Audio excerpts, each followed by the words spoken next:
It feels like just yesterday that I talked about Life is Strange in a critical fashion for the first time, but it's somehow been almost 4 years. I've changed a lot since writing the original, and I think it's about time that I rewind and look back on an old favorite. I still love the original essay, don't get me wrong, but there's more I can do now, and a lot more I can say. So let's do it right and give the game the essay it deserves. And by do it right, I mean I'm going to be extremely self-indulgent and remake it with even more detail and analysis. Life is Strange is a choice-based game from 2015, and its impact on that style is undeniable. This not-so-little gem isn't without its flaws, but it's such a good game.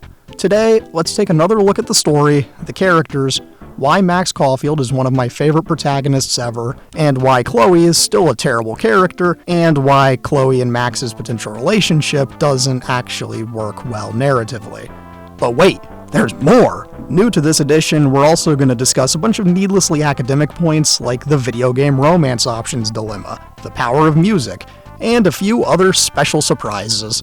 Grab your instant cameras and let's rewind to where the Glazed Ham essays truly started. Waking up in the middle of a storm is already annoying, so consider how annoying it is to wake up face down outside in the storm of a lifetime. That's Max's current situation anyways. Max is appropriately confused, and as she gathers her bearings, she heads up to the nearby lighthouse to see what's going on. What she witnesses is a hurricane just straight up killing the entire town, and you get hit by a newspaper that tells you what day it is. It's Friday. And it's this upcoming Friday, which means this storm is coming soon. Anyways, it's actually Monday, I'm in pain, and so is Max when she realizes she's still in class. She's in photography class with renowned photo man Mark Zuck! Sorry, Mark Jefferson, or as I'll call him, Mr. Nutella Beard. He said the thing!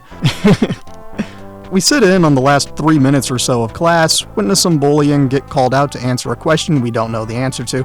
The answer is Louis Daguerre. And then the bell rings and we get to go to the bathroom to wash our face and calm down. Do you know what the butterfly effect is? Well, if you did, you'd know that the butterfly that just flew into the bathroom means nothing but trouble. But Max doesn't know this yet, so she just takes a photo and aims to move on with her night. But no, we can't outrun fate. Suddenly, Nathan Prescott, the CEO of Rich Kid Daddy Issues, enters the girls' bathroom, and he's freaking the hell out. He's scared, and for good reason too. Hell, even I'm afraid of what's coming.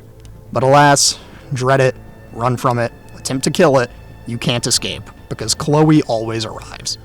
She's here to collect some money, otherwise she's gonna blackmail the hell out of him. As she goes off on him, he pulls out a Glock and he's ready to pull the trigger. He does, Chloe hits the floor, and... Now we're back in class? Okay, now things are getting a little strange, but it is what it is. Don't worry, our time-bending adventure has only just begun. See, everything we saw upon waking up in class the first time is happening again. Except Max is clumsy and knocks her camera off the table. The poor little guy is destroyed, and it hurts me more than you can imagine. Well, if we're victims of such an unjust tragedy, we may as well see if we can actually rewind time.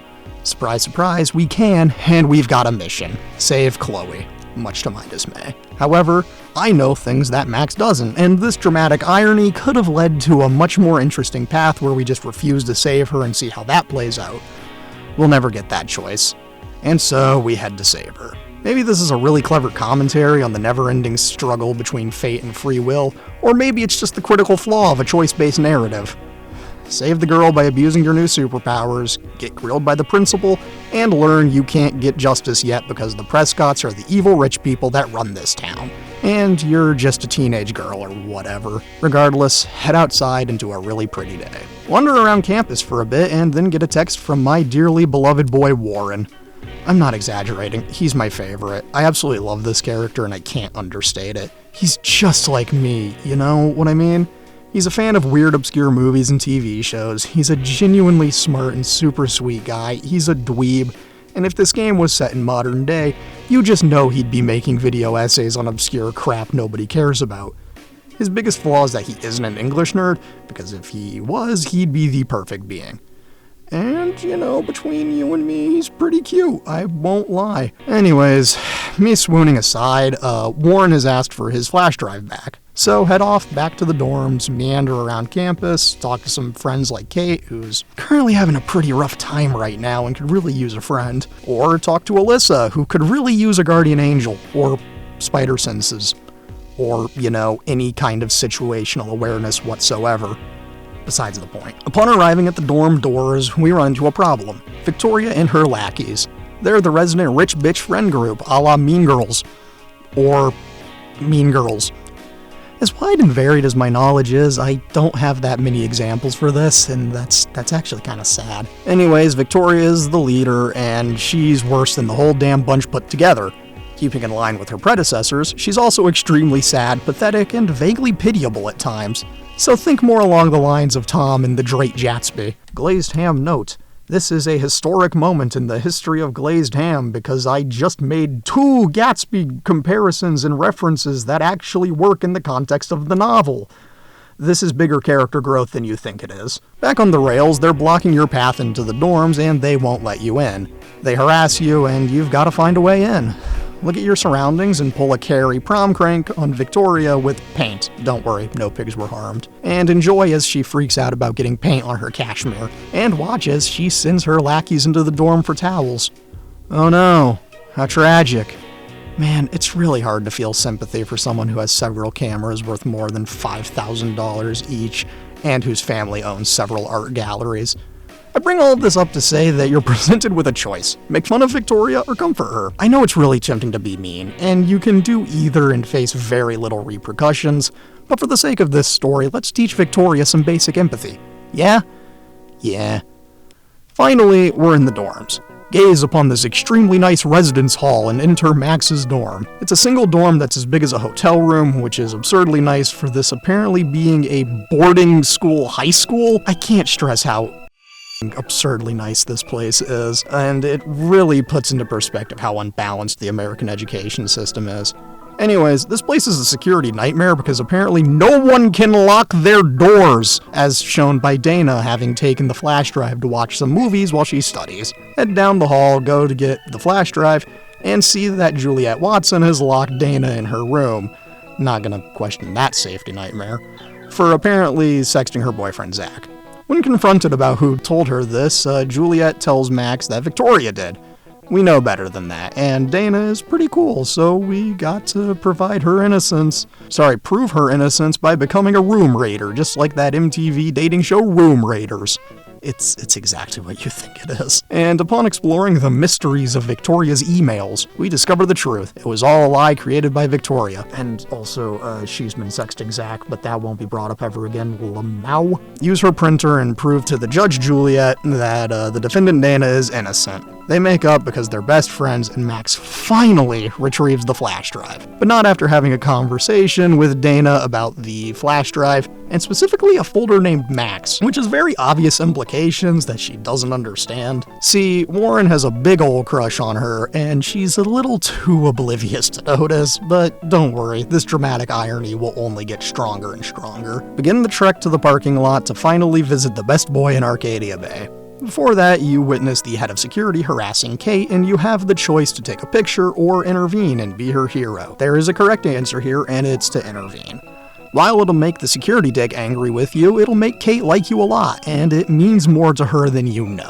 After that interruption, head to the parking lot to make your delivery and shoot the shit with the boy himself. Talk about movies, particularly Faster Pussycat, Kill Kill from 1965, directed by Russ Meyer, which is a pretty good movie, but it's not his best.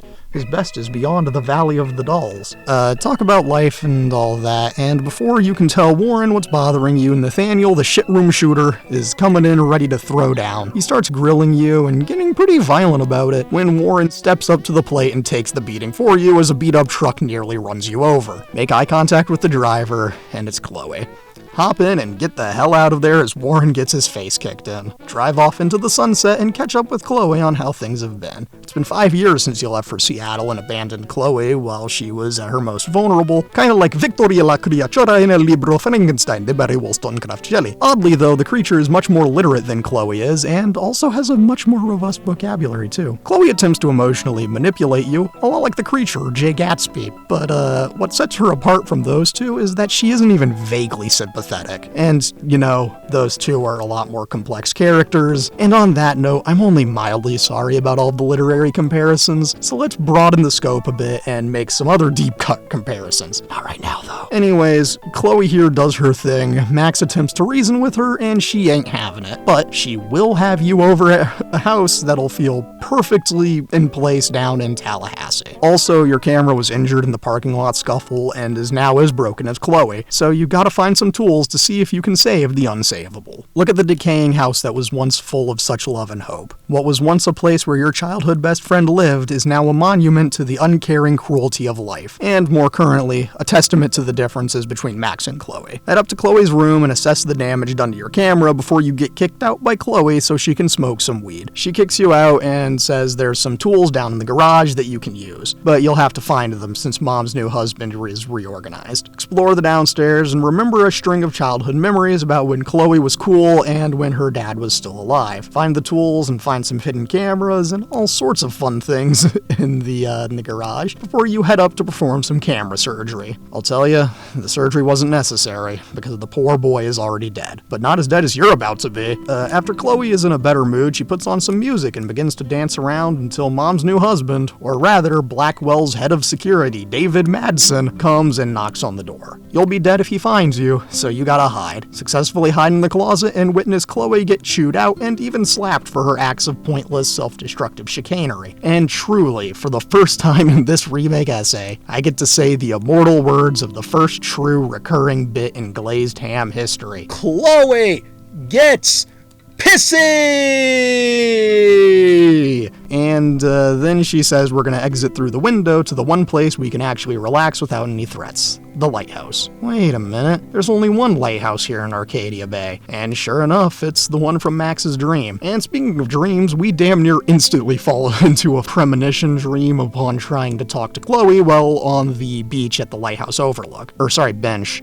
Wow, I'm still as illiterate as ever, baby. Do the dream and realize in horror that the whole town is gonna die on Friday if you can't stop the storm of a lifetime from wrecking it. That, however, is a problem for the future. For now, we've got a different problem, as it's now snowing in the middle of a warm autumn day. We then get a montage of people around town reacting to this and living their life, along with some teasers for episode 2 after the credits play. The last image you see before moving on is a global stats screen where you can see how your choices compare to those of everyone else. It's a pretty neat little thing that I'll never mention again because it isn't relevant at all to what we're talking about today.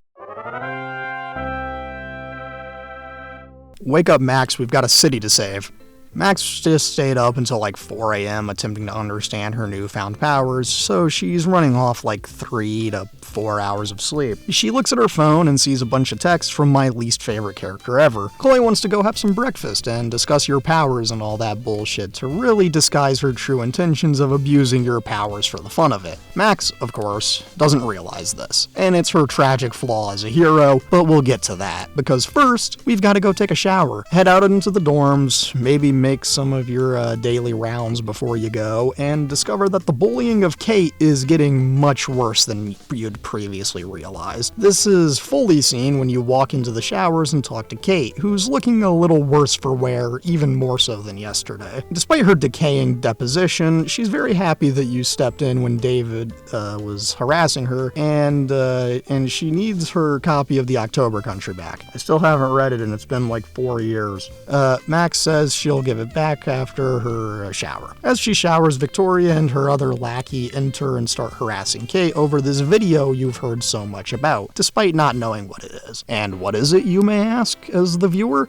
It's one of the grossest things you can imagine, because it's a video of a clearly drugged Kate making out with a lot of dudes at a party, and instead of anyone being a good person and helping her, They just take a video and laugh and spread it. And do you see why I have no sympathy for Victoria? It's even worse because she essentially watched her friend Nathan drug this poor girl and she did nothing. As they continue berating this victim of a certain crime that YouTube doesn't want me to say, Kate runs off crying and they're laughing their asses off as though this is the funniest shit they've ever seen. To add to this supposed comedy, they write a link to the video on the bathroom mirror so that everyone can track this down and watch a video of an actual crime. Finish your shower and be the apparently only good person in this school by erasing the link. It won't do much to stop its spread, but you're actually still trying your best to be an actual person. Anyways, Max heads back to her room to get the book, and she finds that her room has been vandalized by that worthless piece of shit Nathan Prescott. You don't have the time to deal with this right now, though, so go get the book and go talk to Kate. Deliver the book and have a conversation that eventually leads to Kate asking what she should do about the video. I immediately chose to tell her to go to the police because I really want to believe that the police would actually do their job, unlike any other authority figure in this town, because I want to watch Nathan's life come crashing down in flames. Honestly, even incarceration would be too light of a punishment for this piece of human trash, but that's a problem for another day. Today, Kate thanks you for being a good friend and for giving her the courage to go to the police for help. Head out into the world and continue to ignore Chloe for as long as you want, because she can't really do anything on time, and it's not even when she's the one who set the time. Anyways,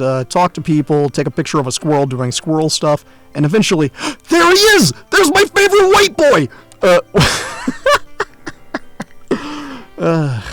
Warren is outside, and he's nervously hoping to catch Max before school because he wants to ask if she'd like to go to the drive-in theater to watch a Planet of the Apes marathon. And if you think I said anything other than yes, you clearly haven't been paying attention to this. I don't blame you, but be better, man. He's so happy about it, and it makes me sad that there isn't a bonus epilogue episode where you get to go on the date or anything for that matter. Besides the point. Back on track, it's time to catch a ride to town and go get some breakfast. Sit back, relax, and enjoy the bus ride with the game's absolutely phenomenal soundtrack. Arrive outside the Two Whales Diner and get something to eat. Chloe is still gonna be like 10 minutes late, so let's take some time to go to the bathroom, see a Twin Peaks reference that became a series in joke. For context, there's graffiti on the wall that says "Fire Walk with Me," a reference to a recurring message in Twin Peaks and the title of the prequel film, Twin Peaks Fire Walk with Me. This then became the name of a band in the game's lore, and it's just kind of a cool game factus. And eventually sit down to see a familiar face. It's Chloe's mom, and no, she does not have it going on, which is sad because it takes away my chance to make the very obvious joke. She's happy to see you, and she's glad to know you've grown up to be better than her dumpy-ass kid. But that's all irrelevant because she's got a very important question to ask. What are you gonna have for breakfast? Order some food? I got waffles because who doesn't love a good waffle? And then the bane of my existence comes in and and I'm immediately less happy. CHLOE here isn't exactly convinced your time-bending powers, so you're gonna have to pass her trials. They're both memory-based and involve you cheating until you get things exactly right. So be kind, rewind, and prove to her that you've got a superpower. After eating and witnessing your powers, Chloe wants to go abuse your powers for fun, much to Max's dismay. As you leave the diner, Max gets a call from Kate. Chloe wants you to ignore it and go. Let me tell you, brother, I wasn't going to ignore Kate. Chloe gets pissy at you for being a good friend to someone who's very clearly suicidal, and she can die mad about it because I actually like Kate. Chloe won't remember this anyways, because upon arriving at her home away from hell, the junkyard, its name is American Rust, like the book that I still haven't read, she starts drinking and asks you to go get some bottles for target practice. Ah, guns and booze, the greatest American combo ever made even better when it's someone as self-destructive as Chloe. Despite my protests, in a game about choice, I don't get to make this one, so I begrudgingly oblige. Collect the bottles along the way as you explore the junkyard, or if you're me, you look at how there's an obvious piece of foreshadowing here, and look at the inconsistencies between here and before the storm. Make sure to take my favorite screenshot when you sit at the stump, and eventually return to Chloe with the bottles in tow. Prep the range, and take the shot. And by take the shot, I mean make sure Chloe doesn't kill herself accidentally, because the game won't let her suffer the consequences of her actions. Max eventually gets a massive nosebleed due to her overusing her powers, and she passes out, awakening Chloe's lap on the hood of a junked car, and upon noticing you're alive, Chloe hands you the gun so you can go shoot shit. But then a wild Frank appears! Max freezes in fear as the drug dealer starts asking where his money is, Tinny, and I choose to not even try to use the gun, because I don't need Frank threatening me on top of the entire Prescott family, and he yoinks that shit as collateral before leaving. Chloe gets pissy! You two go for a walk on the wrong side of the train tracks, Chloe gets stuck, and you have to save her instead of letting her get hit by a train, rewinding, then letting her get hit again in a very satisfying loop. Now that's abusing your powers in a worthwhile way. Anyways, save Chloe the koala and head back to campus. Back at school, you've got some time to kill. So when I got a text from my boy, you best believe I beelined straight there. Warren needs help with an experiment, so I helped him out, and he's so happy, which prompts Max to think, quote, he's pretty cute when he's in full-on geek mode, because it's a statement of pure fact. Anyways, we've got to get back on track, and the good times can't last, because it's turned really shitty and gray outside. Anyone who's seen any piece of media knows that the rain is a terrible thing, and then some random guy barges into class talking about how someone's on the roof of the dorms. Rush to the dorms and then watch in horror as you realize it's Kate. Max does the only thing she can think of, and she starts rewinding time again and again, but not getting very far due to her abuse of power earlier in the day, so it just breaks. Yeah, time literally stops around you as you run up to that rooftop, and you arrive just in the nick of time to be able to try and talk Kate down. It's a really tense scene, and when you're unable to use your powers, knowing that every choice counts, it's a really good scene that really tests if you've paid attention to the small details and if you've been a good person. Successfully talk her down, and you've truly done a good thing today. And your good deeds don't go unnoticed, because now you have the chance to strike back at Nathan. While you're being questioned after the most traumatic experience of Max's life, you're given the opportunity to tell your side of the story. Or rather, you can tell the authorities what really happened and get Kate the justice she deserves. Nathan is now under investigation, and he's been suspended from the school for the time being. The episode ends with Max and Warren sitting and talking about the day and how she's a hero and all that good stuff, when suddenly a solar eclipse happens out of nowhere. The two comment on how strange this is, especially with how weirdly cold it's gotten too, so they get close together and Warren puts an arm around Max. It's a very cute moment before we fall into the same shots around town routine. It's 9 p.m. that same day, and we open on Max waking up and screaming, "Kate!" which is understandable given what happened like 7 hours earlier. As Kate is in the hospital, Max is taking care of her rabbit, Alice, so her room has a temporary little visitor. That's nice. Not so nice, however, is a text from Chloe saying that she's on campus and she has a surprise for you. Make your way out of the dorms, ignoring the extremely drunk principal stumbling around outside, and get jump-scared by Douche-Friendulous the Stoned. Mac appropriately loses her shit, and Chloe tries to awkwardly backpedal out of the problem she just caused herself. Chloe reveals her actual surprise, which is the keys to the school, and she wants to do a little trolling. So her plan is to engage in some good old B&E for some reason we don't fully understand. For whatever reason, Max agrees to this, and the two enter the school. Chloe really wants to get into Principal Wells' office because she's trying her damnedest to find any information about her missing friend / love of her life, but not in this game. I'll get to this later because I've got an idea. And that would be Rachel Amber. Problem: we don't have the keys to the principal's office, and the solution is simple, and its name is Warren. Warren is a classic science nerd, and as such, he's got a nice, easy plan for you. Make a pipe bomb out of school supplies.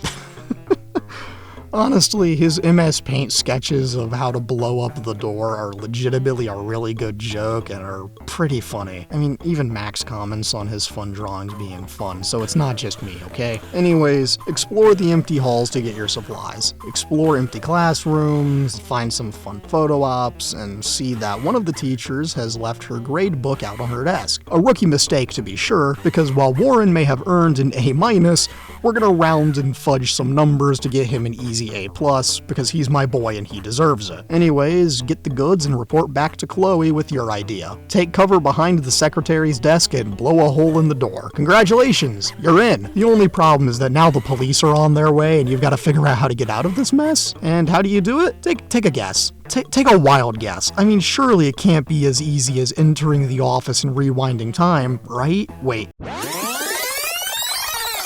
It's that easy? Huh, who would have thought? Chloe didn't expect me to open the office door from the inside, but I sure did. Once inside, the two start rifling through drawers and cabinets in an effort to find any information about Rachel, since she's become plot relevant now. Very conveniently after Chloe realizes you have superpowers. Interesting. Anyways, you search for information on everyone's least favorite boy, Nathan Scott, from that one show. What's it called? Lone Sapling Mound? Solo Seedling Slope? One Silent Tree Hill? One Tree High Ground?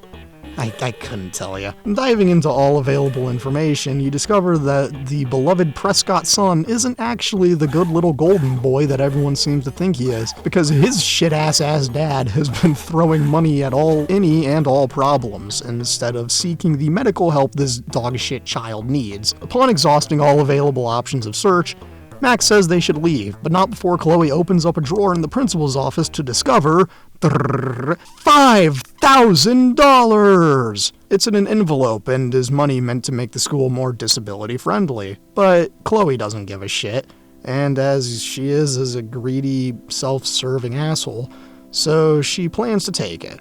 Max is the voice of reason and hits Chloe with a metaphorical spray bottle, telling her not to steal money from an accessibility fund. Chloe gets pissy at you for foiling her theft, and she leaves the office. As the two approach the main doors, Chloe hits you with that wannabe Gatsby smile, and she says she's got a plan, John. And it's a good one. Just like Chrissy, she wants to go swimming! Thankfully, there's no sharks in these pool waters, so it's all right. Enter the pool and pick a locker room to go through. It doesn't really matter. But there's more interesting things in the boys' locker room. Chloe calls you a perv and moves on towards the pool. I take a look around the locker room to find all sorts of fun things, like a bunch of prescription pills in Nathan's locker, a bunch of gross sects from Victoria in the phone of Zach in his locker, and a picture of Max and Warren in Warren's locker. Max is oblivious as to why Warren has this picture, but you know it at this point, right? Moving on, do a little pool temperature and light control, and jump in. After removing your clothes, of course. The two float around and shoot the shit and just kind of talk about life. It's that kind of late night conversation that just has an odd, overwhelming nostalgia to it, even if the things you're talking about are recent events. It's a really good scene, which is probably in part because it's one of the only moments that shows Chloe as an actual human being with no self-serving needs. It's just them having a good conversation. It doesn't matter because nothing ever lasts forever and it's time to go home. But there's a problem. David Madsen is here. Dear God. There's more security cops here too. No. Well, it's time to Metal Gear Solid your way out of here and back to Chloe's house. I would like to apologize for this next bit that I am about to do. I'm sorry.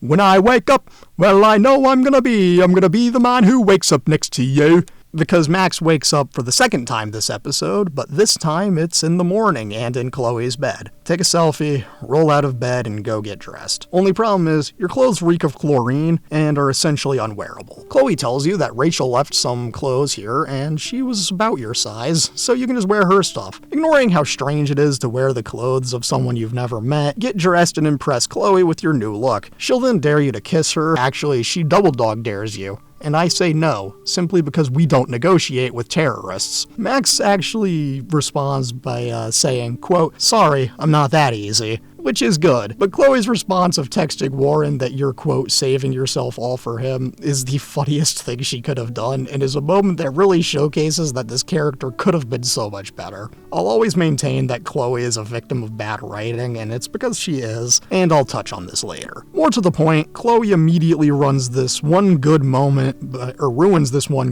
by kicking you out of the room so she can smoke some weed, head downstairs, talk to Joyce, and once again answer the question of what do you want for breakfast. I chose the pancakes, because why wouldn't you?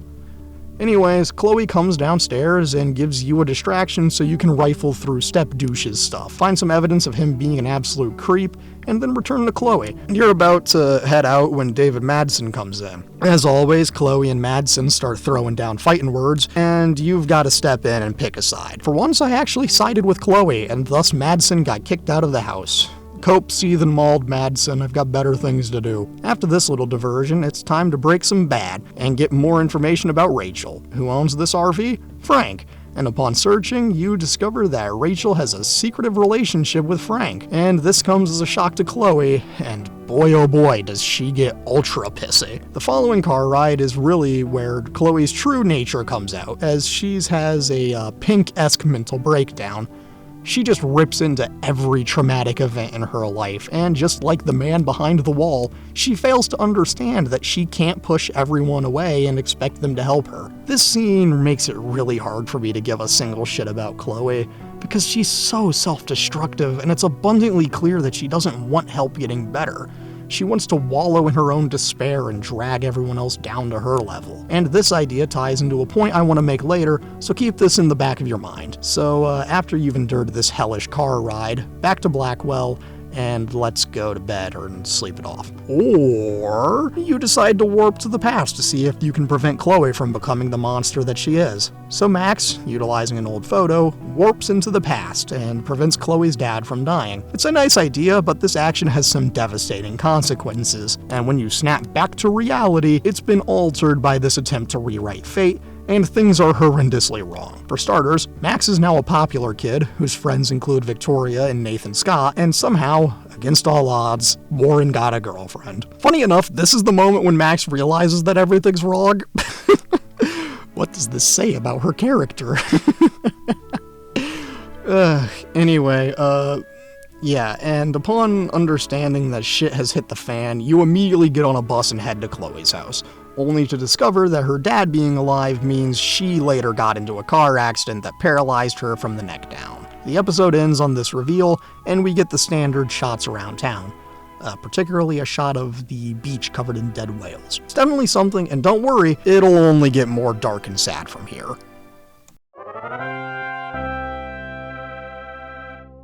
We open on Max and alternate reality Chloe meandering down the beach.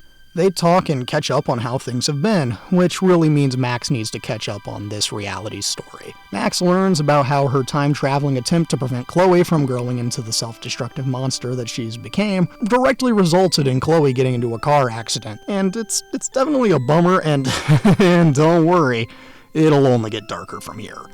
The two eventually head home and watch, you guessed it, Blade Runner, which is a throwaway line in this game, but would retroactively become a critical event in Chloe's development. Max then wakes up for the first time this episode, and Chloe is in excruciating pain, so you're tasked with getting her opioids from the upstairs bathroom. You're then set loose into the house to explore just how different life in this reality is, from the obvious things like William still being alive and kicking, to the less obvious things like how the house is in still just as much disrepair because the Price family is always fated to be poor. There's a lot of things that seem just slightly off yet still make sense, but it doesn't matter because you've got to get Chloe her drugs. Return with the drugs and then it's time for fate to catch up to you because Chloe wants you to kill her. She's dying very slowly from organ failure, and she wants you to help speed up the process. It comes out of nowhere, and while it makes sense, it's still something that's never sat right with me. I feel like I should never choose to kill Chloe here, because it feels so wrong to do it, and it's oddly a scene that shows Chloe's true colors. When you refuse and talk about the very legitimate concerns that A, this isn't your choice to make, and B, you'd legally have just committed murder, she immediately gets super pissy and starts berating you. She's abusive and selfish, there's no way around it, and it's truly what defines Chloe. This definitely isn't the intended way you're supposed to feel about Chloe, but its implications as presented by the game. And after Chloe stops, you've got to end this reality and return to your own. So pull a Mario 64 and let William die. Sometimes the only thing you can do to help is nothing, even if it's the hardest thing to do. After snapping back to your reality, we're in Chloe's room, and Max is happy to see the original Chloe, no matter how terrible of a person she is. All that matters is that you guys need to find some clues. Need to find some clues to put Nathan in jail for good. So we start in the garage and find a bunch of pictures of license plates and some coordinates. It's nothing of any particular value, for now at least. Anyways, we go off on a slight tangent to go visit Kate in the hospital. For once in her entire life, Chloe apologizes to you for losing her shit when Max answered the phone. But I still don't care. I'm here to see Kate. Enter the hospital room and have a great conversation with her. Her and Max talk about all sorts of things, from how they're sad that they missed their weekly tea session this week, to how Warren is kinda cute, though, and all of that fun stuff. It's a bit of a world-building moment that the later games would start to do more often, and it's really interesting to see where they started with that. I wish this game had more of this and less of Chloe, but I digress. After you're done talking with Kate, Max heads to campus to find some more clues, particularly that might be in Nathan Scott's room. That said, there's a small problem. Nathan might be here, which would result in an immediate demise. So you gotta search around. Ask the people enjoying this nice day if they happen to know about the guy's whereabouts, and you'll quickly find out that he's not here. Awesome. So let's commit some more breaking and entering, which is apparently the official Oregon State pastime. The more you know. Anyways, take a look through the boys' dorm hall, witness the bullying of Warren, take the chance to write the cheesiest pickup line on the whiteboard outside of his room. In case you're wondering, it's, are you made of copper and beryllium? Because you're cute.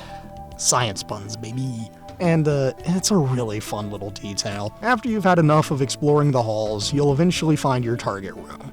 Grab a nearby fire extinguisher and break the lock, and begin rifling through as fast as you can. This room has such an overwhelming, oppressive feeling, and it makes you question how anyone could actually live here, but I digress. Search the room and find a hidden phone box behind the couch, and also see a gun box out in the open for all to see, and then get the hell out of there. Alright, the heist has gone off without a hitch so far. All that's left is to get out of there. You approach Chloe at the end of the hall, and you're about to exit, when suddenly, Nathan is here. His paranoia, for once, proved correct. And so he immediately pulls out his trusty gun. As he does his typical monologuing, a new challenger enters the ring, and by God, it's Warren Graham out of nowhere with a steel chair! By God! Warren doesn't actually have a steel chair, but he does sucker punch Nathan, and it makes him drop the gun. Now, it's a fair fight, except it's not a fight at all. It's more like a slaughter. Warren has a love interest to protect. He's got the drive to be your hero.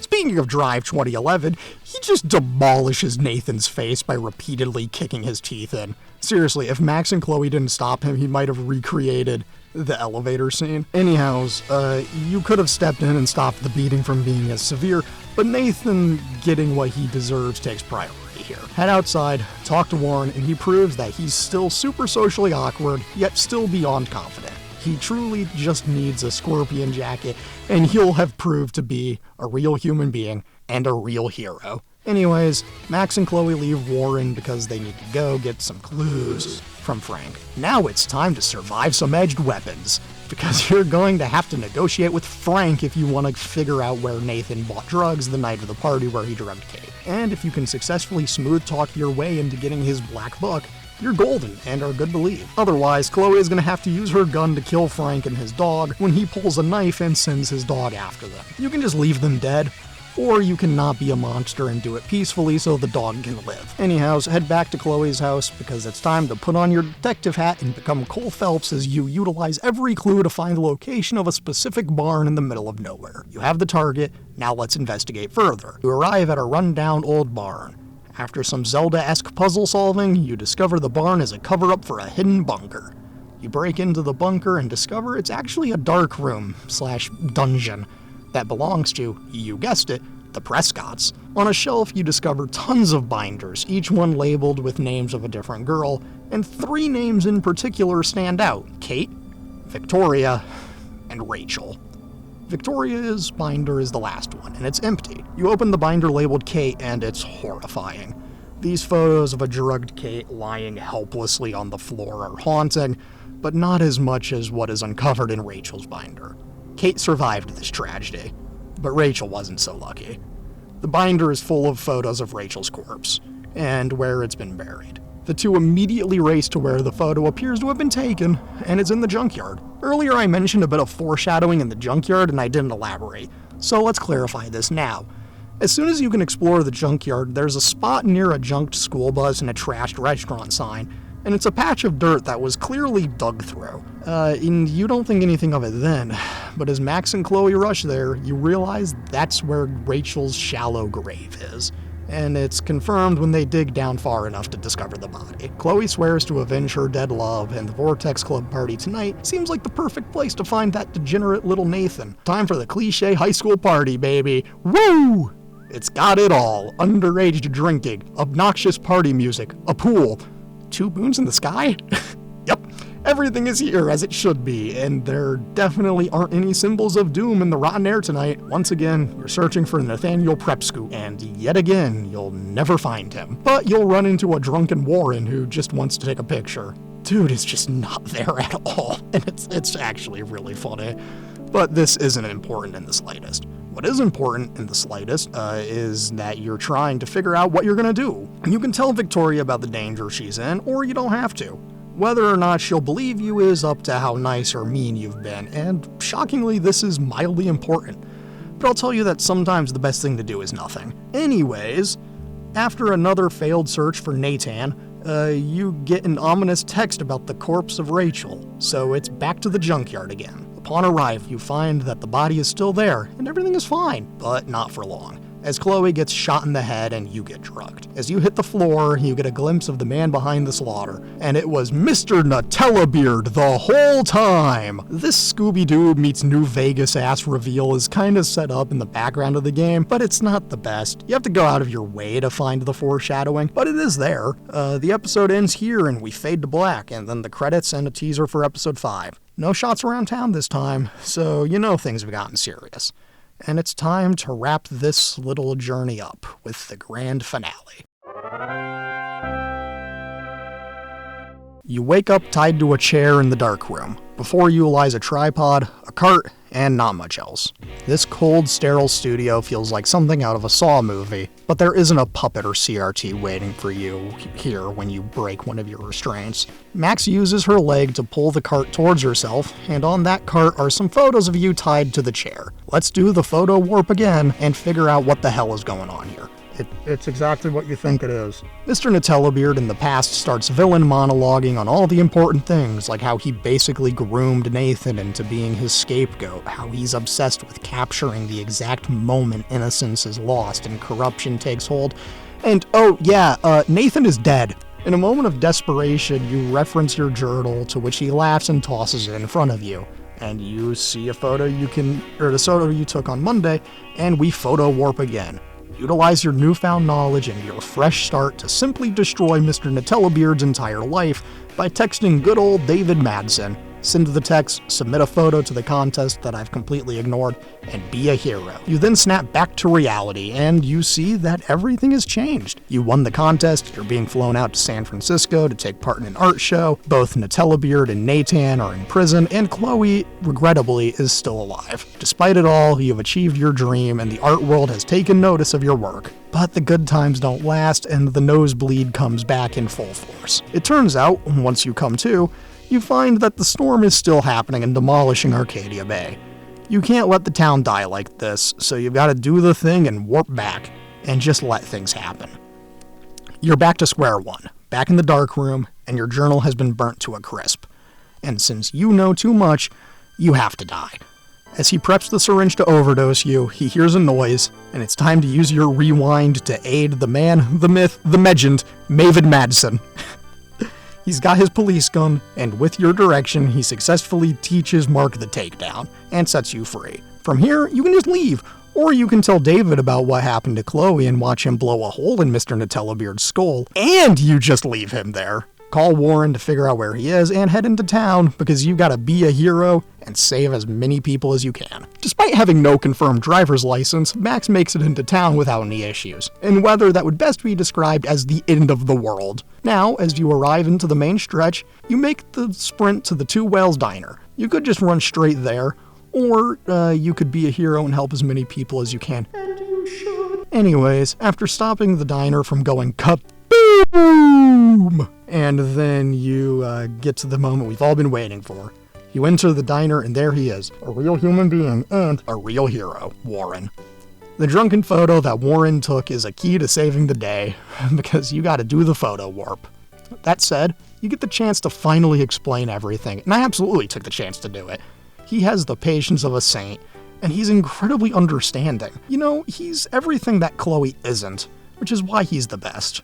Regardless, he'll hand you the photo, and you'll get a moment before you enter the photo to save the day to make your own choice. You know exactly what's coming. Max kisses the boy, and he does the thing where he's about to say, "I love you," but she cuts him off with that old, "I know," and she's off to be the hero. Warp back to yesterday night, and you've got to convince Chloe that which hasn't happened yet will, and how it'll cause her imminent demise, etc., etc. Eventually, you can clue her in. You snap back to reality, and you're on a beach heading up to the lighthouse when you pass out again. You're having a nightmare, and this section goes on forever, and it's a bit annoying. From being in class to being in a dorm hall labyrinth to walking down the hallway from the beginning of the game in reverse, it's kind of cool. Regardless, you reach the bathroom, and then you're in a nightmare stealth maze into a snow globe, and all of this is on the way to you being back in the dark room with Chloe berating you along with other people and blah blah blah. You get the point. The rest of the nightmare sequence continues on until you reach the lighthouse and come to at the real lighthouse. The two stand before the storm, watching from the cliff face as it ravages the town, when Max finally pieces it together and breaks down. Her saving Chloe caused this to occur. She altered the fate of the world, and thus the whole town has to pay. You unveil all of this to Chloe, who finally gets it now. She hands you the photo of the butterfly in the bathroom and tells you to do the warp and let her die. For the first time ever, she isn't selfish, and she tells you to do the right thing. And you're given the final choice. Do you save the town, or save Chloe? The answer to this trolley problem is incredibly obvious. You pull the lever and do the time warp and let her go. The butterfly flies away, Nathan flees the crime scene, you sit down and cry as we get our ending. We see Nathan and Mr. Nutellabeard getting arrested, we see Max console Joyce and David, we see Max gazing into the sunset at the lighthouse with no storm in sight. The game truly ends with a shot of Chloe's funeral, and we see the butterfly land on Chloe's casket and then fly into the sky. Max smiles because she knows she did the right thing, saved the town, and she knows she has escaped the wrath of the butterfly effect. Now knowing the things I've told you, let's talk about the people. I mean, they're basically half the game, so yeah, let's look at some of them, yeah? Since I am above limiting my work to a certain number of pages, we're just gonna go down the list of characters that aren't the main two I remember and go from there. Enjoy the following chaos. Nathan Prescott is a horrible person and a solid character. He's this smarmy rich kid with such a shitty home life and god complex that it's no wonder he's this psychotic. This American psycho just does it because he knows he can. He knows he's got so much money that it doesn't matter if he gets in trouble. The only thing he really needed was a father figure to help, and I guess he found one with someone more monstrous than him. Mr. Jefferson. Mark Jefferson groomed Nathan into being more evil so that he could have a scapegoat. The few moments where Nathan isn't putting up this tough guy front are interesting and show that there could have been a time where, if he had gotten the proper help, he could have been a normal person. Yet he, and every father figure in his life, do their best to drag him down. I'd put him in C tier, all things considered, not because I like him, but because I think there's some ideas that, if fleshed out more, could prove to be a more complex character than you'd think. Mr. Nutellabeard can go die in a hole. I'll admit his foreshadowing is great, and for that I guess it makes it a slightly better twist villain. but it really comes out of nowhere. There's no reason to suspect that he's the problem, yet there's something that makes him slightly interesting. Not that he's a good character though, because while he could have been a good villain, he's barely there, and when he is, it's not exactly like he's particularly interesting in the moment, that I'd rank him in F. That said, he's so slimy and gross that it puts him above F tier and into D. Victoria, the rich wench herself, one of the most annoying characters in the entire series. I rambled about her earlier, but she's kind of just an asshole for the sake of it. I know it's because she's got an extreme inferiority complex under the surface, but her actions are inexcusable. Part of me feels like she was supposed to get a redemption arc, yet they never went for it, which makes sense. I mean, the whole video thing is an irredeemable act. I don't care how much status you have, you should always try and do the right thing, especially when it's someone who can't fight back. She sucks, and it's kinda sad. That said, I have no sympathy for her, Nathan, or Nutella Beard. Put her in D tier. David Madsen is a nothing character here, but he's got an arc to go on in the second game after he gets divorced. Divorced! So I'll give him a pass. He has this kind of arc that Chloe should have had, but I'll cross that bridge later, specifically when I talk about Life is Strange 2. Anyway, for now, just know that 2013 Madsen sucks, but 2016 punished Madsen? A good character, B tier. Kate is a good character, and I wish she had more to do. I like her a lot, and I kinda wish that her character wasn't just reduced down to the attempted suicide arc, because the hospital scene where her and Max are just talking is a really great character moment, and I truly wish that Kate got more out of it. So much of what makes Kate so great is her endless optimism and hope that she was known for before the party incident, and her drawings while in the hospital are super cute proof of that. I wanted more of that. And the later games definitely noticed this criticism, but I'm gonna cover that when I cover those. For now, Kate is an A tier character. And finally, the main event, the character you're already tired of hearing about, my boy, Warren. God, what haven't I said about him? I mean, he really is the best little guy. He's such a pathetic little dude, yet he's so charming. Like, I can't help but love the guy for how goofy he is. He's a socially awkward nerd who's such a fun character, and he's the best. Repetition and meandering aside, as a character, he's a real hero. He's so supportive throughout the entire journey, and he's so great to be around. Really though, I wish the game utilized him more, just because he's the most likable side character, and it puts Chloe to shame. The fact that a main character is outclassed by the shy little movie nerd who's drives speaks volumes to how great he is and how terrible of a character Chloe is. Anyways, everything aside, I really think he's a great character, and for as little as he gets to do, he's such a strong high point, and you already know that he's an S tier character. Like, did you even have to ask? Max Caulfield, the time-traveling photography nerd and tragic hero, a loser and an icon. Truly the best character this series has ever produced, and sadly, she's the one that gets overlooked as time marches on. She's such a fun character to me, and this contrasts so heavily with her arc in this tragedy that it balances out into her feeling more like a real human being. What makes her so interesting is her relatability. Her insecurities and inner monologue really help sell this. She has that crippling self-doubt that comes with creating anything, and it definitely hits close to home. Her drive to create overpowers all doubts, and in combination with her time-traveling powers, help her to gain newfound confidence to overcome those self-doubt issues. Sure, I don't have the power to time travel, as far as you know, but sometimes all you need is something to give you that confidence boost to power through and tear down the wall. Max is a tragic hero, and let me explain why. The main lesson she learns at the end of the game is that sometimes you can't help everyone, but you should always try to act in a way that helps the most people. It's a simple arc to be sure, and that's the point. Any character arc can be summarized and simplified to that degree, but it's a lesson as old as time. You also have to learn that sometimes the best thing you can do is nothing, and it's why you should let Chloe die. Throughout the entire game, you try your damnedest to help everyone you can. Chloe, Kate, Alyssa, Warren, Joyce, even Rachel, but you ultimately can't fight against fate. Chloe was supposed to die in that bathroom. That's her fate, and she can't change that. But you did, and it caused a horrible chain reaction. You know, that classical Greek tragedy shit, the same type of lesson that's been around since the dawn of man and will continue to expand and spread. The point is, Max's arc is one of a hero realizing they can't save everyone, and that they, at the end of the day, are still just a human. Nothing too groundbreaking, but for this style of game, you don't need groundbreaking.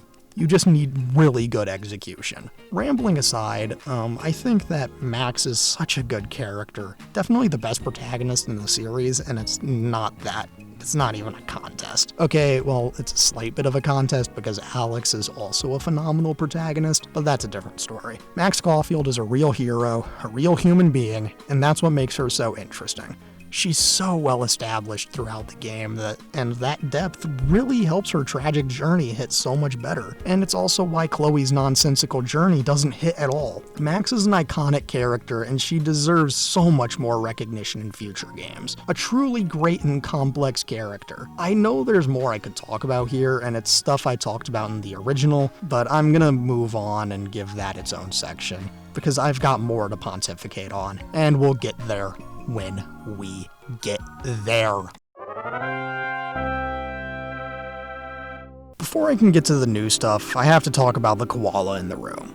It's been years since I first wrote about Chloe, and having played this game and its pre-sequel a lot, I think I've come to terms with how bad of a character Chloe is. Oddly enough, the pre-sequel that retcons so much about this character does just as bad a job at writing her as this game does. That's the biggest problem, though. The fact that this game came before the prequel kinda hurts the character that I'm supposed to care about, and the inconsistency in canon doesn't do her any favors. The one consistency in her character arc is Rachel, but the first game never really establishes their relationship well. This was expanded on in Before the Storm, but it makes this game make less sense.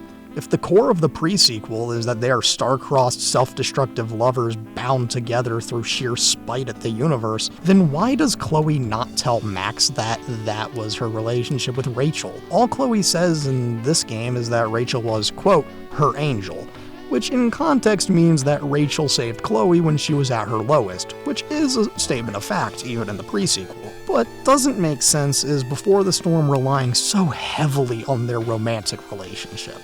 The turbulent past that led to many of the things we see about Chloe now. The fact that Chloe never talks about this raises a lot of questions. If Rachel truly meant that much to Chloe, then why doesn't she let Max get that idea?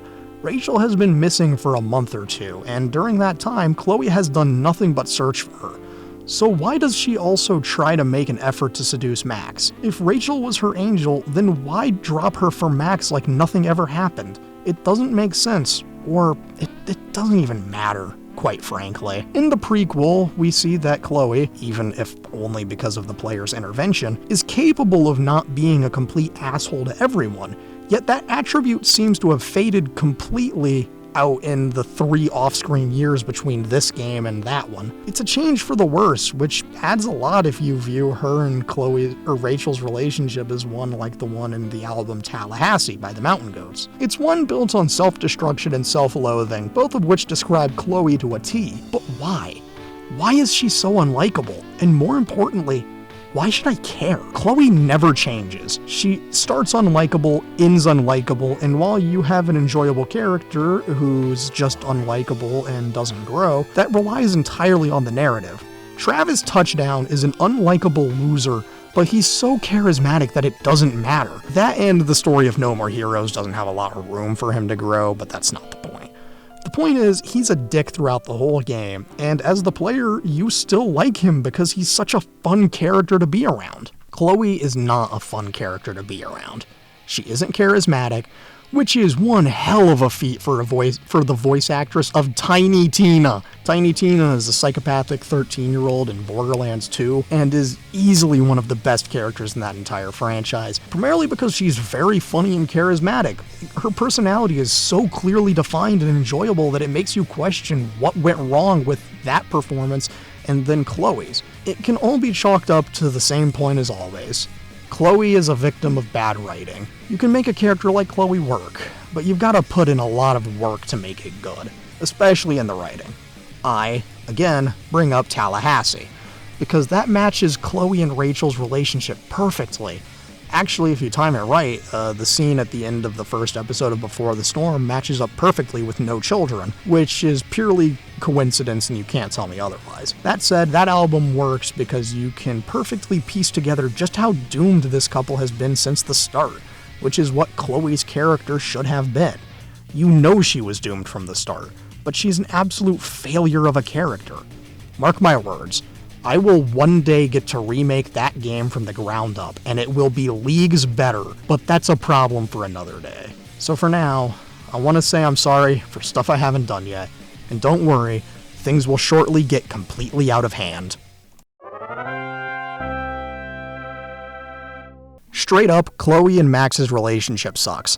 I don't like it because it canonically makes no sense if you consider that Rachel is supposed to be the love of Chloe's life, but also because it's really abusive. Chloe does nothing but berate and manipulate you the entire game, yet everyone loves her. I don't get the obsession with this character and why she's the icon of the series instead of Max, or even Alex for that matter, but that's besides the point. Their relationship makes no sense in terms of romantic connection. This game takes place over the course of 5 days, and you mean to tell me that these two people who have been apart for 5 years just suddenly develop romantic feelings over the course of like 3 days? At least with Warren, you've been hanging out consistently for a few months now, so it's not that implausible. But with Chloe? No, it doesn't make any sense. It actually makes less sense than Chloe and Rachel's 3-day instant love story, just because at least there you could argue it's a Romeo and Juliet type beat. But here, it doesn't make much sense to me. It also leads you to be more inclined to save Chloe at the end, which is not a good thing, and in fact defeats the entire point of the story. Instead of learning that you can't help everyone and that you should always try to help as many people as you can, you throw all of that character growth into the trash for a blue-haired stoner who has done nothing but emotionally abuse you since the day you reunited. You learn nothing by saving Chloe, and that's really sad. I feel like it just completely cheapens the experience, like if Spike and the protagonist of Shadow of the Colossus didn't die at the end of their respective stories. It would be like if Victor made the female creature in Frankenstein, or if Ryan Gosling actually got the girl at the end of Drive. It would be like if Oral Puppington lost his faith at the end of Moral Oral. It would be like if Scott Pilgrim learned nothing and was rewarded for being a piece of shit. Wait, you mean to tell me the Scott Pilgrim movie actually did that? Damn it! The point is, it completely destroys the actual lesson and gives the wrong message with no repercussions. You end the lives of thousands to save the life of one, and is that really a good thing? No, the answer is no before you have a chance to pontificate on that idea. You compare Chloe and Warren, and the difference is night and day. You have, on one hand, you have Chloe, who has done nothing but abuse you and your powers, and on the other hand, you have Warren, who is genuinely a good person who has done nothing but show you love, friendship, and support. You see the difference? If it was Warren that had to be sacrificed, this would be a different story. That would actually be a challenging choice, and it's because he's such a likable character, unlike Chloe, which is why it's not a choice at the end of the game. Chloe being such a hateable character really makes it so much easier to let her die in that bathroom. All you had to do was make Chloe a character that was actually well written, and I suppose that's the biggest flaw in this entire game. There's a problem here in this entire series and many other games even, and it's the video game romance option dilemma. See, it's quite simple. In a game, the romance options depend on what the narrative wants.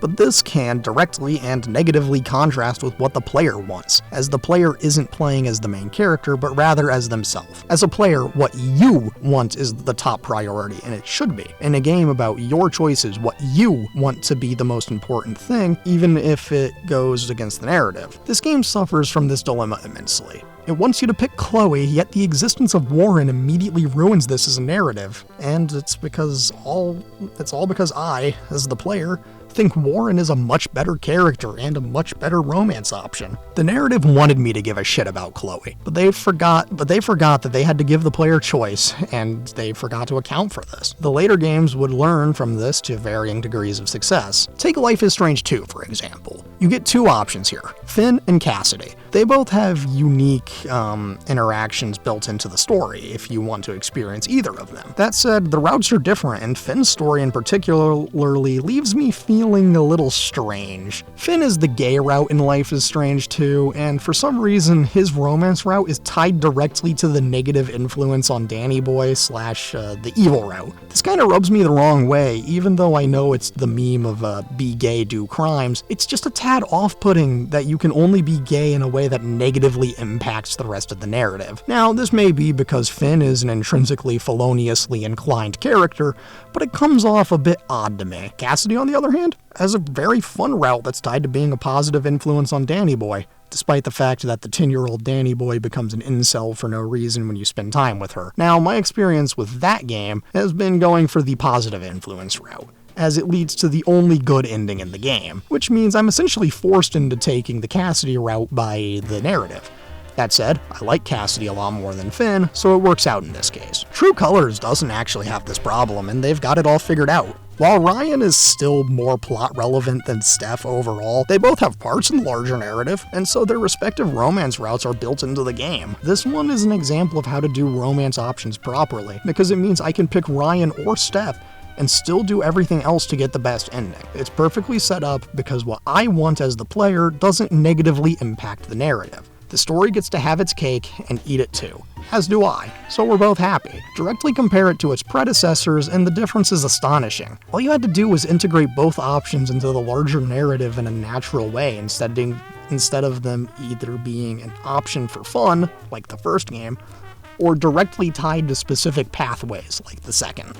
Now, the odd one out here is Before the Storm, as the option is really just Rachel, and before someone gets on my case for ignoring Elliot, who you can technically romance, he doesn't actually count. The game really only gives you one choice, and this can either be a blessing or a curse in a game like this. This works in this game for one reason, and it's because Chloe is so unrelatable and unenjoyable that I'm just playing the game as that character and not as me. See, in all of the other games, you don't really play as Max or Sean or Alex.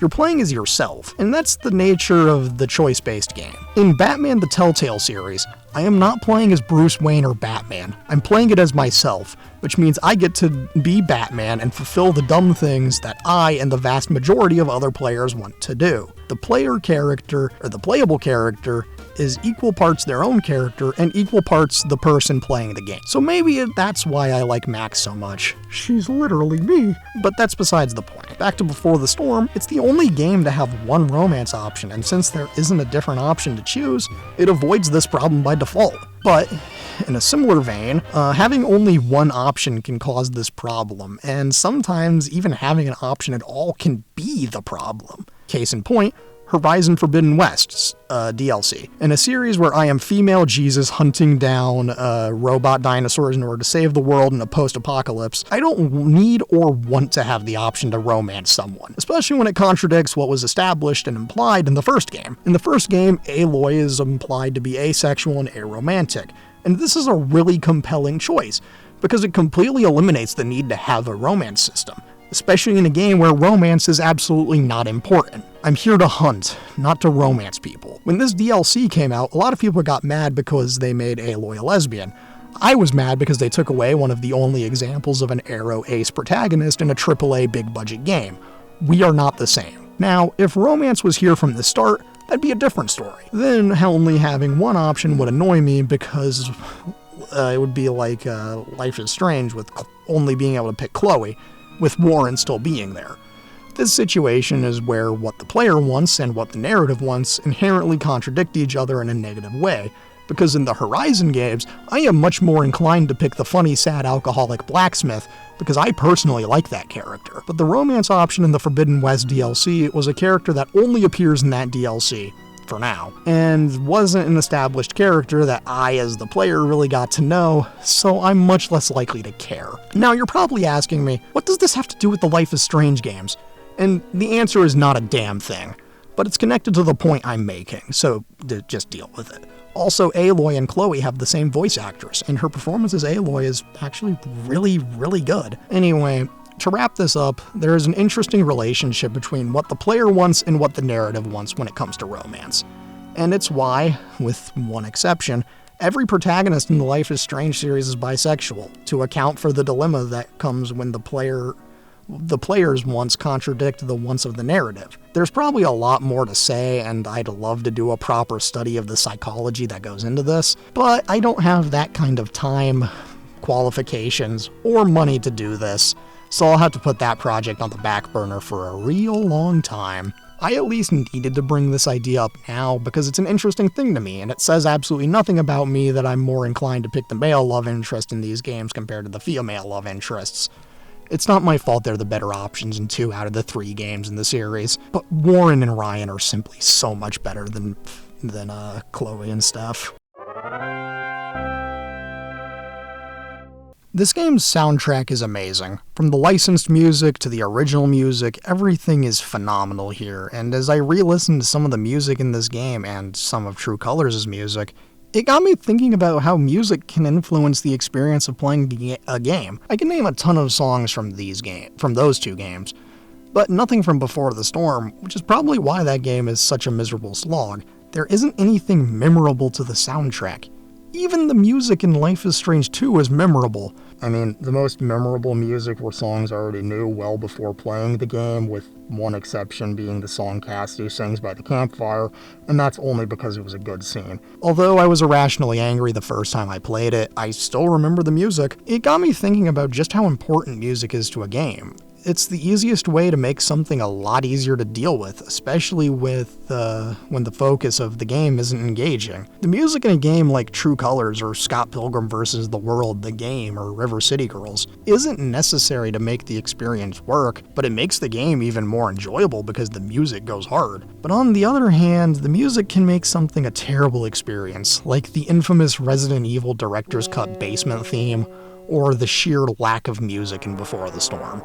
It's something that needs to be there to help the experience if it's not good enough to stand on its own. Now, no creative ever wants to imagine that they're creating the worst game ever made, and a good soundtrack can help soften the blow, or at the very least make it a more tolerable experience. A prime example of this, I tried to play Before the Storm without playing any music of my own, just really letting the game wash over me with whatever was there. And I was so sorely disappointed that I had to start playing my own music just to feel even slightly better about the nightmare I was going through. I'm not being too harsh on that game. Far from it, actually, because there's only one song that plays that's even slightly memorable, and yet I don't know the name of it at all. It plays during a dream/delusion sequence in William's car during the first episode, should you be so inclined to try and find it. And that game has 2 more episodes after that scene.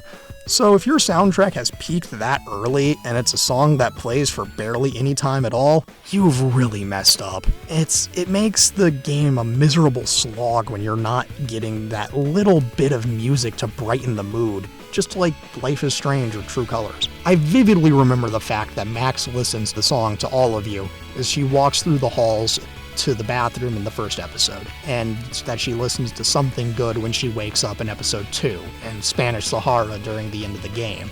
Or when Alex sings Creep by Radiohead when she's alone in the apartment in episode 1, and Blister in the Sun during episode 4's Spring Festival. The point is, those moments that are accented with music, or focused on it when the character is singing it, help strengthen the overall experience. It can also be used to help tell the story without having to use dialogue, but that's a conversation for a different day.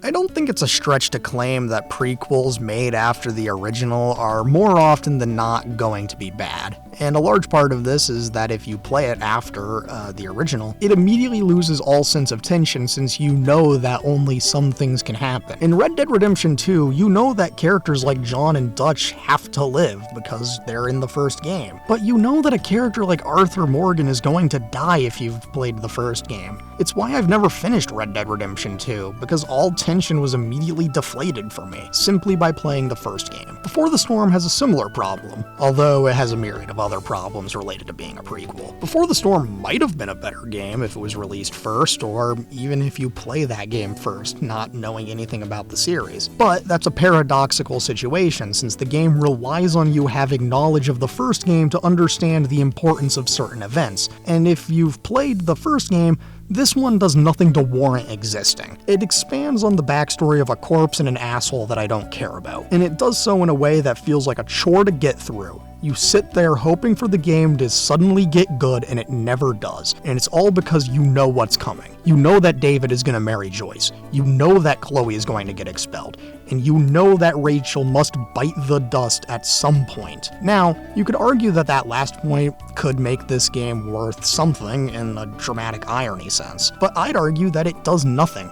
Especially since we never get any real sense of Rachel in the first game. You also know that Chloe won't change, and then that's a problem. Now, if you released the prequel first and incorporated the player's choices into the next game, then I'd be a little more forgiving. If the original game recognized that Chloe is madly in love with Rachel and she isn't constantly trying to fight her mom, then maybe Chloe could have had an arc where she became a good person and it makes the ending choice of sacrificing her harder to choose. But it doesn't work like that. It's the intrinsic problem for a retroactive prequel that tries to retcon a pre-established character. You can't change what's already done. You'd have to plan the narrative of one game to flow directly into the next, where choices in the prequel impact things in the original, like how the events of The Hobbit flow directly into Fellowship of the Ring. It was built around being one cohesive narrative universe, but this wasn't built around that. It was built as a spin-off to satiate the fans while the second game was in production, and nothing more. Before the Storm is a failure in every regard, and is yet another example of why most retroactive prequels, or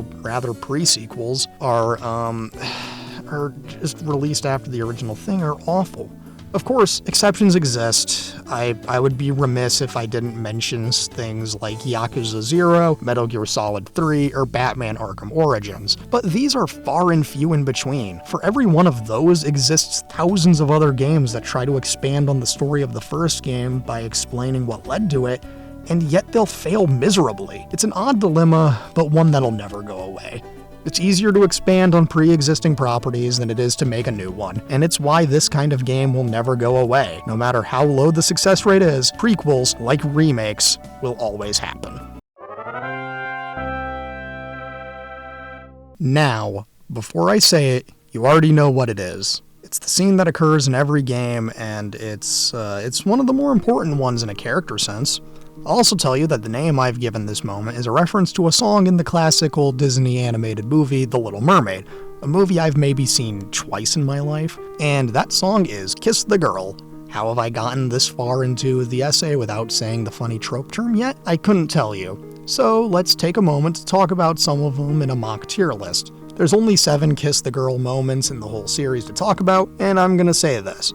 These are ranked based on the quality of the whole scene, which means that there will be some surprises in this section, and maybe even some upsets. You've been warned. At the bottom of this list is Chloe, which surprises no one. There's technically 2 options I could pick, and I'm only going to talk about the main one in episode 3, not the potential one at the end of episode 5. Does this mean I technically lied to you when I said there's only 7? Yes, but that's not important. This scene is one I would have talked about here, so I wouldn't bother to recap it. Just go back and look for it in this video. It's somewhere in the story section.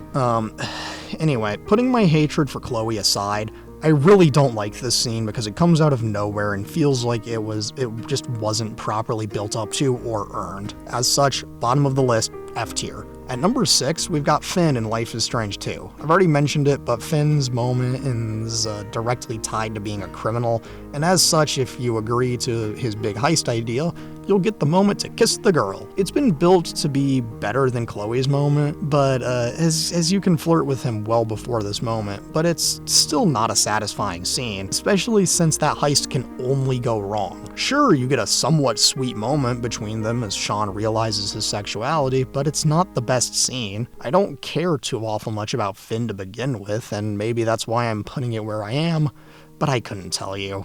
D tier. Clocking in at number 5 is Steph in Life is Strange True Colors. I don't hate Steph as much as I dislike Finn or Chloe, but that doesn't mean that her kiss the girl moment is particularly good. It suffers from the fact that there's too many dialogue options and none of them are good, and it also defeats the point of that game's overall message. You can find out that message in the essay I did on that game, which I think should be out October 26th if things don't go horrifically wrong, and as such, I can't rank it too high.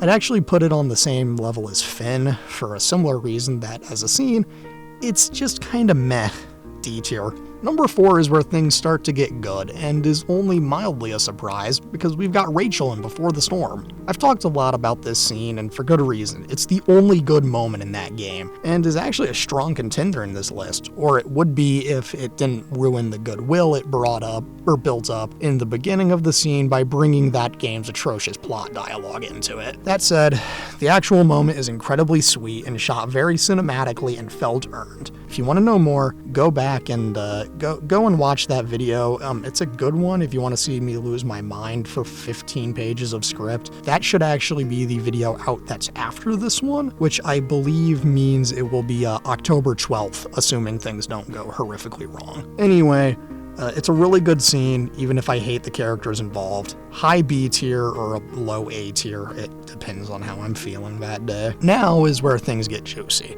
because there's only 3 moments left, and it's a tight race for the top. Alas, it's time for the big surprise upset, because at number 3, we have Warren. Shocking, I know, but hear me out. It's a good scene.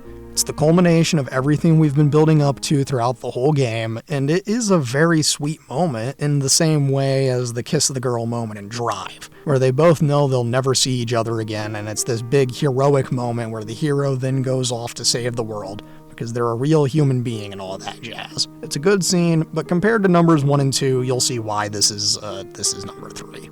A tier. At number 2, we've got the one no one saw coming. It's Cassidy. This is the longest kiss the girl moment in the series, and it's primarily because it's got like 3 different stages, and a whole lot more than kissing happens. That said, it's also one of the sweetest moments in that whole game, and is one of the only times that Sean gets to have a normal young adult moment. It's got a lot of really good character stuff, and it's got a lot of good sentimentality to it. It also plays a part in that larger narrative in a way that makes sense. Perhaps I treated Life is Strange 2 too harshly, because this moment is a really good scene, and an easy S-tier scene. While Cassidy isn't my favorite character, and I don't like her as much as Warren, she's a really good character who gets a really good kiss the girl moment. And at number 1, the moment you've all been waiting for, the immediate perfect top of S-tier, Ryan in Life is Strange True Colors. Everything here is perfect. The scene works perfectly on its own and fits so brilliantly into the core theme of wanting to belong and finding your place in the world. The dialogue is limited to a few choices, and it works out so well. Granted, I love Ryan as a character, but it's such a good, genuinely heartwarming scene. You get a lot of good character stuff, and the tree gift is really sweet in the context of Ryan's life and is a symbol for Alex finally finding a place to call home. It's a perfect scene with no flaws, and it's great.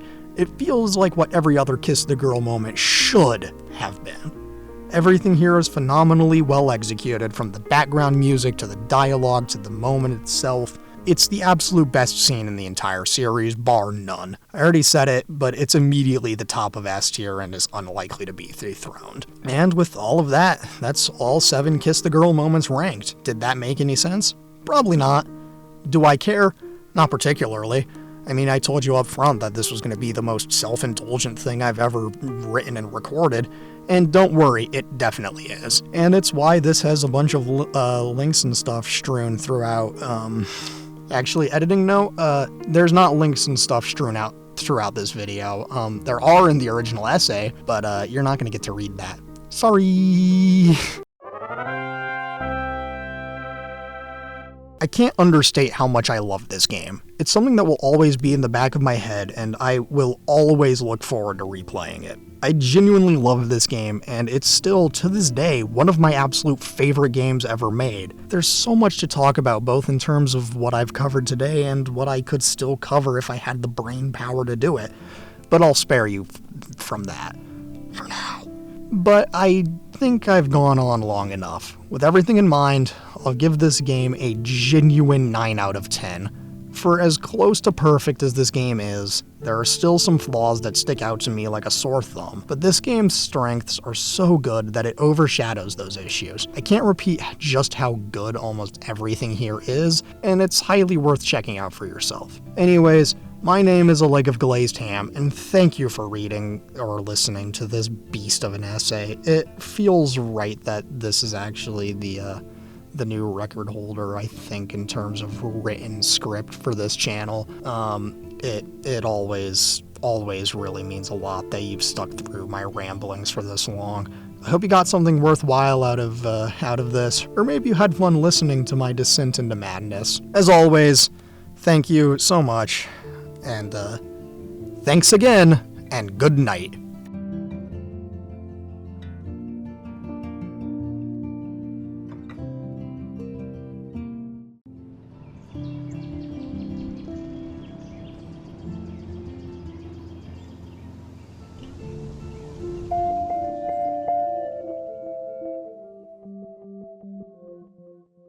It's been several years since I originally dove into this dumpster fire, and enough time has passed that I think it's worth taking another look into the abyss. And by the gods, it's still the same abyss as before, yet somehow worse. I've learned a hell of a lot more, and I now have the knowledge to overanalyze and underexplain the hundreds of thousands of problems in this game. Buckle up, because this ride is an incomprehensible doozy. Before we dive headfirst into the eye of the storm, what are we going to re-examine today? Well, we're going to look at the story, the characters, that one scene I've already talked about a billion times again, the relationship between Chloe and Rachel, and why Chloe is still a terrible protagonist.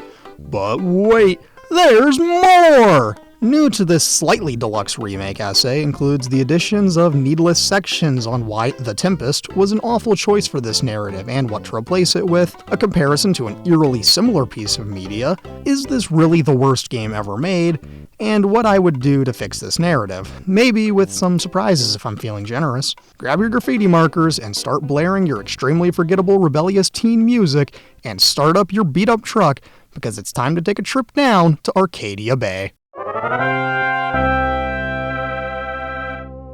Act 1, Scene 1.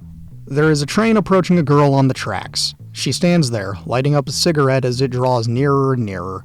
The train goes by as she jumps out of the way at the last minute. This is Chloe Price, our dipshit protagonist, and she wants to go to the show at the old mill. Why? I don't know, because she wants to feel the warm thrill of confusion, that space cadet glow or something. Anyway, she's got to get inside the building, but some quote-unquote jackass is blocking the door. He's not letting us in since our ID is fake, so we have to resort to some interesting tactics.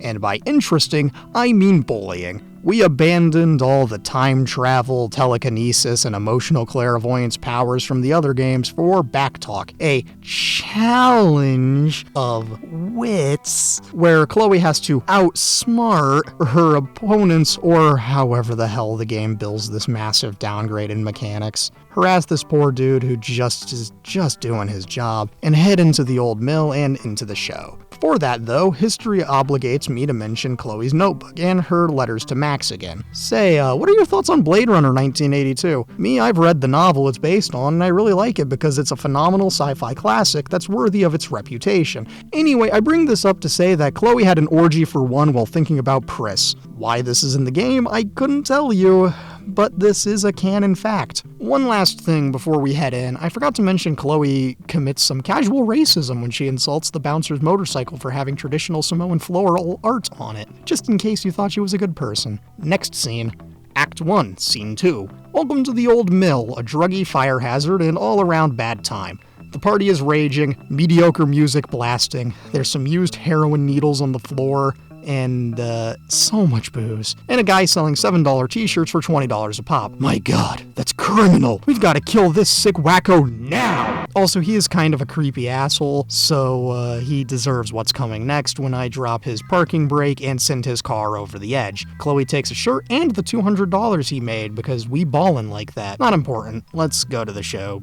But what's this? Go to get into the crowd, then get accidentally shoved into some jackass, causing him to spill his beer and get pissy? He sure won't be important later, right? Don't care. Go talk to Frank, learn who the jackass is, and figure out how to go see the show. There's some stairs to climb to get a better vantage point, so sit up, shut up, and watch a super mediocre firewalk show. Oh hey, those jackasses are here again. They start harassing Chloe, and things are about to get violent. However, our guardian angel, Rachel Amber, gives us a distraction to be able to run, so they run, and Frank saves the girls by kicking them jackass punks out. Next scene! Act 1, Scene 3. Despite having nothing to drink at all that night, Chloe wakes up ultra hungover and groggy. So the first thing she does is light up a ciggy. Grab your shit, contemplate what happened last night, change into your favorite female manipulator clothes, and get ready to rumble.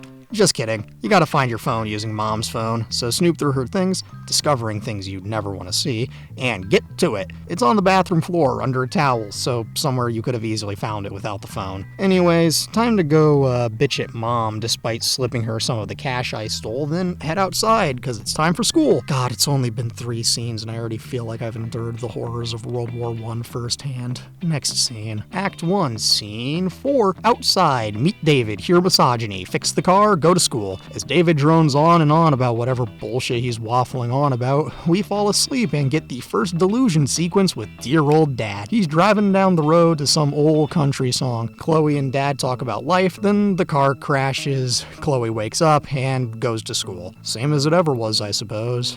Next scene. Act 1, Scene 5. Arrive at school, leave the car, and make your way to meet the least consequential characters in the whole franchise. Good ol' Steph and Mikey. Mikey is a dweeb, and not really in an endearing way. And Steph is an inconsequential lesbian. Anyways, she's got a bootleg DVD of Blade Runner for you, so Chloe, please try and keep this to yourself. After you acquire the goods, get lumped into a quick D&D sesh, save the game like a champ, and carry on my wayward idiots, because there still won't be peace when you are done. Nathan is getting harassed by Mikey's older football bro, and you gotta save the inevitable murderer because fate is a cruel thing like that. How do we save the Guigus? Through the powers of backtalk. God, what a stupid mechanic. Anyhows, insult the dorks until the security guy comes and takes him out back, then head on in. As you do, Chloe runs into Rachel, who is in full costume, and she ropes you into solving some problem in the theater department. Next scene. Act 1, Scene 6. Inside Blackwell's halls, Rachel takes you into the theater room where the director and actors are running lines and going nowhere. They need an outsider's perspective on The Tempest and the relationship between Ferdinand and Miranda, which is deciding if it's love or bullshit. As such, you have 2 choices. Quote, love is a lie, or some rant about love being real. The whole production rests on your shoulders, so what's it gonna be, Chloe? Love is certainly a thing that exists, but here it's in the creepy context of Miranda, a character who's like 12, 15 years old, and Ferdinand, who's probably an adult, but I'm not bothered enough to check. Anyway, I'm not an expert on the text and could be speaking out of my ass. The point is, Rachel is intrigued by your response, the director is ecstatic that you've just fixed the production, and the actors now have a plan for how to do the show. Woo! Anyway, after this, Rachel has to go get out of her Prospera fit and needs you to bring her belt. So after grabbing the belt, what do you, a burgeoning teenage lesbian, do? Toss her the belt or walk past the silk screen and hand it over? Walk past the silk screen, give her the belt, compliment her costume, makeup, whatever thing Chloe highlights in an awkward form of flirting, then step back so Rachel can finish changing. When she's done, she steps out and asks if you want to skip school. And of course, Chloe being Chloe says yes, no matter what, because this choice-based game has only one outcome regardless of choice. I suppose this happens in all of these games, but at least the other ones have something that makes the outcomes feel right. Whatever. Next scene. Act 1, Scene 7. Despite today being the only day Chloe promised to go to school like a normal person, she's riding the rails like the stereotypical homeless bums of yore. Where these 2 unlikely friends are heading, only Rachel knows. But it seems like they're gonna be a long time till they get there. As they keep rolling, Chloe eventually makes some really awkward conversation, but that's life, I suppose. Anyway, Rachel suggests they play some 2 truths and a lie. Damn, is it a new semester already? I didn't realize this was the first day of class, and apparently Chloe didn't realize this was a first date. Doesn't matter. Rachel's 2 truths and 1 lie are I'm ambidextrous, I'm from New York, and I'm a Leo. Take a moment to consider what might be a lie and say it's New York, because Rachel is about as West Coast as it gets. Also, if you've played the original game, you know why Rachel starts to launch into her rant about heading back to LA, the city of angels, or whatever that dump is called. Then it's Chloe's turn. I chose to be an honest boy and not cheat, to which Rachel appreciated it and seemed more intrigued and interested in our degenerate loser protagonist. The conversation gets a bit philosophical for a bit on games, life, how people are very strange these days. They listen to some music, and then it's time to get off the train. Rachel doesn't tell you this, but instead only tells you to jump. I chose to jump, and despite having the exact same two-word reaction as Chloe, I meant it in a "this is beyond stupid" way, and she meant it in a "I've got nothing to lose" way. Next scene! Act 1, Scene 8. Here was the destination, the Overlook, a park with a big ol' hill and a perfect place to people watch. However, we can't do that just yet, as the viewfinder is a wee bit busted. It's up to Chloe to fix the thing for reasons Rachel hasn't disclosed. Are you sensing a pattern yet? Yeah, me neither. Anyways, we gotta scrounge around to find some stuff to fix, pry open the viewfinder, which is done easily by examining a nearby bench, taking the plaque off, and using that to pry. Or you could take a quick detour to learn of a nearby couple's incompetence and use this to your advantage later for reasons we do not fully understand. Back on the rails, fix the viewfinder and begin the old making up people's story improv game, because Rachel is a theater gay, and of course we have to have these games here. Keep screwing around until Rachel gets weirdly hostile and aggressively pushing for some booze after seeing this Kyle MacLachlan looking ass dude talking to a strange lady. Chloe doesn't get it, but hey, it's an opportunity to drink, so she'll happily oblige. And here is where that couple from earlier comes into play. They've got wine, we want to steal it. So utilize Rachel's acting and the information you accidentally scouted out earlier to successfully schmooze your way into some booze. And if you play it right, you just saved that couple's marriage. So let's go. We did a good deed. Woo! Next scene. This is Act 1, Scene 9, Part 1. Welcome to the junkyard. We've got Rust and Grime. Here in Chloe's home away from hell, we've got a very pissed off Rachel and a dumbass who wants to make her feel better. Chloe's baseball bat bash doesn't go over well, and Rachel loses her shit, thus sending Chloe into another mental breakdown over how everything's my fault. She'll take all the blame, aqua sea foam shame, sunburn, freeze or burn, choking on the ashes of her enemy in the... My legal team has advised me to continue this reference no further. All apologies. I'm sorry about that. The point is, Chloe blames herself for everything bad that's happened in her life, and instead of it being in a very incredibly well-written tale of revenge and self-loathing, like The Crow, a comic that predates this shit show by almost 30 years, it comes off as pretty pathetic and sad. Anyhow, Chloe's really afraid of screwing up whatever is going on between her and Rachel. Rachel asks what that thing is, and you're given a choice. Are you friends, or are you more than friends? If I was actually invested in the game, I'd have said more than friends. If I cared about the canon, I'd have said more than friends. And considering these things, I shut my brain off and said more than friends. Rachel admits she feels the same way, but not the same enough to stay with you, so she books it down the road to nowhere. Chloe is left sad and angry. She doesn't know how to behave, and she still won't know how in the dark arms of her rage. Chloe takes her bat and starts smashing her way through various objects in the junkyard, one of which is a camera. This could have almost been a cool allusion to my dearly beloved protagonist Max Caulfield, which would have been cool if the game didn't acknowledge that it meant that and just let the image speak for itself. But the thesaurus-chewing chimps who wrote this trash had to rub it directly in our faces. After Chloe has smashed every sign, bottle, and box in sight, she's got one last thing to attack: the totaled car of her late father. She then starts another delusion sequence with her dear old dad, which I'll call the next scene. So, next scene? Act 1, Scene 10. Chloe wakes up in Dad's old car for ye old delusion sequence, where Dad is our mentor teaching us that we can't run away from all our problems. So go get your girl, bitch! Then we wake up and look at you! We've learned the location of Rachel from some schizo delusion dad, and you're off to be her hero. Chloe heads back to the Overlook and sees Rachel standing next to that one tree. You know, the one tree that was down the hill? Anyway, Rachel tells you a story about her dad, and the reason she got so pissed earlier was because that cheating whore was her dad. The two buffoons comfort each other and make the cliche promise that they're gonna run away together to signify their descent into Tallahassee. They burn Rachel's photo of her dad, and they throw it into a nearby garbage can.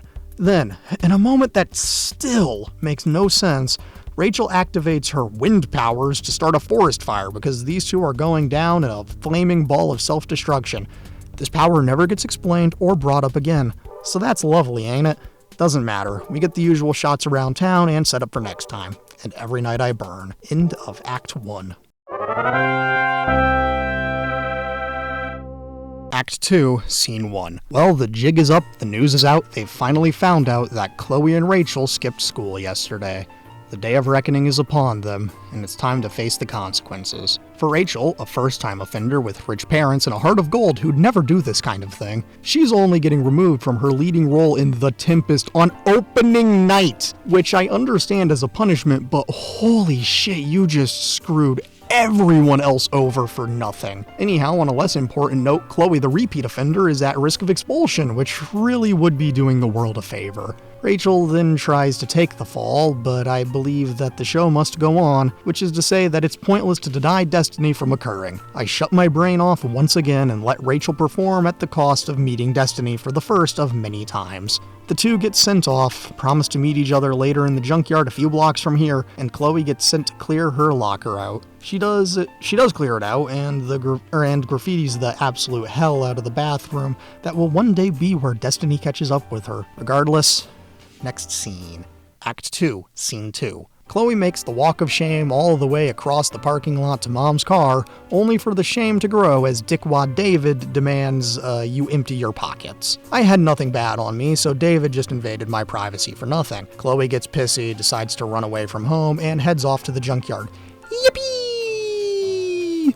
Next scene, please. Act 2, Scene 3. In the junkyard, the mighty junkyard, Chloe repairs a truck. She has to find parts to fix the ancient beast, so explore that junkyard and, by some divine miracle, find functioning parts and some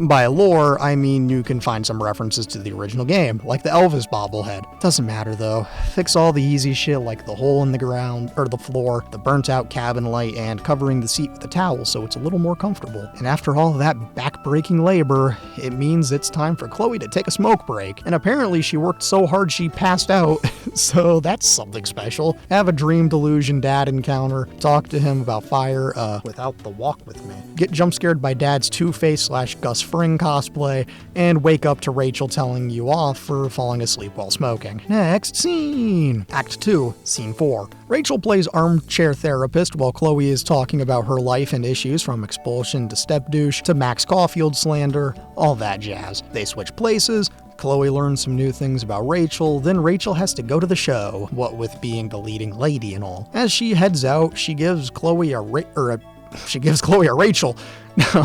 No, she gives Chloe a duffel bag full of all sorts of fun things for a runaway. Or not before asking if Chloe will hang out with her after the show. Chloe agrees because you're not getting a choice this time. Anyways, Chloe sets up shop in a nearby tool shed, decorating it to her heart's content.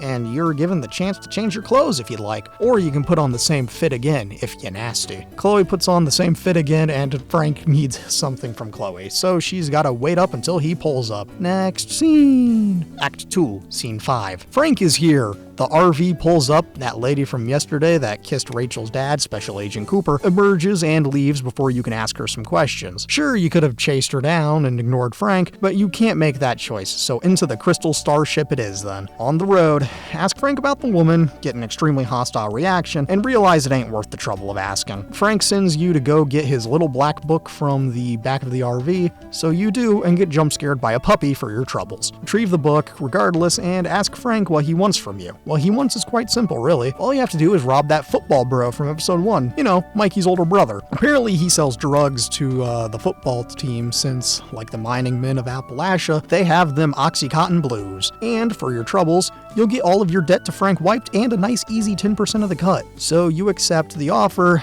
and get dropped off at Blackwell. Next scene. Act 2, Scene 6. Back on campus, we get a whole lot of filler and not a lot of killer. There's some puzzles, some character interactions, like your second of 3 interactions with Steph, the inconsequential lesbian, and a puzzle with What's-His-Face, the photography bro from the first game. That and one of the maybe like 5 times you get to use backtalk ever in the game occurs when you have to talk your way into the dorms. Once inside, you can snoop around some of the open dorms if you'd like.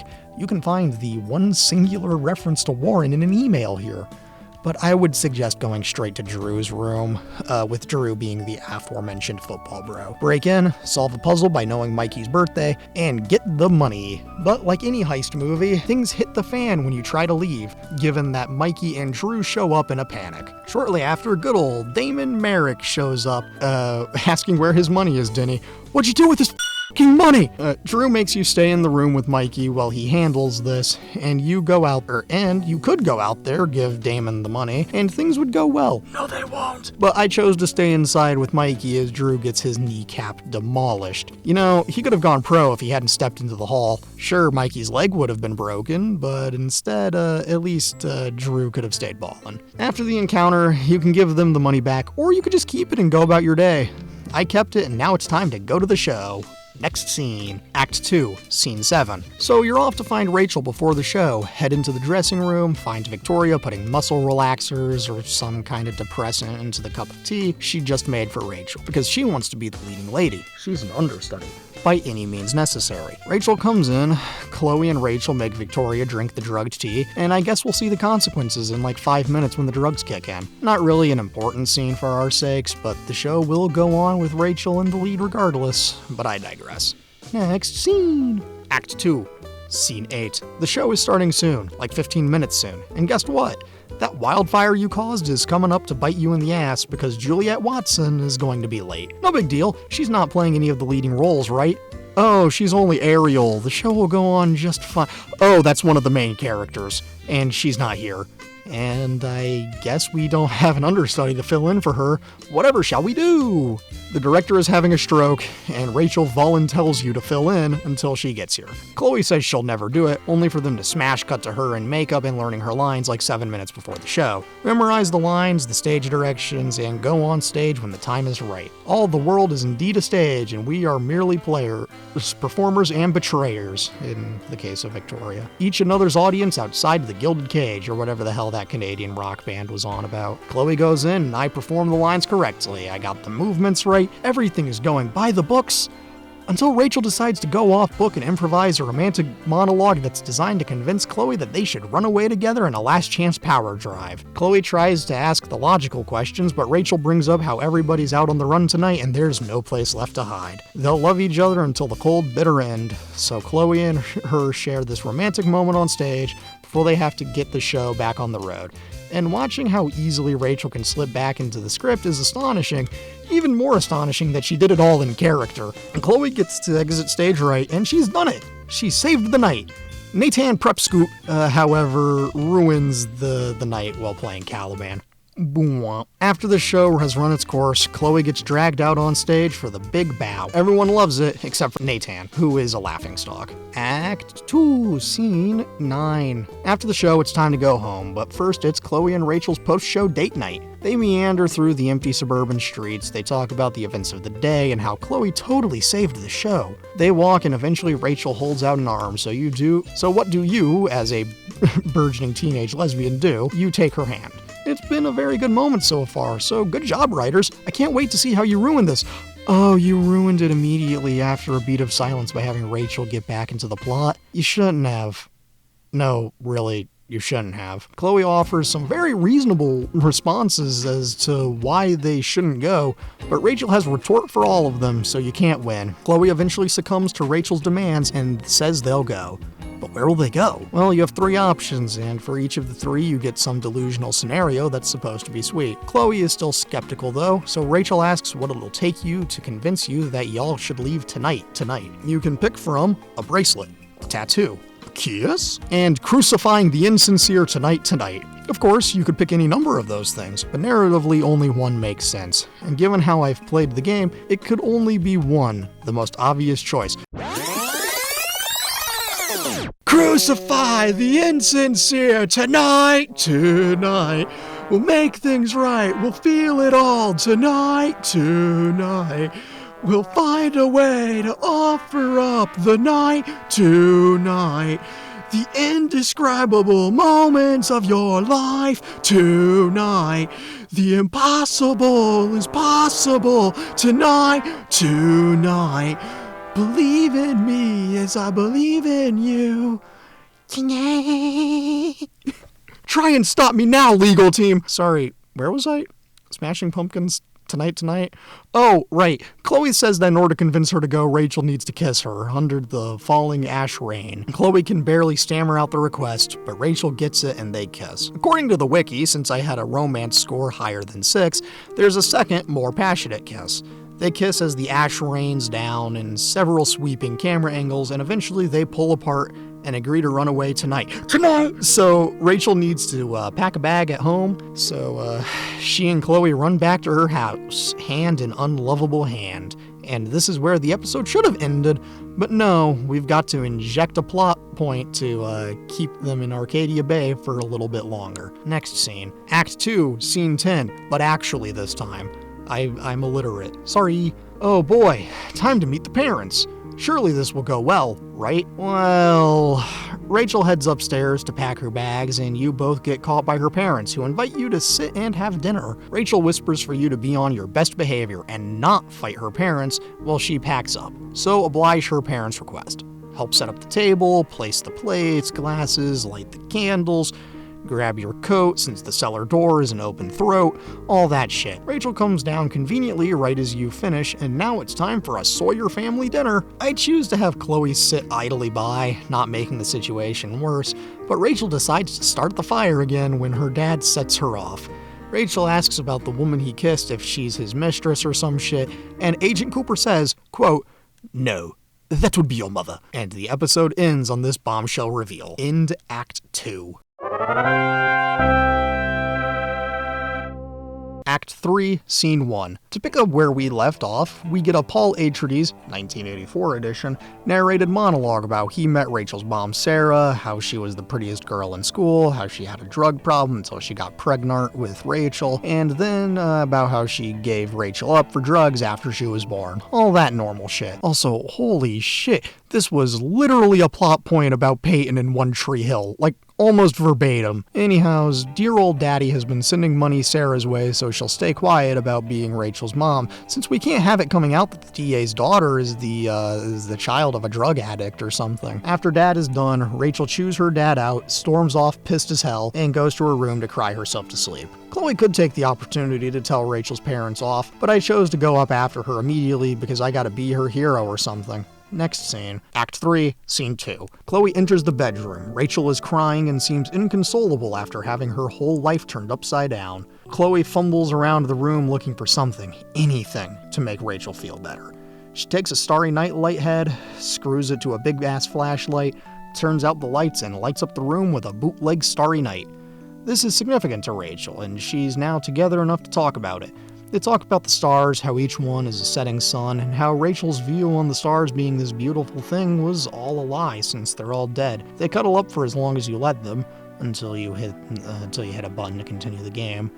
While Chloe.exe loads up a response that's actually comforting and gives Rachel a glimpse of hope to still be able to see the beauty in the stars. Rachel learned something new that night, gained some perspective, and this is when you should put the long pause, but I digress. The two fall asleep in each other's arms, Chloe has another dead dad dream, and the game fades into the next day. As such, next scene! Act 3, Scene 3. Chloe needs to get some shit from home, which means she's finally gonna take that damn shower. It's actually a neat little parallel because Chloe enters the house through the same window she and Max leave through in the first game.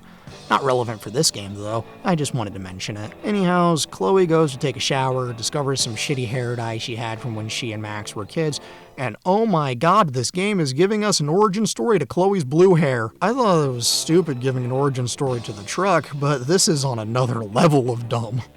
Afterwards, go pack up your small amount of stuff that you want to keep, like the randomly introduced dad's jacket that Chloe seems to love, and make your way through the front door. This was a fool's choice because now you have to have an encounter with Mom and David. But 95.1 WDNC, we do not care. Next scene, Act 3, Scene 4.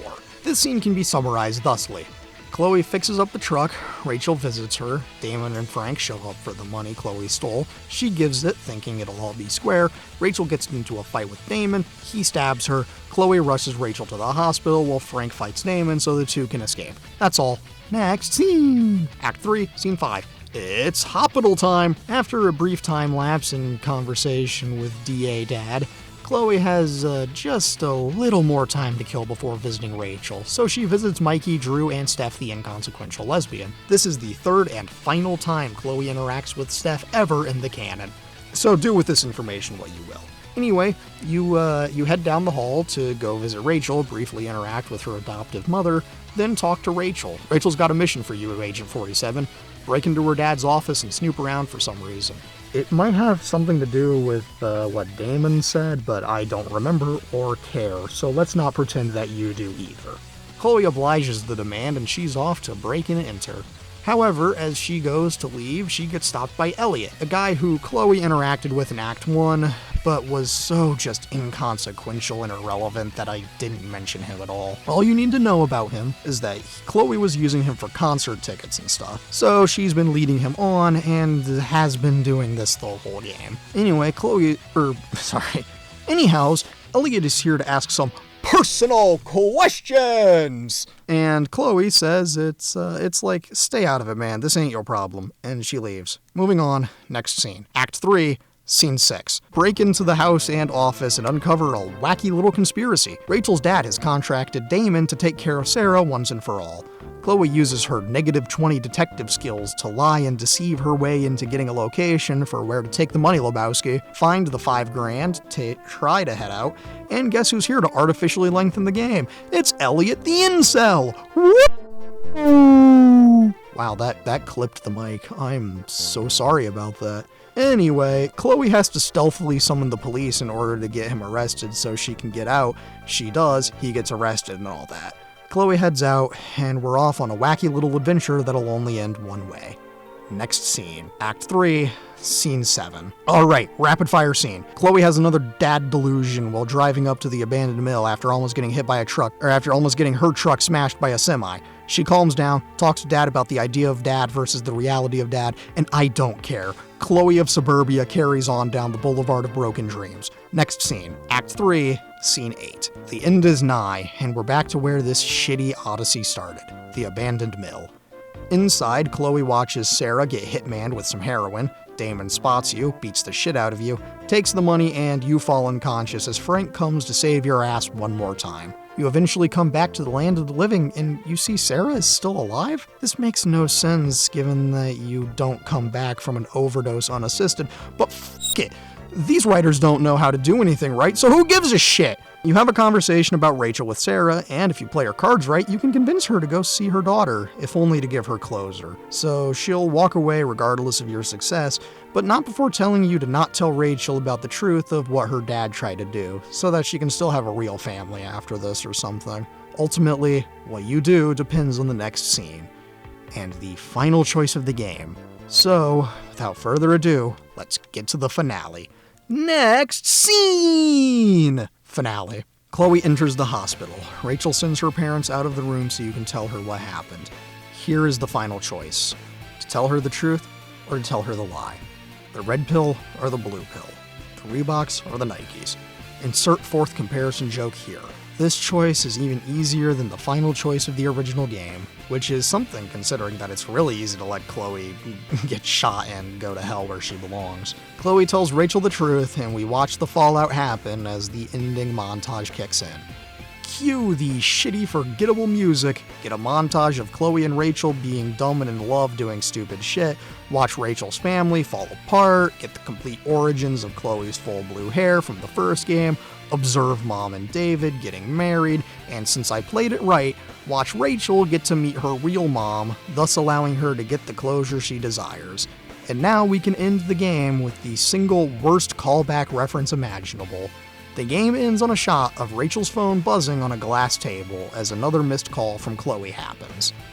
And all we hear is the shutter of a camera clicking away before we fade to black. For those of you who are new to this, or don't remember the first game, this is where Rachel died, and this puts us about 2 months before Max saves Chloe in the bathroom. Or 2 months before the storm. I'm sorry for that, but not really. And with that, the story is said and done. I can finally say, end of Act 3, and Finn. So, our motley crew of eccentric weirdos is a lot less eccentric or interesting than usual. Even Life is Strange 2 has a more interesting cast of characters that would make the world somewhat more tolerable, but not here. Not this time. So let's look back at the characters in this play and discuss. Some of them have some worth, and some of them don't. I mean, Frank serves zero purpose in this narrative, but he's an interesting character in the larger Life is Strange universe, and I somewhat appreciate what they did with him here, even if it's not entirely canon. More on that later. First on the block is Steph. Oh, Steph. Wasted potential is such agonizing sorrow, and this seems to be your defining characteristic besides being a lesbian. When I originally covered this game, I hadn't played True Colors yet, and now that I have, I can say Steph had a glow up and did achieve character growth, but she's not my favorite. Granted, in that game, she got immediately overshadowed by my dearly beloved Ryan. She was still an interesting character who had a purpose in that story. Hell, she even had enough of a purpose and motivation to get her own little prequel story that was, for all intents and purposes, a pretty solid DLC that expanded the lore a bit. Here, though, she gets none of that. She gets relegated to approximately 3 interactions in the whole story. Tabletop game, personal question, and hospital. The fact that your whole character can be summarized in 3 interactions and 2 words is not just sad, but kind of pathetic. Sure, I'm glad you got to evolve in a later game, but I just don't care. You're a low B-tier character at best, but here, you're completely forgettable and inconsequential. And of course, where would I be if I didn't mention the pathetic attempt at having a character that's just Hal from Megamind, but worse. Elliot is anyone's worst nightmare, because he's an incel cuck redditor soy boy, a self-proclaimed nice guy, a creep, a weirdo, the kind of guy you see and ask, what the hell is he doing here? His ass does not belong here. I think you get the point. Sure, Chloe was leading him on the whole time for her own gain, but that doesn't warrant this kind of shit. But I get why he was there for the narrative. However, he was clumsily introduced only in 3 scenes, and we never got the sense that he was going in this nice guy TM direction, because he just wasn't there. Can you tell me what the pattern for side characters in this game is? And if you said not on screen enough for the audience to get a good sense of their character, then you guessed right. I'd also have accepted the answer of them being completely shoehorned awkwardly and having no real impact on the overall narrative. Either answer is good, and you'd get a gold star if I had any. Anyhows, the actual point of Elliot is that he was a non-character in this story. He was an object to artificially introduce drama in Act 3, Sing for the Damage We've Done and the Worst Things That We'll Do, in a way that felt unnatural. Seriously, I had kind of forgotten about him up to that point in the story, and him following Chloe when she's off to get the ransom money is absurd and pointless. He's not established, he's not memorable, he's a random dumpster fire MacGuffin that feels right at home in a play written by a high school theater gay trying their damnedest to make a social commentary for a project, and failing miserably because they just don't get the concepts of playwriting yet, so they get a C- and a little comment from the teacher that asked if they're doing okay because they're normally a straight A student, and but they've been seeming a little withdrawn and depressed lately because their parents are getting a divorce because their mom is cheating on their abusive alcoholic dad with her hot middle-aged coworker Craig from accounting, who's married to mom's friend Brittany that works for the district attorney, and it seems like they could use a little help. Editor's note, if it wasn't clear none of that needlessly elaborate story was real, I did not live that experience. I had a completely normal high school experience. Thank you. So, dear old dad deserves a mention here. Despite being what I call a schizophrenic delusion, he is an integral character in the narrative. William is an odd character in the greater Life is Strange canon, however, he does represent a recurring archetype for the series, given the existence of Gabe in True Colors and Rachel to a much lesser extent. None of that matters though. What does matter is that William is one of the few aspects of this game I can appreciate. I like Dad. Even if the narrative would have been a hell of a lot cooler if Dad was only revealed through environmental storytelling, something like the music he owned that Chloe now listens to extensively in an effort to feel some sort of connection to her recently deceased father that she barely got to know. I mean, that'd be way too clever and rewarding for this narrative, so delusions it is then. Then I suppose the last real character to mention here is Rachel's dad. I don't know what shared daddy issues the writers of the Life is Strange series have, because in all of the games except Life is Strange 2, the big twist villain is a father/father figure to an integral NPC. In Life is Strange, it's Mr. Nutellabeard and his son Nathan. In this one, it's Rachel's dad. And in True Colors, it's Ryan's dad. Coincidence? I think not. But that's just a theory. Yeah. Anyway, back on track. Now, Rachel's dad sure is something. I mean, he's the archetypal evil district attorney who will stop at nothing to protect his perfect reputation. And it's something that you see all the time in movies that it does nothing for me. None of these games ever really have great villains, but as they're usually a better character study than anything, but this just feels the least meaningful.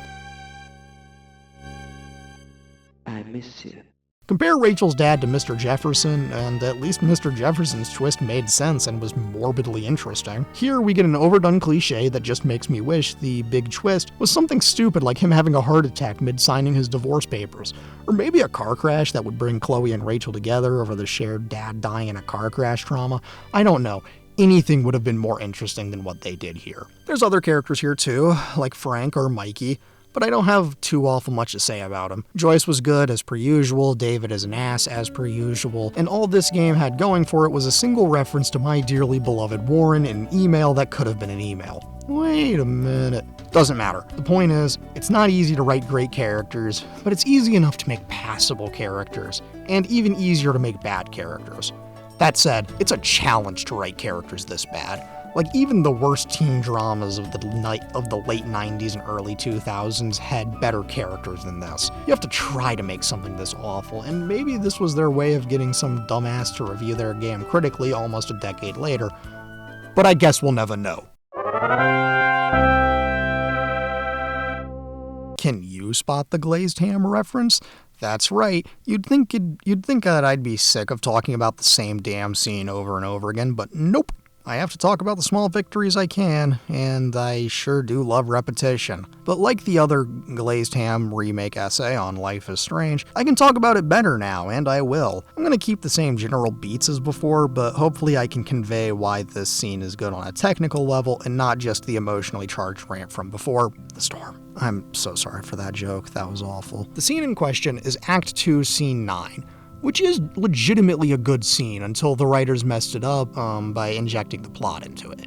That said, if you ignore that part, a tall order I know, it's a great scene for a myriad of reasons, most of which are technical, actually. To start, the camera angles for this scene are pretty solid. The framed shots of suburbia in the first third of the scene are honestly pretty cool establishing shots. They look nice visually. The close-ups we get are alright, good for establishing the blooming intimacy between the two, but the big sweeping camera movements during the big kiss are where it's at. Those shots that felt grand and cinematic work beautifully and capture the feeling of the moment as they should be. The dialogue before we get back to the plot shit is honestly pretty solid. It feels natural for some dumbass theater kids riding off the high of a performance going well, and it would be endearing if there were any characters other than these two. I mean, of course, the dialogue falls apart the moment the plot shit comes back into it, i.e. direct quotes, "Let's leave, for real," and "You said you wanted to skip town and never look back.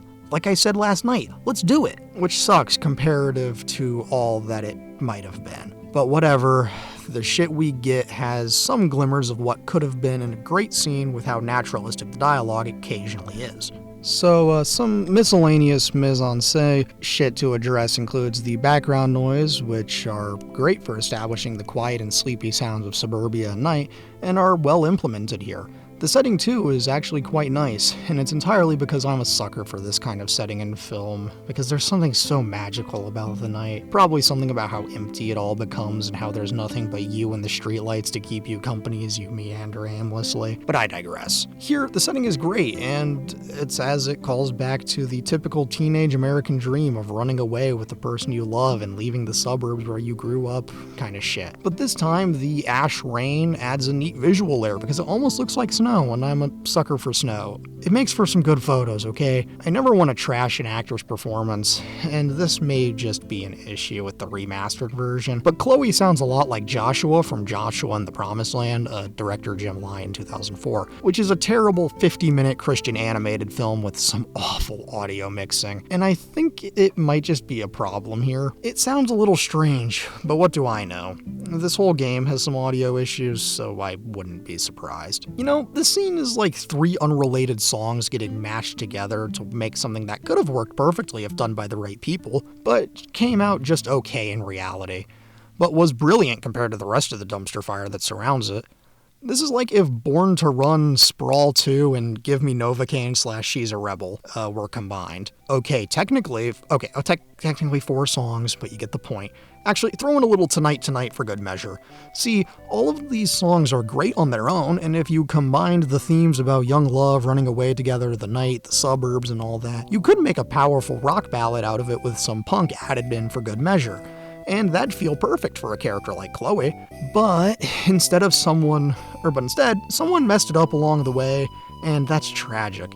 If you're not as familiar with any of those songs, don't worry, but go ahead and listen to Born to Run by Bruce Springsteen, Sprawl 2 by Arcade Fire, Tonight Tonight by Smashing Pumpkins, and the album American Idiot by Green Day, because all of those songs fit perfectly for this game's themes. However, this game feels like all of those themes getting implemented very clumsily and by someone who couldn't quite piece together why those things could work together. Anyway, I feel like I've been a little too negative towards the writers, so let me give them a break with my thoughts on what they did right. I will say that in terms of this being the big cinematic moment in the narrative, they did a really good job of making this feel down to earth and natural. In so many pieces of media, the first kiss is always super dramatized, and I get why. It's often a big moment of character growth, or used because it's the last time they'll ever get to do that. For example, trashy teen dramas like Dawson's Creek and One Tree Hill use this all the time, actually, because you can have characters fight over seeing one another kiss the person they like and all that shit. For the other type of this moment, you have things like Drive, or the original Life is Strange, where the protagonist kisses their love interest before they go off to save the day and never see them again. In the case of Drive, it's because Ryan Gosling has to leave town after brutally killing the mob, and in LIS, it's because Max has to go back in time to save the world, so Warren will never get to know how she really feels since this timeline is going to be wiped due to time travel shenanigans. But here, it's just a simple thing.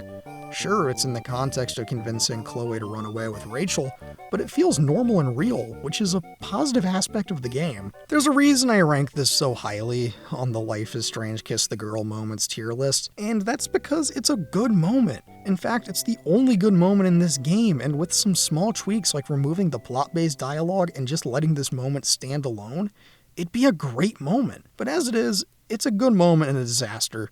Kind of like the 2 days where Grandpa's condition gets a lot better and then he dies immediately after. That's what this moment is in this game. Morbid comparison to be sure, but you know what I mean. It's the biggest glimpse of what could have been in this game, but that, my friend, is a problem for a different day. Ah, Chloe and Rachel, my favorite representation of mutually assured destruction. Now, I'm gonna make a comparison here that I've already made before, and if you're an astute reader and viewer, whatever, you'll have noticed a myriad of references to this one particular thing sprinkled into this essay. That thing is Tallahassee by the Mountain Goats, which is my favorite example to pull when I want to talk about bad relationships that only end one way. Chloe and Rachel are star-crossed lovers, which, contrary to the popular usage of the term, means that they're fated to end in death or tragedy. In this regard, we see why the more obvious, and objectively better, choice for the school play should have been Romeo and Juliet, but that's too cliche, so they had to pick the one that's inciting incident is a storm solely based off of the fact they couldn't pass up the opportunity to reference the storm from the original game. Sorry about the tangent, let's get back to the point. Chloe and Rachel are terrible people that are perfect for each other and no one else. They each make each other worse and perfectly enable the bad behavior of the other, all on their way to their shared demise at the hands of Nathan Prescott. That said, they don't do each other any favors on the way to that. However, back to Tallahassee, the lyrics within that album line up perfectly with this game. I can't say if the writers of this game were aware of the album that came out well before their game, but the resemblance to certain events is uncanny. To start, let's look at the most popular song on the album, No Children. I'm not going to sugarcoat it. The lyrics, quote, "And I hope the junkyard a few blocks from here someday burns down. And I hope the rising black smoke carries me far away, and I never come back to this town again," are the most perfect way to encapsulate Chloe and Rachel's shared goal. I mean, where does Chloe go after she decides to run away? The junkyard a few blocks from here. The goal of Chloe and Rachel? Never coming back to this town again. What's the perfect excuse? The rising black smoke.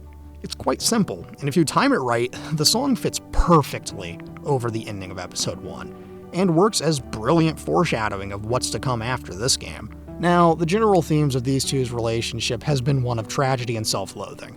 As soon as Chloe admits she wants Rachel, she inadvertently brings up her own self-loathing and, knowing her behavior, her own self-sabotage. To anyone normal, quote, "The warning signs have all been bright and garish," and quote, "far too great a number to ignore." But Rachel doesn't care. She's willing to walk down to the end with her. They're perfect for each other, even if this gets ignored in the overall continuity of the games. They both engage in this kind of crap, where both are perfectly content with the path they're heading down.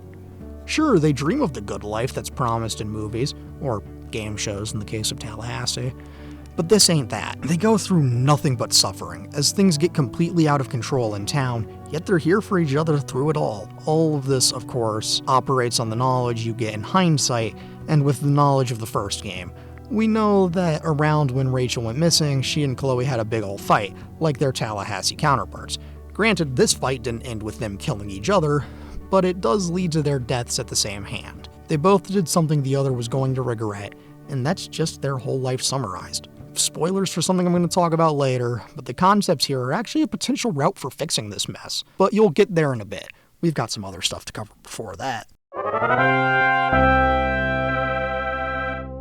So, if I somehow haven't made it clear yet, Chloe is a terrible protagonist.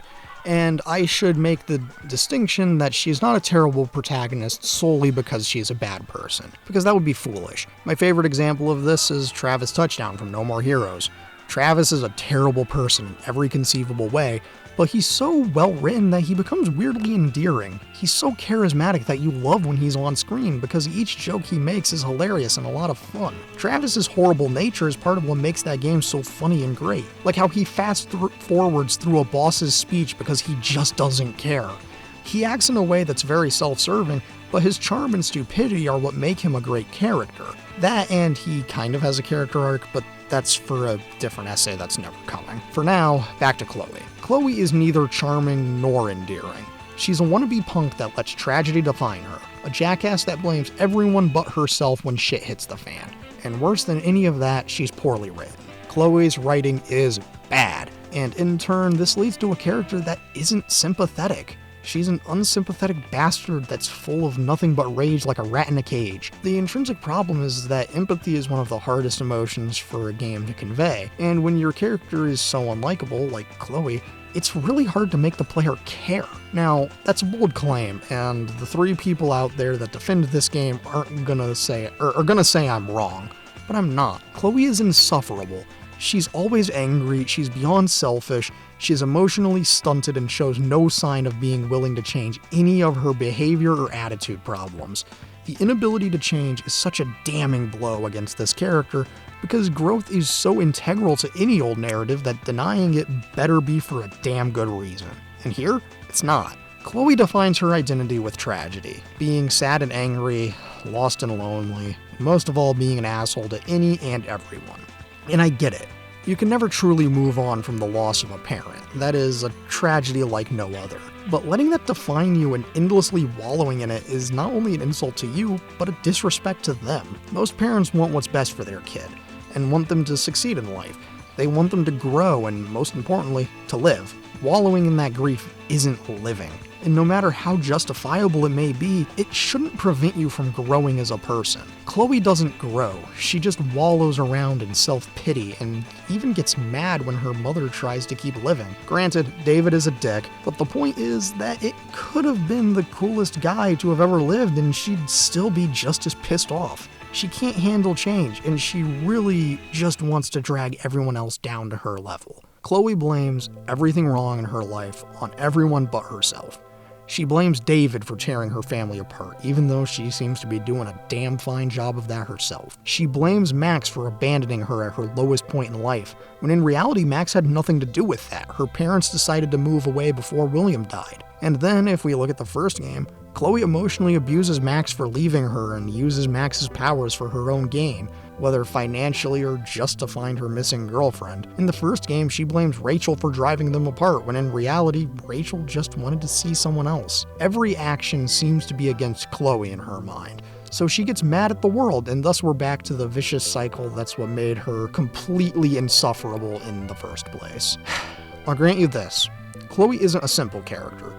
But dear lord is she unlikable, unsympathetic, and awful. She has a lot of layers of shit to her character, which is commendable because of how each layer manages to get worse than the last. If their goal was to make a terrible character and provide an example of negative representation, then I guess they hit it out of the park. But if they wanted to make a good character, then they struck out looking. I'll admit that Chloe is a fascinating character to study, but man, she is a terrible, terrible character. There's an endless list of movies, shows, albums, hell, even games that explore the ideas of young love, running away together, and being star-crossed idiots much better than this. And you know what? You know what that means. It's comparison time, bitches! Woo! Obviously, I've already mentioned Tallahassee, so I won't repeat it here. But there's some things I should mention, like the most glaring comparison to a much better thing, and as such, the classic 1950s film Rebel Without a Cause, starring the late great James Dean. Rebel Without a Cause is a film all about belonging, young love, tragedy, and that old desire to run away together. Or some shit like that. I haven't watched this movie in a long, long time. But it's a good one. Of course, the most iconic scene of this film is the "You're tearing me apart" speech, but its origins is a common misconception. See, this is actually a reference to the 2003 film The Room, and the scene where the main character Johnny confronts his cheating fiancée and says, "You're tearing me apart, Lisa!" And Rebel Without a Cause shamelessly stole this line 48 years earlier. Anyway, the film is a quintessential coming-of-age movie that explores the ideas that this game does much better. Jim Stark, female love interest, editor's note, her name is Judy, and repressed homosexual best friend, editor's note, his name is Plato, all come from broken homes with bad family dynamics, and what do they inevitably do? Run away into an abandoned mansion, where Jimmy and Judy kiss for the first time, and Plato can shoot a gang member for plot reasons I don't remember. Anyway, the point is, this comes after another big confrontation between Jim and his parents when they say they're gonna move again after Jim got into a game of chicken that quickly turned deadly. We kinda see this here if you consider the following. The discovery of Sarah is a stand-in for the game of chicken. The junkyard is the stand-in for the mansion they run off to. Damon is the stand-in for the gang, and the plethora of confrontations with the parents of Chloe and Rachel is self-explanatory. The point is, these narratives are far too similar for this to be a coincidence. And you know what? The 50s version of this story does it so much better.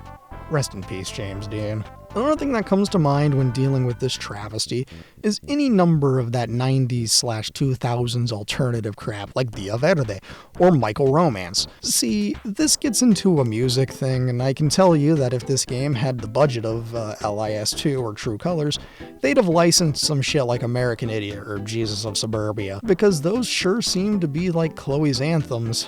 Chloe is not an actual Christ figure, pretty far from it actually. But one of those songs seems to match up perfectly here. I mean, Chloe sure is a Jesus of Suburbia, a forgotten loser that's been left to, quote, fall in love and fall in debt to alcohol and cigarettes, and Mary Jane to keep me insane. Which are all three things that Chloe loves in life, and are why she's personally so poor. And of course, she's running away from pain when she's been victimized, and her story is just another tale from a broken home, so she wants to leave, right? That's oversimplifying it a bit, but you get the point. On an unrelated note, if this game had done something I'll talk about at length later, consider this a teaser for the Fix the Unfixable section, and used the music a bit better to help aid the story, it'd actually be pretty bearable. If they had used music as a means of Chloe connecting with her departed dad, you could have included some more dad rock tracks like Bruce Springsteen's Born to Run. It would make the beat up truck have a different meaning. It would not only get the music or get the running away together point across musically, but it would also serve as a means of Chloe getting to know her dad. On the surface, it's the classic example of teens running away in cars the American dream always seems to dictate, and that timelessness of their situation and desires. But underneath that, you get to understand Chloe's dad better in a way that doesn't even have to show him. You get that he had the same rebellious feelings as Chloe does now, and that tells you so much about his character without having to say anything else. Anyway, I don't want to get too ahead of myself, so just keep this in the back of your head. Alright? The school play in episode 2 is something I've kinda glossed over, as I hadn't read The Tempest, and today, I still haven't read it. But I read the French remake of it called Une Tempête, A Tempest in English, because I was forced to read it for a class. As such, I will be using the knowledge I've gained from this class as why using The Tempest in this narrative has a really negative impact. Also, I'm going to talk about some different plays, musicals, performance art things they could have used instead. But first, I need to explain what A Tempest actually is. And to cover my own ass, I am not an expert on any of the crucial themes of this play, nor do I claim to be. This is all a pretty surface level reading of this because I don't have the time, interest, or motivation to really get into anything that isn't my main argument. Cool? Cool. So, a big thing of A Tempest are the dynamics between Prospero and Caliban and Ariel.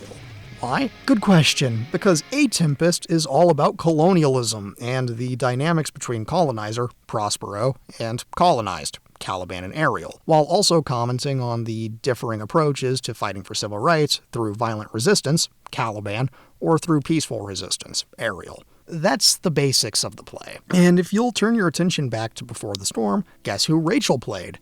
That's right, Prospero. And who did Chloe play? Ariel. Now they're performing the original version of The Tempest, but these themes are still present there, just not as at the forefront as they are in A Tempest. So consider this, a play that's really about colonialism being used to portray a romance between the actress playing the colonizer and the actress playing the colonized, and do you see why this is a weird issue? This is a weird-ass move, and I guarantee the only reason the writers chose this play was because A, it's public domain, and B, the name fits the game because a tempest is a storm, and this game is called Before the Storm. That, and they just really could not resist using the line, "Hell is empty and all the devils are here," because they thought it sounded cool. They didn't even get past the second scene of the play before they stopped.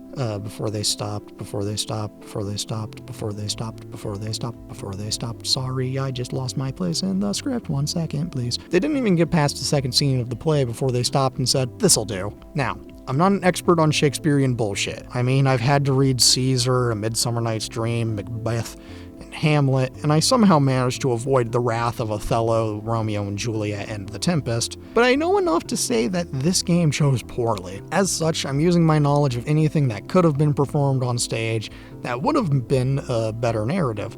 So we'll start with reasonable and get absurd, shall we? The obvious choice they should have gone with was Romeo and Juliet. I mean, you don't need the audience to have even read the damn thing to get the point across, because they know the general beats. I know if you read into it, there's 1,000 problems with using this narrative here, but do I look like I give a shit? No, I'm bringing this one up because it's an effective way to bring the play with romantic tensions into it that would also foreshadow the deaths of Rachel and Chloe perfectly. So, as a talentless hack fraud, it would convey exactly what you need it to do. It's also public domain, there's no rights to be acquired, all is well. If they were really motivated to do something right and spend money to get the rights for songs for a far better soundtrack, then they could have taken a certain little pop punk rock opera album that I've been referencing throughout this, and one that's been turned into a pretty successful Broadway musical, and that's American Idiot by Green Day. Now, as we all know, Chloe is as close to a Jesus of Suburbia as we're gonna get, and given her punk aesthetic, this shit is a match made in heaven. I mean, it may even make sense for the time period, given that the musical became a thing in 2009 and this game is set in 2010. It would have been relevant and timely in the game's lore, and would have made for a fun segment with music that I'd actually remember. Now, it would have to be reworked to be a bit more in line with the album version of the story, and you'd have to have Chloe play the role of Jesus and Rachel play the role of what's-her-name, but it'd fit perfectly in the game. It's an album all about suburban decay, angst, rage, and love, all the things that define Chloe perfectly. And while I know it would have been way too expensive to even get the rights to one of the songs, it would have been perfect to have Chloe and Rachel perform Extraordinary Girl or Letter Bomb, but that's a story for a different day. Let's get off the rails and rapid fire some bullshit, yeah? So, if you want something more in line with the running away together while also being funny and getting to highlight something fun, bring out the Little Shop of Horrors. Now, the licensing would be a nightmare to get, but would it be worth it? Yeah. I mean, it's completely unreasonable to bring up, but you also get some themes of wanting to run away together, undying love, and a big-ass plant that eats people. What more could you want? No, but in all seriousness, injecting some comedy into the game would do it some good to make it a less miserable slog. There's also my dearly beloved album Tallahassee, which would have been which would work amazing as like a two-person country rock opera musical, and would fit Chloe and Rachel's characters brilliantly for reasons I've already talked about. But that would violate Chloe's whole no country music thing, which is bullshit, by the way. You could throw in some other wacky things, like an adaptation of The Wall if you want to explore the inside of Chloe's life through a musical form, and basically, if you take nothing else away from this section, just remember that this game would have been better if they just made it a musical. This is it, the moment we've all been waiting for. Is this game as terrible as I've always claimed it to be? Yeah, of course it is. Are you kidding me? There's nothing this game could have done or new perspective it could have given me that I'd even consider making me think it was good. Every choice made was the wrong one. From stuff we've already discussed, like the choice for the school play to be the Tempest, or just how unlikable Chloe is and how forgettable all of the other characters are. I've always made the claim that this is the worst game ever made, because it's a deliberate bastardization of everything that made the original game one of my all-time favorites, and I think it's time to elaborate on that. The first game features a very sympathetic and relatable protagonist, and the music works perfectly and brilliantly to fit her aesthetic, and the gameplay uniquely integrates her powers to achieve an interesting blend of puzzles and explore the depths of your own morality and what you could do if you could make a choice, see the outcome, and then rewind and try again. This game looked at all of that and did the opposite of everything. Chloe isn't relatable. She's an abusive mess. She was also the weakest part of the original game, and I can excuse that because of how strong everything else is in that game. But here, I'm spending every moment of gameplay with this cretin in her inner monologue. Unlike Max's inner monologue in Journal, we get a bastardized version of this with the letters that don't feel in character and don't really make sense, but because the first game did it, they sure had to do it here too. The music is another problem. See, the first game's soundtrack featured indie music that works well given Max's indie aesthetic, and each track felt memorable and poignant to the story. To All of You works perfectly as an opening song, and that sequence is burnt into my brain. Same with Something Good, and especially Spanish Sahara. But here, I can't name one damn song on the soundtrack. It feels like they saw what the original game had and said, we can just do that again, without considering how tight it was to the protagonist. As such, we get a bastardized version of the good soundtrack. And the problem is that a little bit of money invested into Jesus of Suburbia by Green Day, or Teenagers by My Chemical Romance, or even some grungier tracks like Something in the Way by Nirvana or Black by Pearl Jam, would have fit Chloe's aesthetic so much better than you would have ever believed. I know it was likely a budgetary thing, but it would have improved the game so much if it just had good music. Then of course, there's the story. Oh boy, the story. I mean, the first game isn't particularly groundbreaking in the exact story it tells, but at least it's captivating because of the great characters that support it. Here, none of that. They thought they could use the audience's supposed love of Chloe and run off that while expanding on the mysterious Rachel Amber. You know, that corpse from the first game that we only got to know from documents and the fragments of memories we were given by Chloe. Anyway, in this game it feels like they didn't try nearly as hard to create a narrative that held the same weight as the original, and in part this may be because it's a prequel where we know that Rachel and Chloe have to survive until at least 2 months before Max comes back to town, hence the tension of Rachel getting stabbed didn't mean shit. Rewinding time is such a cool mechanic for a narrative-driven game. I wonder what the sequel is going to use as its unique device for making this narrative go forward. What's this? We're getting rid of the power entirely? Who thought this was a good idea? Seriously, the deliberate move to make bullying the central mechanic was a bold strategy that never paid off, because it feels half-baked and underused. The first game made excellent use of time travel to help make the player feel like they were being smart and setting up events to go in their favor, or to learn information and right previous wrongs, and even save lives. But I can count on one hand the amount of times this game uses backtalk as a mechanic. It's like 5 total. It's laughable just how much of a non-mechanic it is. I mean, they could have used Rachel's apparent Wind Waker powers, because that would have been neat. You know, maybe cause some chaos or something. I don't know, anything would have been better than what they actually did. None of this matters, though. The game is what it is, but I'm gonna bitch about it because this game is an insult to the franchise, and it's fascinating to see what went wrong. It's astonishing just how many wrong choices they made here, and I think you might get why by now. If you don't, then maybe consider rewatching some parts of this, or you're a brain-damaged troglodyte who thinks Chloe is a good or compelling character. Anyway, I think I've got one more section left in me, and this is going to be a fun one. Strap in, because it's time to do the impossible task of fixing the unfixable. Next scene!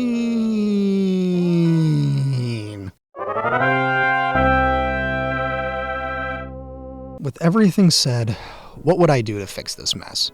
Short answer, I'd rewrite the whole damn game from scratch, but that's not an option here. So long answer, let me break down some particular scenes and overarching ideas, and give a glimpse into how I'd fix this mess. First up on the block, the music. I bring this up in everything I cover, but the music is such an important thing to an experience, and the music here is just so forgettable. I'd wager it's because they were too focused on getting indie bands, because that's what the original game used. However, they forgot that the first game's music matched Max's vibe, as all of the other games have music to mirror the vibe of the protagonists, especially Alex. But here, no, it doesn't work. It's all too weepy and melodramatic, and worse than that, it's forgettable. I was miserable the whole damn time without a good soundtrack, and that's the first thing I want to fix, since this also ties into how I'd fix specific scenes. Also, for the sake of my sanity, we're going to ignore all realities and costs of licensing songs like Physicists Ignore Air Resistance, because I want to talk about the changes I'd make in a perfect world. In the section What's Her Name, I mentioned the idea of environmental storytelling, particularly through music, and this is a way to solve 2 problems at once, one being with music and the other being with the way William appears in the story. Big change I'd make is just nixing William's delusion segments altogether, because they're honestly stupid and it adds nothing other than making Chloe feel like she's gonna go insane. Instead, have Chloe use the things he left behind as a means of getting to understand the father she never got to know. Given it's been 2 years since he died, that means he died sometime in June of 2008, so that puts a hard limit on the music we can use. But coincidentally, many of the things I'd have used to have Chloe connect with her father were all released before the cutoff date. Easy first up, Born to Run, 1975, Bruce Springsteen. The Boss stands as a dad rock classic for a reason, and I talked about why it'd work already, but just to reiterate, it would give Chloe some comfort knowing her dad was just like her, in that he too knew that desire to run away with the girl he loved. And which would have been a comforting thing for Chloe to learn and help her learn a little more about her dear old dad. Then, if we want to keep the whole William likes country thing, then boy oh boy do I have some fun stuff to inject. Of course, injecting any little bit of Tallahassee by the Mountain Goats would be great, but keeping the original ending of Act 1 with no children playing goes hard. If you time it right as the trash can falls over, it fits perfectly, what with the rising black smoke that Chloe wants to carry her away and all. But if we're stretching the category to include more alt country, then why not bring out some Wilco? I mean, you've got a big stretch of their music to introduce, and my big example for how to fix a scene is Act 3, Scene 2. See, the scene as is almost works, and all you need to do is make 2 changes. Change 1, put the optional pause after Chloe has given Rachel the comforting philosophy change speech, because that makes the stars have some beautiful meaning. And change 2, put Jesus etc. in the background of the pause. Lyrically, it works so perfectly. From "You were right about the stars, each one is a setting sun," and the general comforting nature of the song, it works well. It's a nice little thing to play here for the sake of playing something that works both in the moment and could be a great little way for Chloe to connect to her dad, given that Yankee Hotel Foxtrot, the album that Jesus etc. is from, came out in 2001, so it's perfectly reasonable for William to have listened to it. Of course, you could easily include some more sad dad music, and it would work wonders to have that scene of Chloe in the junkyard smashing things stripped of all dialogue while she laments everyone leaving her. The song to play? The polar opposite of her actions, "Wish You Were Here" by Pink Floyd. What could possibly showcase the cause of Chloe's anger better than the song All About Longing? I mean, she's been running over the same old ground for years, ever since Max left and Dad died, and all she can do? Wish they were here. It's simple, it's effective, it would work amazingly, and you'd remember it. And removing all dialogue from that scene would make it a hell of a lot better, so you can keep the symbolism of smashing the camera as symbolism rather than calling it out directly, which was a terrible idea and was legitimately stupid. Treat your player like they have a functional brain, goddammit. To wrap up things they could have done to make William a more compelling character by having the player and Chloe piece together what he was like through the items he left behind, give Chloe more of his things, like a hat he always wore or a jacket that gets incorporated into her core outfits. Anything to get rid of the delusion sequences and replace them with something more reasonable would be fantastic here. Anyways, on the subject of Chloe's music, throw some actual pop-punk shit in there, you know? Make the song she shares with Rachel mean something or say anything about her rebellious nature. During the train scene in Act 1, for example, have Chloe play something like "What's Her Name?" Why? Because that fits Chloe's vibe, and it says a lot about her fraught relationship with her former best, and honestly only, friend Max, right? It tells us how hard she's tried to move on and forget her, but can't, which will work well as a potential indicator to Rachel that Chloe needs a friend or some shit, what do I know? Giving Chloe a more 2000s Hot Topic soundtrack would work great for her character, because that's who she is at her core. If she lived somewhere near a Hot Topic, you'd bet your ass she'd be in there all the time. Past that, bring in some more interesting musical things, stuff that makes Chloe feel like the misanthropic wannabe punk that she is. Make me believe that she's on her way to becoming the self-destructive loser we all know and hate. Give her anything else than what they give her here. I'd personally include a bit more on how out of place she is here in Arcadia Bay, given that this is a central theme. Whether it's through having her get bullied by more people on campus, or her just being an asshole to everyone, which she already is, but I'd say amplify it to really drive that point home. Anything other than what they did would be fantastic. As it is, though, I feel like Chloe just whines about her home rather than really doing anything about it, which blows. Moving on, another change I would make would be reworking the ending. I really think the conversation with Sarah was pointless and was there to pad the runtime. Sarah took an overdose like it was nothing, and I'm sorry, I don't care how much heroin you've done, your ass doesn't just come back from an OD unassisted. Sarah should be dead, and I, for the longest time, believed that she was, and that this was a delusion Chloe was having, akin to the scenes with Dad. But I guess I'd been wrong for the past 4 to 5 years. That said, I think keeping Sarah as dead would make the narrative a little less dumb and would streamline everything. If they really needed to pad the runtime, then I'd add a scene of Chloe driving back to the hospital where she contemplates her option on what to tell Rachel, whether 'tis nobler in the mind to spare her the agony, or 'tis nobler to tell the truth. Have Chloe compare this to her relationship with her dad and whether or not she'd want to know if he did anything horrible, and have this internal conflict where she wonders if it's more ethical to preserve Rachel's idea of her dad to spare Rachel from becoming like her. This could make the ending where you tell the truth have a more sinister tone, because it means Chloe is acting selfish and wants to bring Rachel down to her level, right? Just anything to give the ending scene some more weight than how it's currently presented. There's a myriad of other changes I would make, and one day I will make these changes. One day I will completely remake this game and make a good version of it. Mark my words, the glazed ham cut will happen. I'll eventually remake the original and make a third game in the Arcadia Bay anthology to truly connect all three stories, but that's a project for a much different day, and one I'll be keeping to myself. Take my suggestions with a grain of salt, and party on, dudes!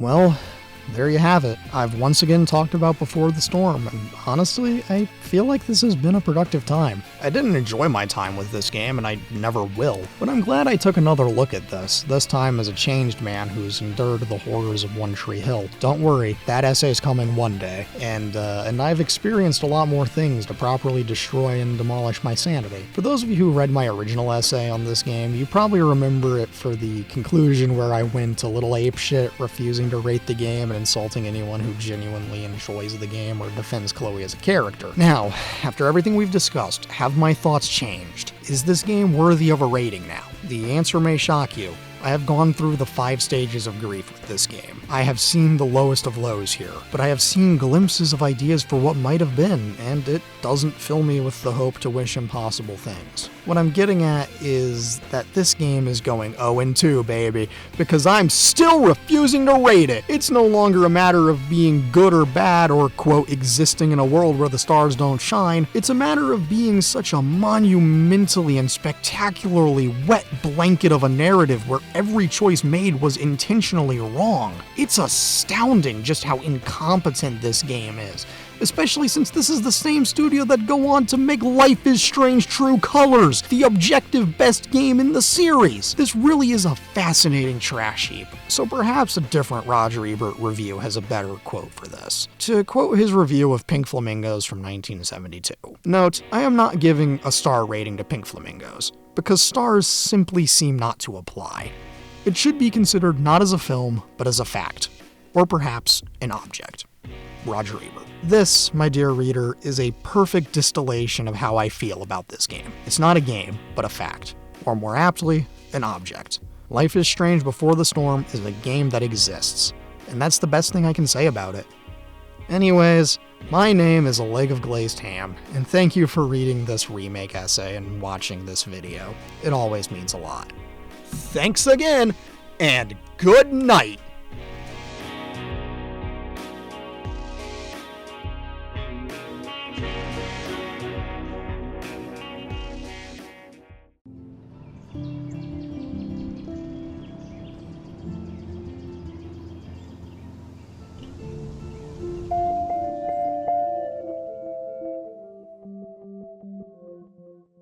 Well, I've remade my essays on the original Life is Strange and Before the Storm, so given that there's only 2 games left to cover, I figure I should save the newest for last and have the remake essays be in chronological order.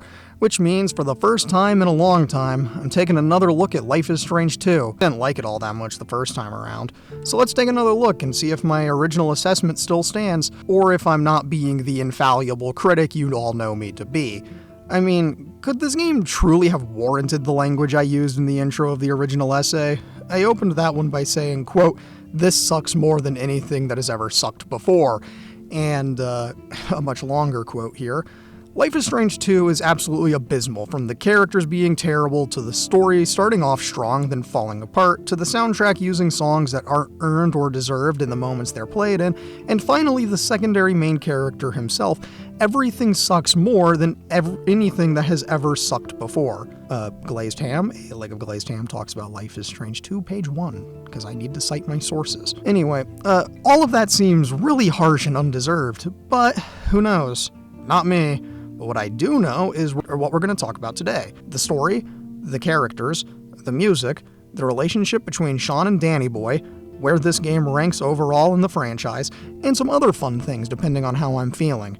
Pack your bags, grab your coats, and take as much money as you can carry, because we're off on a cross-country journey to Mexico. We open up with some dash cam footage of a cop car outside some house in Washington before we cut to a school bus dropping off two dweebs in a quiet neighborhood who are talking about some party tonight. Woo! Sean is our protagonist, and his biggest concern is trying to score with this girl named Jen, a name I can only associate with Dawson's Creek, because I am what is left of a broken man. Anyways, Sean and his best friend Lila walk and talk, get accosted by Sean's asshole neighbor. They sit on the porch, Lila grabs a ciggy and to smoke and offers you one, and this is our first choice. To smoke or not to smoke. I said no because, quote, track stars aren't supposed to smoke, and Lila will remember this. Lila gives us a list of shit to pack for the party, and it's all the usual shit you'd expect, and it's a nice scene that really makes these two feel like some really good friends. Lila talks about how sometimes she gives herself the creeps, and you know what? Sometimes my mind plays tricks on me too, and I worry about what comes after graduation. And these dorks are gonna be besties forever. Eventually, Lila's gotta skedaddle, so we're off to pack up for the party. Enter the house and see Dad and Danny Boy fighting over the last Choco Crisp. It's up to Sean to decide who deserves it more, your little shit brother or dear old Dad. You can give it to either of them or take it for yourself, but I'd say Dad deserves it more. I give it to Dad, but him being a good father as always gives it to the little shit anyways. He's off to go work, Danny is off to his room, and we're off to gather supplies. Explore the house for some food, drinks, a blanket, condoms, all that stuff that you'll need for tonight. But that leaves the money. You gotta go ask Dad for some, and if you're a good honest boy, Dad'll give you a bunch of cash. But before that, we get some honestly really good dialogue between Sean and Dad, and I'm astonished how much character they managed to pack in such a short amount of time. It's really charming, but it's nearing the time to go. So pack your bag, grab your stuff, surf the web, call Lila, and realize all good things must come to an end when Danny Boy goes outside with some Halloween stuff and pisses off the racist neighbor. Everything goes sideways. The cops arrive after Danny got fake blood on the neighbor and Sean decked him so hard he falls. The cop comes out ready to shoot because these two Hispanic boys just attacked a white guy, so I guess it's on sight rather than being a rational person. Then Dad comes out, the cops shoot and kill Dad, and Danny Boy accidentally activates his telekinetic blast power to flip the cop car, thus killing the cop in the process, and temporarily knocking out Sean. So that sure was an opening, huh? I mean, I get that this game is a political commentary and all, but what the hell was this? Anyway, Sean grabs Danny Boy and they book it into the woods and far away from Seattle. It's time to run and never look back, because this shit can't be explained away.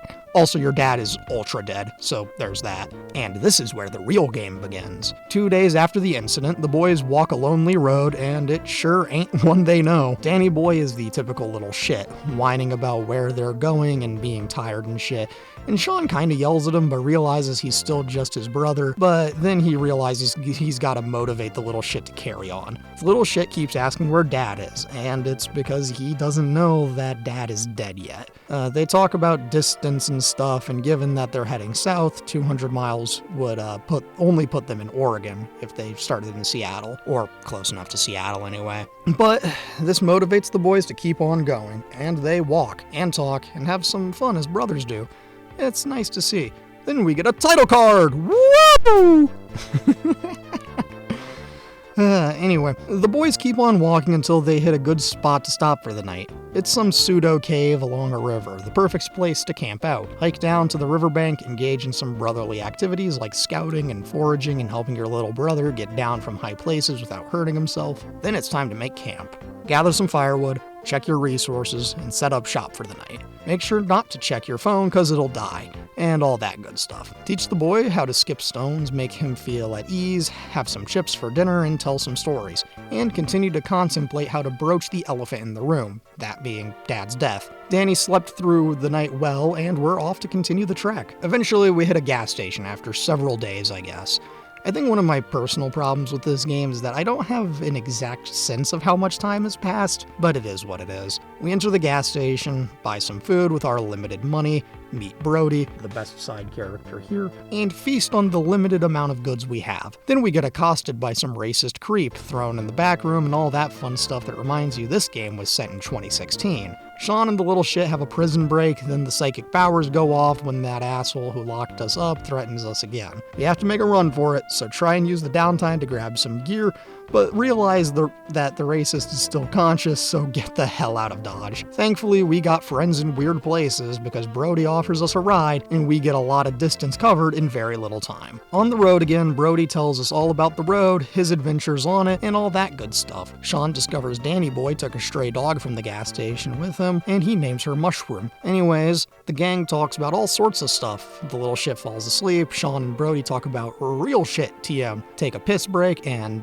guess what we see off in the distance? A familiar little lighthouse up on a melancholy hill looking over a small town of little worth to the uninitiated, but is the most important location in the whole series, Arcadia Bay. Sean and Brody are blissfully unaware of the tragedy and the mystique that surrounds this town out on the Oregon coast. As they talk, we get a faint little blast from the past with a simple little soundtrack song, Max and Chloe, a major theme from the original game. Makes me wish I was playing that game instead, but there's no time to look back. After some introspective conversation, we hit the end of the line at a motel. Brody buys us a room for the night, he gives us some cash, a new backpack, and a bandana for Mushroom. We thank him for everything he's done for us and go our separate ways. In the motel room, get Danny to bathe, call Lila so she doesn't get psych warded. That's the knowledge acquired from experimentation and multiple playthroughs. And eventually, through the TV, Danny uncovers what happened before we could figure out the best way to broach the topic. Danny's powers go nuts, but they work things out, promising not to hide things from each other, and we fade to black.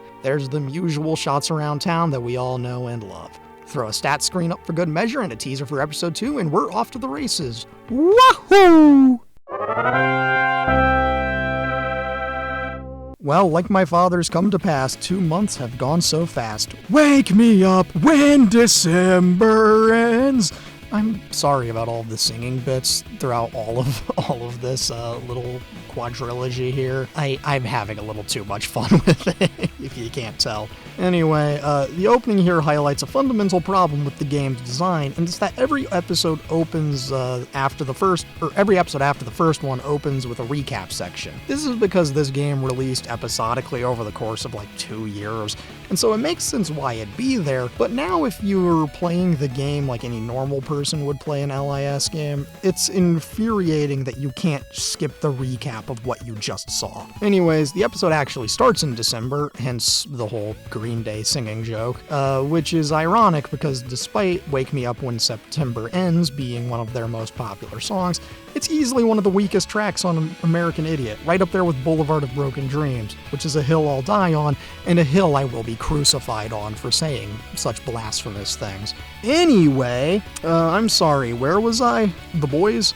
Oh yeah, they're in the woods living in an old abandoned house and they're trying to train Danny's powers, so do some dumb shit, realize that the little shit's gonna get pneumonia out here, and head back to the shack. Make a fire to help Danny warm up, and realize that he's gotta get out of the woods really soon. They go over some rules about why the little shit needs to not talk about his powers, use them in public, and all that stuff, which establishes drama that is yet to come. After some touching dialogue about powers and not being responsible for what happened to Dad, it's time to make some food, play some games, then go to bed, because tomorrow we head to find the grandparents. By the way, the little shit is a worthless cheating that deserves to have his skull smashed against the cobbles because he had to resort to cheating in order to win, since his fragile little ego couldn't handle me decimating him in the game. So I did what any reasonable person would do and reloaded checkpoint until I beat the shit out of him without him being able to cheat. We don't take kindly to cheaters around these parts, so consider the timeline where I won without any shenanigans the main timeline, because all of the others ended as a result of me ripping that little shithead's skull in half. God, that was dark. I'm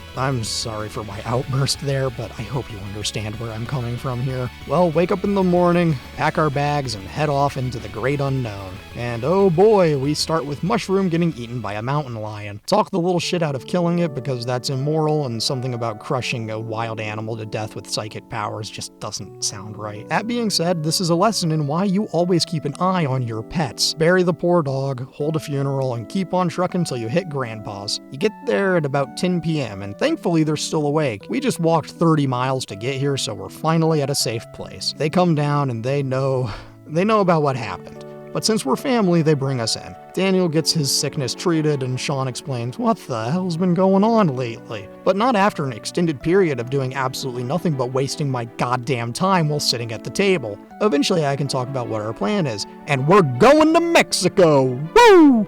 But first, We're gonna stay in town for a while for Christmas. For the first time in a while, we can just relax for a while, and as long as we follow the rules. We go to bed, and as the days go by, the little shit makes a new friend, and we go Christmas shopping with Captain Alex, who's Danny's new friend. Sean meets some weirdo named Finn, and more importantly, a girl named Cassidy. This crew of motley fools is gonna be important next episode, but for now, just know she's a cool girl. After talking with them, finding a Christmas gift for Danny, and finding a Christmas tree, head on home.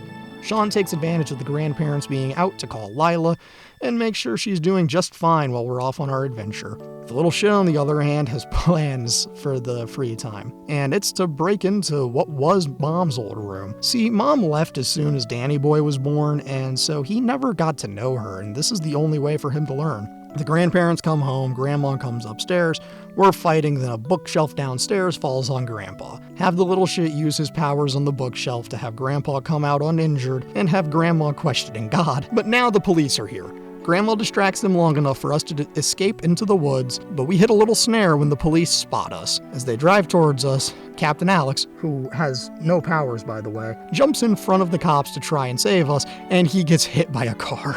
I gave Danny Boy an early Christmas gift, and all was not well. The little shitlord blames me for what happened, despite the fact he could have taken action himself, but he has to bitch at and hate me somehow, so we ball. That said, we're back on the boulevard of broken dreams, so wake me up when December ends. Well, I guess it's been time for me to wake up for a while now, since it's February now. We're in California now with a whole new family of misfit losers, including Finn and Cassidy, a Swedish couple, and some other dorks that make up our found family of dumbasses. But now, it's time to break some bad on an illegal weed farm that we work at for the summer. It's morning, Sean ain't got shit to do, so enjoy the dream sequence that starts with On Melancholy Hill by Gorillaz from their hit 2010 masterpiece, Plastic Beach, which is one of my favorite albums ever, but used here in kind of a lame way. Like, not even used in an appropriate context that'd make it hit harder. It's just Sean laying in bed listening to music. This flashback to 3 months before the incident featured Sean and Danny fighting, Dad breaking up the fight, them making up, and all that good stuff. Or would be good stuff if I cared. Wake up, and we're definitely running late. I mean, even Danny Boy got up before us. Meet some of the team, a conspiracy theorist named Penny, who needs to lay off the drugs forever because they make no sense, and Ingrid, one of the two Swedes, while you drink some coffee. Then you're off to find the little shit, do some knife throwing, and once again get reminded why this little cheating bastard deserves to die a violent death, because I would have hit multiple bullseyes if he hadn't decided to use his powers to screw me over. Anyways, Danny Boy really likes Finn, so much so that he has to make my knife miss with his stupid bullshit powers, and God, I just want to throw a knife into his stupid skull because he deserves it for being a cheating bitch. It's not even like funny, man. Like, it's not even like funny cheating. It's just being an asshole.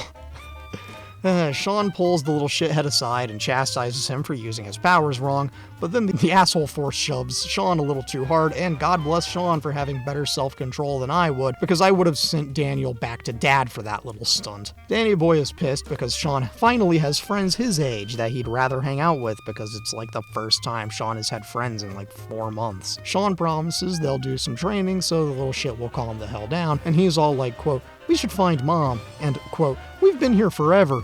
And when I shut him down once he gets all, "Why do I never get a choice?" And if I had the power, I'd tell him, "You do have a choice, and it's shutting the hell up and letting me do my job." Anyhows, we gotta work, so let's go on out of here. The school bus ride is fun, to work. Meet the rest of our ragtag team of idiots, shoot the shit about Big Joe, the bus driver slash security guard slash wannabe Mike Ehrmantraut of this game. All that stuff that I don't care about because there's only 2 good characters here. Get off the bus and meet our boss, Diet Gus Fring. He complains about Danny, threatens to fire us the next time that little shit slips up, and you can see where this is going. Head back to camp, talk with Finn, then do some camp shit!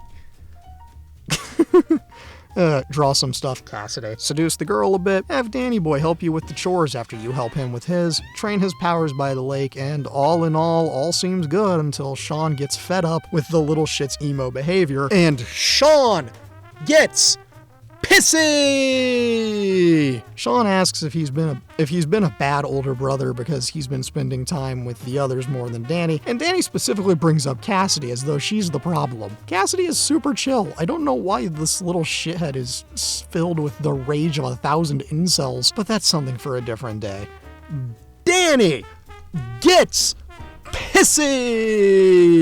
And he lifts some massive ass log for no reason, says he's not a kid anymore, and storms off like a little brat. I hate this piece of shit child. Anyways, campfire time. Cassidy sings for the group. Most of them are blazing and drinking. Then it's time for a group trauma dump sesh. While Danny Boy is here, I choose to be a good role model and didn't partake of the substances. And as such, when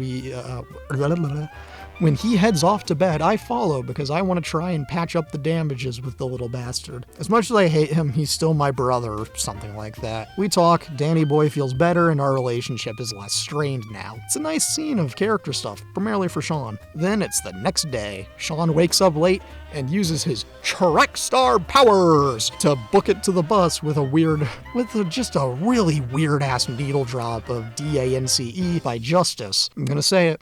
An electronic dance song has no place in this franchise, yet here it is. What a weird move. Anyway, we get some fun character and camera stuff, and then it's time to go to work. This montage is so strange, but I'd be lying if it wasn't really fun. Like, the camera is whipping around all over the place. We're getting weird angles and sweeping transitions. Like, it's so much more fun than any other segment in the game, and it's so out of place stylistically. But the fun comes to an end, and it's payday.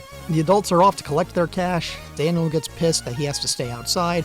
He promises not to do anything, but you bet your ass he's gonna get Sean and him fired. Danny gets brought into the house by Big Joe because Big Joe caught him inside the house, and Diet Gus Fring has to decide what to do here. So he revokes pay for all of us, fires Sean and the little shithead, and leaves. Big Joe's gonna beat the shit out of Danny, so he uses his powers to save himself by throwing an ashtray at Joe's head, which leads to me getting my shit rocked because I step forward like a hero. I'll take that beat down if it means my worthless little shithead brother can get out unharmed. That night, Sean and Daniel explained the powers to everyone who was in the room. We talked plans and shit, but who cares? It's party time! We're gonna enjoy our last night here, G-dammit. But Finn has a plan, John, and by the nines is it a terrible one. He wants to use Danny to rob Diet Gus Fring, so Cassidy rightfully chews him out.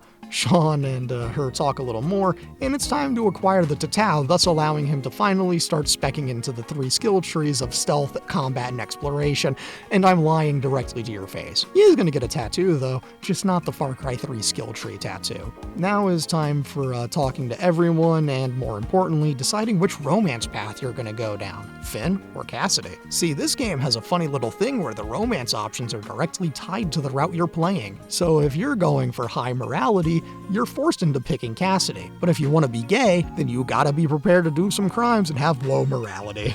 What a weird choice, man. Anyway, talk with Finn first, tell him to stay the hell away from the little shit because his plan is so stupid and irresponsible since it screws over not just us, but every other person in the group, since there's no way they'd ever be allowed to work there again, on account of them probably getting executed and all that. Anyways, I'm ignoring everything and I'm going straight to Cassidy because she's the best character here. She's gonna give me a tattoo, and I choose a wolf tattoo, which she draws very poorly, kinda like the background of this video that I did. That was me, if you can't tell. Anyway, the two talk about their goals, and they both want to leave, and so Sean extends the offer of, come with us, because he has no style or grace. She's flattered by the offer, but declines. Damn it! But she does say that they'll meet again, even if this is their last night here, so there's still hope. Do not go silently into that good night! Rage! Rage against the storm! Fight until there's nothing left to fight for! Do not go softly into that good night! God, where was I? Oh yeah, tattoo time!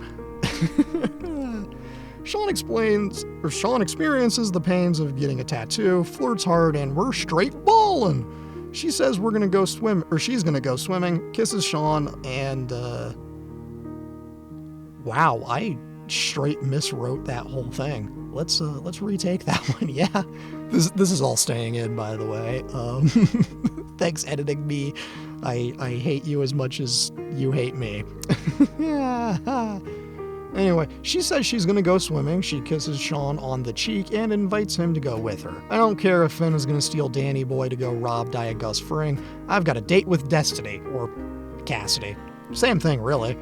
She strips down and jumps in, and I'm once again reminded this is the only game in the series with nudity. Sean strips down and jumps into the cold, cold water. They talk about what he's going to do about Finn's dumbass plan, how Sean is a heartbreaker and everyone loves him. Sean seizes the moment and says he likes her, and she gets close to him. He gets super flustered, they kiss, and it's really sweet. She then says, let's get out of here, and they head back to her place to have the best 15.5 seconds of Sean's life. As much as I hate that joke, this game does something really unique here and plays off this idea, because afterwards, Sean is a bit mopey and about not performing well his first time, and instead of it being a joke, Cassidy says it's alright and not to worry about a poor first performance because he'll get better with time and practice. The latter of which she offers more of later that night. And it's really sweet, like she's really caring and you love to see it. But all good things must come to an end, because Danny and Finn are nowhere to be found. Oh no. We gotta rush fast to stop these two buffoons, but if I say hadn't gone at all, what would have happened? You know, if Sean just said, nah, I'm gonna have a good time tonight and just stay with Cassidy all night before we don't see each other for a real long time. But alas, Sean and Cassidy team up to save these dipshits from themselves and Diet Gus Fring. They steal a truck without alerting Joe, so thankfully this confrontation will go just a little smoother. Arrive on the scene, and thankfully Finn and the little shit haven't broken in yet, so you can make a choice. Join their plot or tell them off. I told him off, and the little shit goes off on some incel-fueled rant and decides that we're gonna try and steal that money regardless. This is entirely his fault, and as such, I don't feel too bad about what happens next. Diet Gus Fring wakes up, and he's pissed. Try to talk your way out of the situation you didn't want to be in, realize words will get you nowhere against a man with a gun, and have Danny Boy neutralize the threat before this can become a problem. He gets hit with a stray bullet and goes apeshit, killing Gus and injuring everybody else to varying degrees. Regardless, Sean falls unconscious, and the episode ends. Wake up to find it's been several months and you're on your own. In a nearby hospital rests punished Sean, who is now missing an eye and has to adjust to the new vision loss. I passed the eye exams with flying colors, in case you were wondering, and then I get interrogated by some FBI agent trying to grill me about the Seattle incident, among other things. Cooperate some, but not fully, and wait for this lady to leave the room so you can examine the surroundings better. In particular, your nurse brought you back a very special gift, your sketchbook. Also, there's some letters and shit from some of the commune buddies, and of course a letter from Cassidy where she promises that one day she'll find you down in Mexico, so we've got a goal in mind. Anyways, it's time to do a little more digging because we have no clue where the little shithead is. Lo and behold, Jacob, one of the commune dweebs who barely spoke to us, found Danny Boy and took him to safety in the place he was from, otherwise known as Morrilton State Soda. Wait a minute, that's where the best adult animated show ever took place. We're not heading there. We're actually heading to this Waco, Texas sounding ass place called Haven Point, Nevada, because that's apparently where Danny is. With a location known and the FBI hot on my ass, tonight's the night to make some shit happen. Cue up The Man Who Sold the World by your favorite and mine, David Bowie, because it's time to stealthily escape this hospital a la solid/solidus/naked/liquid/venom/whatever snake. And just like those games I referenced, you have multiple options for how you can approach your grand escape. Go loud, silent assassin, suit only, get your nurse to help. There's a lot of ways to escape. I chose the stealthiest way. I'm still as illiterate as ever, baby. I chose the stealthiest way every time because I'm gonna... Oh my god, I'm dumpstering.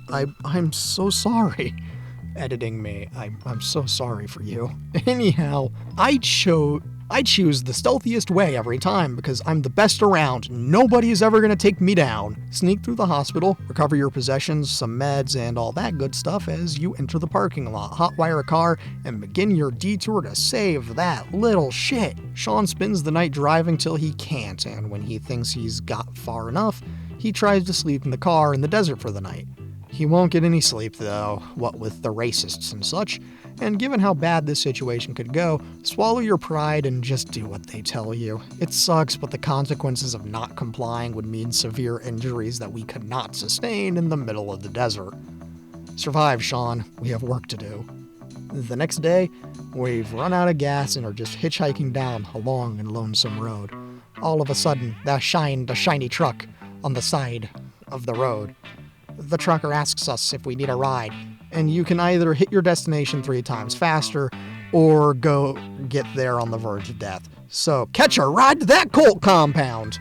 This kindly trucker gives you a sandwich and some water and even lets you take a nap while he takes you there. And when you get there, you're ready to take on the world. Enter the church and see that Danny Boy is under the control of the evil-ass reverend, and he won't come back to you. They treat me like a filthy sinner and kick me to the curb, threatening to kill me on sight if I dare to show my face around here again. Well, shit. There really isn't much we can do about that, so I guess it's time to make our final choice. Carry on or die trying to save a little shithead who has caused us nothing but trouble 1991. I chose to carry on because there are some battles you just can't win. Sean begins his long solo journey to Mexico, and we watch as he walks off into the sunset. And I'm lying directly to your face, none of this actually happens in the game. What does happen is that Sean finds someone very interesting, and it's none other than his mother Karen. She knows she can't repair the damage she's done to Sean, but she sure as hell can help him get his brother back. However, we're not exactly prepared to go fight this evil-ass Colt head-on yet, so let's recover and repair. Karen goes out to buy some food, bandages, and all that stuff you could really use right now, and thus you're in a hotel room left to try and work your shit out. However, that'll have to wait for now, so take a shower, you damn heathen, clean up, change clothes, and rest. Then Karen comes back and you talk about why she left you all those years ago, amongst other less interesting things to do with the plot. Work out your differences, bum a ciggy from mom, and bond. Sean calls Jacob to tell him that he's in town, and they plan to meet tomorrow to get Danny Boy free from this hell site and to help get Jacob's little sister to a hospital because she's really sick. Tomorrow comes today, or whatever the hell the gorillas were on about, and we have got a mission. Steal some important documents and money from the cult leader's house. Then all the other steps that will be revealed in due time. First, Sean and Jacob steal the files. Jacob wastes my goddamn time by trauma dumping about being sent to a conversion camp or something, and it's not important at all, because it just means the altar boy is going to be able to enter the house and we've got to hide or die. Thankfully, Karen is an arsonist at heart because she sets a church on fire. In the midst of the chaos, it's time to go rescue Danny Boy and get the hell out of Dodge. Enter the main church and approach the altar, only for that altar cup to just wreck your shit. Sean persists and he keeps talking and pleading with Danny Boy to snap out of it and run back to his brother. The beatings get worse and worse, but Sean doesn't give up, because he's willing to die to save his brother, as evident when the altar boy puts his gun against Sean's head, and Sean tells him to pull the trigger, just go shoot him, nail him to the cross and let him be reborn. Sorry, this isn't Far Cry 3, so he doesn't say any of that, but he does tell that altar boy to blow his brains out, and Danny Boy snaps back to reality, defies gravity, and launches that altar bitch across the room to save his brother. The church is burning down rapidly at this point, and against all logic, the cult leader is standing in the doorway trying to prevent us from leaving. Have Danny Boy simply remove her from the equation, non-lethally of course, and walk out into the sunshine. Regroup with Karen, Jacob, and Jacob's sister, split the cash so Jacob can pay his sister's medical bills, and go your separate ways, having successfully sieged Waco in one day. Time has passed and the boys are now with Karen in Arizona on a little commune far away from police jurisdiction. The fellas slept outside under the stars and life has been pretty good for now, but you know what? We're only like an hour away from the border and I'm starting to think it's time to go home soon. Oh hey, that's what Sean is thinking too, and tonight is our last night in the States. We've got a lantern thing tonight and one of the last calm moments of the game before we need to leave. The next day we're off to finish the job, and the people have some parting gifts for the boys, including a very special cameo. That's right, we have the man who sold the world himself, Punished David Madsen. I say punished because after the events of Life is Strange, he and Joyce got divorced! And here, he's here to give the fellas a police radio so they can escape the law. We get a car, we can say our goodbyes to everyone, give Mom a hug, and head off into the great wide open. On the drive, the boys talk about what life is gonna be like once they finally hit Puerto Lobos. We're about 6 months post Seattle, and now we're finally at the wall. Break through, and we're finally free. 6 months of pain, finally over. But as we break through the wall and head back to the car to keep going, some redneck bastards shoot Danny in the arm and we get busted by Border Patrol all in one foul swoop. So no one wins and we've actually got to do one last escape before we can actually get out of here. In the detention center, Sean and Danny are separated once more with Sean in police questioning sesh that just stands to waste my goddamn time. I'm not here because I want to be. I'm here because it's my job as a critic to take another look at things every once in a while. Anyways, back on track, Danny Boy eventually causes some kind of trouble and we're back on the run. Free an innocent family from the Border Patrol holding cells, leave those scumbag vigilantes to rot in hell, and steal a car to make our way to the actual border. We're finally at the border. This is it. End of the line. The boys are in a standoff against the FBI, and Danny Boy wants you to tell him all about how the story of the Wolf brothers ends. Sean tells him that he's proud of the little shithead and they'll always be together no matter how this story ends. And now it all comes down to us being here, surrounded by the cops in a massive standoff. Sean is presented with two choices for how the story ends. Gun it through the barricade, or turn yourself in. Yeah, I chose to gun it through the border, told Danny Boy, and because I raised him right, he decides that he's gonna stay and turn himself into the cops like a dumbass. But he won't try and stop you. In fact, he clears a path for you to escape first, then jumps out of a moving vehicle. Sean keeps driving into Mexico, doing the lamest version of that scene in the end of Breaking Bad when Jesse is driving. You know the scene I'm talking about. Anyways, Sean drives off into the sunset crying. We get a flash forward in time and Danny Boy is a bit older and he lives with his grandparents in Oregon and he gets a letter from Mexico addressed to him. In that letter are a bunch of pictures of Mexico, pictures of home, and a picture of Sean and Cassidy, who have finally reunited. But there's something else in that envelope, and it's a bunch of sand from the beach that makes you old. Sorry, I couldn't resist the opportunity to make a joke about the beach that makes you old. No, it's a bunch of sand from that beach Danny Boy always wanted to visit. He starts to gently cry a bit, but he's smiling because the game is over. The credits roll, and thus concludes the story of the Wolf Brothers. After a long and rocky journey, it's finally done. A game that's 3 episodes of endless suffering mixed with 2 solid episodes, which is not a successful margin, believe you me.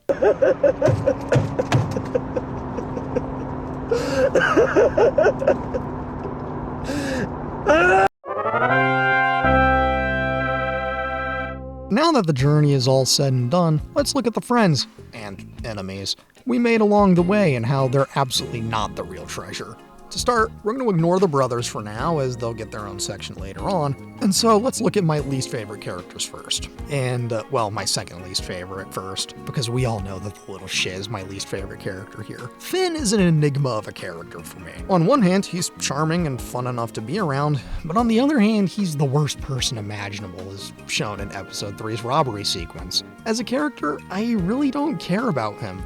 But I do care a lot about the implications the game makes in relation to him and Sean's potential romance. I just find it really weird and off-putting and, dare I say, strange, that you can only be gay if you're doing a low morality run, because you can only romance Finn if you agree to his plan. I'm not the only one who finds this weird, right? It's weird that for a game as inclusive and diverse as this one, the only way to be gay in this game is to do crimes. It just really doesn't sit well with me. Anyhows, let's follow him up with a random-ass side character that's one of my absolute favorites from this game, Brody. He's barely in the game and I love him. Seriously, he just does one thing in the story and then dips from existence. Somehow he's one of the most memorable things in the game. Like, I almost enjoy this travel blogging Seth Rogen looking ass guy a lot more than I enjoy the rest of this game, which really says a lot about this game's overall quality. He gets one of those rare, mildly enjoyable scenes from the first 3/5 of the game, and that scene is, of course, the Arcadia Bay piss stop. I'm a sucker for the original Life is Strange. I mean, it's in my top 5 favorite games of all time for sure, and I almost always appreciate a trip down to Arcadia Bay, excluding Before the Storm's existence anyway. So here I welcome it, because it doesn't overstay its welcome. Speaking of bringing back shit from the first game, Punished Madsen is another one of my favorite characters here. But I also have nothing to say that I haven't already said before. He's just really here for redemption, and that's nice and cool and all, and I appreciate it, but there's not much substance to talk about him here anymore. Moving right along, let's look at the parents. Mom is another character that's here for redemption. She wants to make things right even though she really can't do it enough justice. I appreciate what they went for here, I really do, but it feels like it could have been more. Like on a long enough timeline, Sean would actually learn to come close to forgiving her for abandoning him and Dad, but that's a problem for a different narrative to solve. Dad, on the other hand, was perfectly executed, and that's a terrible choice of words, but I'm committing to the bit. I will give the writers of this game a lot of shit for how bad most of this is, but they managed to make Dad the most likable character in such little time that it's genuinely incredible, and honestly, compared to the rest of this game, it feels like the opening segment with Dad was written by a completely different team. Like the team that went on to write True Colors wrote it, and then weren't allowed to keep working on it. That said, Dad is objectively one of the best characters here, but he's not my absolute favorite. My absolute favorite would be Cassidy. In all honesty, Cassidy is a great character, and while I hate her design, I will die on the hill that she's got one of the best kiss the girl moments in the series. As a character, I really like her voice. The accent and little lisp or southern drawl or whatever it is really cute and endearing. She's caring and warm and is easily the most pleasant character here. All of her mannerisms are great, and I like the songs that she gets to do. I really do. In the context of the game, she's the most reasonable of the commune people, standing up to Finn's dumbass plan when no one else really wants to, not being afraid to tell people off, and all of that good stuff. I do love her relationship with Sean a lot, and from the little moments like the sketch in Chapter 3 or picking up the guitar pick in Chapter 2 to bigger scenes like the tattoo and the rest of the kiss the girl moment. The times she gets to do stuff in this game are some of the highlights for what is otherwise a miserable slog.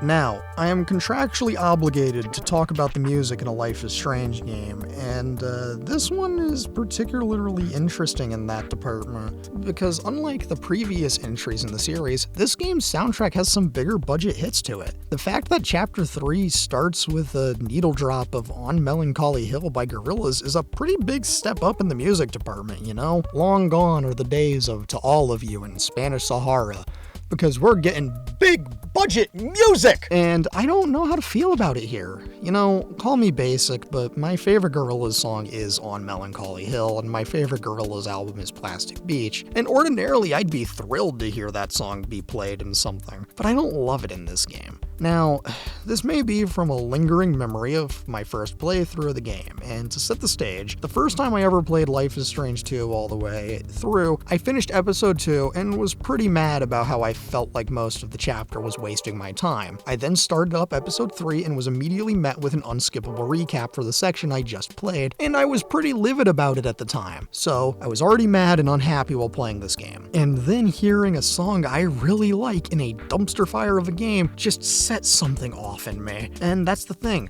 I shouldn't be mad at a needle drop for a good song. I think if they had maybe played it in a different context or setting, it'd be alright, but it's definitely wasted on a pointless flashback scene that does nothing but introduce a kind of meaningless character thing in the form of the Watch. Then there's DANCE by Justice, which is beyond out of place in this series. I can understand using some Gorillaz music because it has more of an indie-ish vibe to it, but this is an electronic song. Don't get me wrong, I like it, but this doesn't belong here, you know? It legitimately comes out of nowhere, and while it's used in a fun sequence, it's nonsense. This whole series is built on the back of alternative and indie music, and bringing bringing electronic in is just bizarre. But what isn't bizarre are actually what actually set a precedent for the games going forward, and that is the songs that Cassidy covers during the game. The first song is I Found a Way by a band called First Aid Kit in episode 2, and I'm Willing by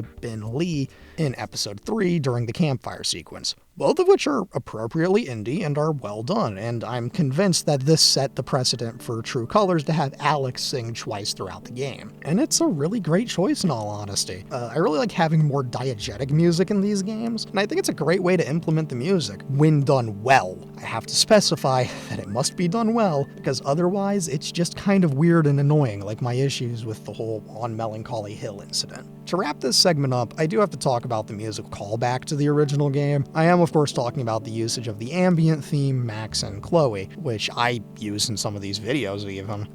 But it's most notably used in this when in the original, when Max sits and contemplates throughout the game, or most famously during the ending You Should Never Pick, because Spanish Sahara just goes so much harder, but also it's the better ending because abusers aren't worth sacrificing a whole town over. Here, it's used a couple of times, and it generally makes sense when it's used, and I have to say I'm mildly proud of them for not doing that thing that movie sequels and reboots started doing around this time, and have the slow piano version of the theme. Think like Ghostbusters 2016 having the slow and sad piano version of the Ghostbusters theme. I mean, why did any executive think that was a good idea? Sorry. Now, imagine that in a video game, and I'll see myself out. Here we are, Sean and Danny Boy. Oh boy, where do I start with these two? I think I'm going to start with Sean because I don't want to be mad yet, and I'm sure you've already gathered my thoughts on the little shit. But anyways, I'll say that Sean kinda got the short end of the stick among all the Life is Strange protagonists, which is to say he was never going to be on the same level as Max, and Alex was just in the better game overall, which leaves Sean in a distant third place, and Chloe in the forgotten realm of last place. Sure, you could say that there are 6 playable protagonists in the series, but that would mean you're counting the adventures of Captain Spirit and Wavelengths as anything other than additional content. And I don't think that Captain Alex or Steph have enough game in their respective demo/DLC to count, so the number stays at 4 for now. Anyhow, back on track, Sean deserved a better game, because he had potential to be a good protagonist if the narrative was strong. Alas, this narrative was not strong. The thing is, I like Sean perfectly fine as a protagonist. I like the dynamic and arc they were going for in theory. In theory, Sean was going to be like Nani from Lilo and Stitch, the older sibling thrust into the position of being the sole parent to their younger sibling after the sudden and tragic death of their parents. In reality, Sean never truly got to be that vision, because the game didn't really care. Let me explain. Sean had the chance to show the dichotomy he's in as Daniel's now sole caregiver and brother, but they never had enough in the game outside of the first episode where the two were on their own. Starting around 1/3 into episode 2, when they arrive at their grandparents, they're never actually shown to be alone again. In episode 3, they're with the Trimagurns. In episode 5, they have Mom in her settlement. And in episode 4, they're only on screen together in 2 scenes, and they're never the only ones in that scene. Do you see why this immediately shuts down any chance of this plot point actually happening? From the real start of episode 1, i.e. post-dad sequence onward, it establishes that Sean is now going to have to balance out his new responsibilities of being Danny's caregiver while also dealing with his own shit. And this would have been an incredibly interesting narrative, but it gets sent to the Shadow Realm like any good idea this game could have had. But hey, let's just look at the character as is and what they did well. The one scene of character stuff that I legitimately like is in episode 3 with Cassidy's Kiss the Girl moment. This moment is genuinely one of the best in the whole series, and it's a shame that it's surrounded on both sides by dog shit. But anyways, this moment does a lot of really good character stuff because it's one of the only times that Sean gets to be a teen, and sure, this is the longest Kiss the Girl moment in the series, and each part works. The most interesting thing this game does is a small detail that Sean is all mopey about a poor first performance, and while I talked about it earlier, it's worth mentioning that they don't make a joke out of it, and I'm so proud of their restraint, because I know it took a lot of effort not to use the best 15 seconds of your life gag. Instead, the fact that she's so supportive and caring really subverts your expectation, and props to them for not taking the low-hanging fruit. Now, this may be because of Cassidy being the best character in this game, but that's neither here nor there. None of this matters now, because it's time to talk about the bastard spawn of Satan himself, Daniel.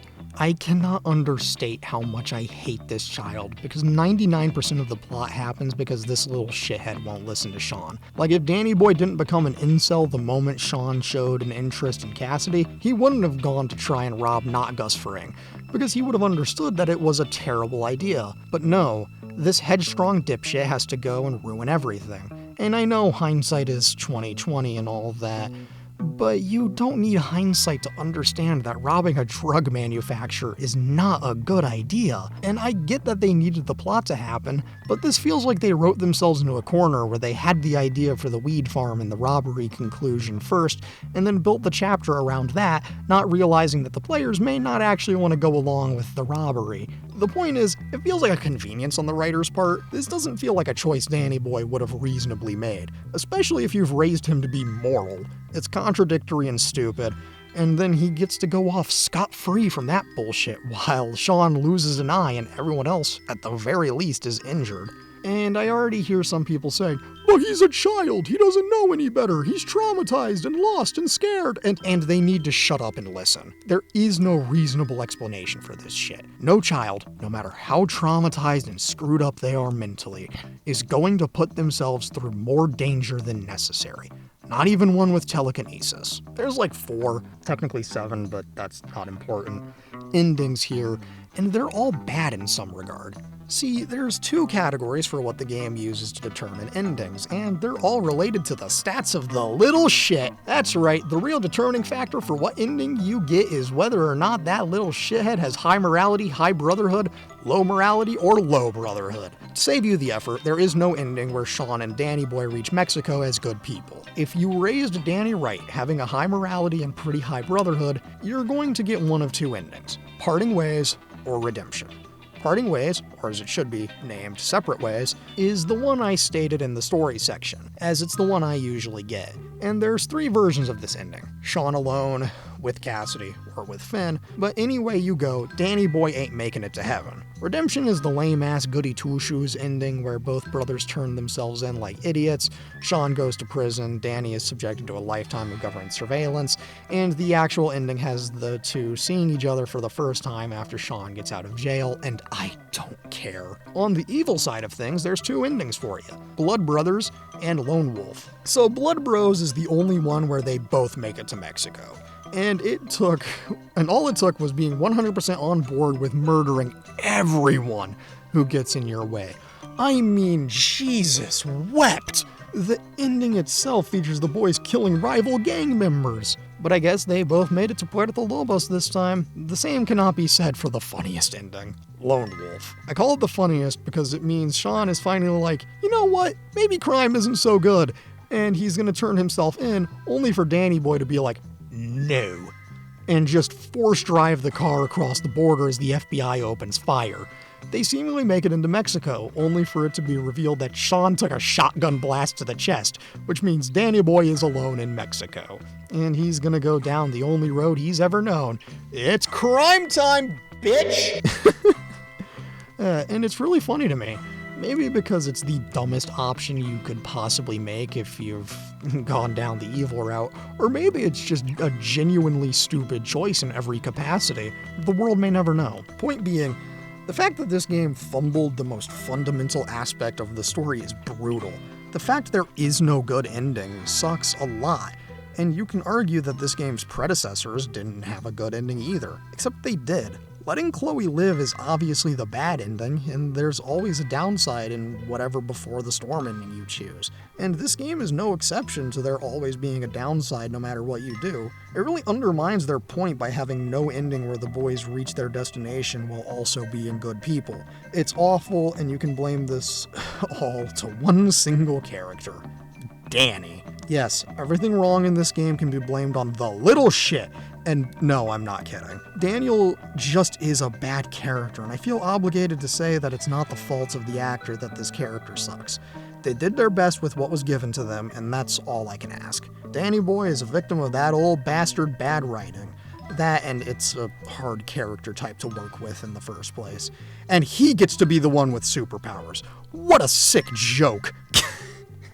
Seriously though, having an NPC be the one with the powers is worse than not having powers in this type of game, because it's half of what makes this shit interesting. The original LIS without time travel would suck, True Colors without the emotional clairvoyance would be lame, and Before the Storm would be dog shit even if it had powers.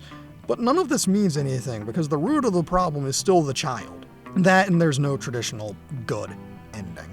Which means you did all of this for basically nothing. You endured the little shit's nonsense and crap for a really long time, only for your payouts to be either crime time, incarceration, death, or freedom. I suppose all the endings are in fact good endings because you're finally free of the little shit. But what do I know? A lot, actually. I mean, all of this game's later plot points happen because it's directly Daniel's fault. If he had listened, we wouldn't have gotten separated at the end of episode 3. Nobody would have been injured. We could have gone on just fine. But no, this little shithead has to go off and be a thoughtless dickbag. And also, he's the only character with powers in the series that has no real drawbacks to him. Max's body gets pretty jacked up from abusing her powers constantly, and Alex's powers weren't controllable for so long that it literally ruined most of her life. But Danny? Oh, he just gets a little winded, that's all. He just gets a little sweepy and tired if he does something that requires more intensive power use. Like, he faces no drawbacks whatsoever, and that sucks. I mean, this game, especially given how much it wants to be the original game, you'd expect there to be a substantial downside to continuous use of his telekinesis. But there isn't. It's such a dropped ball, and sure, this is a bit nitpicky, but come on, this is inexcusable. Moving on from the power shenanigans, I have to say that Danny Boy is such a dick, because he never truly grasped that his brother always takes the fall for him. Like, Sean gets his shit rocked so many times, all for someone who couldn't care less. Shockingly, the little shit is never really in danger, and quite frankly, he is the danger. But not in a Walter White kind of way, more of a I am a danger to myself and others kind of way. He's also just lame as shit, so there's that. The question I'm sure you're all asking at this point is, where does this game fall in the Life is Strange game tier list? And of the 4 currently released games, this is the only one in B tier. On revisit, it's not the worst thing ever made, and it's still leagues better than Before the Storm. I mean, there isn't much at the same caliber of trash as Before the Storm. Like, even Starfield and Redfall are better if I had to guess. Not that I played either of those, but I have because I have better things to do. But I do feel confident in making that assertion. Anyways, I want to use this section to say that I definitely treated this game a little too harshly the first time around. It's not the worst thing ever, but it's far from good. But also far from absolute trash. This game truly could best be described as the forgotten middle child of the series. Think about it like this. Its oldest sibling is the most successful, its youngest sibling is the most talked about because it's that good, and its second oldest sibling is the lost cause overdosing on fentanyl in a Love's truck stop bathroom off of I-65. But this game, no one cares. No one ever actually talks about it. I mean, I refer to and reference the original game in True Colors all the time, but rarely do I ever draw comparisons to this game, and honestly it's even rarer for this game to cross my mind. It's just not good by any metric, but by those same metrics, it's not bad, which leaves this game in a limbo state of mediocrity. It really is the forgotten middle child of the series. That's the best I can say about it. I will concede on some points I raised in my original essay on this game. Like, I kinda missed the mark on Cassidy. First off, she's the best character here by a mile in every regard, even if her design is kinda awful. I definitely didn't give Sean enough credit for being a solid protagonist that deserved a better game to be in, and I think it being the last of the original LIS essays didn't do it any favors. and as such it got plenty of crap tacked onto it, like the series ranking and obligatory section comparing it to Before the Storm. It definitely didn't need those last two segments, but I do think it was a necessary addition to wrap up that original essay. Kind of pointless, but worth it in the long run, and it just goes to show how much of the forgotten middle child this game is. It got co-opted for other things. So, to give you some context about when I'm writing this, it's been around a few weeks since Life is Strange Double Exposure got announced, and I, as of writing this segment on 7/5/24, am cautiously optimistic about that game, especially since it features the return of one of my favorite protagonists in any game ever, Max. I'm really happy to see her come back, especially in a narrative that seemingly has no real mention of the bane of my existence, Chloe.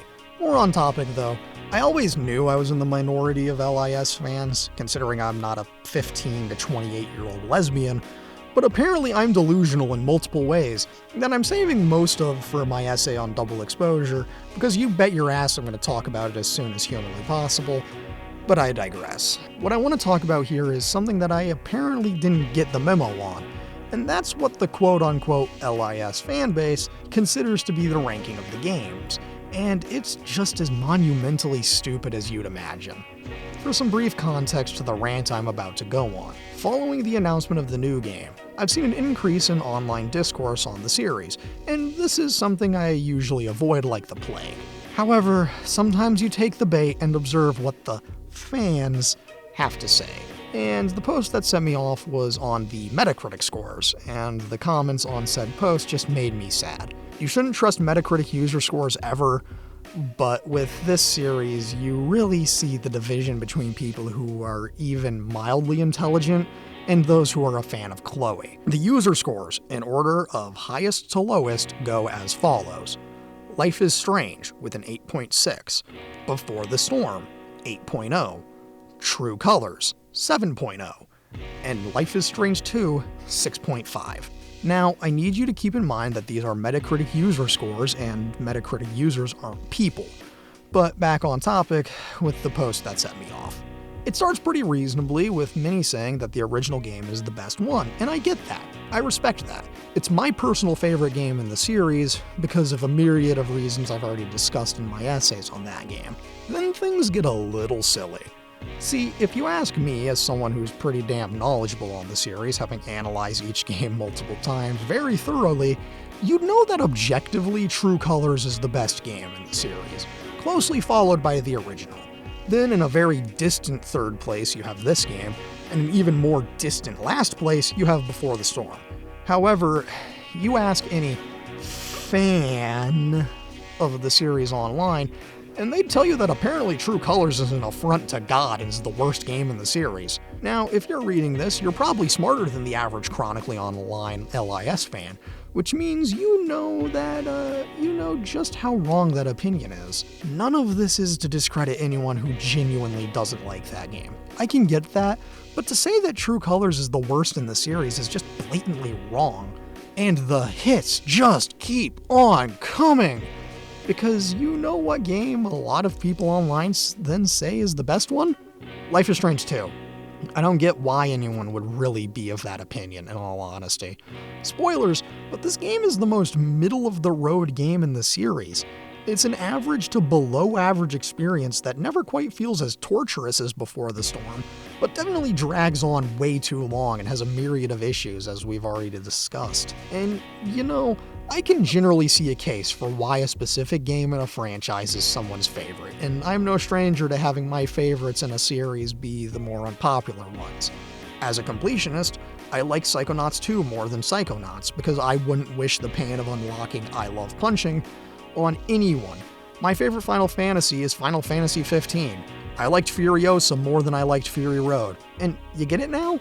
Right? There's a rationale behind all of those opinions, and I could articulate why, but there's no explanation for why Life is Strange 2 could be your favorite game in this series outside of personal connections. The great personal connections dilemma is something that is ingrained in criticism of all forms.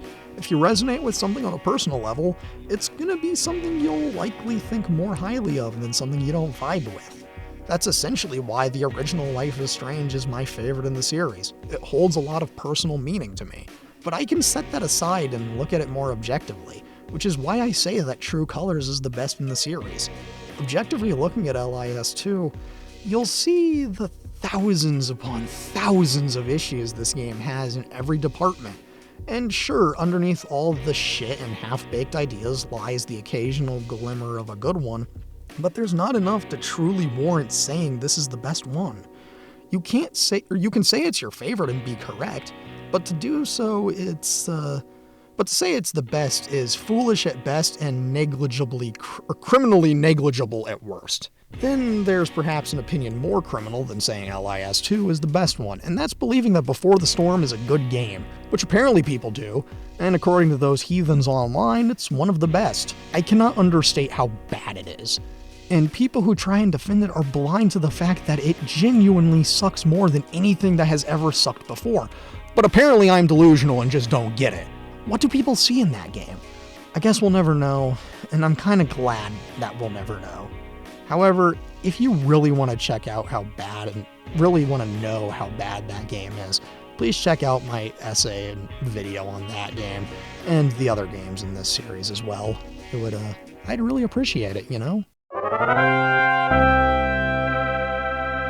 Life is Strange 2 is really an enigma in the franchise. I stand by my original assessment that this game is 3/5 terrible and 2/5 what an LIS game should be, and yes, this is a damn shame because it doesn't deserve to be this awful. But on that same token, it's not the worst thing ever. There are some good elements in here, and upon further inspection, there are glimmers of hope for what could have been a better game. But the final question I have to ask you is, do I stand by my original rating of the game? Is this still a 3 out of 10 game? And the answer, shockingly, is no. And in fact, the score is actually going to go up a smidge to a 4 out of 10. You know, I really think that it earned it on further inspection. There's enough good that it warrants a 4, but not enough to put it at the dead center mark to say that this game is a perfectly mediocre one. And the thing is, if the pacing was not as ungodly slow as it is, it wouldn't be the most unbearable experience in the world. Don't get me wrong, it still wouldn't be good, but at least it would be easier to endure the other shit I have to go through. However, this game is what it is, and I can't change that. So remember, my name is A Leg of Glazed Ham, and thank you for watching my second look at Life is Strange 2. It always means a lot. Thanks again, and good night.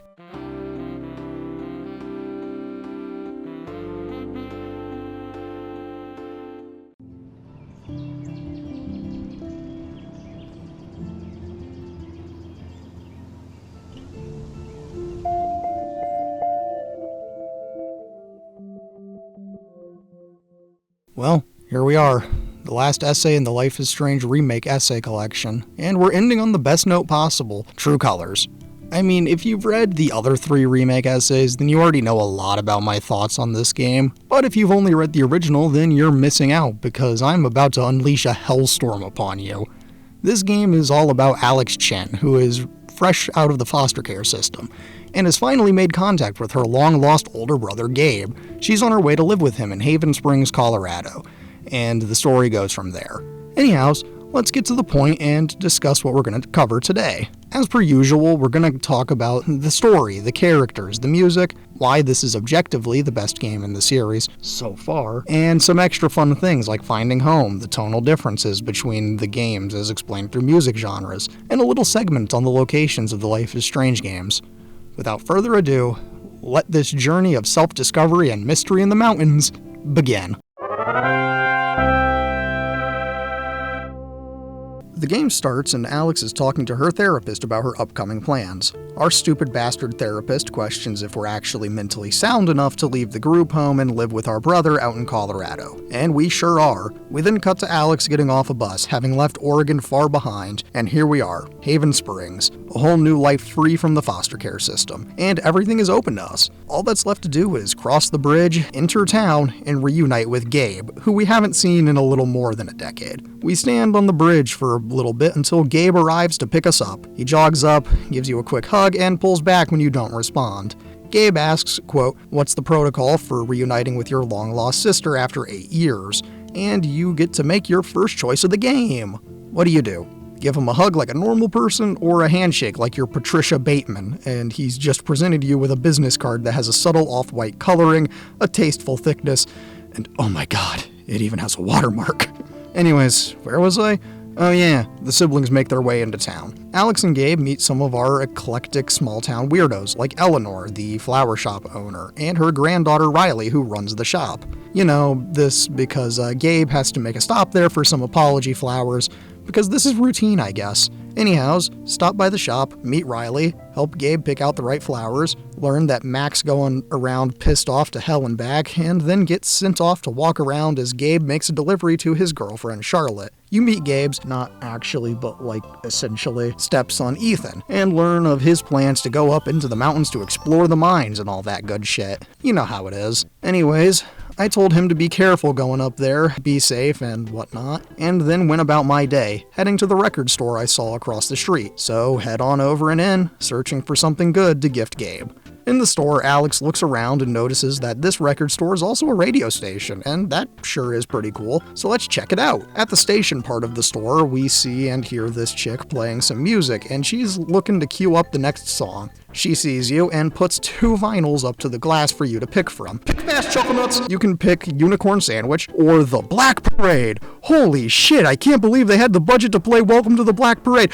Oh wait, I'm illiterate. That says The Zombie Parade. Well, either way, pick a song and Steph will play it after calling you some chick. And then we'll carry on looking through the store, trying to find something good for Gabe. As she looks through the store, she runs into a very special character. It's time to meet my boy, my dearly beloved Ryan. Ryan is unquestionably the best boy in the series, and I cannot understate how good of a character he is. It's genuinely criminal that most people pick Steph over him, because man, he's so much fun. Anyways, setting the swooning aside for a little bit, Ryan here is a state park ranger here in the blessed state of Colorado. He's a goofy little guy, and he's the son of the local bartender, but more than that, he's an absolute dweeb, but we'll get to that. Ryan tells us that the store is in fact closed, despite the fact that they're very clearly open. Alex questions this, and Ryan puts 2 and 2 together and realizes that this lady is in fact his best friend's sister, so he drops it.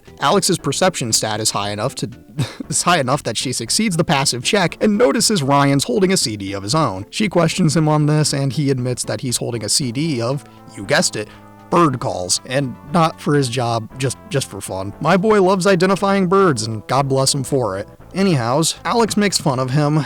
He takes it all in stride, they talk a little bit about Gaben, and then Steph bursts out of the studio on the phone, and boy of boy is she pissed. Alex's powers go into maximum overdrive, and Ryan, being an empath, God, I can't believe I just made that joke, senses her distress and convinces Steph to go outside and that he'll cover the station for her so she can go outside and work this out. Alex is able to calm down and doesn't have a breakdown, so all is fine. The two talk a little more, and Alex says she was here to get a gift for Gabe, and since Ryan's his best friend, he knows that Gabe just put something on the hold list. Problem is, he doesn't know where the wait list is, so it's time to put our visual calculus skills to the test and work out where that list is. After some amazing powers of observation, you discover that the list is underneath the shop cat, who is real aggressive and full of sound and fury, all of which is to say that you cannot move the cat without getting murdered. Find a toy to encourage the cat to move, and once you know it, the cat goes for it. Examine the list, find the vinyl, pay and panic as Gabe has entered the building. Ryan successfully distracts Gaben, and you can slide that record into your bag without a hitch. Ryan tells his best friend to be careful because Max got that old stick up his ass again, but outside of that, there's some great banter between those two that I can't put all of it here. Anyways, the siblings take their leave and head off towards the bar so Alex can finally have some place to drop her things and stay. Along the way, the siblings encounter Stepboy. Stepboyo tells Gaben that he's gonna go home and study or something and leaves. Alex then is given the choice to narc on the kid, since she knows that he's actually gonna go up into the mines of Moria, and you absolutely should narc on that kid because there's gonna be a mining blast tonight.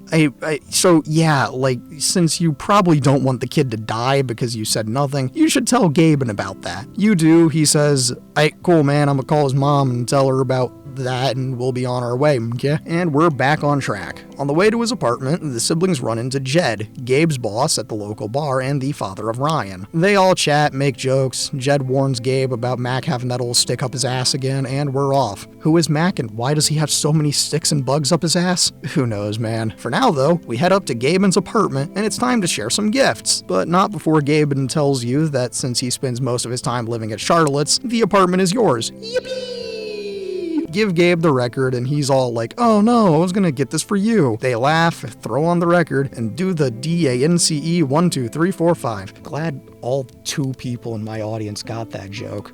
Leave a comment if you understood that joke, please. I'm interested to know what percentage of people know that reference. Anyways, there's a knock at the door, and who could it be now? Take a wild guess. I think you already know who it could be, judging by the sounds of 1,000 sticks dragging across the ground. It's Mac, and boy oh boy is he pissed. He's going apeshit because he thinks Gabe has been sleeping with Riley, so he beats the shit out of him, and Alex's powers are going into overdrive. See, Alex has some really interesting little powers that allow her to see and feel other people's emotions on a whole nother level, like reading people's thoughts. Or in other words, you can see their true colors. I'm not clever at all. Anyhows, Alex goes apeshit and, matching Mac's rage, beats the shit out of him to the point that his face looks like a scraped knee by the time Gabe peels you off of him. You end up hitting Gabe real hard in the face on accident, Mac calls you a psycho bitch or whatever and leaves. Gaben goes downstairs and you're left alone to wash the blood off your hands, contemplate what you just did, and unpack. As you do, take a moment to journal, put your copy of the family photo next to Gaben's, put your stuffed animal on the bed, and then slide your bag under the bed, only to hit something neat. What is it? A guitar, just for you. Hey Alex, are you taking requests? Can you play something good like Where the Streets Have No Name by U2? What's this? You only know basic songs? Oh well, that's okay. How about Take Me Home, Country Roads by John Denver? No? Okay, do I dare ask if you know how to play Wonderwall? Oh, that's a relief, you're not gonna play Wonderwall. Then what are you gonna play? When you were here before... Oh, god damn it! I want to run. I want to hide. I want to tear down the walls that hold me inside this prison that keeps making references to Creep by Radiohead. Jokes aside, I actually really do love this cover, and this moment is actually really good, even if the song choice is a bit on the nose. Calm down, finish the song, and head downstairs to find Gaben. Down in the bar, see Ryan and Gabe walk out to find some actual medical supplies for fixing up the faces of both Gabe and Mac. While they're out, Jed is short a bartender, and since Gabe put in a good word for you, it's time to prove your stuff. Here's our chance to meet some of the other eccentric weirdos that make this place feel like a real lived-in place. Like Ducky! He's a weird old guy with a lot of stories to tell and a lot of time to tell them. And he's here with recent mountain transplant Diane, who works for Typhon, the local mining company that's got a mining blast planned tonight, as I'm sure you've seen plastered on posters all around town. Anyways, this doesn't matter yet, so take their orders, remember them well, and report back to Jed to get the order started for them. Clean some tables, talk to Steph if you're so inclined, and realize that Steph isn't just a random character invented for this game. Oh no, she's a returning character. If you remember back to one of the many times I've talked about before the storm, you'll recognize her as the inconsequential lesbian in that game. This time around though, she's actually very consequential, but again, not important at the moment. What is though, is that you need to finish the job and then go talk to Mac. Mac is pleading with you to lie to Riley because if you don't, their relationship is full-on dunzo. Now, here's the thing. You have no real reason to lie for Mac, as all he's ever done is harm you, and as you start to rip into him, Riley shows up. This means you don't have to rip into Mac because you're in control here. Do you appease Mac and let this shit-ass relationship stay the course? Or do you do the thing I choose to do and tell her the truth? Tell her the truth, watch Riley dump Mac's ass harder than a Mac truck hits, and oh hey, Ryan and Gaben are back. Yippee! Gabe tells you that he wants to have a little chat up on the rooftop patio. Up on the rooftop, Gaben's sitting down facing the lake. You join him, he pulls a beer out from under the chair and hands it to you without a word, and more impressively, without looking. There's a joke about whether or not he rehearsed that move. He didn't. And the two talk about what the hell happened earlier. You have two options. Either explain your emotional clairvoyance, or talk about the trauma of the foster care system. I always just come clean about my wacky superpowers, and where Alex sees a curse or something that makes her a freak, Gabe sees a superpower. It's a really sweet moment where Alex starts to realize that maybe she can use her powers for good. But this moment gets interrupted when Ryan comes up to tell Gaben that Step-Boy is currently MIA, and since you told Gabe about his plan, it's time to go up to the mountain. In the mountains, Ryan and Gabe make a sat phone call to try and call off the mining blast because there's a child up there. Even though this wouldn't be their fault legally because the warnings were posted and this clearly is a restricted area, but that's besides the point. They make the call, which makes this their problem. Problem here is that no one knows where the boy is, so you gotta explore this abandoned mining facility. Eventually, through the power of context clues and a comic that the boy had given you earlier, you find the path. Across a fallen tree over a massive ravine is the boy. He's appropriately terrified, and now it's time for Ryan to do his park ranger shit. The problem is, he and Gabe are each too heavy to be able to cross the tree, and thus it's time for Alex to try and talk Ethan out of his fear and back into safety. Ryan's got his ranger supplies, which includes some rope, and using a nearby stump and Gabe, they make a fulcrum to have a support tie in case Alex falls. Cross the tree and realize that the only way to get Ethan over is to see things from his perspective, so you use your powers to witness why he's afraid. He sees the ravine as this big-ass evil monster, and you can use his logic to help him recover. You'll eventually succeed and are able to bring him over and back to safety. Woo! We did it! Right? Well, unfortunately the mining blast goes off anyway, and a big-ass boulder smites Gaben into the ravine. Alex is still tied to Gabe, though, and she starts careening off the cliff too. So Ryan has to act fast and follow his training to save as many people as he can, which unfortunately means cutting the rope and letting his best friend die. And that's the end of episode 1. And this would have been a phenomenal twist if all of the marketing for this game didn't spoil this in the trailers. They always pitch this game around the death of Gaben, and I wish they didn't, because when you're not prepared for it, man, this scene goes crazy. But I digress. We do our usual stats screen, and of course, this is the last time I'll mention it, as per tradition.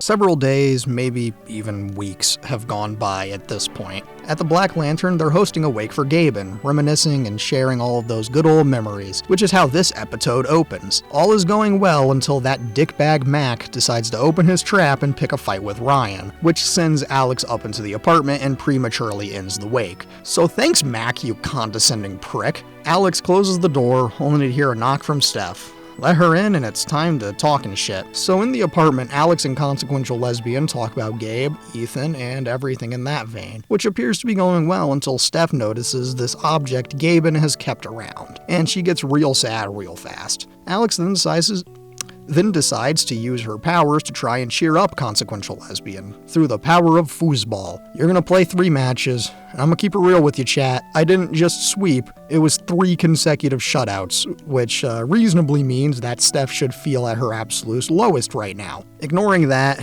during the game, Steph tries to distract you with some personal questions, with the most notable being, what kind of person are you into? You can ignore the question, answer boys, girls, or both. It doesn't really matter too awful much, but it's nice character building, I suppose. That said, I won the tournament in a queen sweep because reasons. I'm just good at this shit, man.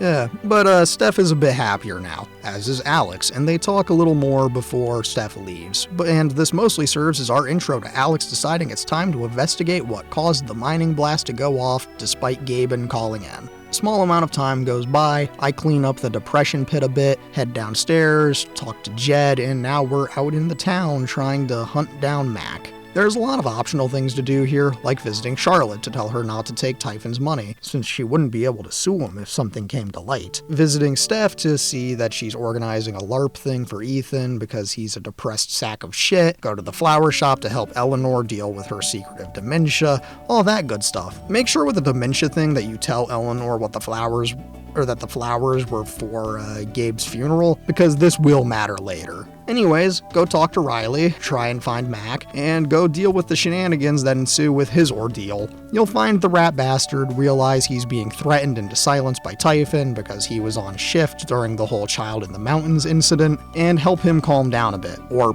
you don't have to if you're so inclined. After this shit, you get a text from Ryan in which he seems to be in a fair bit of distress, so head on out to the mountains to try and find him. Ryan's having a pretty big Eric Draven post-death breakdown, in which he's blaming himself for what happened, that old "it should have been me" kind of thing. You get the drill. Talk him down, get his ass to realize that he saved your life, Gaben would forgive him, it's forever now, so it's time to let go and move on. We jump forward in time and the two are talking about Casa Bonita, because this game sure is set in Colorado. Casa Bonita, my beloved. Anyway, they're having a great time, laughing and all that shit, which means it's the perfect time for Alex to explain her powers to Ryan. You can ask him to feel a strong negative emotion, whether it's through thinking of something that scares him, makes him afraid, or third thing. He obliges you without hesitation, and you successfully parrot back his thought to him. But then something strange happens. He starts to remember a positive memory, and this is the first time Alex has ever seen a positive emotion with her powers. So it's time to experiment with new things. Alex reads Ryan's memory of when he pranked Gaben, and for the first time, ever, Alex starts laughing hysterically about it and proves to Ryan that her powers are real. You explain your power and you can explain it the same way you explained it to Gaben, superhero or freak. Ryan's a smooth operator and is supportive either way you play it, because he's gonna be there by your side through it all if you let him in. You're given two choices at the end of it. Either hug the boy or shake his hand, and you know the drill by now, if you've watched the other remake essays in this set anyway. So hug that boy, much to his confusion, but he's into it, so all is well. Later that night, it's time to give Gaben a proper send-off, so let's light some lanterns and end this episode properly. Time flies by, we're at work, and Alex and Ryan just broke the news to Steph about Alex's powers. She's kinda pissed about being the last one to know, but it'll be fine. The gang here has a mission, since we're all in on the Takedown Typhon plan, and today's step is to steal Diane's flash drive and get our grubby little hands on them corporate secrets. Ryan and Consequential Lesbian have plans, and Alex isn't the most enthusiastic about them. The Consequential Lesbian's plan is to have her seduce Diane, perhaps sleep with her if she's so inclined to. That's a direct thing from the game, by the way. I did not make that up. I just need to cover my own ass there. And Alex is unimpressed. Alex then turns to Ryan for his plan, and much to her dismay, it's the same plan, but he's the one to distract Diane, and he's not going to try and sleep with her. Alex is distraught by these options, to say the least, but since you can only pick from these two plans, Alex is told to pick whoever she thinks is hotter, and the answer is clear.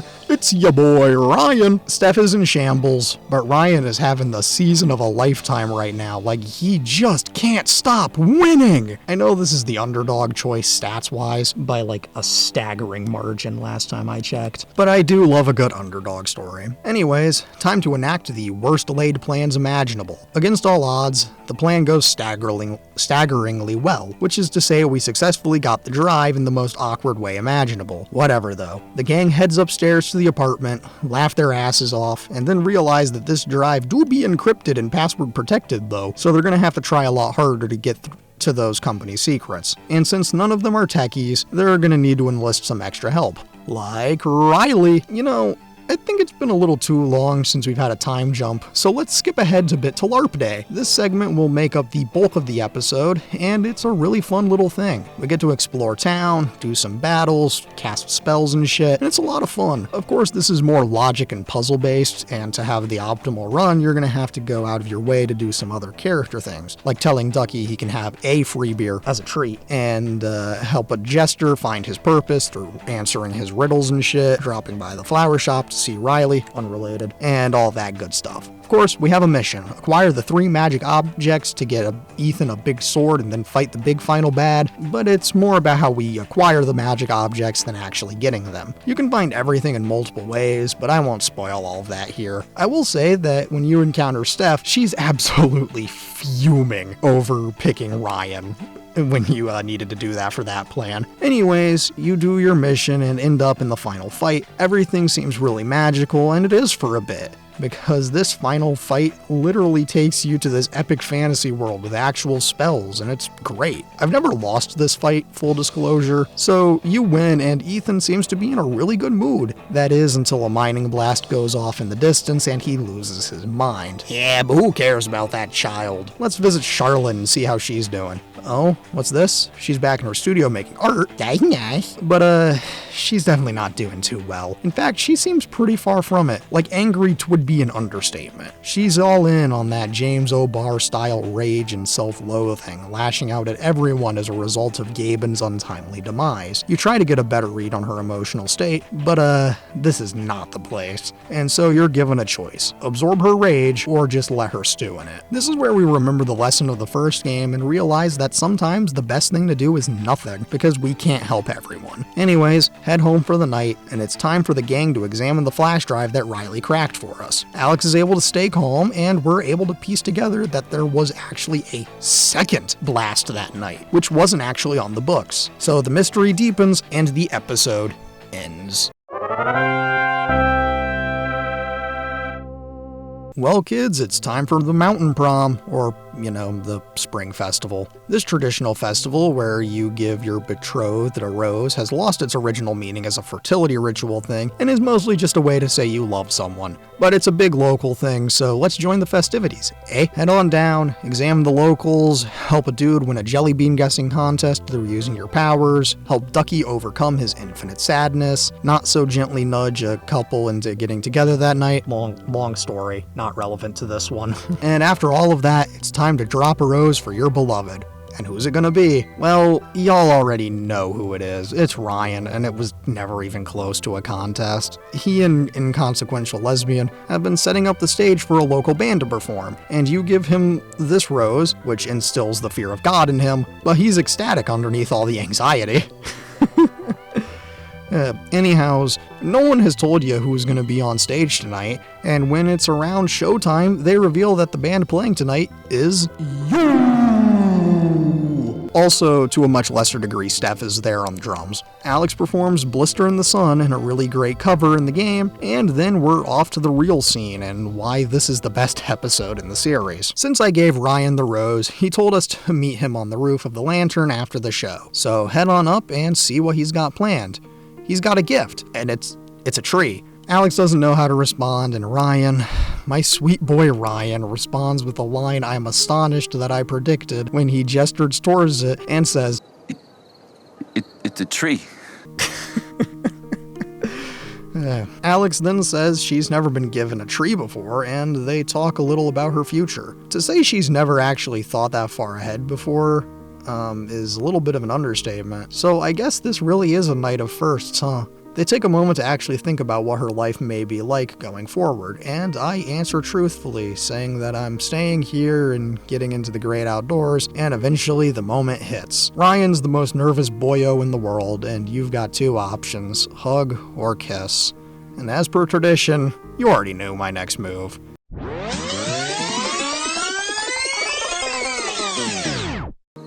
Care about you, Alex. A lot. You're the most amazing person I've ever met.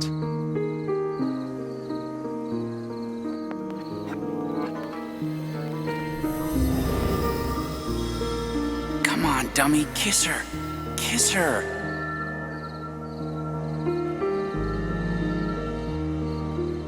I really want to kiss you right now. I know.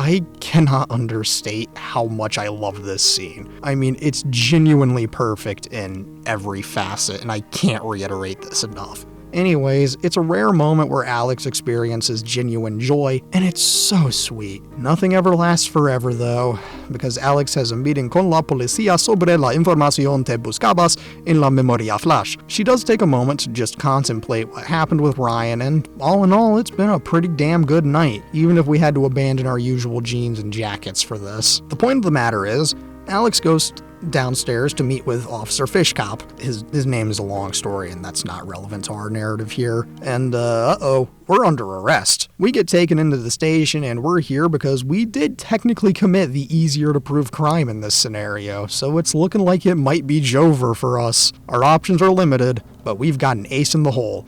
If we absorb the fear from Fishcop, he'll no longer fear incurring the wrath of the company, and you'll be able to get him to look at the contents of the flash drive, and you'll be all good to get out of the station and go to bed for the night. We change into a sweatshirt and pants instead of the shirt and skirt combo we were rocking earlier, and Jed wants to talk. Nothing seems out of the ordinary, and you can trust Jed. He's been nothing but kind to us. Gave us a job, a roof over our head for no rent, and has never given you a reason to not trust him. You then tell him about the Typhon shit, and he tells you he knows exactly what you're looking for.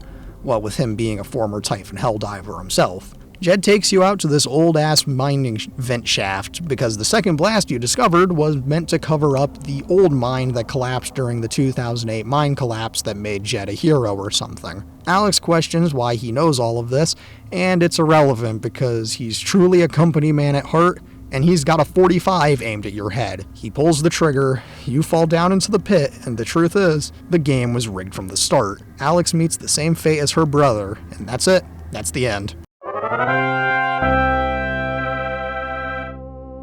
Wake up, Alex. You've got to set yourself free.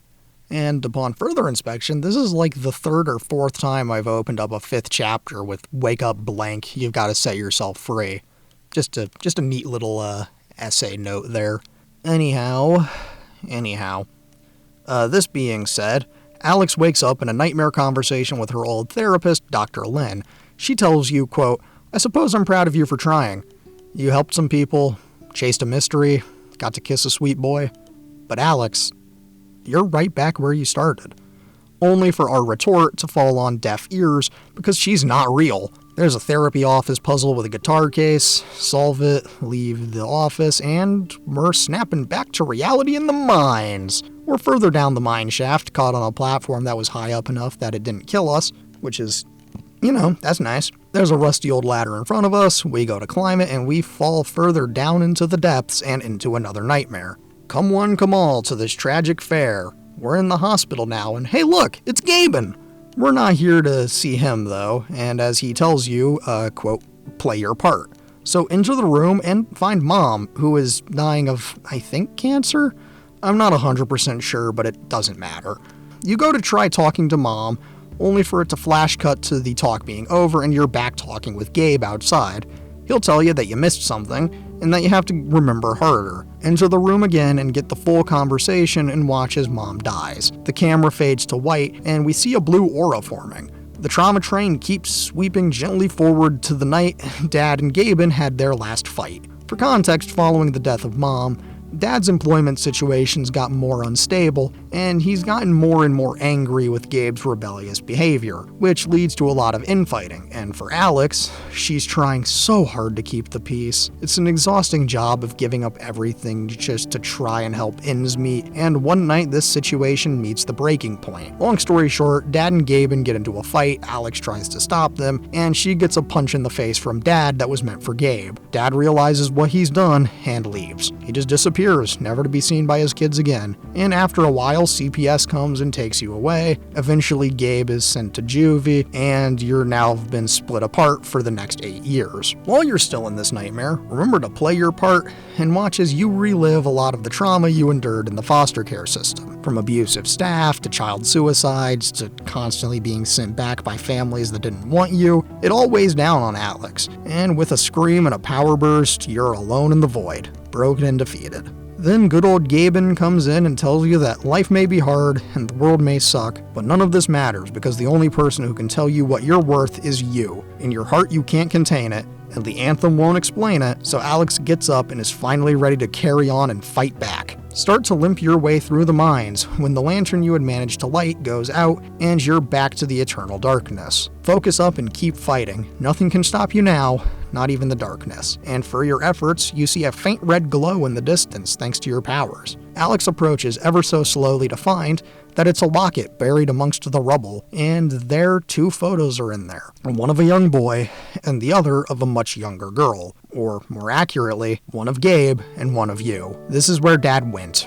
off to the mines, and died in the same accident that made Jed a hero. And using your powers in Dad's last moments, you discover that if Jed had actually listened to his crew that day, they'd all have gotten out alive. So him being a hero is a fraudulent claim. With evidence and newfound purpose, Alex begins the long and tedious ascent to the surface. Resurfacing, you're at the same abandoned processing plant / mining facility from the end of episode 1, and you make the long journey back to town. In town today, there's a meeting about the future of Haven Springs and this particular project Typhon is looking to expand on, and all seems to be going in their favor, when suddenly, Alex enters the room and is ready to throw down. Everyone is concerned because you're bleeding profusely and your leg is definitely shattered, but you've got other things to do, like take this company down, get Jed sent to prison, and then we'll worry about that stuff. Now you're essentially in a courtroom drama, with the other people in the bar being the jury that you have to convince. And if you played the game right, you'll get the support of everyone. Even Ryan is right there by your side to fight against the crimes his dad committed. I mean, do you know how bad you have to have fucked up for your own kid to turn against you in an instant? Because up till this point,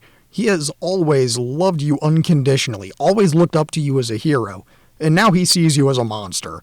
I mean, good lord, man, that's brutal. Anyways, it's time to directly confront Jed by just kind of freezing everyone.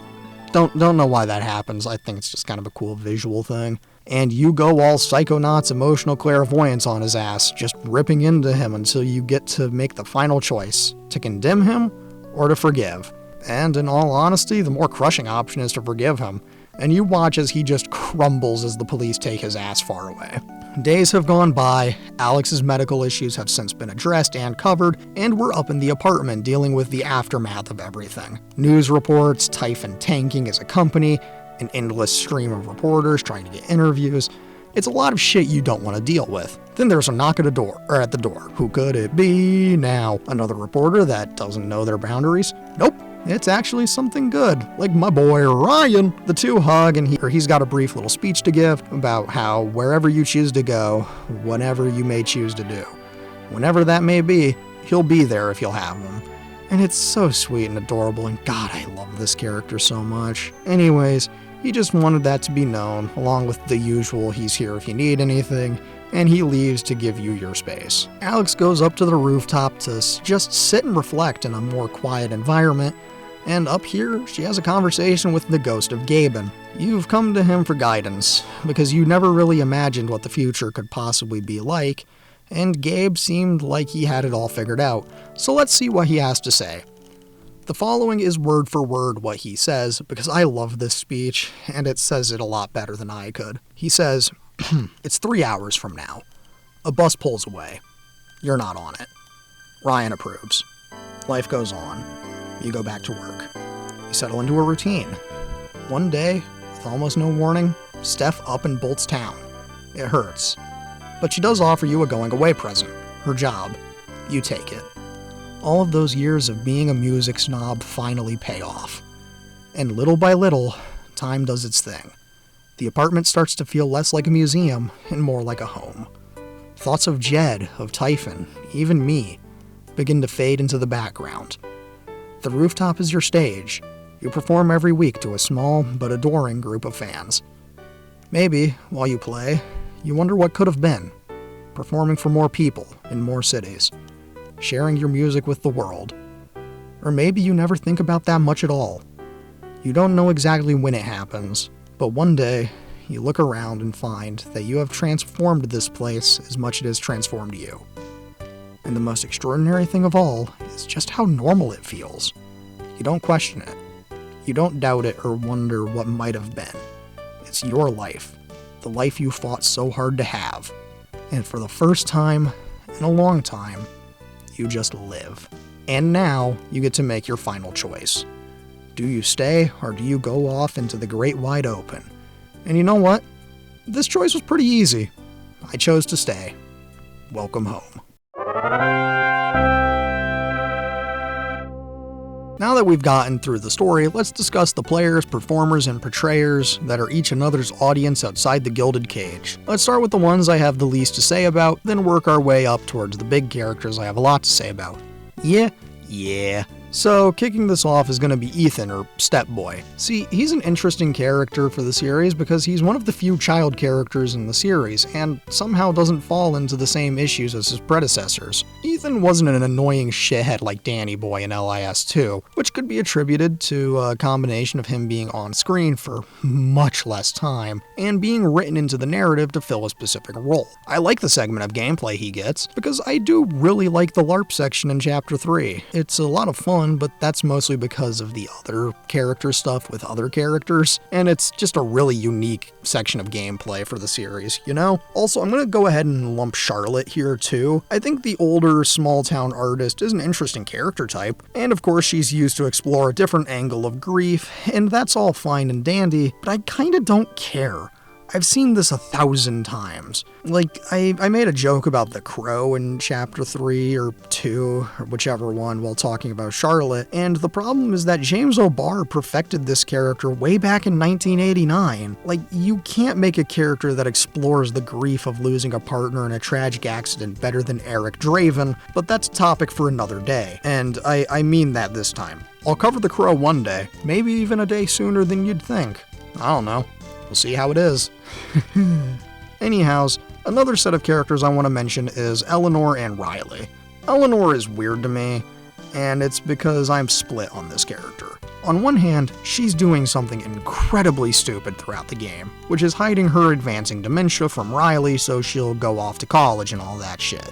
I get it, you know, you want your grandkid to go off into the world and not worry about you. I understand. But putting the sheer amount of faith she does into Alex keeping this secret for her is beyond stupid. I understand you want this under lock and key, but you really need to be upfront with these kind of things, man. But again, not my place, right? On the subject of Riley, I think she's alright. Like, I get it. It wasn't that long ago that I was in the same position of applying for colleges like she is. That said, for a supporting character who doesn't have too awful much to do in the foreground, she's alright, and again, a solid supporting character overall. So, Jed, huh? Yeah, I've commented on the shared constant of the evil father figure in this series, but I think Jed is maybe the best version of it. Genuinely, like, his twist is pretty interesting, and as a twist, I think it works. He starts as a good person, and the fact that he's as supportive as he is throughout the game is a great touch. He's still a company man at heart, though, and he's really only becomes evil when his secret about the kind of action you can't undo is threatened, and God, it's fantastic. He really didn't want to do it, but man, he does it because this is all he has. This, the bar, and Ryan, that's it. Till it all comes tumbling down. He's maybe the best villain in the series, at least from a writing perspective, but I couldn't tell you. To enter the final four, we've got one last one before the core three, and it's Gaben. Of course it's Gaben. I mean, he's such an interesting character. Like how you barely get to meet him before he's gone. I miss you. And the thing is, he only gets more interesting after he's gone. Because this game does the thing that I said before the storm should have done. Which is environmental storytelling. See, we barely got to know Gabe, same as Alex. And so when she discovers something new about him, whether it be through the anecdotes people tell you or through the objects he left behind, you start to build this fascinating idea of what he was like. It makes his final monologue at the end of the game so much more interesting, because while it may just realistically be Alex telling herself everything she needs to hear, it also feels like something he would have said. It feels natural, even if it's just an imaginary conversation. And more than that, it feels earned. Unlike the William delusions Chloe has in Before the Storm, this felt like a moment the narrative earned, and it really is something so special. I think Gabe is really one of the best characters here, which is really funny to say considering how little he's actually here. Now on to the core 3 characters in this narrative, starting with my least favorite by default, Steph. Contrary to the language I tend to use when talking about this character, I don't hate her, but I don't particularly love her either. Consequential lesbian was always going to be in a rough spot for me because I already knew her from before the storm, and that's a terrible place to meet a character that I should like, which I have to say unfortunately taints my perception of the character here. I will grant them this. They made her an actual character here, and that's really a great thing. They gave her a purpose in the overarching narrative, and she felt more involved as a whole in the end. It gave her a much needed glow up of sorts, and really just turned her into a real character overall. Not an easy task, but they did it well. I like that she's carved her own place in this town, and feels a lot more involved in this community, which again works to counteract the damage done when she was introduced and had nothing to do. They made her consequential, and that's really all I could have asked from this character. I still don't love her as much as everyone else does, but that's truly because she was dealt a losing hand from the start against an opponent who was given a royal flush. Speaking of, it's time for the boy himself, Ryan. Look, he had every possible advantage going into this game the first time around, and I'm gonna be honest, he still holds every advantage. They hit a home run out of the park here, and I feel like I don't need to explain too awful much past that, but I'm going to anyway. So Ryan had the role of being Gaben's best friend, and the chemistry these two have is fantastic. Sure, they give each other a lot of shit, but it comes from a place of love, and I think it's great. Ryan being the first person Alex encounters to remember such pure joy is a lot of fun, and I really like it because the memory of that prank is still really fun to me. I also like that the parts of him we learn about through backstory and environmental stuff is really well done, like him promising to become a park ranger because his mom always encouraged him to do what he loves, and the memory of his 21st birthday that you examine through a photo are really great details that expand the world so much without doing too much. That academic and storytelling shit aside, I do just think he's a great character as a whole. Like, his personality is really great, he's a lot of fun to be around, and you know what? He has issues of his own, and it adds a bit of complexity to his character. But above all else, he's just a great guy. And most of my love for this character is purely vibes-based. There's just something about him that speaks to me on a personal level, like the Mountain Man Park Ranger nature dork character type speaks to me, and I'm not sure I can explain what specifically it is about that kind of character that makes me like him so much, but whatever, right? It does help that he gets the best scene of any scene in the whole series, and he has a lot to do in the narrative, but I think you already knew that. I mean, he's an integral part of this place, he does a lot, like he made the sword that Ethan gets during the LARP sequence, and that's cool as shit, man. I'm sure I'll talk more about him later, but this is a problem for a later segment, as I'm sure you've gathered is the case by now. And then there was Alex. If I wasn't so biased towards Max being my favorite, Alex may have been my favorite protagonist in the series on pretty much every level. She's got a great arc, she's got a fun personality, and watching her grow as the game goes on, watching her gain confidence and finally feeling like she's found a place to belong, is so charming and incredibly well executed across the board. Of course, she gets a lot of fun interactions, and it all feels like she's her own character, while still allowing the player to insert themselves into the story like the other non-Chloe protagonists in the series. Alex is just a really engaging character, from the voice actress's performance, to the singing, to just all of her personality and how she grows from incredibly awkward and out of place to truly belonging. She's fantastic. I mean, I'm contractually obligated to dock points for her singing Creep, so I sure will.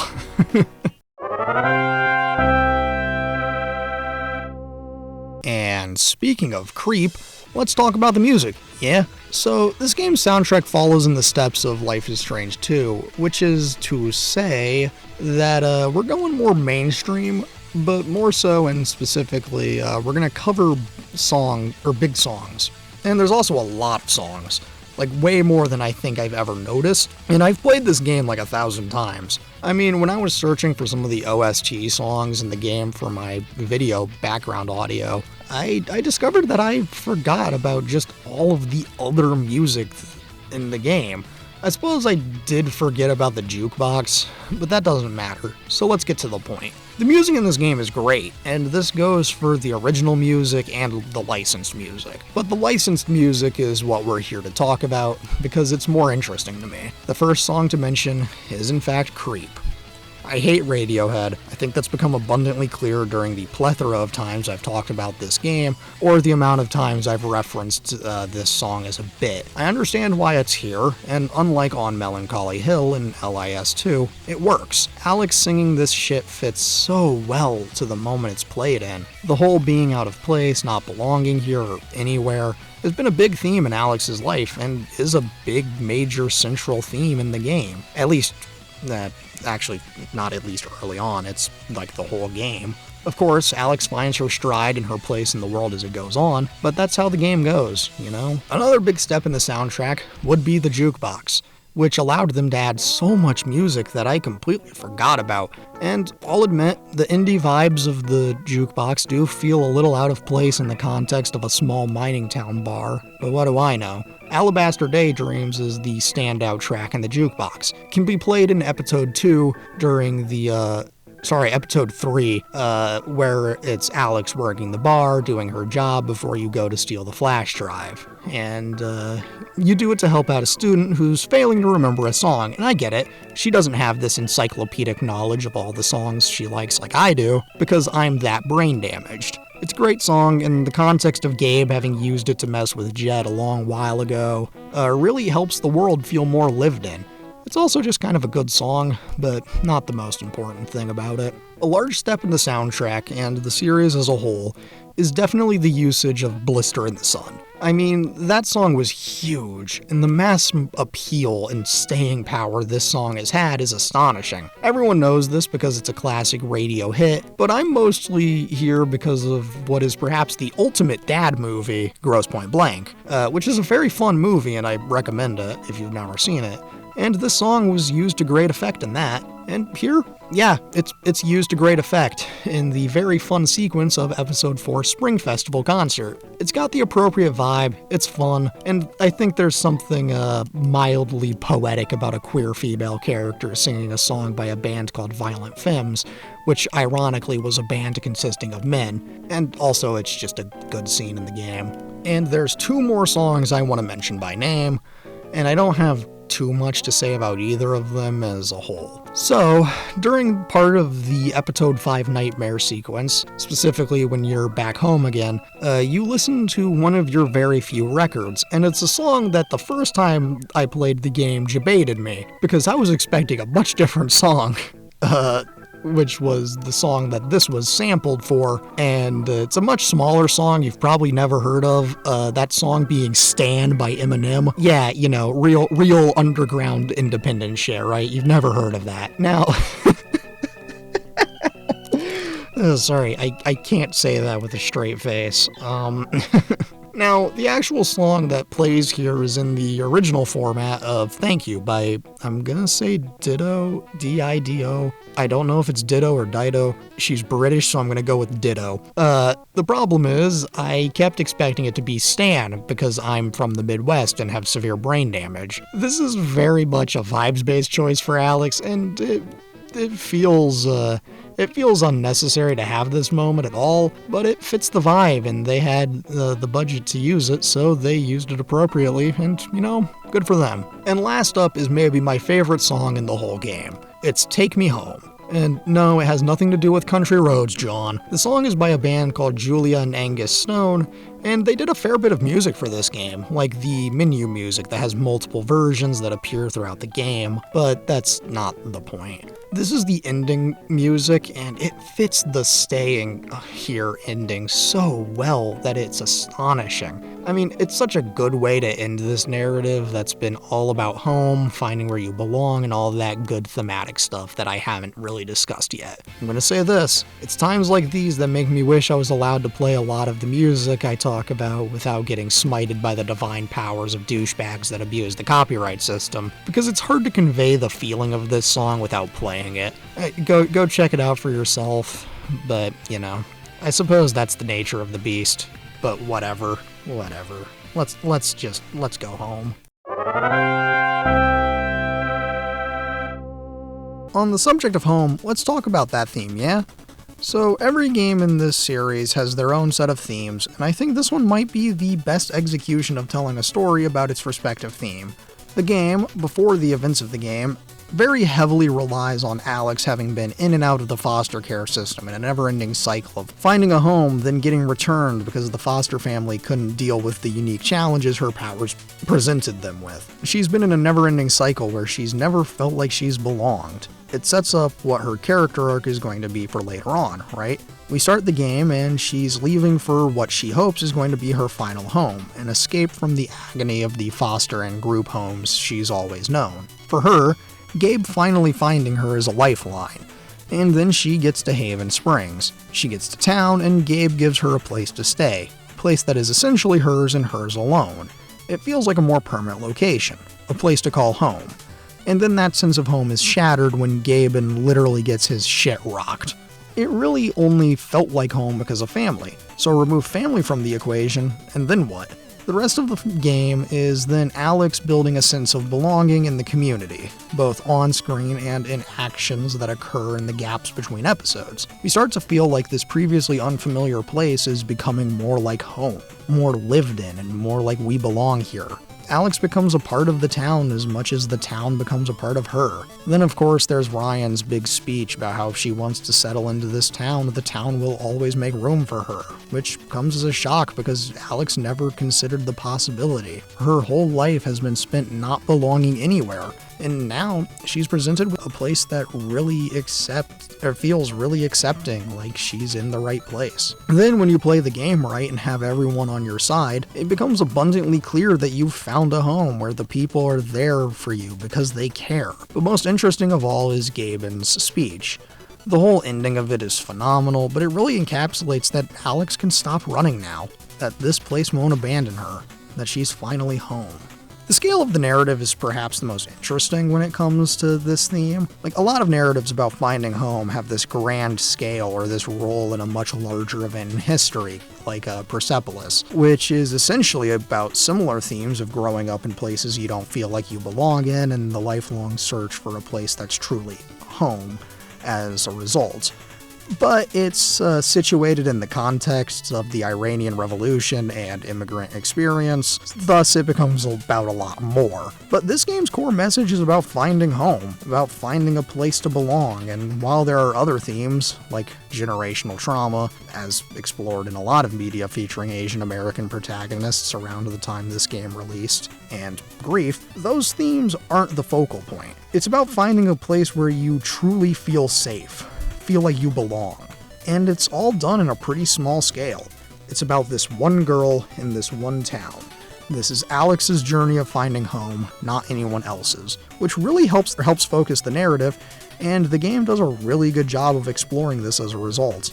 The individualization of it oddly helps make it more accessible, but I might be getting out of my depth here, so I'm going to stop while I'm ahead. More to what I can discuss, this is a really unique topic for a game in this series to talk about, and it does it really well. In terms of being a good exploration of its central theme, this may be the best one in the series for that. The original game's fate versus free will theme is well explored, but I mean, it's a little clunky at times. It's well executed as a whole, though. Life is Strange 2 missed the mark of what should have been its central theme of brotherhood and fatherhood, but it had some steps that tried to explore that theme, and Before the Storm did nothing right and barely explored a theme, let alone what should have been a central theme that tied the whole narrative together. Regardless, True Colors explored its central theme well, and that's all I could ask from it. So suffice to say, this game did a lot more than I asked from it. I would like to close this segment out with a quote. Home is where I want to be. Pick me up and turn me around. I feel numb, born with a weak heart. I guess I must be having fun. David Byrne. Now you may ask yourself, what the hell is this guy talking about? And I would tell you that I honestly have no clue. I just really needed to make a Talking Heads reference for the segue into the next section, or I may not have. I mean, this could be the place, or it could not be. Who knows? Maybe it's even the City of Dreams. The settings of the franchise are about as important as the music, in all abject honesty. The locations help establish an identity, like moving the original game out of this quiet coastal town on the west coast would lose a lot of the intrigue it has. I mean, if you put this shit in Massive 2 shits, it would be a very different game. But the sleepy little town of Arcadia Bay works great. It lets it keep its more Twin Peaks-esque locale, and thus it feels more unique and contained. Part of LIS2's identity crisis is that each location only feels like a temporary stop, and locations can change so fast that I lose my sense of place. Everything feels like an airport, a place you just travel through to get somewhere else. And like a lot of airports, it's not a place you ever remember unless it's bad, like ATL International, because that place is hell on earth. LAS2 has no set identity. The location always changes, the people always change, nothing is worth remembering. Even the journal entries that are there to help explain what happened during the time jumps are just boring little 2 to 3 sentence paragraphs that tell us about pretty much nothing important. It feels like it lacks a central identity other than the identity of a runaway, and it kinda hurts. But this game? Haven Springs is truly the most normal location in the series. It's an idyllic little mining town in a tight-knit community that feels cohesive and like a real place. This is a whole lot more important than you'd expect for this narrative. I mean, excluding the obvious reasons like it had to be a mining town for the mining blast to make sense as a plot thing, I meant for everything else. Like, finding home wouldn't have felt as satisfying if this game was in a different location than Colorado. Colorado was the perfect choice because while you could have put this game in a more Red Hill mining town-like place in West Virginia and not have to change much, I don't think it would have felt as good, you know? Colorado has the mountains that make for a really pretty location and help give such a distinct feel to the game. I mean, I'm not sure you could have gone any further in any direction and had the same effect. Like, if this game was in Montana, it would not have hit the same. The point is, location is very important to a narrative and a piece of media's identity. Whether intentional or not, the settings influence every other aspect of the thing. Like True Stories, director David Byrne, 1986, wouldn't have been as effective if it wasn't set in the fictional town of Virgil, Texas. Sure, it could have been set in any part of Middle America, but I don't think it would have hit as hard anywhere else. The mix of cultures and eccentric weirdos that make up the fictional town of Virgil helped make a location that could have really been anywhere, and yet is so distinctly Texas and Middle America. It's such a fascinating concept to me, and I think this game, like True Stories, truly makes great use of its setting to carve out a unique identity for itself. The tonal differences between the games can best be explained through music genres, and strangely it coincides with the soundtracks of the games, among other things. If you've paid attention to this series, and this game especially, you'll know how important the music is to the tone of the game. I mean, I talked about the music extensively here and in every other essay I do, but let's get to the point. Each game in this series can be assigned a genre that best describes it, and I'm gonna dole out the genres and then break it down and explain them in release order. The original game is indie alternative. Before the Storm is theoretically pop-punk. LIS2 is this weird blend of alternative, electronic, and alt-country. And finally, True Colors is pop. The original has a distinctly indie feeling. It's very small scale in locale, story, style, and soundtrack. From the first song you hear as Max walks down the hall, to the final song that plays when you let Chloe rot in hell where she belongs, none of it is huge and bombastic in scale or popularity. The game is very small, and it feels like an indie alternative album. Think more in line with the game's soundtrack, with your early 2000s, 2010s Alt-J, Sid Meier's, Foals, or more in line tonally with The Cure circa Disintegration. Now, I know The Cure isn't exactly indie, but they're kind of the gold standard of alternative music, so I'm contractually obligated to mention it. And, you know, Disintegration is one of my top 5 favorite albums ever made, so any chance I can talk about it, I will. Anyway, the point is, the first game in the series feels very small, very intentional, very much like it was exactly what it wanted to be without any studio intervention. An uncompromised vision. It's the kind of thing only a small team could make happen before they got famous, and then had to become more brand safe. In this regard, you could say that the first game is the riskiest one in the series because they had the most to lose on it, and yet they went for it. Before the Storm, in theory, is pop punk. And I have to specify in theory, because in practice, this is about as punk as NSYNC. If you refer to the game, it's very easy to see that they wanted to be Green Day's American Idiot so badly, and yet they fumbled it every step of the way. Chloe is clearly a Jesus of Suburbia type. She's a rebel without a cause, and the problem is she's not a compelling enough character in her drive to rebel against the system. More to the point, the game should have had this kind of angsty, angry with the world tone, in a similar vein to Saint Jimmy by Green Day or Dance Dance by Fall Out Boy, or insert Blink-182 song here, but it falls flat in achieving its target aesthetic by a lot. They sure tried, however, they forgot that, like a good song in this style, it has to be fun to a degree. I mean, American Idiot is a song that has a very fun upbeat tempo and sound that gets you excited for the rest of the album. But the song goes hard on its own. This game fails at that. It's not fun. It's trying to be angsty and even a bit edgy, but it's about as edgy as NSYNC, or perchance the Backstreet Boys. All of this is to say that this game is a wannabe punk, a lot like its protagonist. LAS 2 is an enigma, and I classify it as this weird blend of electronic, alternative, and alt-country because this one game is the strangest. It's a melting pot of all of these genres, and as each scene goes on, it gets less and less cohesive. This is the game where in the same episode it drops On Melancholy Hill, then DANCE, and I Found a Way, which covers so many genres in so little time. It's a reflection of that game's setting and characters in a way. I mean, the cast of weirdos in this game is as varied as they come, so it does make sense. I'm gonna say that while this incohesion makes sense, it kinda hurts its identity because it doesn't make it stand out in a good way, more of a train wreck way. Like if Will Smith tried to make Melancholy and the Infinite Sadness, or if Nickelback tried to make Wish. It just doesn't make sense. It's an interesting idea, but a confusing identity crisis in practice. That said, the music genres do correlate to this game's identity and tonal whiplashes, so it's not a total failure all in all. And then there's True Colors. This game marks a pretty big shift tonally and sonically for the series. The songs in this game, as I've mentioned by now, are more big budget and pop than any other game in the series. Similarly, this game feels bigger than the other ones in a neat way, in terms of the game's scale and scope. It covers a lot of ground really well in a fairly short runtime, and that's wonderful. But as good as this is, it feels like something else was lost along the way. We sacrificed some of the indie feeling for this bigger scope feel. It's kind of like the difference between Pink Flamingos and Hairspray. They're both John Waters movies and feel like it, but one is a lot safer feeling. Nothing wrong with safer, it just loses a bit of the charm, you know? Long gone are the days of indie rock, and now we're here with Radiohead and Violent Femmes. Nothing wrong with that. Okay, but like a lot wrong with the Radiohead, but a different argument for a different day, right?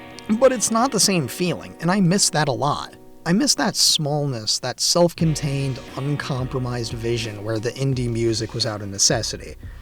It's that kind of scrappy nature that's impossible to recapture once you've gone as big as this series has, and honestly, that's just the nature of the beast. It scares me, the thought of losing this nature in what I make and how I make it.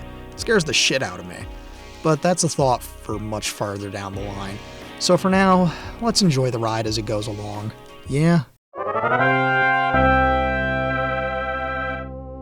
In a final segment before closing down the bar for the night, I'm prepared to make an argument that I've thought about for a while now and am finally there enough mentally and emotionally to explain why Life is Strange True Colors is the objective best game in the series. Now that might sound crazy, given that my favorite game is the original and my favorite protagonist in the series is Max, but hear me out. You're gonna have to bear with me. The setting is maybe the prettiest it's ever been, and this game is visually stunning. I adore every moment in this world because it should be adored.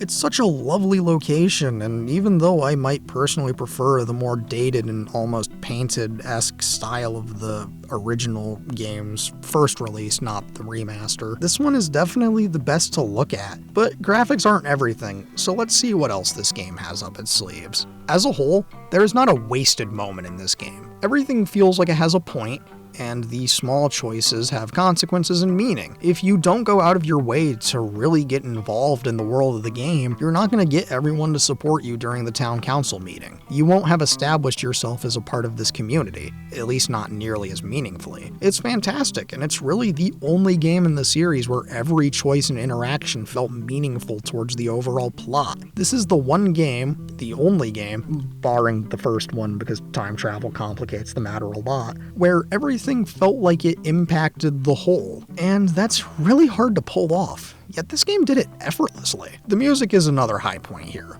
While I do miss the days where the soundtracks were more mid-budget indie songs, I do appreciate all of the music this game has. And the fact that the ending song was purely original for this game is awesome. The music helps accent certain moments so well, and when Alex sings, it feels purposeful for the narrative. As much as I like to rag on the game for using creep, it works brilliantly in the moment and helps externalize the internal conflicts Alex has. It's such a masterclass in this regard. Because even though we have access to her internal monologue, helping get this out in a way that makes sense for the character is a genius move. Don't get me wrong, I love Max's internal monologue and voiceover because that's the way I work, but it's not the most interesting way for a visual medium to convey these thoughts. The music usage, though? Brilliant, stunning, no notes. The characters here are all pretty well utilized, and overall it has a higher batting average than the other games when it comes to that. In a lot of the other games, characters can just kinda drop from the narrative and never matter much after they've served their purpose. But here, pretty much everyone has their moments in every episode. Sure, Mac does essentially disappear after having served his purpose, but he's really the one outlier. Eleanor, Ducky, Riley, Charlotte sometimes, Ethan, Jed, every side character has their role, and every main character is likable and has a part to play. There's not a wasted character slot here. And that's kind of a miracle. The original game has some issues with not fully utilizing everyone there, like Warren and Kate deserve more screen time than they get, and Kate especially deserved to not get dropped from the narrative as hard as she does after her attempt. Characters just disappear in LIS too, which makes sense given the vagabond nature of the game, but doesn't make the most interesting narrative when you're following the same two characters, especially when only one of them is interesting. And of course, there's Alex. If Max didn't mean what she means to me personally, Alex would easily be my favorite protagonist here. Not my favorite character overall, because without Max it's a toss-up between Ryan and Warren, depending on how I'm feeling. But she's a top 4 Life is Strange character for sure. They managed to make a character that's shockingly empathetic the whole way through, because empathy is one of the hardest emotions for a game to convey. I don't fully understand empathy, and I never have for whatever reason. Like, it's not something that's ever clicked for me. But I feel a lot when it comes to this character. I can point to exact motivations and reasons for what she's feeling and parse out the more subtextual things that are going on, and that's a really hard thing to do as a writer. But who cares about that shit? It's all about, is she a fun character to be around, and do I care about her narrative? And yeah, I do. From an objective point of view, Alex is given more to do and has more of a plot than Max did, and it worked phenomenally. She's a lot of fun to be around, from her personality to the little quirks she has. She's a great character, and maybe even the best character, and maybe even the objective best protagonist the series has ever produced. But of course, it wouldn't be an A Leg of Glazed Ham essay if I didn't talk about the boy. Ryan is genuinely the best of the best boys in the series, and while Warren holds a very special place in my heart, Ryan is just that good. He's got some of my favorite scenes in the whole series, and I don't think I need to remind you of how good his kiss the girl moment is. I mean, it's so good, and everything about it is perfectly executed. He's got a lot to do in the narrative, and he's got a lot of personality that many of the other side characters and romanceable NPCs don't. He feels like a fully realized vision with his own myriad of issues and quirks that definitely hit home for me. More than any of that though, this is maybe the game I'm always most excited for when I replay all of the games, because I love just getting lost in this world with these characters in this specific narrative. It's such a good, complete package, and I don't know how anyone could say it's not the best one. I mean, it's definitely the shortest game in the series, and this is definitely going to be my shortest video in the series, and I never get tired of it. It's so good. No matter how many times I replay it, I just love this game more and more every time. With everything in mind, I hope I've made enough of a case for why this is the best game in the series. Every aspect of it is perfect, from top to bottom. It's just that good. It's so beautifully constructed, and I have no qualms about saying that. It's the objective best game in the series. It's got great characters, a great protagonist, a great soundtrack, a great location, and it's got a lot of heart, and it has some of the greatest scenes the series has ever produced. With all of that said, let's get to the conclusion and end out this essay. Yeah.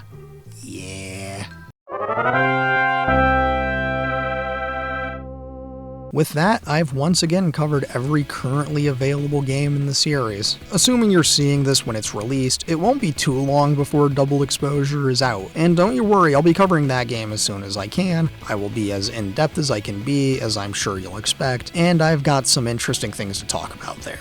But that's actually for another day. Let's get back on track with True Colors. This game is so good, and I can't state that enough. Every aspect is so well done, and honestly, I think I'm comfortable with giving it a solid 9 out of 10, same as the original game. I usually tend to dock a point as a joke because of creep, but I don't think it's necessary. I think this is objectively the best game in the series, and probably has earned that 9 out of 10 more than the original did. Which you cannot understand is a really hard thing for me to say. I can't possibly understate how much of a miracle this game is, because I originally wasn't even interested in playing it. Then I got the chance to, and well, look at me now. I think it's an incredible game, and it's absolutely worth playing for yourself. Even more so than a lot of the games I tend to talk about on this show. But hey, form your own opinion and feel free to tell me why I'm wrong in the comments, or more appropriately, why I'm right. Anyhows, my name is A Leg of Glazed Ham, and thank you so much for reading this essay, and an even truer thank you for if you've watched the other parts in the series. It means so much more than you could ever know. I would also like to say I'm sorry if this one's a little shorter than the usual one. I would have liked to talk a little more about it, but as I'm making this, I'm on a little bit of a time crunch. I hope you understand. Maybe when the original version of this essay comes out, it'll be a bit longer, but again, different problem, different day. Anyways, thanks again, and good night.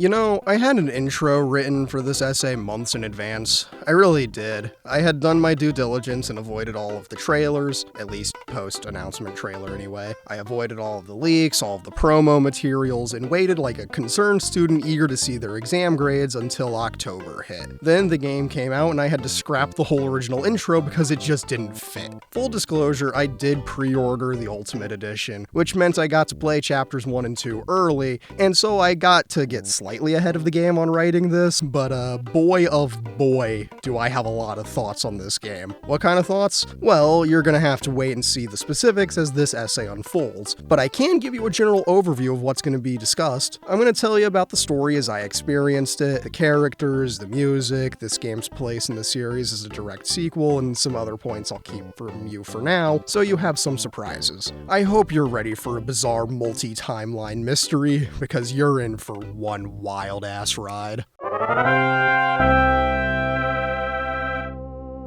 We open up on an abandoned building, and it sounds like someone's breaking in. Well, wouldn't you know it, the door opens and she's back again.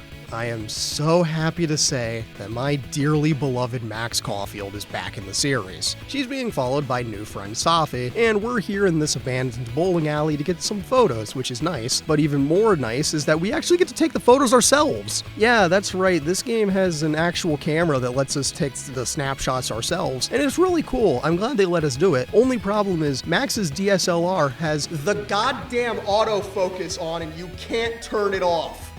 Every time you zoom in, you hear that godforsaken mechanical whine, and I can't believe a professional photographer would have autofocus on. That's like not manually adjusting your white balance or not manually setting your exposure. I mean, come on, brother. This isn't amateur hour. You're a goddamn professional photographer, Max. Act like it. Anyways, sorry, where was I? Bowling alley B&E photo sesh? Yeah. So back to the story. Max and new friend Safi are here on a little urban exploration to photograph the decay and get a new photo series out of it. You roam around taking pics of things you find interesting, like this mold that grew in the shape of a face, or a bar, everything left exactly as it was decades ago when it was closed down. It's a really cool concept to think of for an art piece, and of course you need a central image to tie the whole series together. So, what's under that tarp hanging from the ceiling? Well, pull that bitch down and see it's a solar system model, which is pretty cool, but we've got to get a different angle to really make something special. Look around and there's a room overlooking the lanes that would be a pretty good vantage point, so find your way up there and take that photo.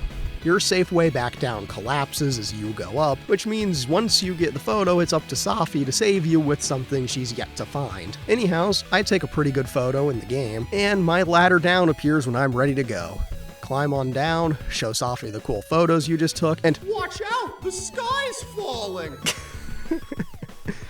Safi tackles you out of the way, knocking your camera to the ground, but it does save your ass in the process. The two get up and laugh a bit and decide they're gonna get some booze from the local college bar, the Snapping Turtle. Now, in case you're like me and were wondering about the safety of that camera, it's fine. Against all odds, that boy isn't dead, which is shocking all things considered, but not the most relevant thing here. At the Turtle, Safi and Max get some drinks, and here we meet Amanda, the main bartender and requisite small-town lesbian in this game. She hits on Max, and Max, God bless her, is still as oblivious to flirting as ever, and I'm glad that at her core, she hasn't changed a bit. Anyhows, Safi points out the obvious flirting you just absolutely ignored, but the conversation shifts to this picture you keep in your wallet of this blue-haired chick. You're given a small choice about what your relationship to this cretin in the photo is, and you can say that Chloe was your childhood best friend or high school sweetheart. I don't like how positive either option is,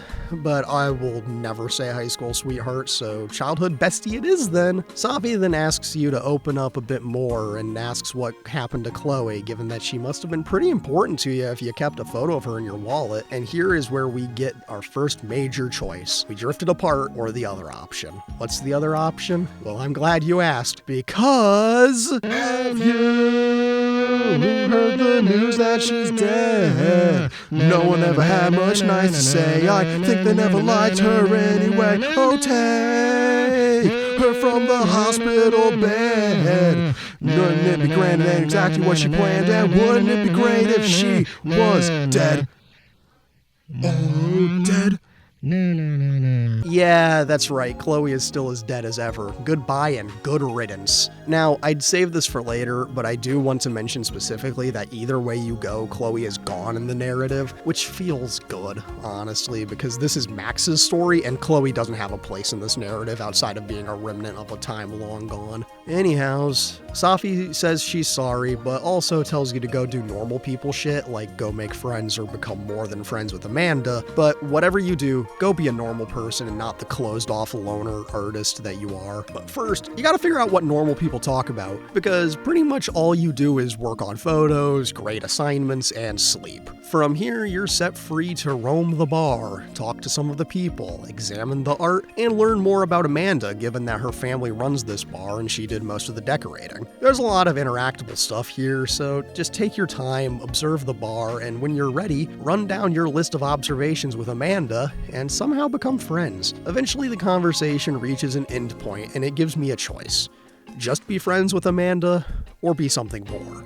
Now, I like Amanda. She's pretty cool, but I needed to meet my other option before I made any rash decisions, which did mean politely shooting Amanda down. Sorry, girl, but I gotta know the whole field first. It's nothing personal. Now, what is personal is what comes afterwards. Jesus Christ, I completely fumbled that script.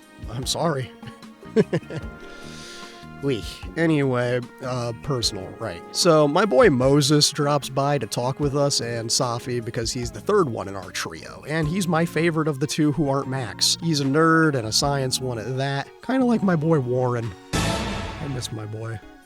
Anyway, there's a cool meteor shower tonight, and Moses, being the head of the astronomy department, has to go conduct some experiments and shit, so he invites us to join him at the observatory, and it's time for a faculty stargazing night. Wahoo! Up on the rooftop, we're watching a pretty cool natural phenomenon, but Safi ain't having it. She's being her usual Safi self, which does mean complaining about why she hangs out with science nerds on a freezing-ass winter night. She asks a wacky hypothetical about what you'd do if you knew the world was ending in 24 hours, and what would Max do? It's quite simple, really. It's the same as it ever was. Take photos. Then this rat bastard Safi complains that art has to have an audience, and I'm gonna have an aneurysm because no, it doesn't, thank you. Art can be made for the sake of existing, even if no one sees it. That's why anyone can be an artist. So no, Safi, an audience isn't required, and you'd know that since you don't let anyone read your damn poetry, so go suck an egg. Anyways, speaking of that poetry, Safi's taken mommy's credit card to go buy some expensive champagne for the group to celebrate something. What that something is, we don't know. But Moses has a plan to figure that shit out, even if, quote, once we go down this road, we can never go back. Or whatever the hell he's saying. He then asks if you're truly ready, and he gives you a bottle cap? This is an ongoing game between him and Safi, where whoever holds the cap has to do whatever the other one says, within reason, which means you've got to figure out how to sneakily get that cap into her hands. I chose the best course of action, and I successfully got the cap into Safi's hands, which means she's got to spill the beans about what she's all in a hot fuss over. Turns out that, while nothing is finalized, her poetry book is getting published. Wow, great job, proud of you. We celebrate the news, watch some cool meteor stuff, and then Safi has to go return some videotapes, so she heads down out in a rush, telling us she'll talk later, which is fine with me. Max decides that a night like this is a great time to get a cool shot of the moon overlooking campus. We take our photo, and oh boy do we get hit with a migraine the likes of which Max hasn't experienced since high school, back when she still had her powers to be kind, rewind. We decide that it might be time to hang up the camera for the night, so Max heads down and out.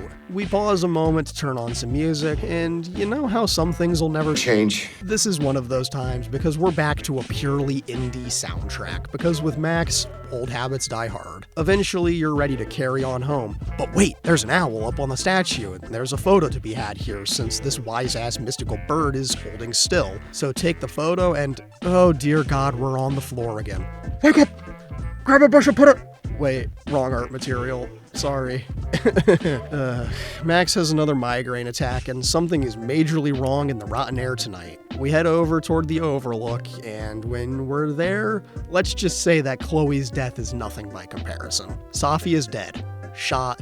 But there's no evidence of anything. Moses finds you because of reasons I can't recall, and we're off to a title card.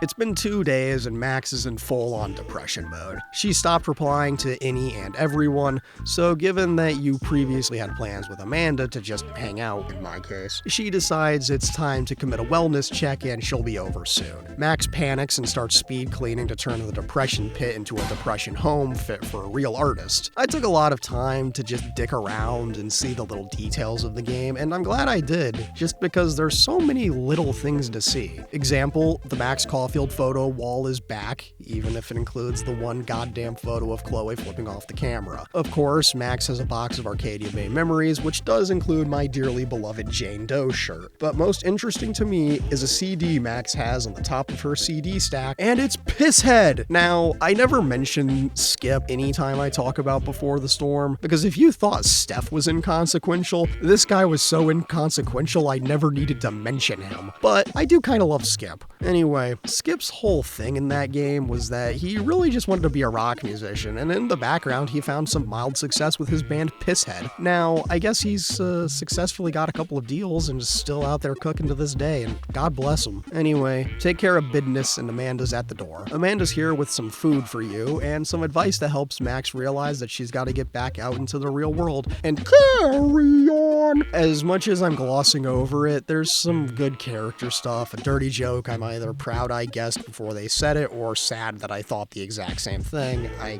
couldn't really tell you which. I mean, I even had a really stupid bit in my notes about how when you take a Polaroid portrait of Amanda, she makes a joke about fees, and it's a lead up to Max saying that we'll call it pro bono, which of course set me off about a certain legal drama I can never cover here because I have nothing new to say that hasn't already been said by someone else. But the point is, in my notes I went and spoiled it all by saying something stupid. Anyways, Max takes her instant camera, and it'll be with us for the rest of the game. The old classic Polaroid one-step, replacing the yellow Polaroid S600 Max had at the start of the original game.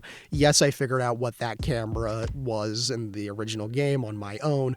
Don't worry about it. Max is off to go find Moses because she's got to be a person, right? That and there may be something strange abound. However, we'll get to that because not only do we got to talk to Moses, but we've also got a meeting with Yasmin, the head of the university and mother of the recently deceased. For now, though, we're off to explore Caledon University, and man, if I thought True Colors' setting was pretty, this campus is downright gorgeous. I mean, seriously, I know it's the idyllic East Coast college, but like the snow and architecture looks so goddamn pretty. Like, no wonder you end up here as a photographer. And there I go, getting off course again. We've got a couple of objectives here, nothing too major. Just go meet up with Yasmin, maybe stopping along the way to help a student like Reggie solve an Abraxas puzzle box. Abraxas being some college org shit, I don't know, man. Taking photos and doing max shit. TM. We're in the administration building waiting for our meeting with Yasmin, and here we get to meet our new boy, and boy was I glad I waited to meet the other option in the game, because Yasmin's secretary Vin's interactions are a lot of fun, and he's got a lot of charm, and to be blunt and cut to the chase, bro is a freak, but like in a good way, and while he's a lot of fun, there's just enough sadness and madness behind those eyes that I'm all in. I'm sorry, Amanda, but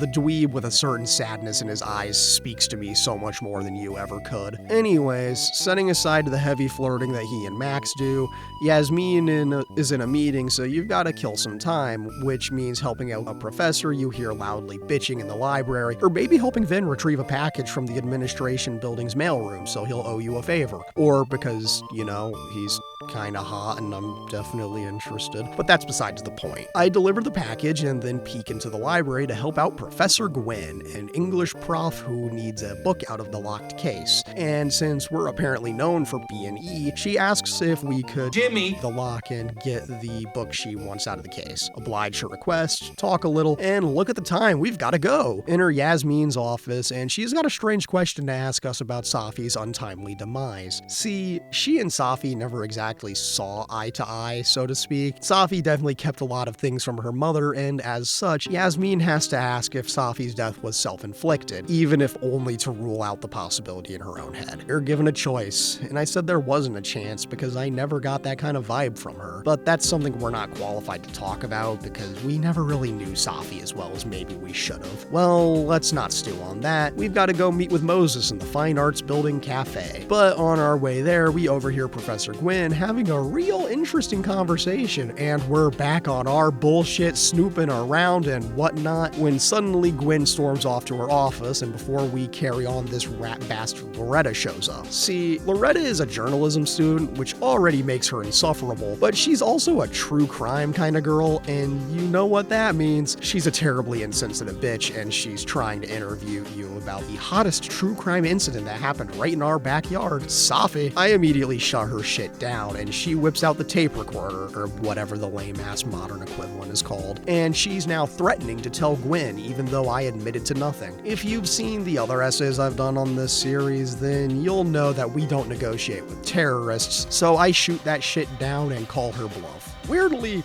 Loretta is a little rat, and she marches over to Gwyn's office, knocks on the door, and snitches on you. What a dickbag, huh? But yeah, Gwyn tells her to piss off and finish the revisions that Loretta owes her before she turns her attention back to us. Here, we're at an impasse, because there's no response that'll make Gwyn think you're anything other than a loser who needs to mind her own business. Now, to be fair, Gwyn's phone call was incredibly strange, talking about police involvement and other weird-ass things that I don't remember. I mean, mean, my notes literally just say exactly, "Hold up, sus prof Gwyn call?" And I'm not sure what I was getting at in specific, but I do remember Gwyn saying something to the effect of "stay out of my way," which raises a lot of questions, but hey, we gotta go see Moses and talk things over a bit. Poor guy is so out of it, he never picked up the hot chocolate he ordered, so do him the favor and bring it to him before you talk about what happened that fateful night. In my notes here, I said that this series has a thing for tormenting the leading males, because Moses here is going through the post-bestie death emotional ringer like they did with Ryan and True Colors, and I'm sensing a pattern emerging, but that's a different subject for a different day. Anyways, you have a conversation trying to comfort each other, and it's nice, but we've got some shit to do, like returning videotapes or something. So we're off to carry on about our day.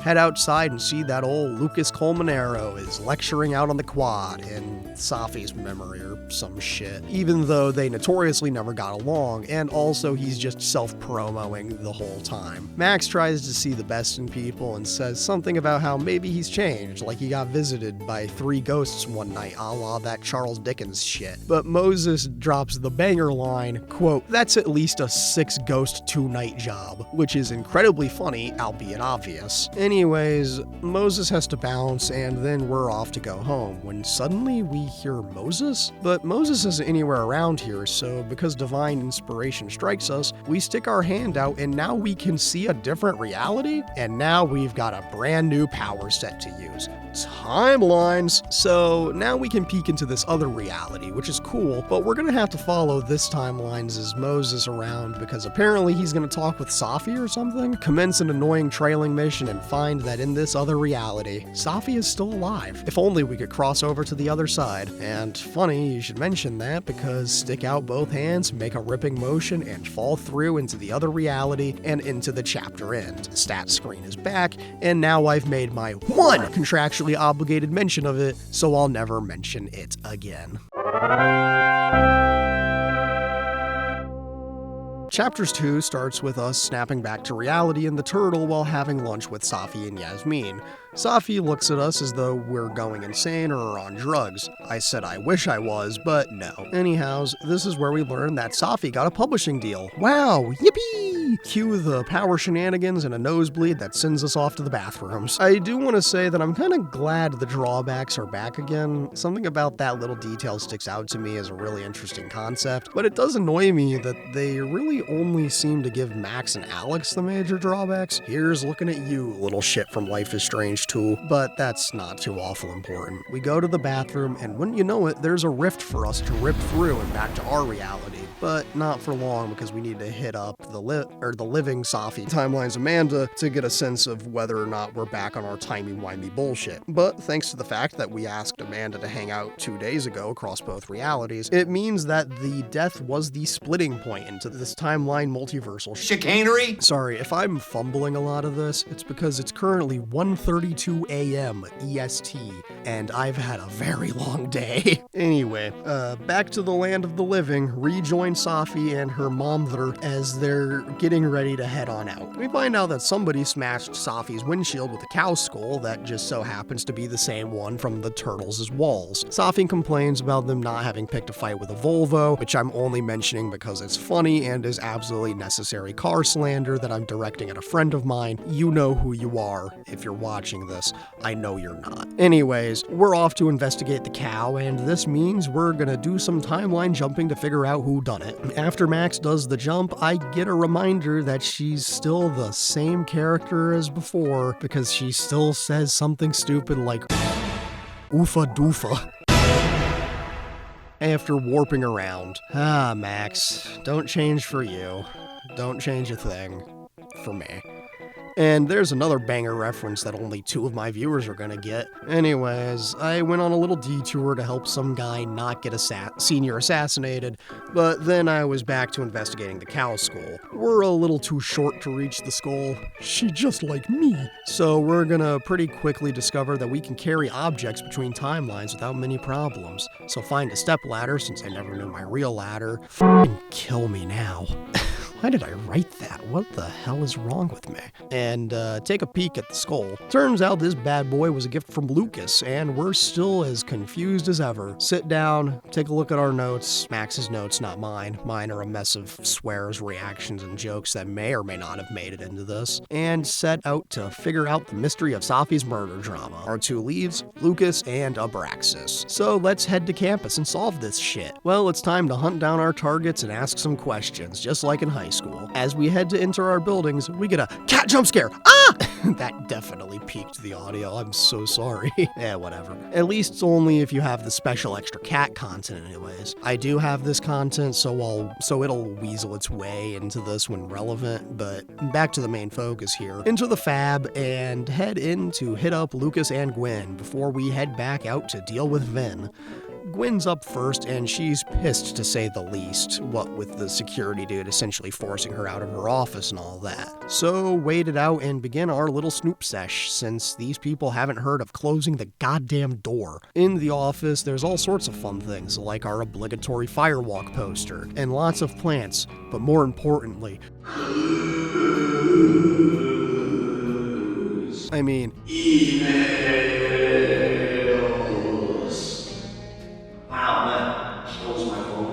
also, we get a convenient rift to be able to enter the office, especially since Dead World's Gwen actually knows how to close the door and lock it. In the Dead World, you can water a plant that really needs it, which reminds me of Lisa. You know, Lisa, the plant in Max's dorm that you have to water every other day in order to keep alive. Yeah, that one. Bet you didn't remember that shit, but I do. Anyways, the emails are actually really important because it turns out that Gwen had Safi's book deal murdered, so print out the emails for evidence and then jump back to the living world to leave no trace that you were in that office. Probably a small detail that the game doesn't register, but I do because I'm far too paranoid to not do it like this. And now, it's Lucas time! This world's Lucas is a strange guy, dealing with a bunch of other things, most notably a phone call with bitch ex-wife about his son and how she's trying to force him out of the boy's life unjustly. He locks his briefcase before he goes, which really dampens our plans to snoop around, but thankfully there's two Lucases, which means two keys.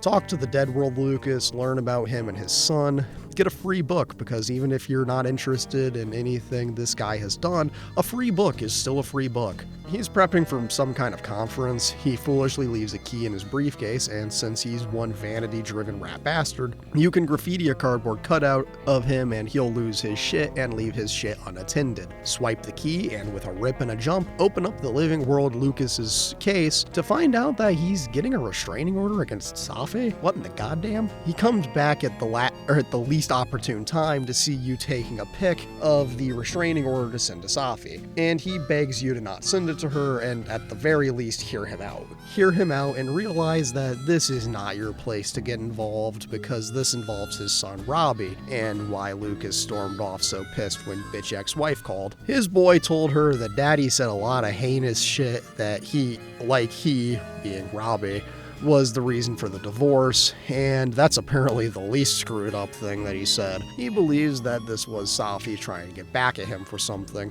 but I kinda don't care since you don't involve an innocent child into whatever personal beef you have with someone. If that kid is not in any danger, don't bring him into it. It's just that simple. Anyhows, you've got the choice to send the pic to Safi or delete it, and I delete it because I'm not a monster, and this is clearly a matter that I need to stay out of. Now it's time to pester Vin, and both versions are in very different spots. One is in his usual admin spot, and the other is outside looking for his phone. The Dead World Vin inside is doing Vin stuff, like drinking on the job. Hell yeah, brother. And doing tarot card readings. If that's your bag, brother. And talking to him, you can flirt heavily and even join him for the day drinking sesh. Hell yeah, bromter. How many of those do you have? Ooh, just don't check the recycling. The banter with him is fun, and I really like this interaction. Max opens up a little, and the flirting is a good time, and he's sweet. A little damp. Occasionally torrential. What did you do when you weren't drinking on the train tracks? Took pictures mostly. And? Swear, I'm not that interesting. I don't believe you. I mean, he's able to register that Max has the same sadness and madness behind her eyes that he does, and he's all in. I really like Vin, alright? He's the boy, and I feel like so many people miss this interaction because they're only here for gay, or just not paying attention to the little things. But I notice, and that's what I play these games for. Anyways, Living World Vin lost his phone, and we're gonna help him find it via our amazing powers of observation. But not before we get more flirting done with Vin. I'm gonna say it. Bro manages to pull off what otherwise be an incredibly annoying and dickwad asshat Chloe type behavior by being sassy as hell, and I kinda love it. I won't lie, but that's not relevant. We have to go find his missing patience in order to get more info out of him, which means talking to my least favorite character in the game, Diamond. In concept, I should like this character. She's a film major type, but I don't like her personality, and there's another more glaring issue I'll touch on later when it becomes relevant. Anyways, her whole mission in this game is to be the leader of Abraxas and usurp Vin. But I really don't care, I'm sorry. Tell him that Diamond doesn't have his shit, he's impressed that you figured it out with no clues whatsoever. So, about my question. I'm free Tuesday after 7, and I'm partial to a Japanese single malt. That's whiskey? Yes, but damn, do I have so much to teach you. So your place or mine? Chat more and realize that he knows more than he's letting on about Savi's windshield. Very interesting. So, head on inside back to Dead World Vin, and he's found his phone. That's pretty cool. But uh-oh, he forgore his own passcode. What a silly goober. I would also like to make a note of when you're starting that conversation about getting the phone, you lead in with, Hey, Ben? Can I ask for something kind of weird? and when I tell you his response stopped me dead in my tracks, I mean it. I was not emotionally prepared for Vin to immediately reply with, I don't do foot stuff. Damn. Well, there goes my Friday night. because Jesus Christ, that's such a dumb line, but it's a lot of fun. Anyways, you have a few ways of solving this, like for example, if you played Mailman earlier in the game, you could cash in your favor from Dead World Vin and skip the whole process, or you can crack the code yourself because it's a lot more fun that way. Doesn't matter how you get in, you open the phone, snoop around, and find a picture or a photo taken after Safi and Vin did it. And by it, well, let's just say, Funky Town shenanigans. Well, all three of our leads feel like we've hit just about 7 more walls in this investigation, so we're gonna go home. At least until we see Reggie having a panic attack like he's Tony Soprano or something. How about that prick's face when he saw the gat? Help the guy calm down, and he'll reveal that he went up to the crime scene at the Overlook and saw some weird shit was going down. Like, he saw the other timeline version of himself up there, which means we're gonna head up there ourselves since it's the closest thing we have to a lead. Use some timeline jumpery to bypass down sculpture and end up at the Overlook in the living world, where on our way to the rift to reach the crime scene, we get stopped by Professor Gwen. She's up here smoking a joint, and unlike the previous stoner lesbian Max was acquainted with, she offers you a hit. I decline because my lungs are screwed up enough as it is, thank you very much. And then she launches into some monologue about constantly fighting to be, fighting to prove who you are, all that stuff that's associated with the trans experience that I have zero qualifications to commentate on. Anyway, it's a lot of character building stuff, and that's nice, but it doesn't exactly clarify anything we need to know in regards to Safi or the book being killed, but we've got a mystery afoot. See, Gwen is getting fired by the school for allegedly selling illegal substances to her students, and the board gave her a flash drive to see this so-called incriminating evidence for herself. So considering the dialogue from earlier, Gwen's tired of fighting and she plans to just burn the drive without looking at it. and we're given a choice. Save the drive or watch it burn. I immediately took the drive for myself like a greedy little loot goblin. Gwen chastises me, but I promise this is for her own good later on. She'll piss off Matt as hell, but I don't care. I've got a mystery to solve, and this is evidence. Anyways, we've got to investigate whatever the hell Reggie saw, and then, oh god damn it, Loretta is here asking about what Reggie told you. Then she sees the multiversal bullshit too, and this location gets more and more confusing by the minute. Thankfully, we've got no more today, and Moses needs our help, kinda nowish. Head up to the observatory, and we've got a quick little window to talk with Moses because he's about to get investigated by the police. Why? His ass stole Safi's camera from the crime scene, primarily because it has the last photo the trio took together. Now, the problem is we've got to get this camera out of here without the detective intervening, and well, he's here now. This is Detective Alderman, and this guy, the actor is putting up one hell of a performance, because this dude is intimidating as all hell, and I kinda love it. But that's besides the point. We get a very long and extended puzzle sequence that's a lot of fun, especially because it really utilizes the timeline jumping to its fullest potential, and it is a lot of fun. We're using Living World Moses as a springboard since Dead World Moses is getting questioned, and it's really neat to see the similarities between both versions of the guy. I mean, the setups and payoffs for this are really interesting, but I won't spoil that here. We managed to get the camera, and things get a little tense, and the detective is putting some pieces together and really is trying to intimidate us. He tries to get us to fold when he offers us his business card, but I refuse, and he's getting real mad about it, but in a very calm and truly unsettling way that I think is a genuinely fantastic performance. Anyways, after this adventure that unlocked a special power that allows us to swap objects between timelines, it's time to go home, investigate the camera, and see what's going on. Back at home, we've got a quick little detour because there's a weird noise at the back door of the house. And who could it be now? Well, it's a silly little orange cat.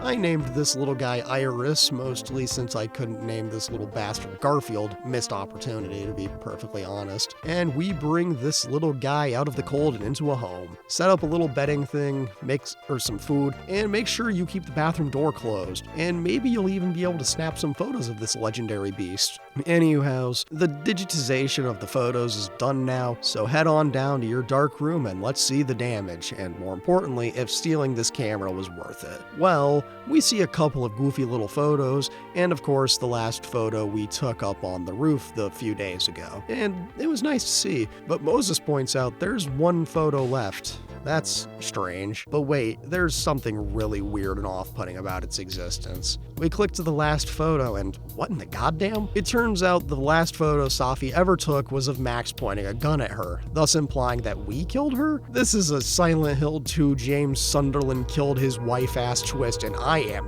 here for it. It's so cool, oh my god. Anyways, Moses is far more normal about this than I am, and he just books it out of there. Also, Max is now lost and lonely again, and the chapter ends.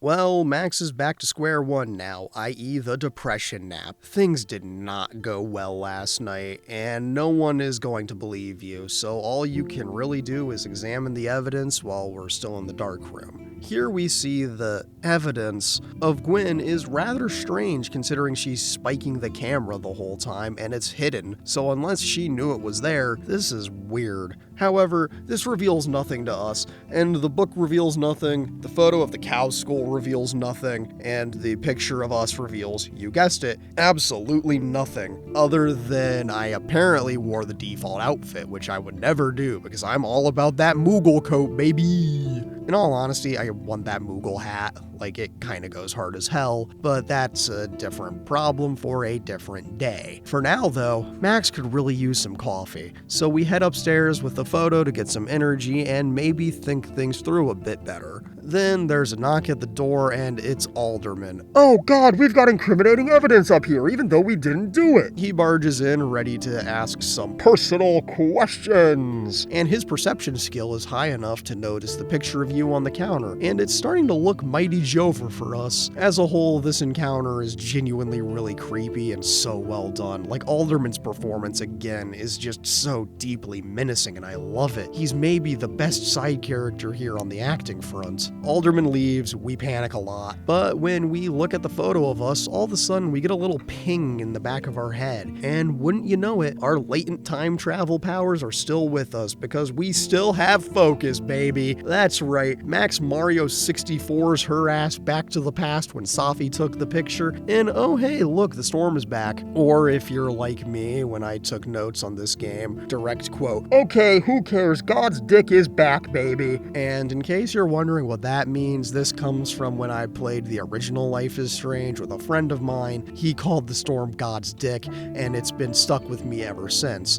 On the off chance that particular friend of mine is seeing this, hey boss, I'm thinking. That one's for you, buddy. Anyways, tangents and call-outs aside, this nightmare photo jump makes no sense, but it's such a cool scene in practice because it still leaves so many unanswered questions. But we got a new lead because Safi mentions this girl named Maya. You try to press her on this, but Safia Montenegro tells you to just go shoot her, nailed her to the cross, and let her be reborn and all that good Voss shit. You don't get to shoot her because your powers fade, and you're on the floor with one hell of a nosebleed. Get up, try to refocus, and then realize you're not strong enough to make that happen. Max realizes that she's got to try and tell Moses everything, so what better place to go than the crime scene itself? Hit the road to nowhere, go to the Overlook, and sit on a bench until Moses pops up so you can explain everything to him. He shows up, makes sure to tell us that people know where he is in case he goes missing, and you just dump all of your physics-defying powers onto him. He's skeptic as all hell, but he's willing to play ball. You'll just have to prove your time jumping, so as he watches, you rip yourself into the other reality, and using your ability to see and hear one timeline while in the other,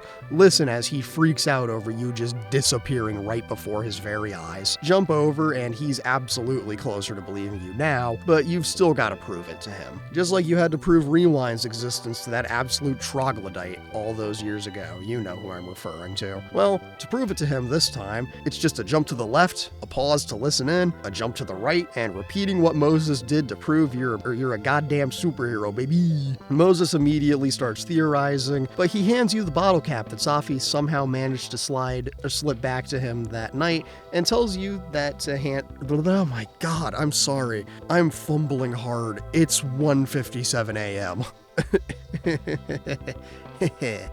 You know how it be, baby. Anyway, let's just retake that whole part. Moses immediately starts theorizing, but he hands you the bottle cap that Safi somehow managed to slip back to him that night and tells you to hand it to Living World Safi when you get the chance. You promise to relay the message to her, and it's time to trauma dump about Rewind, baby. That's right, we get an explicit mention of Rewind, explore the philosophical ramifications of time travel through the eyes of someone who's done it, but then shit gets weird because Alderman is here, but he's in the past, and since the Overlook is an anomalous location, it means Moses can see him too. Then the other Alderman appears, and apparently since both versions, past and present, can see each other, he goes to investigate, he puts a hand on his shoulders, and literally deletes himself from existence. This action has the insane consequence of now he just never existed, like ever. There's no record of him having been,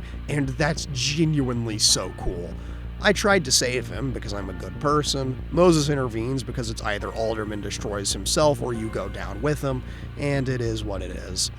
We've got a new mission though. With Moses on our side, we're gonna figure out what the hell actually happened to Safi by talking to Gwen. But more than that, maybe we'll get an answer on who the hell Maya was. Welcome back to the Fab. Hope you didn't miss it too much. We're here to pester Gwen for more information, but there's always more to do. Like help some kid pass the class of a professor that clearly hates him, just like you did for Warren all those years ago. I still miss my boy, in case you were wondering. Anyhows, the password for the computer to input the grade in is 1223. After Magna Carta, as if I could ever make such a mistake. Never. Never. I just couldn't prove it. I suppose I can only delay the inevitable for so long, though. So talk to Gwen, get chastised for our innate ability to learn shit we're not supposed to, but she's willing to compromise. Want to compromise? How's this? I jacked off in a tissue. 20 years in the can. I jacked off in a tissue. I wanted my goat. I compromised. I jacked off in a tissue. I wanted a fuck tissue, but I compromised. I jacked off in a tissue. 20 years, I jacked off in a tissue in the can, but I compromised. I jacked off in a You talk about Safi's book, why she killed it, and all that shit, but our big takeaway was that Gwen killed the book due to, quote, incendiary content in it, which is not the right word to use there. That would be inflammatory. Why would it be? Well, we're back to that damn Maya Okada again. And and we learned she ended her own life, which was what Safi's whole book was about. Gwen shows remorse for what happened, but 91.5 WDNC. We do not care. We ask for the manuscript, but she won't budge. So it's time to do our time warp again and steal a copy from other Gwen's desk, and bada bing bada boom, we're off to the races. Take a quick read of the poems. They're not my cup of tea, but poetry never has been my thing, so whatever, right? Since we learned a bit about Maya, now we've got to hear what Yasmin has to say on the matter, just to try and understand some stuff about Maya and Safi. Talk to your boss, get through the pleasantries, and realize that she's covering up something about the reality of her daughter and this Maya chick. I chose to not press her on it, just to get the recon and see what she's trying to spin. This was an interesting choice, all things considered. And her little mention of a statement Vin made was enough to plant the seeds of doubt in me on whether or not he was the boy, or if I should have gone with Amanda all along. But we'll touch on this later. Yasmin has a favor to ask from us, and it's to keep an eye on Safi for her. So grit your teeth and hope for the best. We contemplate a little, and we're off to go hunt down the boy to find out what the hell happened. Moses gives us the scoop that he gave a very generic corporate response that definitely doesn't feel like something he'd say, so let's go straight to the source. Or we would if Amanda wasn't here for whatever reason to delay us. She calls us sport, and she doesn't even have the dignity to call us old sport like Gay Jatsby, the titular Drake Jatsby. She's acting a little weird, especially considering she would never be on campus for the crap campus coffee, but she asks us what we're doing talking to the boss. This is deeply weird and unsettling, so we're gonna give her some non-responses and hope for the best. I've got a little more to say about this scene, but it's because there's something that makes this conversation more interesting in retrospect, so just keep this in the back of your mind, okay? Anyway, we managed to get the hell out of there, and I'm off to admin. In the library, watch Vin and Diamond argue about Abraxas leadership shit. He's running off. We try to ask him about Maya. He can't handle this unintentional tag team from his own personal hell, so we're gonna have to work with Diamond and multiversal bullshit. I'm gonna be honest with you. Diamond is kind of a dickbag, so I don't want to work with her, but I'm left with no choices. First, though, we need to get some recon shit, so give Diamond some info about the statement Yasmin made Vin give, jump realities, and spy from across the veil. Here we watch Diamond... We watch Diamond make herself into the biggest piece of shit as we learn why Vin did what he did. He did it all because Yasmin offered him the job as her assistant if he made the statement. And for a guy from a poor family with zero prospects, a chance at a job with real benefits sounded appealing, even if it meant betraying the memory of your friend. The thing is, he regrets what he did, and it eats away at him every day. Diamond tries to backpedal, but it's too late now. He's dropping out of the Abraxas president race, and it's entirely to teach her a lesson about sacrifice and winner takes all sort of shit. And I'm thinking about that legal drama again, because this is just like The Thing with the protagonist and his brother. If you've seen the show, you know what I mean. I'm intentionally being vague with that comparison, because the less you know about that show, the better. Call Saul. Anyhow, talk to Living World Vin and try to learn more from my favorite bad boy. This guy just can't catch a break today, so I understand the hostility on his part, but he'll tell us we gotta ask Lucas, and bluntly states Lucas has Maya's blood on his hands, so to speak. We ask about the cow skull, but that's apparently too far without trading a secret of our own, so let's dump some shit on him to bargain. You could call in your favor. Tell him you know about him and Safi banging, the restraining order, or Gwen being framed. So take your pick. I originally chose the him and Safi thing because it's funny, And he responds with how secrets of his own aren't that interesting as leverage. So I used explore mode to quickly summarize what happened. I said the restraining order just for fun. He's impressed that Lucas isn't as dumb as he thought he was. We get the fact that the cow skull was Vin's work regardless, so that's kind of fun. He did it out of love or to direct Safi's rage towards a deserving target instead of Gwen, and that's all we're getting out of him. He tells us to be respectful to Maya as we go digging through everything, and God bless him. We're then off to pay Lucas a visit in his office and see what the hell is up with him, Safi, and Maya. He's glad you're here because he just got a movie deal for his book. Wow. We look at some of the other things, mostly the temporary restraining order he has, and he's glad that he has it, and says thanks for not sending Safi the thing, so all is well. He turns control of the conversation over to you, and so after I go through the pleasantries with him, I ask about Maya. He's less than thrilled about this, but he's avoidant no matter how you play it, so you're gonna jump realities and thank God that Lucas never locks his damn door. Examine his office and find something real special in a novelty gold typewriter and discover Maya's manuscripts. What in the goddamn? And the writing is really familiar. Oh no, don't tell me that Lucas is a filthy plagiarist. Oh good heavens, I cannot believe this. I can't believe I helped a plagiarist. Oh dear God, my reputation in academia is in shambles. We immediately storm off to find Safi, and she looks less than amused with us. She's pissed as all hell, won't listen to us, and I'm seeing flashes of Chloe again. She gives us a chance to give her a reason, and between the options of I can't tell you and I'm trying to help you, I'm gonna say I am trying to break your heart. Safi doesn't care or believe this shit and pisses off forever, just like Chloe if you kept her sorry ass alive. Well, that was a bust. So let's go drown our sorrows with some booze at the Turtle, eh? Contemplate how lonely life is, and eventually get up and talk to the local wildlife. Talk to Amanda, get something to drink, realize that Living World Amanda would have said old sport, like Gay Gatsby, see? I told you that was relevant! And then get some booze. I want to just mope in peace, but the look in Amanda's eyes and the distant sound of a U-Haul says that I'm not going to get such luxury. She's collecting on the hangout sesh we promised her, so she offers us an AirPod and we're going to pretend go to a show. We're off on a choose-your-own-adventure concert, and this culminates in the lead singer of the band dying and a crowd surf gone wrong, which is incredibly funny, and I'm so glad I let it happen. Also, this fake concert is at Amanda's buddy's Eric's house, and all I can think about is how something eerily similar happened to my buddy Eric. The show's done, the imaginary show ends, and that was kind of fun, I won't lie. I removed the AirPod, talk a little more with Amanda, explain some of the weird shit that's been happening, and I think I can see where the kiss the girl moment comes into play, but I didn't express an interest in her, so I got nothing.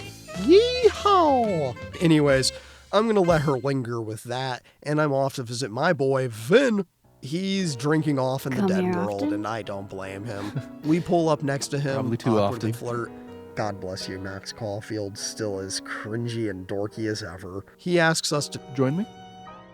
take a glass and bitch about life, and Vin's such a good guy, even though he's definitely the most mentally screwed up of any guy in the series by a mile. Anyhows, this good bad boy, bad good boy, good bad bad good boy, cowboy boy b-boy, whatever the hell he is a really sweet guy, and I'm all in on this character. I kind of love him so much. Like, he talks about how he had some delusions about him and Safi, the hope for all that might have been that filled him with a hope to wish impossible things, all that morose and mopey good stuff that I adore. He then asked, Any other deep, dark secrets you've disinterred from my past? I know what happened to Maya. Christ, Max! I was joking. I am so in love with this scene. We get more stuff that fills in his character, and I really like all of this. It makes so much sense, and he's so great. They get a little existential about past regrets, and these two were made for each other. Oh my God. The shared sadness and madness between these two is phenomenal. Anyways, He apologizes for ruining the vibes and pours both of us another glass, and we're off to the fun part. Amanda drops in on us, probably mad as hell over me picking Vin over her, but I digress. We then launch into what we find attractive, which evolves into something special, but before we get to that, I need to say that Vin is a freak and I am so here for it. We love a bi-king love interest in these games. Anyways, he tells a story of how Moses explained the double slit experiment to him and how it was weirdly hot, and then asks us the age-old question. Moses, smash or pass? That's right. We're playing Smash or Pass, and I cannot believe that this is in this game, but I'm here for it. I'm here for a lot of things, if you haven't gathered by now. Anyways, Moses, smash. Okay, fine. I admit it. My friend Moses is an extremely handsome man. Come on, Vin, hit me. Who else you got? Dr. Hunter, for instance. Interested? Pass, married. Also, she hates me. Professor Colmenero. No. He sucks. Does he now? You suck. Hey, I'm just trying to think of people we both know. Lucas, smash or pass?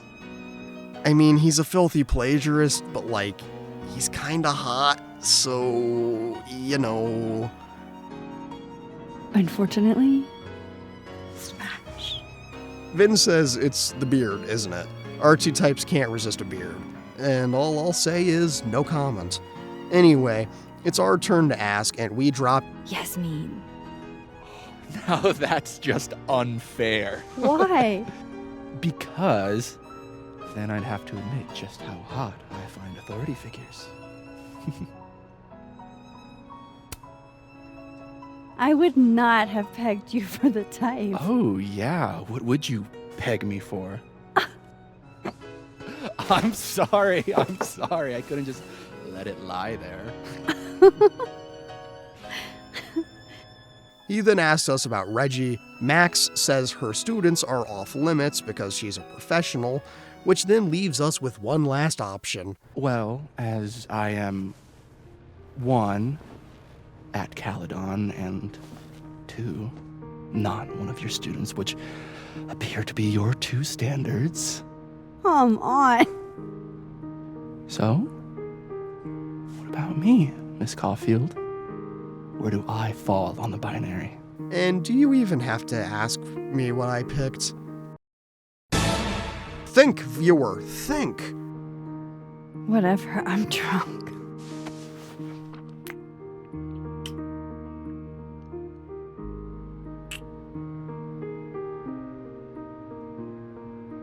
Whoa.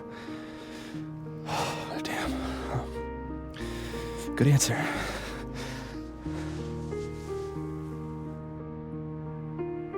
Thanks, Finn. Oh. I really... just thanks. I kiss the boy, and this scene is a lot of fun. I love how just simple and stupid it is. He asks, Do you have to go?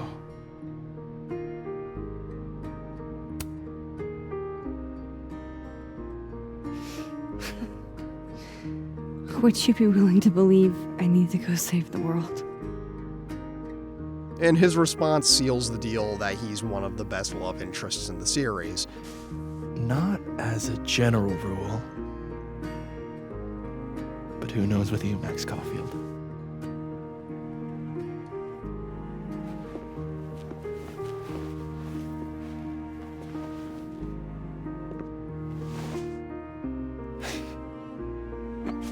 Take it easy, Max. I am so deeply into these characters. But with that out of the way, we're off to the living world to try and talk to Safi, but also go home.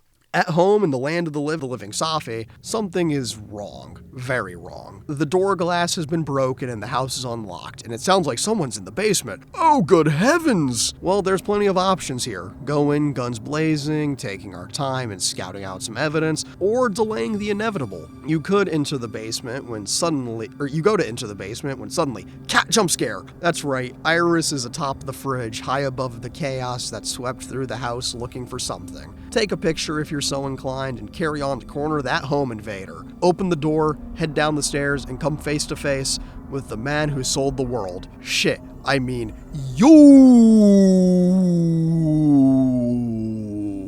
I'll tell ya, this scene where you come face to face with Imposter Max goes so hard. Max is confused. Other Max is also confused, but Imposter Max books it for the stairs and you go running out after her, desperate to understand what the hell is happening. So into the woods for a multiversal chase. Squeeze through a gap and emerge on the other side near an abandoned railroad bridge or something next to a big old lake that's frozen over. You find a time rift, rip yourself through, and find yourself living in a shotgun shack. Other Max spots you, makes a run for it, but stops because she's run out of ground. You try to pry any information from yourself, but you're not budging. You do realize that Other Max isn't quite sounding right in word choices, but there's no time for that now. One thing leads to another, and you're on the frozen lake. One thing leads to another, and I don't know why Max is surprised when a crack in the ice forms under her feet. Other Max slips out of her depth and out of her mind, with fear flowing out behind her as she claws thin ice. You make a run to save her, even if it means touching yourself and potentially erasing your own ass from existence forever. Pull yourself out and watch as the thin ice continues to crack. The whole lake is cracking, so it's time to save yourself by taking the ice lake from your reality and switching it with this one to buy yourself some time to escape. It's a really cool visual, and it turns out that this Imposter Max was actually Safi the whole time. And that's how the episode ends. So all I can say is... After this reveal, we're back home and it's time to figure out what the hell is up with Safi, and more importantly, what she was looking for. But before we do that, change into some dry clothes, make sure Iris is doing alright, and all of that good stuff. I mostly cared about petting the cat, but you can only delay the inevitable by sitting in front of the fireplace contemplating for so long. So let's talk and break down the mystery that is Safi. We try to ask our questions first, but this interrupting rat bastard has different plans. And character is like Chloe alarm is blaring. But maybe it's a false alarm. Bust out the talking bottle cap and take turns asking and answering questions to fill in the picture. First on the docket, figure out what the limitations are on Safi's shape-shifting bullshit. She can only transform into anyone she's met in person, so there is a limitation at least. But we'll have to pry more to get anything else. She snarkily offers to tell us who she's been, which means we get to figure out why some people have been acting so strange and suspicious. So, Gwen specifically. Safi then trauma dumps on me about why she did the things she did, and I'm sorry, but getting someone fired over a book deal falling through is an overreaction. Self-publishing is pretty easy to do now, and I'm sure it's just a point of pride to be carried by a real publisher, but that's not the end-all be-all of options anymore. But she does get to the point, and she says she's broken in because she's a paranoid cretin who thinks we orchestrated it. All because we didn't immediately tell her that we knew. I tell her I needed more info, and she starts throwing the blame at me like this was any of my business to begin with. Like Safi, why would I, a time-traveling photographer, have anything to do with your dead book deal? Think, dumbass! Anyways, we ask about Lucas and why she thought it was a good idea to involve an innocent child into her revenge quest. That's quite literally one of the most evil things you could do, and what she did was only a couple of steps behind doing that thing Walter does in season 4 of Breaking Bad, and I'm being vague because I don't want to spoil it, but if you've seen the show, you know exactly what I'm referring to. Thankfully, the game lets us tell her off, but her response is genuinely, psychopathic, saying that it was the only way. No, Safi, that was not the only way you could have harmed Lucas, but whatever, we gotta ask about some of the others, like Finn and Amanda. Short answer on both. She was the Vin who forgot the passcode. We accidentally told her about Vin being the one behind the cow skull. She makes some offhanded comment about him not being over her, and I kinda don't care. But her response is, again, kind of off-putting to say the least. Although, in a kind of funny moment, we do admit to having made out with Vin, and Safi almost has a human reaction. Anyways, we ask about Amanda, and Safi tries to play it off like it was, quote, self-defense. We tell her off for bringing another innocent into the game, so to speak, and once again, Safi reacts in a way that comes off very much like a calculated move and not an apology. What I'm getting at is Safi is pretty manipulative, to say the least, but it feels intentional, unlike Chloe. But I'm getting ahead of myself. It's our turn to answer questions now, and Safi immediately dumps the dumbest question on us out of the gate with direct quote, "Are you like that girl in Frozen?" Which is dumb, but I'm more impressed that Disney didn't try and sue them into oblivion for title dropping one of their properties in an M-rated game. It's time to explain our timey-wimey bullshit. Safi is confused, and we have to explain it's the same, except for the fact that in our timeline, it's time for a repeated singing gag. Have you heard the news that she's dead? No one ever had much nice to say. I think they never liked her anyway. Oh, take her from the hospital bed. Wouldn't it be great to take a pistol by the hand? And wouldn't it be great if she was dead? And in my honest observation, during your operation, found a complication in your heart so long. Sorry, I blacked out for a second. Sure hope I didn't do anything stupid.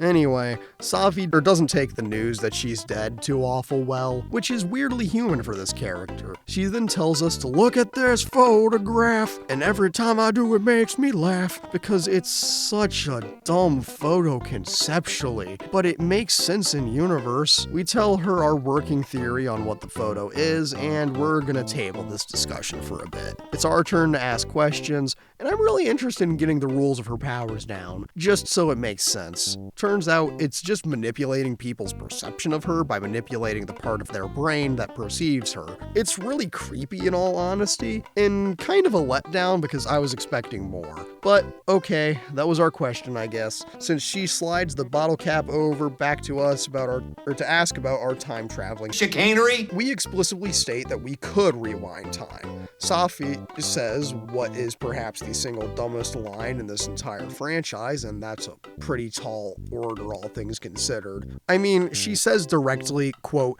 "You really white privileged into all of the cool powers," and I'm kinda dumbfounded by this choice, as is Max, who immediately tells her that no, this power was not cool, but was in fact a curse. Now, maybe I explained it poorly, or maybe Safi really is just Chloe in disguise, but because I swear they have the exact same reaction and list of things they'd do if they could rewind time. Anyways, Max then tells her about the fact that this power and its usage have extreme consequences and ramifications from personal experience, but Safi doesn't see the problem in that. Then it's our turn to ask our last question. When did she discover she could do this shape-shifting stuff? Turns out it was right after her dad left, and I'm sorry to go on a tangent, but this is the lamest reason a character got powers in this series. Alex's powers literally ruined her life and made the already traumatic experience that is the US foster care system way worse for her. Max had to watch Chloe die in front of her to get her powers, and Danny Boy had to watch his dad get gunned down by the police in front of his very eyes at the age of 8 years old to get his. But all it took Safi to get her powers was her rich parents getting a divorce, and that's so deeply lame and unsatisfying. Oh, boo-hoo, your dad left you and your mom with mountains of money in a college you got a full ride to because your mom runs it. Wah, wah, wah. Anyways, setting my hate aside for a second, Safi talks about how the divorce broke her mom and how in turn it made it her mom's mission to make sure Safi wasn't broken, which ironically broke Safi. I'll tell you, it was a bold move for the writers of this series to have mommy issues be the motivating factor for a major character this time around, given how literally every game before this one had daddy issues as a major motivating factor, believe you me. Now, I'm not going to downplay Safi's self-identity issues as a result of the pressure her mom put on her, but I'm sorry, I really kinda don't give a shit. Maybe it's because I've observed that Safi is a very manipulative person and I have a hard time accepting a lot of what she says to be true, but I couldn't tell ya. That's not to say that I don't understand and sympathize to the fullest extent I'm able to, but she She could have told me all of this, and then I'd find out that she was lying, and I wouldn't have been surprised, you know? Anyways, she doesn't give us a chance to respond or probe any deeper, and just slides the cap to us to get more information for her own purposes. We then, regrettably, have to mention Chloe, and Max blames herself for Chloe's death as though the alternative wasn't letting literally thousands die. Also, one abusive dickbag could live. I get why she'd feel this way about it. I really do, and it says a lot about her character that she feels the way she does about her now, about 10 years after the fact. Shockingly, Safi has a human response, telling Max that or the same shit, or I'd say, which is you can't blame yourself for pulling the lever on the God's dick trolley problem and sacrificing one for the good of the many. But Max is determined to blame herself as though she didn't make the morally and philosophically correct choice. Then she pieces together that her powers are inherently tied to tragedy, and I feel pretty justified because I've been calling Max a tragic hero for years now, and I was kind of right on the money. Feels good, man. Feels good.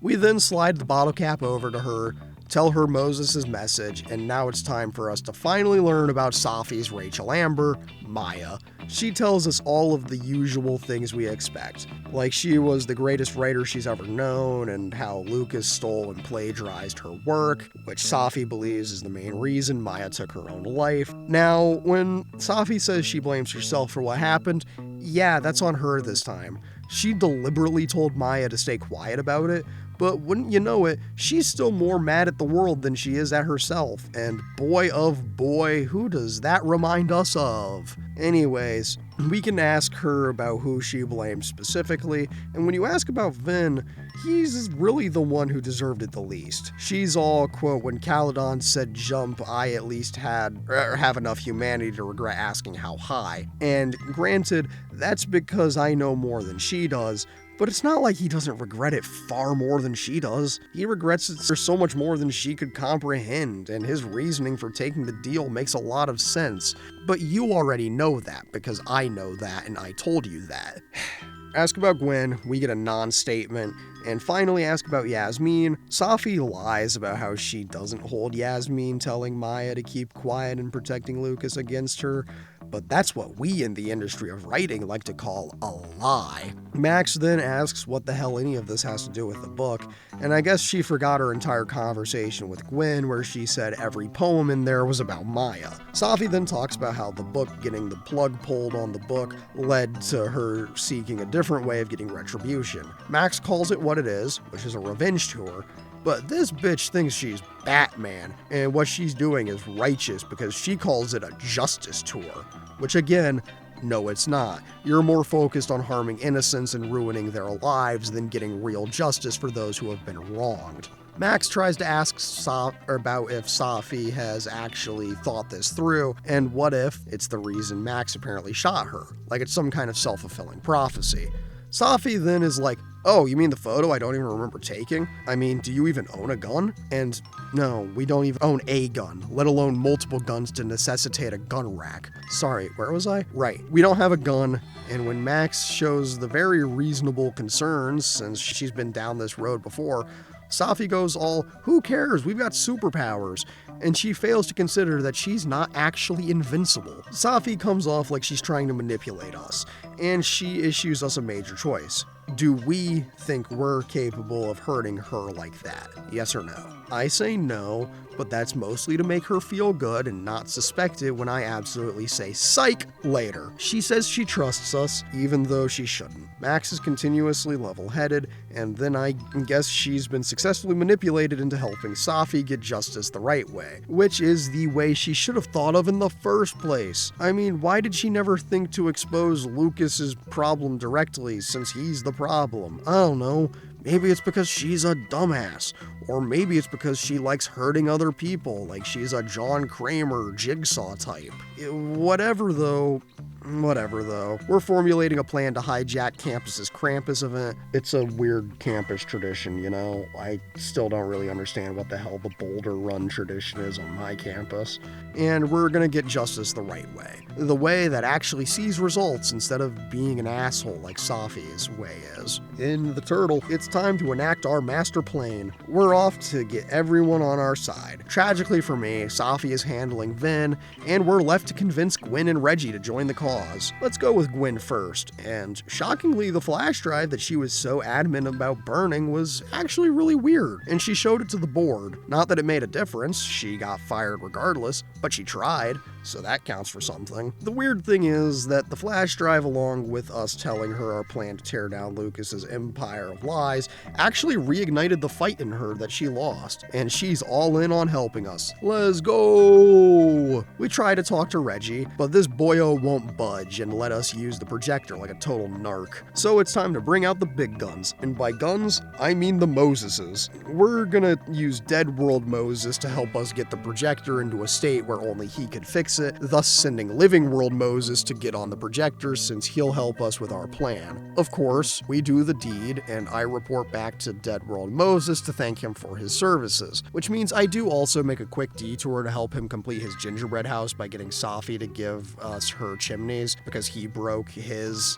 Long story. The point is, it's a sweet little moment of calm before the unholy shitstorm we're about to rain down upon Lucas. Anyways, with all of our prep work done, it's time to let shit hit the fan. Oh yeah, side note, I examined a flyer for Loretta's podcast, listened to part of an episode, and she was talking about this cat that's gone missing. And wouldn't you know it, it leads us to the owner of the cat. And we regrettably do the right thing and send Iris on home. Tragic we don't get to keep the little guy, but whatever, duty calls. With the brief cat update out of the way, let the shit hitting the fan commence. Except we've got to help Lucas calm the hell down and get his ass on the stage so we can make the magic happen. Through the powers of shape-shifting and talking fast and smart, we get Lucas onto the stage, and now it's time for the show. Also, Safi found a gun in Lucas's coat. That's definitely not off-putting at all. And she's keeping it for herself. Definitely not concerning at all. Nope. No siree, definitely not scared of what could happen if Safi is armed. Anyways, let the show start and our expose begin. It starts off like a normal roast, but quickly becomes our way to show the evidence. The crowd is concerned, everyone starts dogpiling on him, Lucas threatens Vin, and Vin starts to falter because he'll do a lot of things for love, but he's not exactly trying to lose everything on an expose that's not even his in the first place. Gwen chimes in, Lucas manages to shut her down, and it seems like he's starting to get the upper hand. Oh no! Now it's time for Safi to get involved, which means we make the choice for her since she's gonna go up there as Vin instead of herself. I tell her it's time for her to fight her own battles and she can do it. She reluctantly goes up there, spits facts, and the crowd is back on our side. That and Lucas also sets his own career on fire like a dumbass. I mean, his response was terrible, and he has no improv skills. But hey, we won. We did it. Lucas stormed off, and his career is over. Lucas pulls Safi aside before we can start to celebrate. Safi goes off to chat, and we go hang with Moses for a bit, like her, because I like Moses. He's pretty cool. I do the time jump to tell Dead World Moses the good news, and then we're heading back to hit up Living World Moses. But disaster strikes pretty fast when Lucas comes back in a frenzy, and there's suddenly a hurricane going on outside. We book it to the Overlook because Safi is confronting her mom, and it looks like a second shit has hit the fan. We get there, and Safi's got a gun pointed at her mom, and I think I'm piecing together that Lucas told Safi the real truth, the cold hard truth that she couldn't deal with, and now it's time to confront Mother. We try to talk Safi down, she points the gun at Max, then back at Mom. We try to reason with the Beast, but even telling her that she's about to hurt a lot of innocent people in the process, she doesn't care.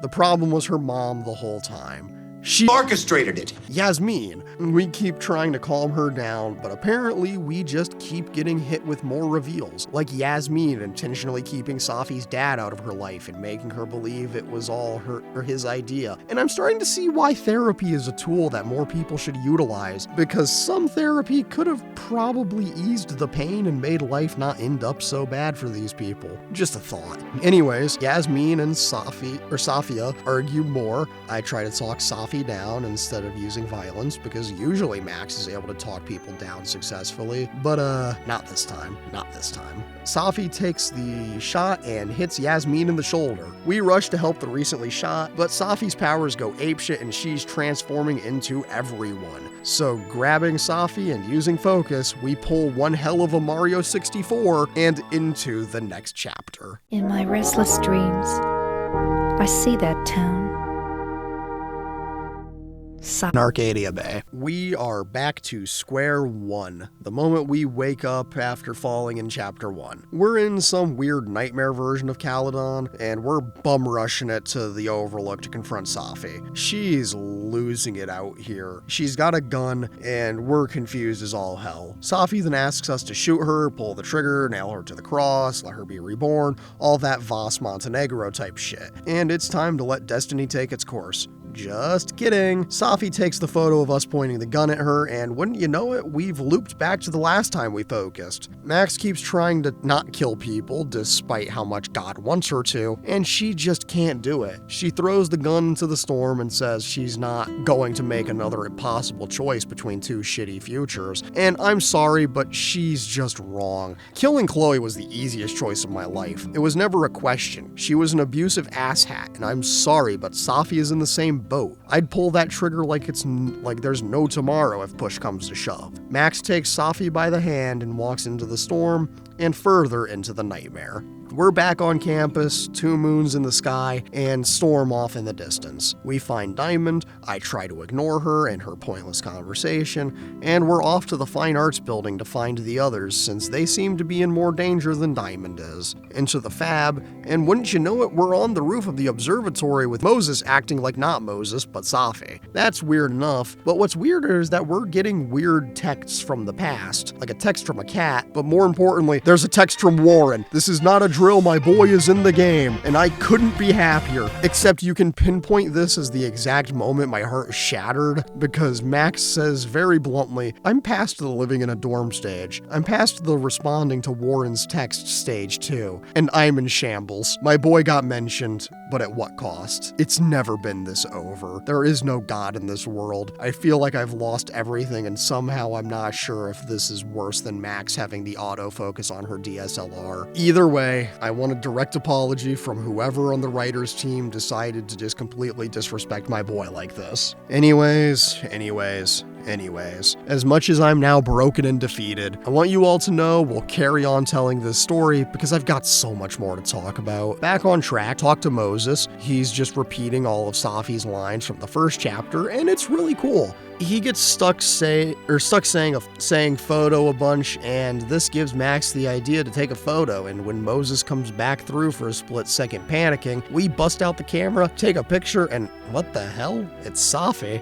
Weird. But we double expose the photo and Moses is back in the land of the living. He's been freed from Safi's mind prison, and he starts telling us about the hell he's been to. We've got a new resolve since he mentioned something about the others, and we're on our mission to save them all, baby. We leave Moses and head off to go through another door as a familiar blue butterfly lands on it. Max even says that classic line from the original, when one door closes, a window opens. And I was like, oh, that's a neat callback, and didn't think really much of it until we snapped back to reality. Where are we? Well, it should look very familiar because we're back in Blackwell's infamous bathroom. And on one hand, it's very cool, very Silent Hill 2, this is your own purgatory created from your guilt. And as we get the exact same dialogue from the first game, I was starting to get extremely scared. Did these writers disrespect Warren and bring Chloe back into the game? Did they just do the dumbest shit you could have possibly done and absolutely ruined this game? I was getting scared.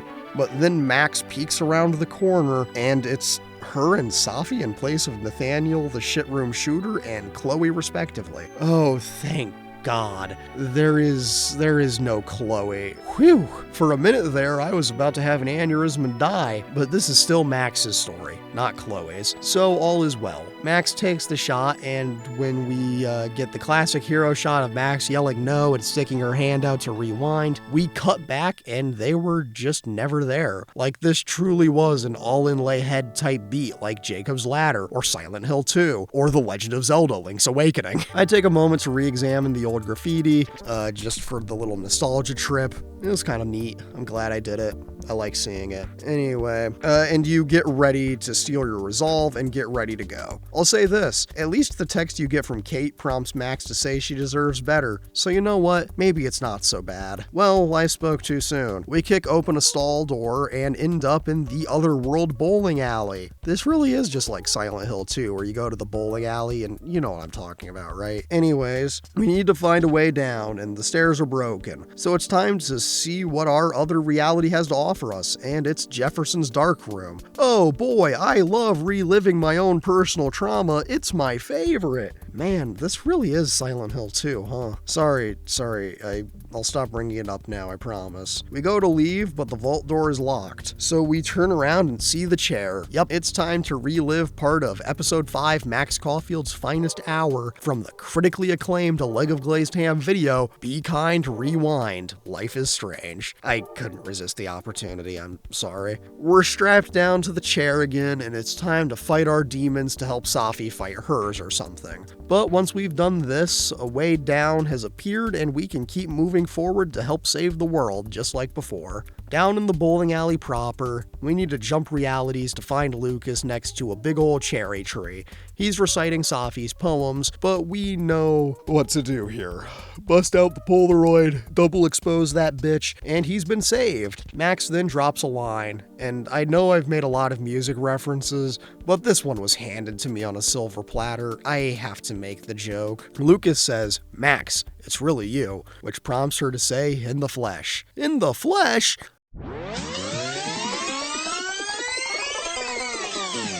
So ya thought ya might like to go to the show to feel the warm thrill of confusion, that space cadet glow. Only something eluding you, sunshine. Is this not what you expected to see? If you wanna find out what's behind these cold eyes, you'll just have to claw your way through this disguise.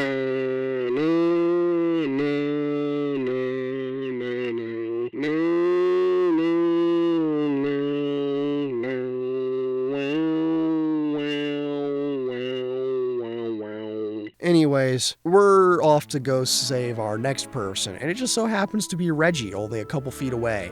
I kinda don't care, Reggie. I've got someone I'm far more interested in saving. He recalls a lot of things, most of which is the person I'm more interested in saving, and I'm not sorry Reggie get dunked on. Speak of the devil, there he is! And boy is he losing it over there. I mean, I get it. I'd be losing it too in his case. If there wasn't a single universe where the person I thought was my friend couldn't care less if I lived or died, especially if I was in love with them, I would be in the same situation too. And then Max, my girl, she drops, quote, "Maybe you should focus on what's in front of you," because she's standing in front of him, and it's so cute. I don't care if it's cliche, it's adorable, like, oh my God. It reminds me of that part in Invincible issue 50, and out of respect for not spoiling the show that I think you should watch, I can't be specific, but if you've read the comic, you know what I'm referring to, and again, it's a very, very sweet moment that I won't spoil. Anyways, me swooning aside, Max is off to save the world, but unlike the last time we got a moment with a sweet boy, it won't end in him becoming a what's-his-name. With that done, it's time to leave the bowling alley and end up at the Turtle. Amanda is normal, thank God. But Gwen is outside on the patio drinking. Amanda's losing her shit at how calm we are. We tell her to go get a water or a beer or something, and we'll be back to explain things in a second once we've saved Gwen. Use the jump, go outside, and we're in a motel. This must be from our time on the road, taking photos and shit across America. We leave one motel room and end up in another, and it's getting a little weird, like visually distorted, and Max is kinda getting sleepy. And we're in a cycle because this is the third room. The colors are almost completely desaturated, and I get it. I'd be feeling gray if I was in Cleveland too. One more motel jump and we're in pure black and white. The door is painted on the wall, and the only option we have is to go to bed. We take a quick power nap, but realize we're still on a mission to save the world, so get up, samurai, we've got a city to save. Now we're back in the Turtle after our brief visit to Silent Hill, which means we can go back and save Gwen. Amanda is confused, but we promise we'll explain shit later. And hey, now we can save Gwen because all that crap that was blocking the door is gone. Yippee! Take a pic, double expose it, and now Gwen is back to being Gwen and not Safi. Bring her into safety after listening to what she experienced in Safi's nightmare world, and we're off to go find Safi herself for what is hopefully the last jump.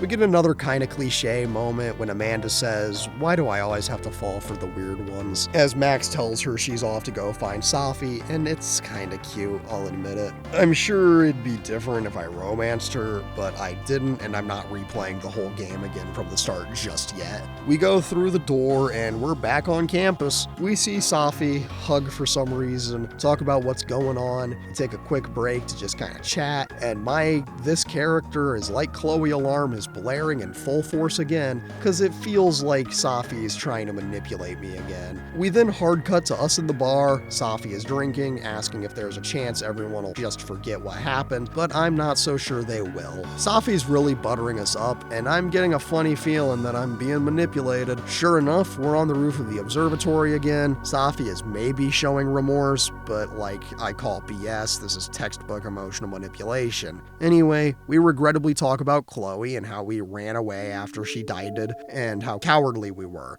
And Safi starts off being supportive, and I was with her, that it wasn't our fault, up until she launched into a speech about how we're divine gods, and did I call it or what? She was emotionally manipulating us into being by her side and ruling the galaxy or something. Now we're in the house doing the bottle cap shit, and oh hey, Safi has dropped the act. She's all the only person I can trust is me, etc., etc., and I guess we've got the last piece of Safi's scattered soul in us, and get it out of me! I don't want this! Take a damn photograph so we can get back to reality as intended and save everyone else. Now we're back in our reality, this new converged reality where everyone has this weird like double memory and also everything is still very much messed up from God's dickening. Oh hey, remember how Safi shot her mom? Yeah, I kind of forgot to be honest, and so did Max. She immediately rushes over to help her. Safi gazes upon her kingdom or something. We try to reason with her, but I don't think she's gonna deal with us. Yasmin is going nuts over Safi's powers, then Safi launches into a whole ass villain speech, asks why we don't use rewind, and I really wish this bitch would listen to me when I said that rewind has devastating consequences. Max tells her off again, and she still doesn't get it, but she's all in on being an evil Professor X, like she wants to find other people with powers and bring them into our group like we're some kind of X-Men or something, I don't know. She's going insane, and I'm sorry, Safi, but I have morals, and in contrast to what the song says, not everybody wants to rule the world. Some people just want to live normal lives that don't involve bending reality to our will. She then asks us if we're with her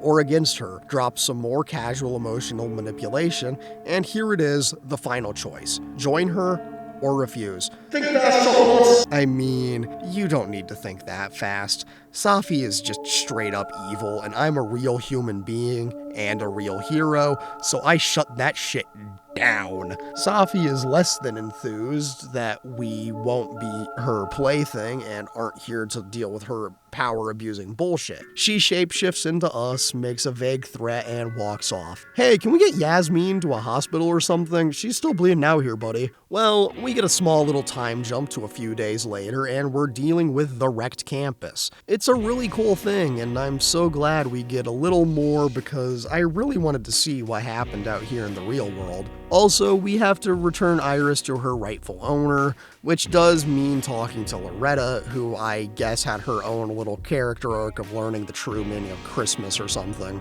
I wish I could have kept the cat, but hey, we can't always have everything we want.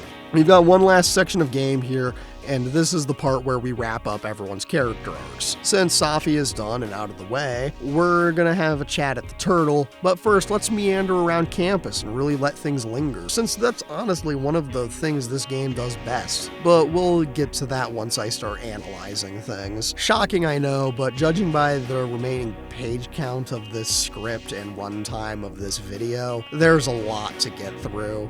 I actually went in on my quick replaying through Explore mode and saw some other shit like I missed on accident, like talking to Reggie. I gave him a small apology for stealing Vin from him. He's a bit of a dick about it, and when he starts almost having a panic attack, which is admittedly very funny because he's just listing all of his problems that aren't Vin related, and it's very funny.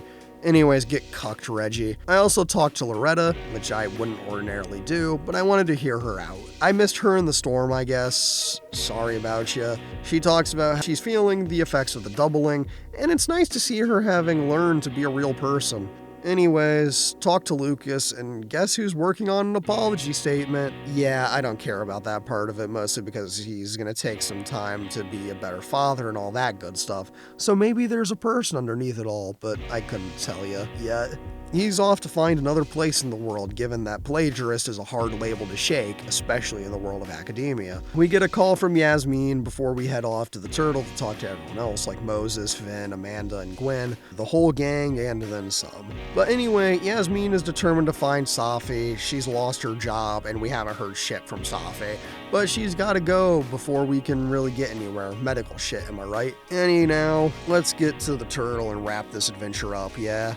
I mean, Christ, it's 2:56 a.m. as I record this. Let's go! At the Turtle, we walk in, and it's time for us to give a rousing speech and also, explain to everyone what the hell happened. Well, come one, come all, it's time to make the rounds. Talk to Vin, hug the boy, he apologizes for spam texting you. We understand, and I love this guy, he's really special. Anyways, we promise to talk to him later, but we won't get to see that. You know how it be. Then we're gonna talk to Amanda.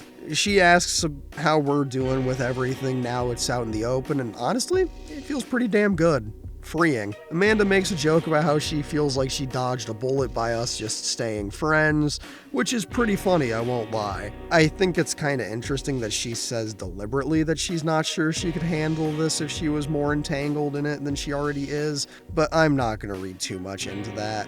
We talked to Diamond. She's a bit aggressive on the wanting to understand, but I don't have any answers for her because we're still figuring it out for ourselves. And she's unsatisfied with that for sure. Last up, Gwen. We talk about how we feel and the roles we played in Safi's bullshit adventure. And one last thing, she realizes that Safi got her fired, but since the Safi shit happened, the committee is taking another look, so maybe Gwen will get her job back after all. And at the very least, she's determined to stay around and not give up on her students. Hell yeah! Now we're off to Moses, and after we talk to him, we're going to give our big speech that explains it all. Max is ready. She's no longer going to hide or run away from her problems like she did after she let Chloe die. We're going to stand proud and fight. And when Moses asks if we'd ever go back to Arcadia Bay, she says yeah. With that, it's time to gather everyone around to explain everything. Max starts, everyone is really interested. I love the cinematography here. I love how Max just owns up to what she's done. And I'm really enamored with this scene. It's a very interesting speech, and I love how it's the polar opposite energy of the first game's ending. This isn't sad, this is hopeful, and I'm here for it. We get a title card and the credits roll. What a game. But wait, what's this? A post-credit scene of Diamond at the Overlook? Huh, that's weird. Wonder what she's up to here. Oh, she's got a nosebleed, and that's odd. But then, oh god, it's Safi, and I'm sensing she's here to recruit Diamond to her side, especially because Safi says she has answers. Oh no, not only is Safi evil and manipulative, but she's gonna groom Diamond into being her sidekick. Oh god, why? And then, in bold white letters, we get a message proclaiming that Max Caulfield will return, and that's right, bitches. This was only part 1, cause this gonna be a 2-parter at least. And ordinarily, I'd be kinda unhappy about this, but when I tell you I've never been more ready for a sequel, I'd be lying. Invincible Season 3 is pretty high up there, Psychonauts 2, River City Girls 2, Forza Horizon 3, Smiling Friends Season 2 were all pretty high up there. Okay, so there's a lot of sequels I was/am ready for, but this one is pretty high up on the list. The point is, the game was only the start of something, and dare I say it's the start of something beautiful? I don't know yet. Let's look at everything else I have to say before I call it, and then we'll see how I'm feeling. The characters in this game may be the strongest part of the game, and boy, there are some good ones in here. There's also a couple of bad ones that we'll talk about all in due time, because we're going to talk about the good ones first, because there's more good than bad. Unless I just kind of forgot and started talking about them in a random order. Who knows, who cares, baby? That's what we're here for. First on the block, I want to talk about my boy Moses. Moses is a dork, a dweeb, a wonderful guy, and taken, sadly. I really love Moses. He's a real homie throughout the whole game, and he was definitely well used by the narrative. I buy that he was one of Safi's best friends before shit went down, and I really like how fully utilized he is by the narrative. Moses gets a lot to do, and I appreciate that. What I appreciate more is all of the extra details that we get about him through the background stuff. He's a dweeb that plays this universe's version of Magic the Gathering, watches anime, and does science.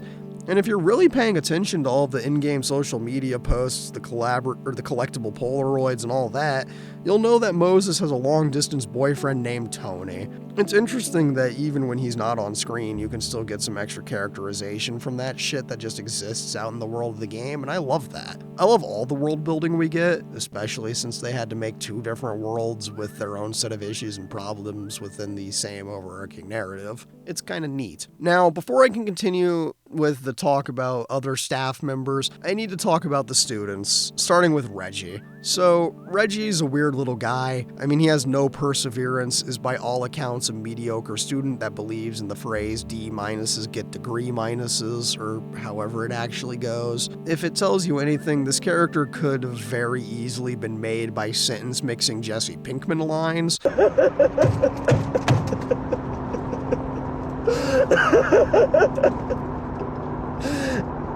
And it would work shockingly well. Also, early season Breaking Bad Jesse looks a lot like Reggie, so, you know, that's a thing. On an unrelated note, Reggie is a freak and he's obsessed with Vin, like his defining character trait is being horny on main, and I guess God bless him for it. Loretta is a bitch and a bastard for most of the game, and this can be pinpointed on her being a student journalist, but worse than that, a true crime podcaster. She is the epitome of the usual true crime creator, which is to say an insensitive prick that exploits the tragedy of others for personal and financial gain. She's the kind of person that'll do anything for a scoop, and she's an annoying rat, as shown in episode 1. The weird thing is though, she somehow mellows out by the end of the game, and while I'd done fugged up and missed her during the nightmare sequence, she learns the true meaning of Christmas and empathy. So good for her, I guess. I mean, they gave her a character arc, which is cool, but again, I kinda don't care given that she's done some terrible things. She even took the cat from me to return it to its proper owner, which is commendable, I suppose. Maybe I treated this character too harshly. Nah, who am I kidding? Of course not. I'm not even gonna bring up the conspiracy theory that Loretta is actually Rachel because they do really look eerily similar. Diamond is the last student I need to mention, and she's not a great character. I personally found her to be very annoying. Her whole mission of trying to get to be the head of Abraxas is not compelling, and the major problem is I should like her. She's a film major. Which means I should have thought she was alright, but there's some things about this character that I really dislike. The smallest problem I have is on the writer's end, when in a flashback Polaroid, which tells us about some film project Diamond was working on, and she makes an offhand remark about achieving something through good old-fashioned practical effects, citing they'd be cheaper than CG, which is blatantly incorrect. I'm sorry to tell you, but CG, especially as of 2022, 2023, when this game is set, is exponentially cheaper than going for practical effects in almost every conceivable way. Now, This may be more on the writers, and I'm sure that's the case. But come on, man, the character should know better than that. Now, my real problem with this character is that they made her have romantic feelings for Moses, a gay man. And this small character detail that you only learn from examining a specific document recontextualizes so much, and in a way that I personally find creepy. I understand to an extent that this is a thing that happens in the real world, but the letter you read where Diamond explains all of this has some weird word choices that make me think she's not willing to move on from Moses. Maybe I'm misreading it, but it left me with a really bad feeling about this character that made me kind of unhappy every time she appeared. But hey, it is what it is, right? I'm probably making a problem out of nothing again, but it stands out as a weird thing to me. Moving right along, Detective Alderman is one of the best side characters here, and I wish we got more of him, even though his death is the craziest thing in the game. I know I talked about the performance earlier, but I want to mention it again because this performance is so insane. He's so weirdly calm about everything in a way that I find to be very menacing. The whole conversation when he offers Max the business card is so well done, and goddamn is he a threatening rat bastard. He's also competent because he's able to piece together that shit is wrong during the telescope replacement debacle, even if it can't be explained. And that's such a cool thing. But of course, the big moment is him deleting himself from existence because it's such a cool set piece, and was a cool thing to see. It was in service of setting up some tensions for the end of episode 3, when you have to grab who you think is your past future self. It's kind of neat, but yeah. I do wish he was utilized a little more just because of how good the performance is, but I digress. Lucas is a filthy plagiarist who deserves death for his sins. But I digress. Lucas is a weird thing to me because, setting aside the fact he's a godless plagiarist, he's a good teacher for creative writing because the feedback he gives is actually good.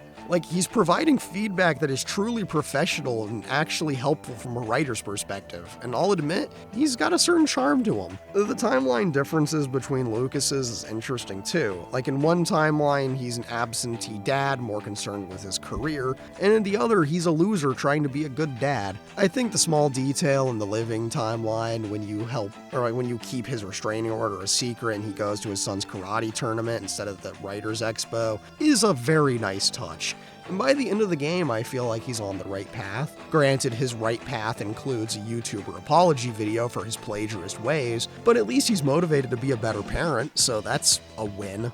And then there's Gwen.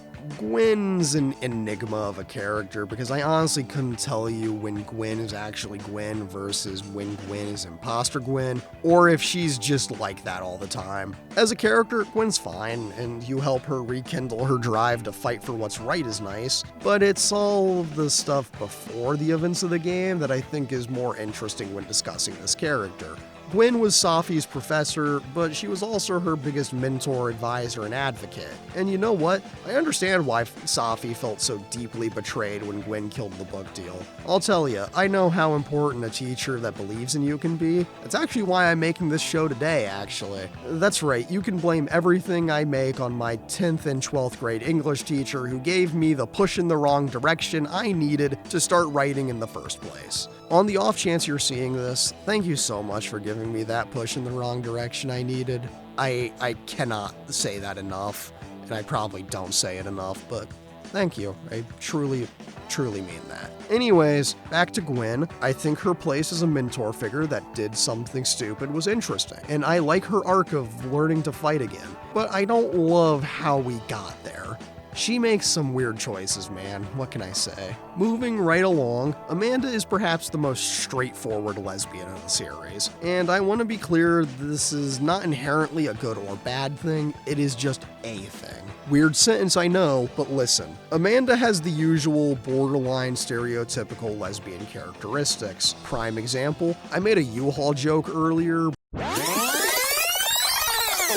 and the distant sound of a U-Haul says that I'm not going to get such luxury. Because that's a well-known comedic stereotype in the lesbian community, and the game made the joke way before I did. If you're unfamiliar, the joke is about the lesbian tendency to move in with each other very soon after a couple starts dating. This joke has origins reportedly dating back to 1989, as far as I can find in my research, and is commonly attributed to Leah Delaria, so there's some comedy history for you. Back to the game at hand, Amanda fits the bill of a U-Haul lesbian perfectly. Like, in the game, she admits that she has issues with getting attached to people way too quickly, so do you see what I mean? Amanda has a lot of underlying things like that, but in a way that feels natural, you know? It doesn't feel stereotypical, it just feels like that's how the character is. Anyways, I feel like I'm not talking enough about the character, so let's rein it in a bit. Amanda's pretty cool, I like her, I almost asked her out when I was given the choice, and would've if I had met the other option and not liked him. As a whole, Amanda is alright, she's fun enough, and is a major step up from Steph, and absolutely leagues above Chloe. That's all for now on her. And now, it's time for the part of the essay where Glazed Ham talks about the male love interest for a really long time. And you know what? I like Vin. I like him a lot. He's definitely the freakiest of the male love interests, and maybe the freakiest love interest in the series, period. But I mean that in a good way. He's a sad bastard, a failed actor with a lot of regrets, and I think the fact that he has those regrets shows a complexity and character that I find interesting. I also just find him to be a lot of fun because he's a freak. Like, the smasher pass kiss the girl moment almost had me derail the entire essay to do a smasher pass of every adult in the Life is Strange franchise, because it was a really funny idea to me, but I didn't because I have self-restraint. I do love that scene. I think it's really simple, grounded, down to earth, and lovely, while also being a very fun moment to contrast the infinite sadness that is Max's life. The big moment for me, though, is Vin's part in the Chapter 5 nightmare, where he's pieced together that Safi never loved him or really even liked any reality despite what it seems like. Him being destroyed by that realization is really interesting to see, but the best part of that scene is just Max's response, because her just telling him to focus on what's in front of him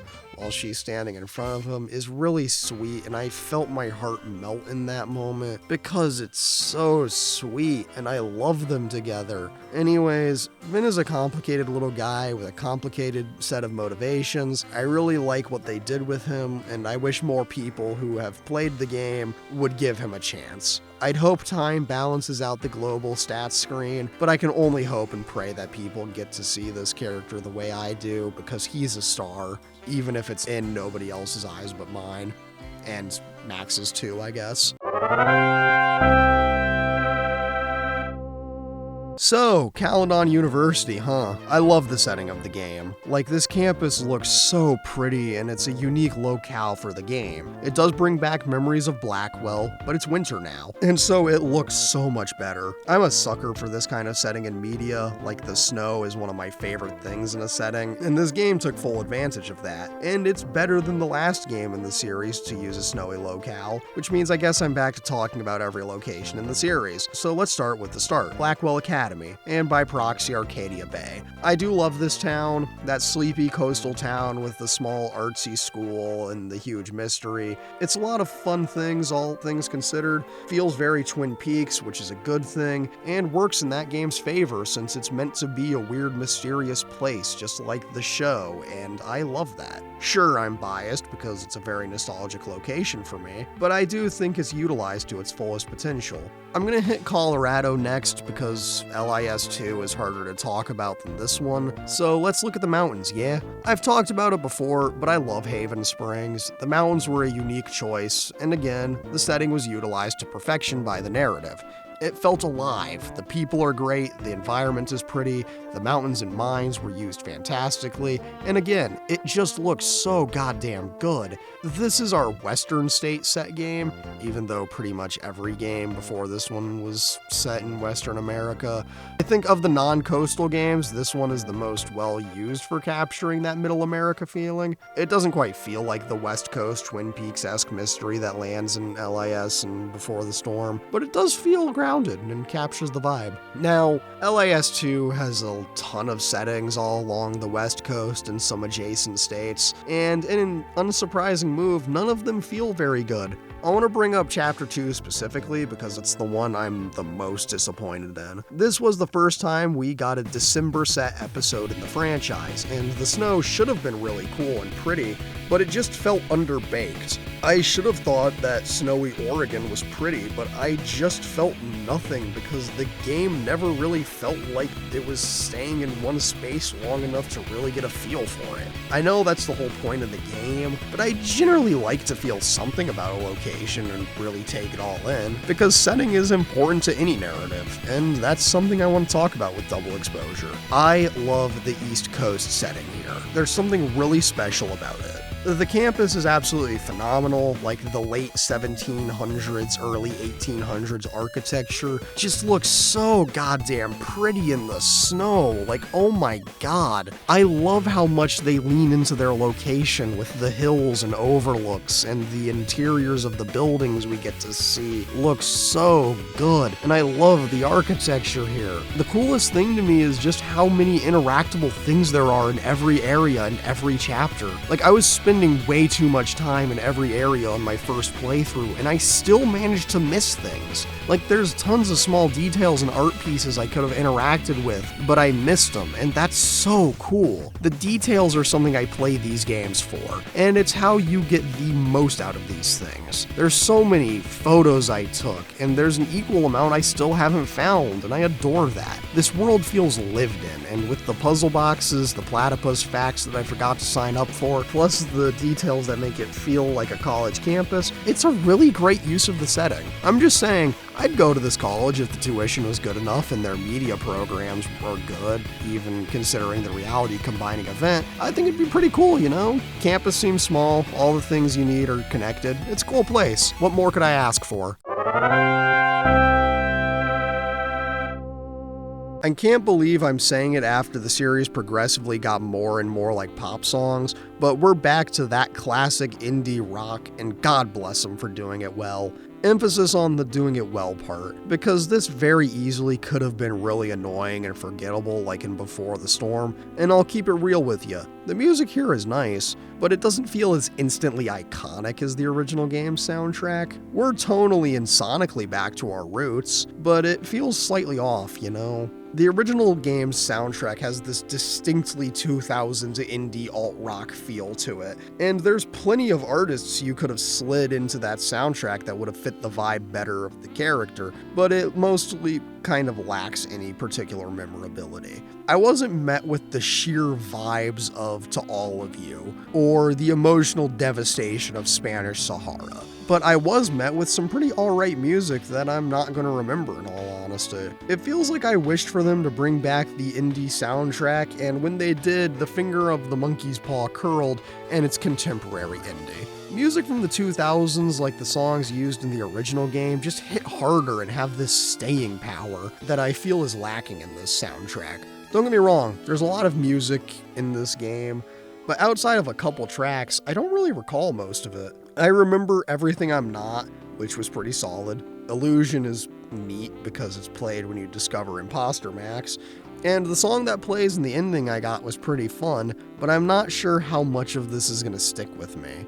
Who knows, maybe with time and more playthroughs it'll grow on me, but the modern indie music just doesn't hit the same. Of course, the original game has this instantly iconic original and licensed soundtrack, and in part due to the composer of the game being Jonathan Morali, who is one of the core members of the band that just so happened to make the first licensed song in the game, To All of You. Yeah, the composer of the game is the frontman of Sid Matters, and that influence and style is smeared all over that game. The distinct feeling of that era is something I hold pretty close to my heart, and I can tell you in a ton of different songs you could have slid into this game that would have instantly hit insanely hard. As much as I have and am going to praise this game, I do want to talk about some of the changes I'd make. Most of them happen to be in the soundtrack department. I want to get my dumbest ideas out of the way first because it is in no way practical or in line with the game's vibes, but if you just hard needle dropped the man who sold the world during the imposter Max discovery scene and kept it through the chase sequence, it would have gone so insanely hard. You could have picked either the David Bowie version or the Midge Uri version, and it would have made an instant classic scene, and maybe one of the best in the entire series. Is it stupid? Oh, absolutely it is. But would it be fun? Yeah, of course it would be. Now, on the more reasonable front, I'm kind of shocked at their restraints because I didn't hear any musical callbacks in this game. No usage of Max and Chloe is a little weird to me, like it's the original music that you could have very easily used as a callback and have used it as a callback before, so why not here? I'm sure you could slot it in almost anywhere, maybe even during the opening sequence in the bowling alley scene, since since Max is kind of living the dream that she and Chloe had as kids, where they'd be exploring the world like a photographer Laura Croft, I don't know. Maybe play it during one of the voiceover callbacks, just having it would be something good, you know? And speaking of callbacks, I think if the Depression Nap used a song from the original game, it would have been a really smart move.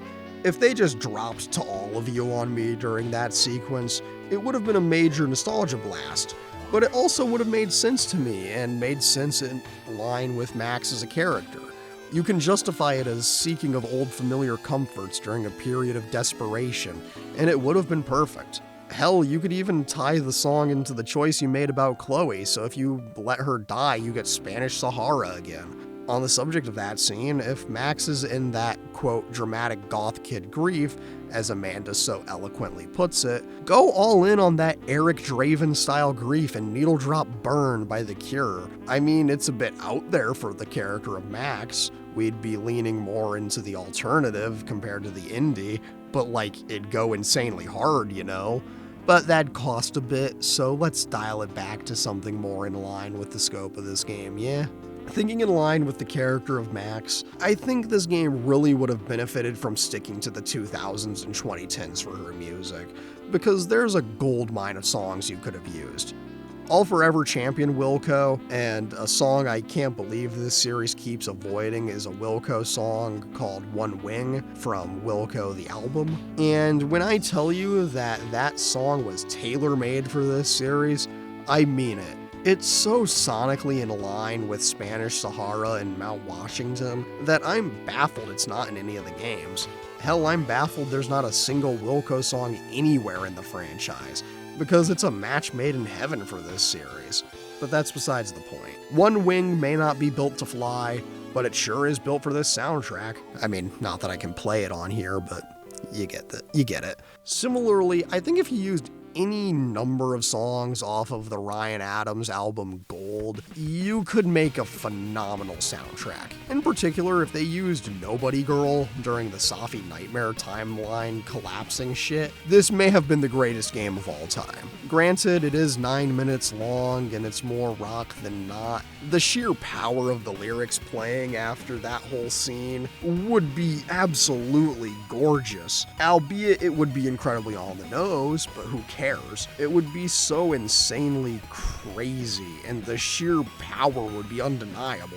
But on a more realistic level, if you had one of the reflection moments like the one at the start of Chapter 4 and you just dropped La Cienega Just Smiled, I think I'd have dropped dead because it would be a deeper cut for this series to use, and I'd honestly welcome it with open arms. In all honesty, you could use pretty much anything from Gold in this game, and there's a way to make it work. Just go and listen to that album. It's so good. I want to end this segment out soon, so let's talk about a song that would have made an incredible ending track. I, of course, am referring to glamorous indie rock and roll, the not-so-secret track on The Killers' 2004 debut album, Hot Fuss. Now, I'm well aware that this song was made sarcastically, specifically to mock the people who thought they were indie rather than the big alt-rock band they were on their way to becoming, but the feeling of the whole album, and really their whole discography, is indie. But that's a different conversation for a different day. So to our point here,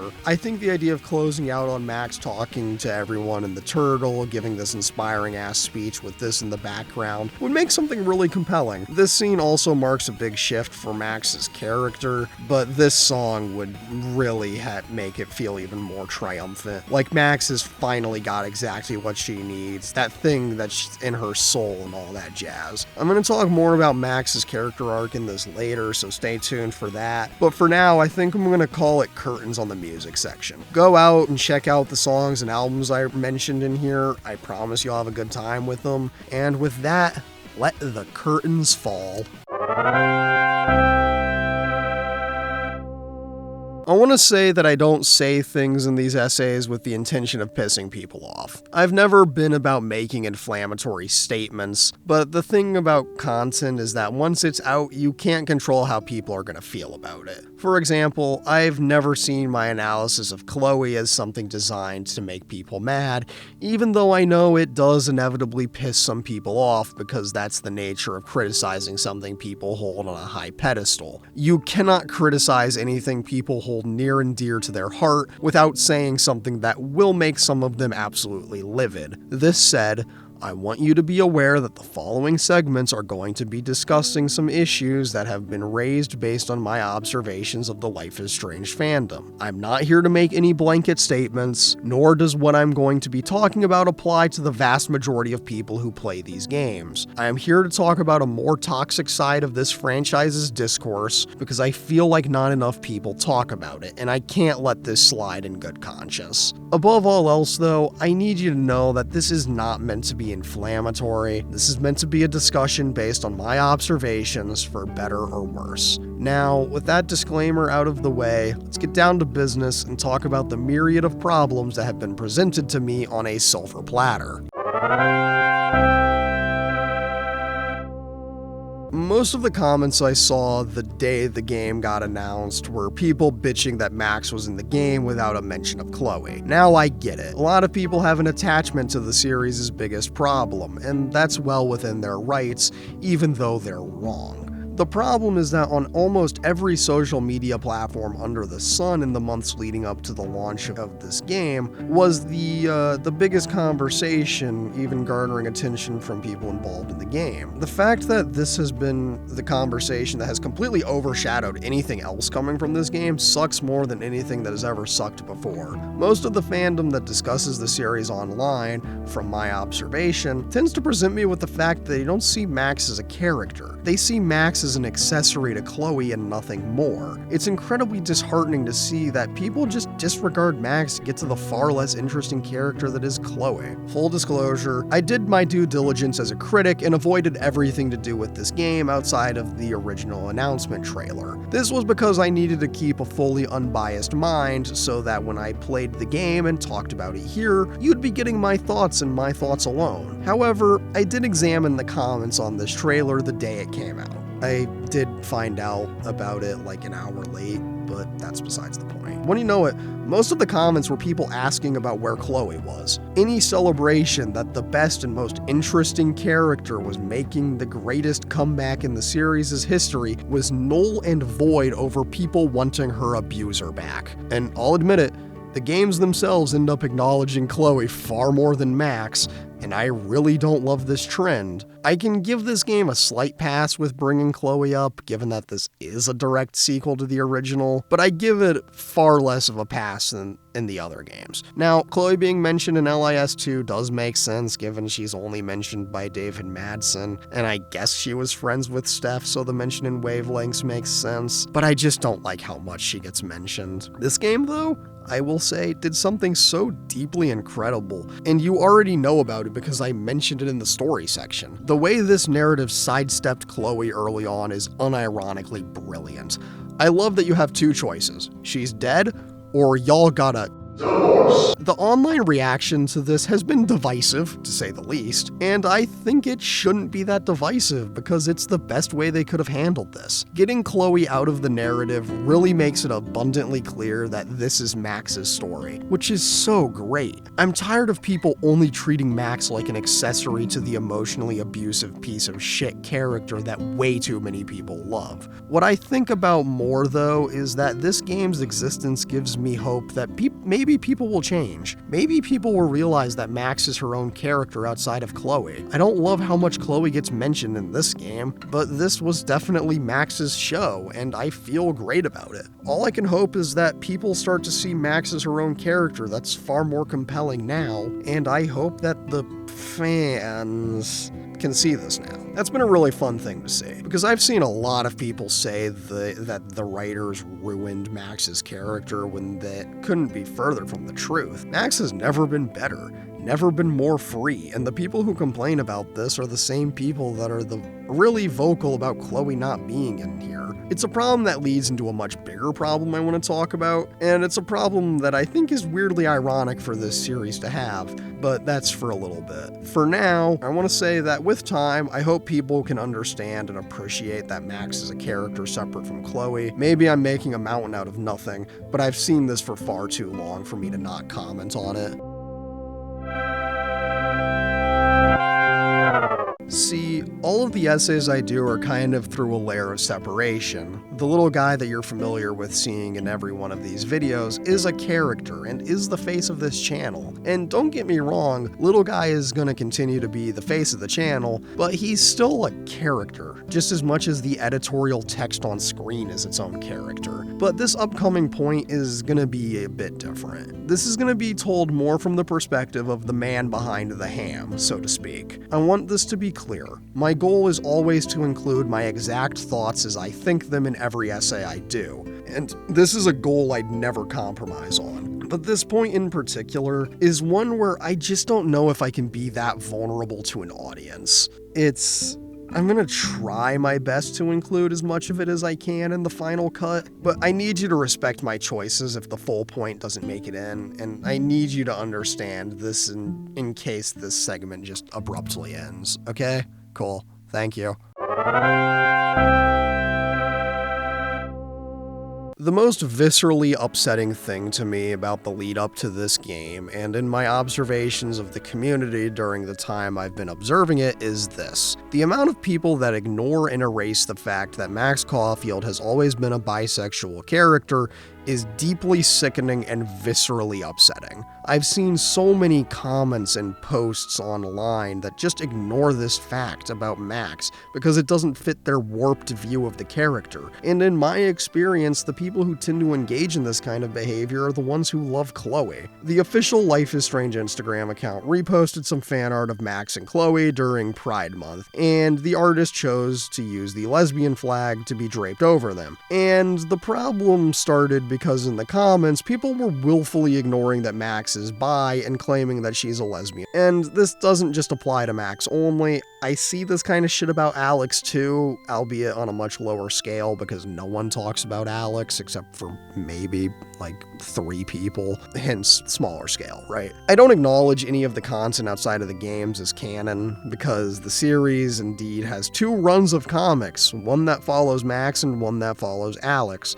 Also, there's a full spin-off novel that follows Alex. I don't know. I don't care. I don't consider them canon, which means I have minimal engagement with them. But from my knowledge, they do tend to appeal to their core demographic and only use the gay love interests because that's what sells. I don't really foresee these things mentioning that either Alex or Max are explicitly and canonically bisexual, but just given how people talk about the series and with my limited faith in anyone who isn't writing the games, I wouldn't be surprised if they just erased the facts for what sells better.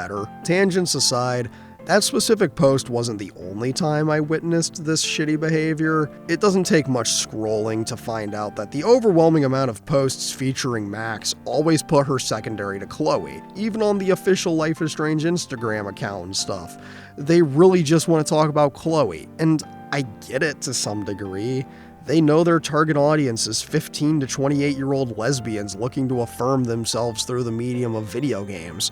So of course most of the posts are going to target that demo, but the way they'll so conveniently use art and make comments that do their best to sweep bisexuality under the rug sucks. And the comment section always seems to back this up, at least when the post first goes up and the core real fan base shows their true colors. Maybe the most egregious comment I saw was someone asking if Max is bi, and pretty much every person responding with things to the effect of, she's only bi if the player chooses, which is blatantly incorrect on so many levels. In the first episode of the first game, in any version of it that you play, during the opening sequence when you walk down the hallway, take a look at Trevor, a skater boy who infamously gets neutered by a skateboard if you're trying to get every collectible photo in the game, and guess what Max says? She talks about how she likes skater boys and wishes they liked her. Sure, this could be read as more of a platonic thing, but the word choice and delivery would indicate otherwise. Later on in episode 2, if you help Warren with his science experiment and take the picture of him, regardless of all prior interactions, Max comments that he's pretty cute when he's in full-on geek mode. And neither of these thoughts are based on direct player input. They are the thoughts of Max herself, hence pretty convincing evidence that backs up what most people already know to be true. Now, some will argue that through the same logic I used, that since the game never explicitly states that she's bisexual, she can be whatever the player wants her to be, right? Nope. The first game always gives you the choice to romance either Warren, Chloe, both, or neither, regardless of how you play the game, thus making Max canonically bi. And let's look at this game. Oh, what's this? Vin, Amanda, both, or none, and you can romance either of them regardless of how you play the game? Wow. Who would have thought the bisexual character that's always been bi is still bi? The other level of that statement is just an incredibly reductive view that being bi is a choice, and let me make this abundantly clear. It is not a choice. It is a characteristic you have no control over, and it is something to be accepted. Back to the observations, I'll come clean and say I've never used Twitter personally, and I never will. But thanks to some trusted friends who unfortunately have an account for that hell site, I've heard the horror stories about what's been going on over there, and oh boy, what a doozy it is. See, if I thought my observations of the Instagram community were rough, Twitter is apparently that shit on steroids. The sheer amount of people that like to gloss over Max really hurts. She's always been the most neglected of the protagonists, and anytime she gets acknowledged, it's because of Chloe and never on her own merits. I mean, when this game got announced, the first thing people started asking was, where's Chloe? Because the trailer didn't mention her in the slightest, and it kills me inside because of how much Max means to me as a character. It was honestly so disheartening to see that when the first 2 chapters of Double Exposure came out for those who pre-ordered, people got really pissy that Chloe was nowhere to be found, when in reality, that's the best thing they could have done. Get that piece of shit out of the franchise and don't let her ass back in, alright? I think it's really telling that people got so mad at this story being about Max without Chloe that they called it a disaster or a bad game. In reality, this game is fantastic precisely because it follows the best character this series has ever produced. Max Caulfield has been, and forever will be, one of the most important characters in all of fiction to me on many levels. In some regard, she's the first time I could ever point to a character on screen and say, that's me. I know the usual characters guys my age would say are the ones you would expect. You know, Patrick Bateman, Tyler Durden, the Joker, Batman, Rorschach from Watchmen, Dr. Manhattan, Walter White, Tony Soprano, Jesse Pinkman, etc., etc., etc. But me? Nope. It's simply just a shy, dweeby, bisexual photography nerd, and ordinarily, this is where I'd say this says nothing about me. But here, I'm gonna say that it's none of your fucking business. The point being, Max has always meant a lot to me personally, and seeing myself so clearly and accurately represented on screen means so much to me. That original game, in part because of Max, is why I started writing these essays in the first place. So you know what? Yeah, I am going to be mad that people gloss over the best character in the series for one of the worst. I'm going to get mad that one of the best examples of bi-representation gets constantly and consistently ignored and mislabeled. I'm going to get mad about it, and these active aggressions will not stand.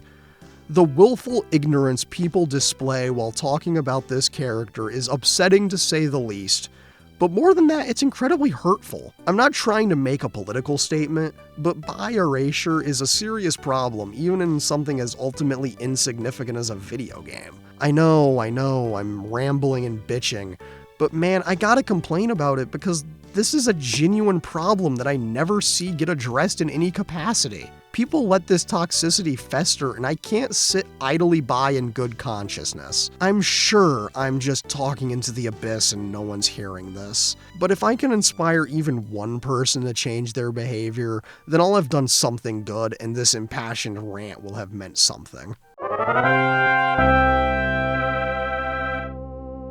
So here's something interesting, right? In my video on Life is Strange 2, I spent a segment talking about my problems with people not understanding how to objectively rate something based on its actual merits and qualities, and boy oh boy, did I manage to predict some things about this game. Before the game was even out, people were just trashing this game. When chapters 1 and 2 came out, early people were dunking on it, and I'm sure that people are gonna keep dunking on it from now till oblivion, but this does raise an interesting point. Just because everyone can be a critic doesn't mean they should. Criticism, reviewing, and analyzing is an art. And while art is something anyone can make, to make good art, you have to learn and put in the effort. The reason why people remember the name Roger Ebert isn't because he was good at criticizing and reviewing, but because he was entertaining and informative. I feel like so many people get hung up on the entertaining part or the informative part, and there's gotta be a balance. I mean, I may not be the most qualified to talk about this, but I make an effort to balance things out because it makes it more accessible. The biggest problem with academic writing is that it's so inaccessible because it's just information delivered in the most droll way possible. The problem with a review that tries too hard to just be entertaining runs the problem of getting really annoying really fast because it's trying too hard to make you laugh. A good review strikes the balance between info and entertainment, like a good photo finds the balance in chiaroscuro and the perfect color balance to get the tone of the image across better, and it's a skill you have to work at. As an unprofessional dipshit or whatever the hell my channel description says I am, I try my damnedest to make sure that I find that balance. Sometimes I lean a little too hard in one direction or the other, and I can admit that. But my favorite essays I've done are the ones where I feel like I've struck the balance the best out of that. 3 essays that have been publicly released that come to mind almost immediately are my videos on Life is Strange True Colors, and of course, Lollipop Chainsaw. I hold those 3 in very high regard because I think I struck the perfect balance of pseudo-academic bullshit and made something both entertaining and something with worthwhile critiques and points raised. I'll say this though, as a creative and as an artist of sorts, I know when I mess up on a point, I know that I can be wrong, and I know that at the end of the day, it's all just my own opinions that I'm speaking into the void and desperately hoping someone will hear me. I would never preach my opinions as gospel, and you, the viewer, shouldn't take it as such. Never let anyone form your opinions on something for you, and that includes anyone and everyone you can think of, because no one is going to experience something the same way you do. That's the beauty of criticism being an art, and that's why anyone can be a critic. But to truly be an artist, I miss you. You have to know the tools of the trade, and that's articulation. I don't want to discourage anyone from making an analytical review essay of their own, but the inherent problem is that so many people don't really know how to articulate why something is good or bad. You're entitled to your opinion, but you really should be able to explain why you think what you do when someone asks.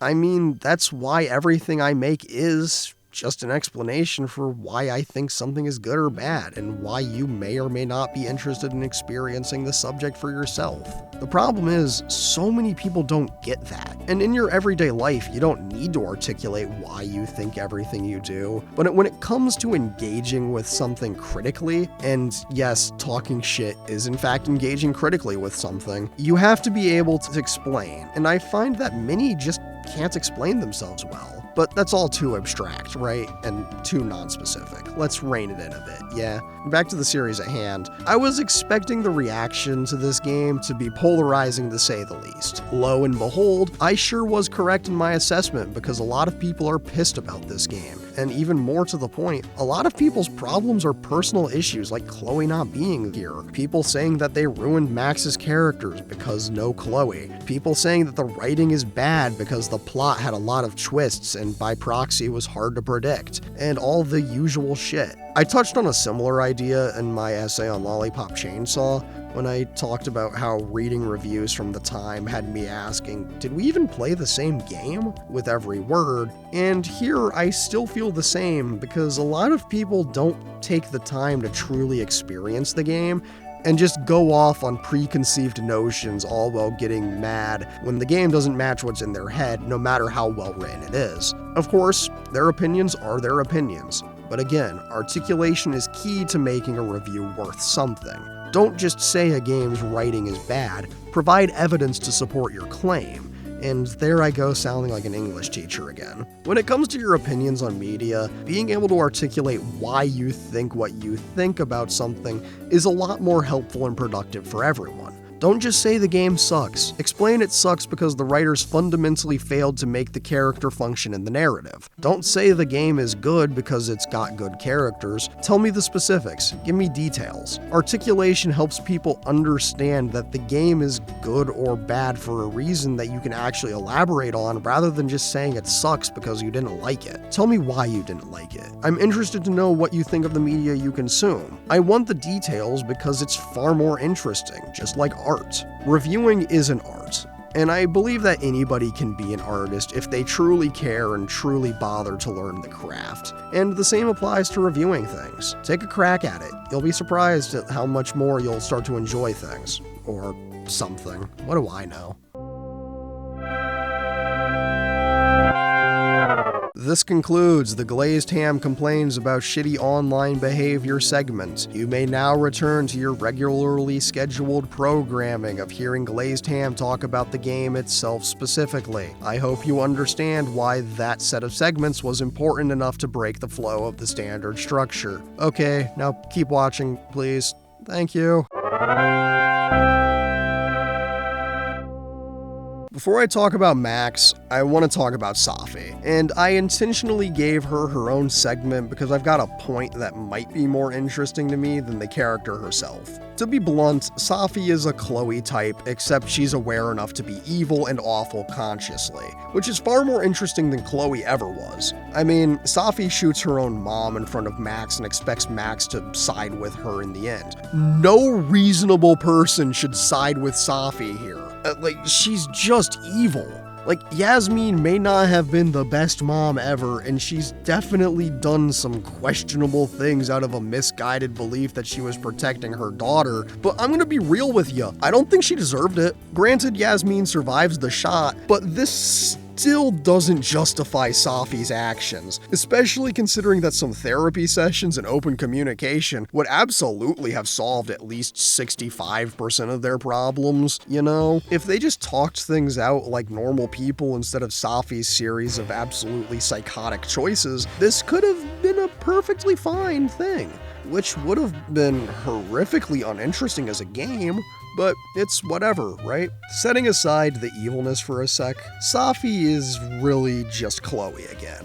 The similarities here are very intentional, and I absolutely see the parallels. I mean, Maya and Safi are just Rachel and Chloe again. Maybe minus the star-crossed lovers aspect, but the impact they had on each other is noticeably important to this narrative. Safi in particular is very self-serving, in a way that's eerily reminiscent of Chloe using everything at her disposal to do some heinous shit. And on an emotional and psychological level, they're operating on the same frequency of rage at the world resulting from problems they had a hand in causing. I mean, Safi blames everyone for what happened to Maya and doesn't really consider that she played a pretty big part in covering that up too. She doesn't acknowledge the self-inflicted problems she's caused, and that's intentional. She, just like Chloe before her, takes advantage of Max's kindness and friendship for her own gain when she realizes that Max could be useful. I mean, it's very pointed that Safi's immediate reaction to finding out about Max's rewind was almost word for word what Chloe said when she found out, and it's far too specific of a line to be a coincidence. But this is where Safi diverges from the Chloe formula, because she's Chloe 2.0, which means instead of dancing around the lack of morals this character has, they just went all in on making her evil, which is weirdly a good thing for the narrative. But let's establish why before opening that can of worms. The reveal that Safi was behind a lot of the weird bullshit going on is really interesting, and really complicates the character, but her motivation and reasoning behind everything is strange to say the least. Most of the mystery turns out to be a result of Safi's revenge quest, and the shape-shifting power really helps facilitate this and gives the game a lot of cool images like the doppelganger Max stuff mentioned in the story section, but it's the principle of the revenge quest that makes her interesting. She's interested in trying to right the wrongs done against her and Maya, but she does it in the sloppiest way possible, in a way that causes the most collateral damage you could possibly imagine as a result. Like, her plan to get at Lucas is deeply fucked up. She tries to turn his son against him because she knows it would hurt him a lot, but she fails to realize that this is gonna screw up that innocent kid for life. I understand wanting to take Lucas down for being a filthy plagiarist, but why would you ever go about it in a way that harms more people than necessary? I mean, Safi of all people should know how having your father forced out of your life messes you up inside. So why would she willingly inflict that on a kid who just wants to do karate and shit? I know she says it's because it's the fastest way to inflict as much damage on Lucas as possible, but again, that's such an awful thing to do to a child who's done nothing wrong. Now, I can excuse the expose during the roast because plagiarism is an offense punishable by death, but the other stuff is a bit too far.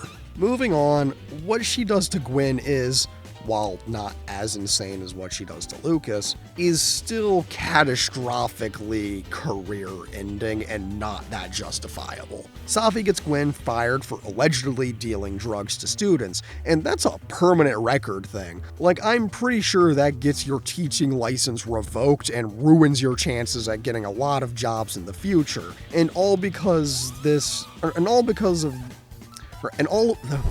Oh my god. Sorry, it's currently 4:04 a.m. as I'm recording this, and I've been going straight on all of this. So let's just take this line, and I'm gonna finish this out. There's not much more for me to cover in this session, so I'm gonna do it. I'm gonna finish it. Anyway, and all of this because she canceled your book deal is a little extreme, I won't lie. I know publishing deals are hard to come by, but there's other publishers out there, Safi. This wasn't the end-all be-all. You would have been fine. And this time it's not worth ruining someone's career over. I mean, there's more to Safi, but all these things that she's done are pretty inexcusable. But the thing is, as a villain, Safi is really interesting. The fact that the writers just made her own that she's just evil is really refreshing. Chloe is evil and abusive, but the writers never made her own that fact, which means a lot of people don't see her like that. I'd like to believe that people are smart enough to see that Safi is just unapologetically evil, because it's so much more interesting and is such a cool setup for something special, and we'll touch on that at the end of the essay, and it's for a good reason. You're gonna have to trust me. Anyways, before I do that, I want to say that for as many issues as I have with Safi, she's a more interesting Chloe, and I think she's got more potential than that character ever did. And on top of that, she was used far more effectively. But I digress.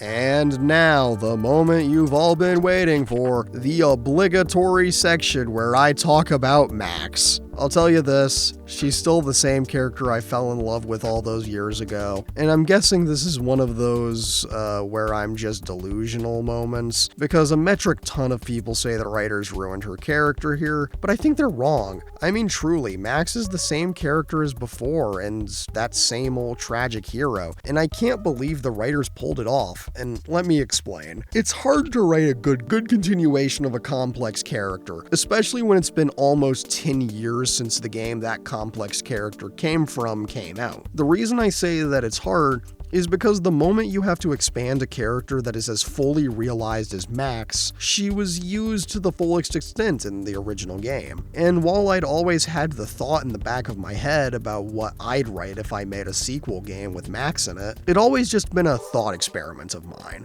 So imagine my surprise at this game's announcement and reveal that Max would be coming back. Now, take the surprise and then throw in a large amount of fear because I was deeply afraid of everything possibly going wrong, and everything from bringing Chloe back and overshadowing Max, to them just completely assassinating the character, to the game just being a complete disaster as a whole. I was scared. But hey, they got the original VA for Max back, which is all I could have asked for. But what I never imagined was just how much the VA would be able to recapture the magic of her original performance 10 years later. Now, a lot of this does fall in combination with the writers managing to pull off a divine miracle, because Max feels the same, down to the weird mannerisms and overall aesthetic and vibe, yet older in a way that makes sense. It's a very hard thing to pull off, but man did they do it, and do it well. But that's all more meta than I usually talk about. Let's get back to talking about the game itself specifically. Max is still that same old weirdo photographer, and it was really nice to see. She's still doing her journaling with the little doodles. She's just like the first game, and she's made a career out of photography. There's so many details about her character that fill in the world, and it's really cool. Like the photo wall still being there, her still having that computer she had in high school, and I love all of that stuff. But more importantly, I love how she still feels like that same old girl as before. That same old socially awkward dweeby photographer, awkward personality quirks, mannerisms and all. Like when she dropped Oofa Doofa after doing the timeline jump in chapter 2, or how she's still as oblivious to flirting as ever, or how she's still a science nerd and all that wacky shit. The memory box is a really nice little touch too, and it's a really small detail that helps the Hellerton house feel more lived in, at least at the start of the game. Speaking of the start of the game, one of the coolest things to me in this whole thing is a very small thing. I booted up the game, and once I got control of Max, I hit right trigger out of habit, and you know what?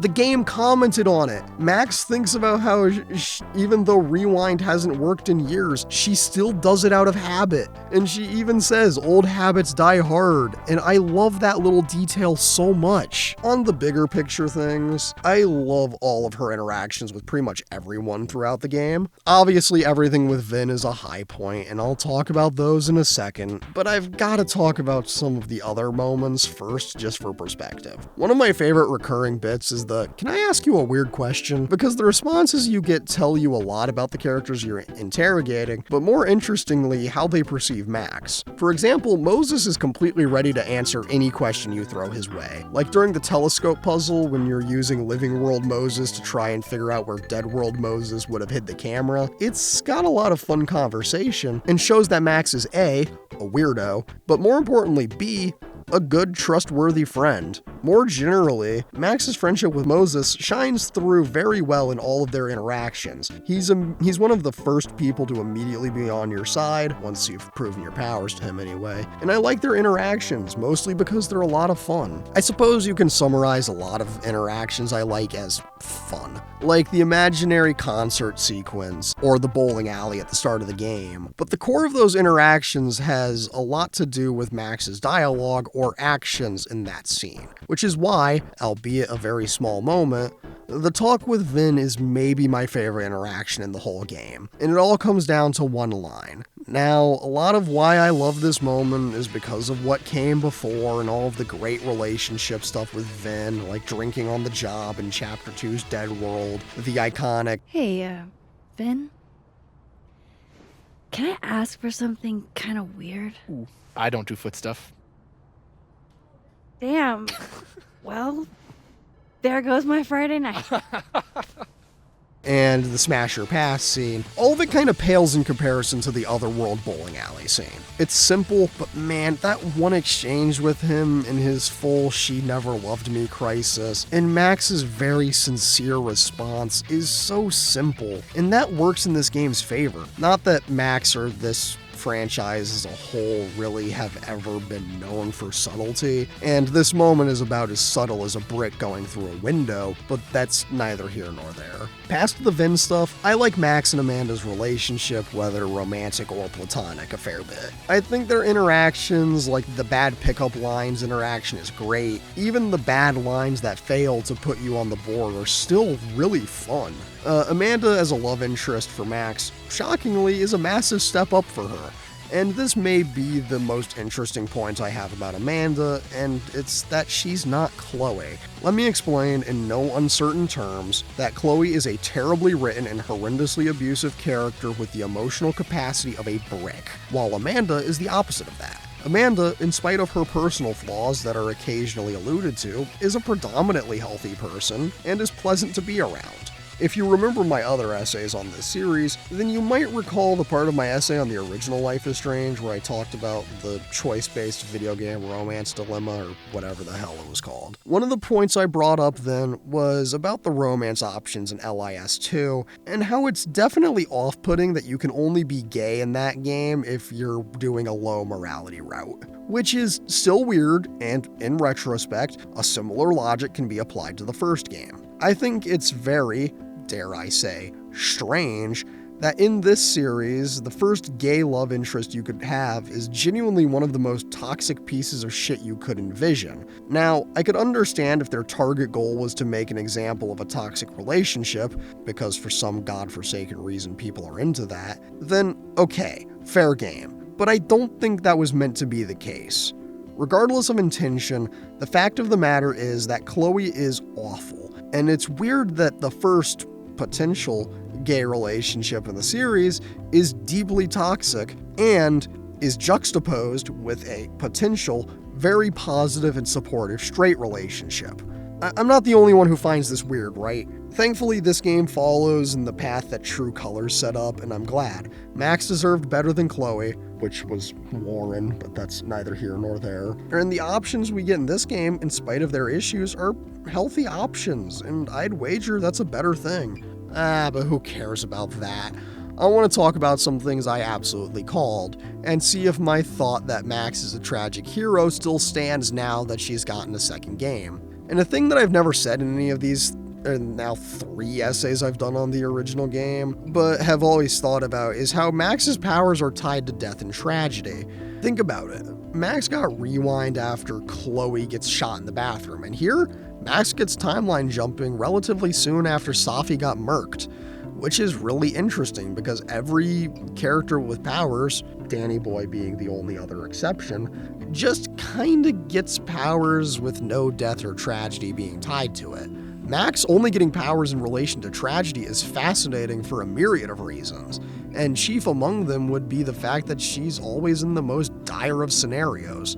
I mean, I don't know what sort of god or supernatural entity that exists behind the scenes in this series, but whatever it is, they want that photographer obliterated. The whole lesson of the first game, as I've always preached here, is that you can't always help everyone, and you should always try to act in a way that helps as many people as you can. Of course, there's also your actions have consequences, which is another big moral that is worth mentioning. And it's interesting to see how it's evolved in this game. I mean, look at it like this. A lot of this game is just trying to figure out what the hell happened. And when you can now just jump between realities and the isolation that comes from being the only one with powers. Then we get the Safi reveal, and now we've got 2 differing perspectives on power use, which leads to some interesting things. I mean, You can draw the obvious comparison between Safi and Icarus, with Max being the Daedalus Stormbow in this equation. Safi is because she's flying too close to the sun by abusing her powers, and Max is because she's been telling Icarus that abusing your powers has consequences you can't even comprehend. And yeah, Icarus ignores her. But in all honesty, and you can say it with me this time, this is a problem for a different day. For now, though, I want to wrap this up before I keep going on any longer than I need to. I'm sorry, it's very late as I record this. 4:18 a.m., baby. Woo! I've been in here since 1.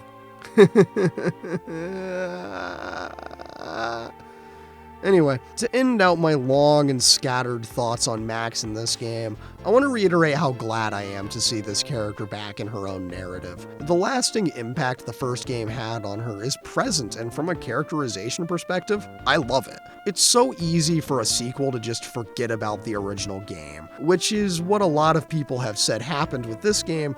But to be frank, those people didn't get far enough to actually make that judgment. I was honestly getting kinda sick of all the flashback voiceovers that were happening in the first chapter of the game, and I didn't mention them during the story section, but they were there. Oh, trust me, they were there. I was sick of them mostly because it felt like they were using it as a crutch to support the early game. Thankfully, they took off the training wheels pretty fast because they realized what they had was strong enough to stand on its own, and they relegated these callbacks to mostly background things. The Pisshead CD is one of my favorite details in the game, maybe second only to George Orwell's book. 1974. Yes, that's a thing in this game. It's very funny. I love that cover. Anyway, the easy to miss callback about collecting bottles in the bowling alley is great, and the memory box plus photo wall are nice sentimental background touches. But the crown jewel has to be the nightmare sequence. I mean, they pulled off reusing the bathroom scene brilliantly, and I appreciate that they didn't ignore the deeply traumatic shit they put Max through, because it really would have been easy to just wipe the slate clean, and props to them for managing to keep the spirit of the character almost a decade later.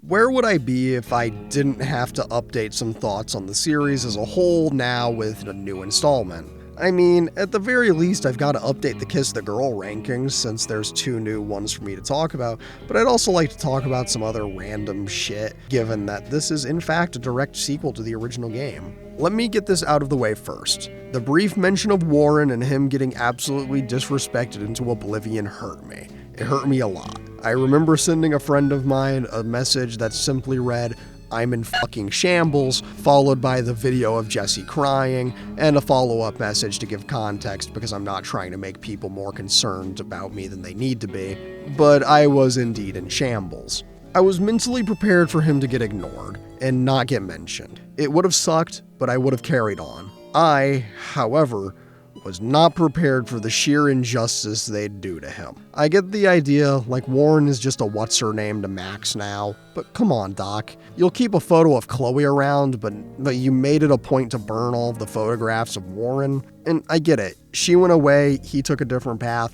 I remember the face, but I can't recall the name, etc., etc. Even still, though, I can't help but wonder how what's-his-name has been. I understand why he's not here. It'd piss people off even more than they already are about this game if Warren appeared but Chloe didn't. So they played the right card, but it doesn't dull the pain. Don't get me wrong, Vin is great, but Warren truly is the best of them, even if it's only in my heart. Anyways, I should at least talk about this game as a direct sequel to the original at some point, because I feel like I haven't, and what better place to talk about that than in a segment about being stuck in the past. As a direct sequel to the original game, it's best described through a Cure comparison. Life is Strange Double Exposure is the Wish to Life is Strange's Disintegration. Disintegration is the Cure's 1989 magnum opus. It is one of, if not the greatest albums of all time, just as the original Life is Strange is likely the greatest Strange-type game. And this game is like Wish, the next studio album The Cure released in 1992, which is very good and as close to a masterpiece as you can get, but it's not on the same level. For a film comparison that maybe works a bit better, This is like Basket Case versus Basket Case 2. Basket Case 2 may have a returning main characters from the first one, but it's so radically different by comparison to its predecessor, which applies to this game kinda well. It builds off into its own story while kind of picking and choosing what to implement from the first one, and I think that was for the best. I may have genuinely hated this game if Chloe was in it, because there is nowhere else for that miserable creature to go as a character. She served her role, so let her go. I'm sure I could come up with more comparison stuff, but can we get to the stuff I really want to talk about? Those recurring bits and a whole bunch of lists I now have to update. Wait, why am I asking for permission? Let's just do it. I mean, it's 4:25 a.m. I don't care. Let's go! For as self-indulgent as I've been with this essay, I'm gonna show some restraint and not re-explain every Kiss the Girl moment from the other games, because I already covered those in one of the other videos I did on this series, so I'm just gonna slot the 2 new ones into the list and explain why they're there, okay? Actually, one last thing before I get into that. I should probably give you a little refresher on what the original list was before this game came out, just so you have a frame of reference for what's going to happen next. And this is in order from worst to best as I say this. Number 7, Chloe. Number 6, Finn. Number 5, Steph. Number 4, Rachel. Number 3, Warren. Number 2, Cassidy. And number 1, Ryan. Now, we've got 2 more characters to insert, which means we've got a grand total of 9. And I'm going to tell you that new list goes a little something like this. At number 9, Chloe, because it literally couldn't have been anyone else. Number 8, still Finn. Number 7 is going to be Steph. And now is where the hard part begins. Numbers 1, 2, and 3 are still Ryan, Cassidy, and Warren. And I'm certain of that. But the problem comes down to Rachel. I can confidently say that both moments from this game are better than Steph, but not better than Warren. Which means, what side of Rachel are they going on? It's a hard thing to judge because both of the Kiss the Girl moments in this are very quaint feeling in terms of scope, which I love and is why I rate Warren higher than Rachel. But Rachel has that cinematography and mise-en-scène that I adore and am very torn. I'm mostly deciding on where to put Vin because Amanda goes one spot lower than Vin because I like him more and I think his moment is just better overall, but I do like both of these moments. I could debate this all day, but I don't have that kind of time, so I'm gonna have to call it as no one else can call it for me. And my heart tells me that the new order is 9, Chloe, 8, Finn, 7, Steph, 6, Rachel, 5, Amanda, 4, Vin, 3, Warren, 2, Cassidy, and 1, Ryan. And I'm committing to this. So let's break down our new number 4 and 5 and see why I'm putting them where I am, and where they fall on the tier list. Amanda's Kiss the Girl moment is unique for the series because of the tone and setup. See, this moment starts kind of silly with the imaginary concert, then gets a little serious when you explain a little bit about what's been going on lately. Most KTG moments before this game are more fun than not, with a certain sentimentality and silly tone to them that I adore. But this one has something interesting, like some little twinges of sorrow to them that I kinda like. Because if you haven't gathered that most of my favorite things are very melancholic by now, I can't help you.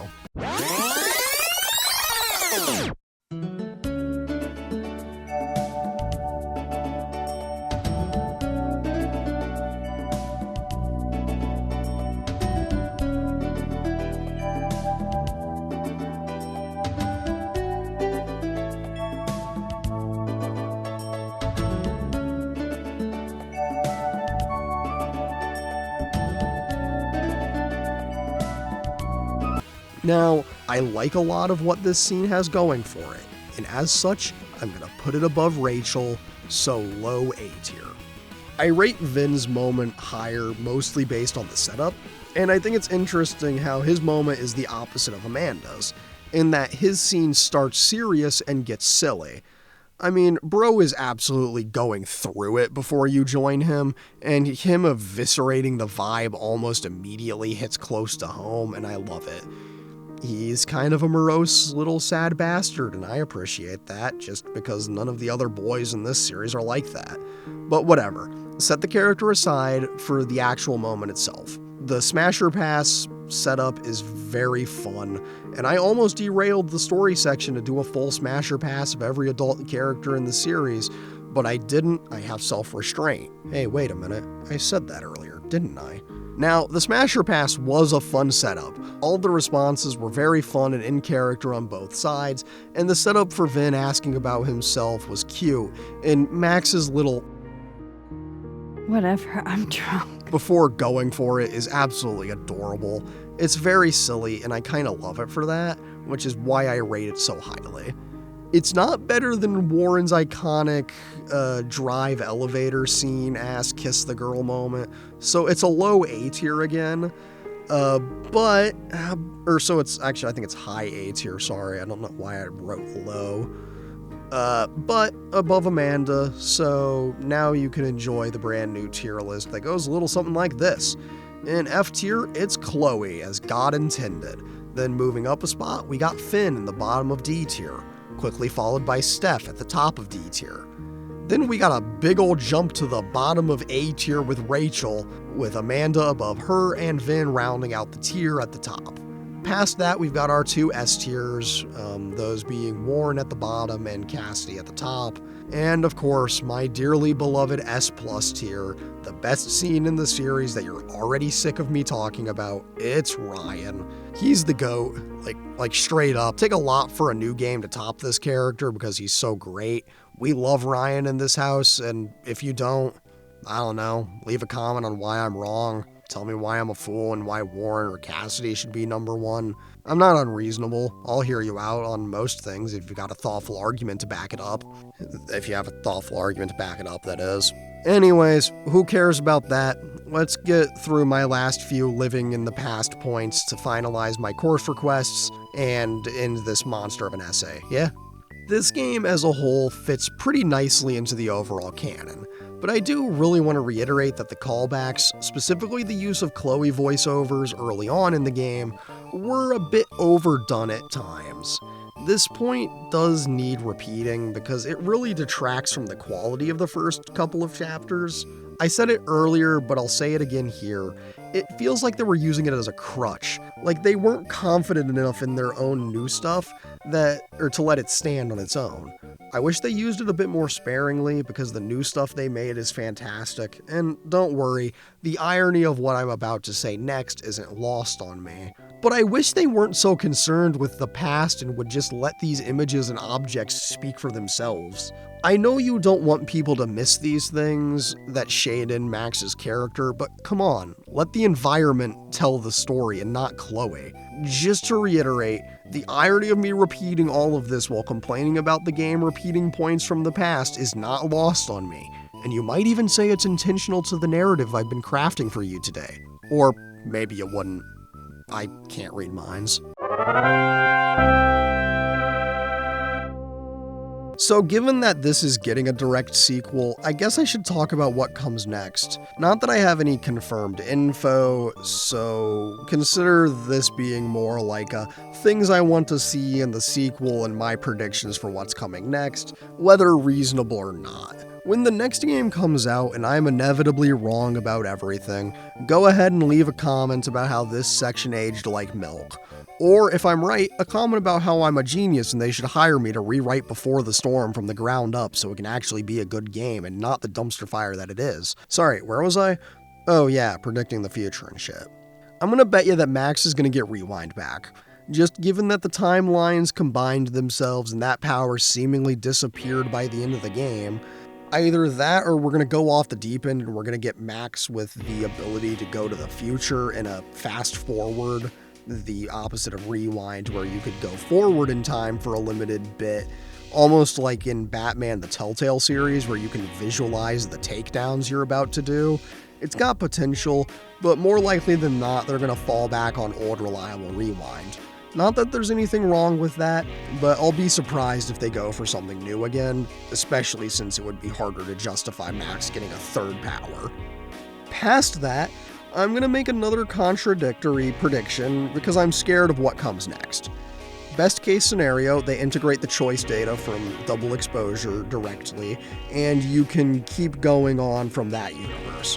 Worst case scenario, they only integrate the choices made by the majority, and I cry about it for way too many pages when I inevitably cover that game. All of which is a really long-winded way of setting up that I really hope they let you go down the relationship path you started here, because either way you go, I want more from Vin and Amanda.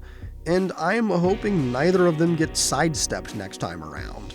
Of course, I'd gladly drop either of them for Warren. Hell, even just a chance at getting my boy back would be fantastic, but I know it'll never happen. Although, it may not be over yet. At the end of the game, when Moses asks if Max would ever go back to Arcadia Bay, she says someday.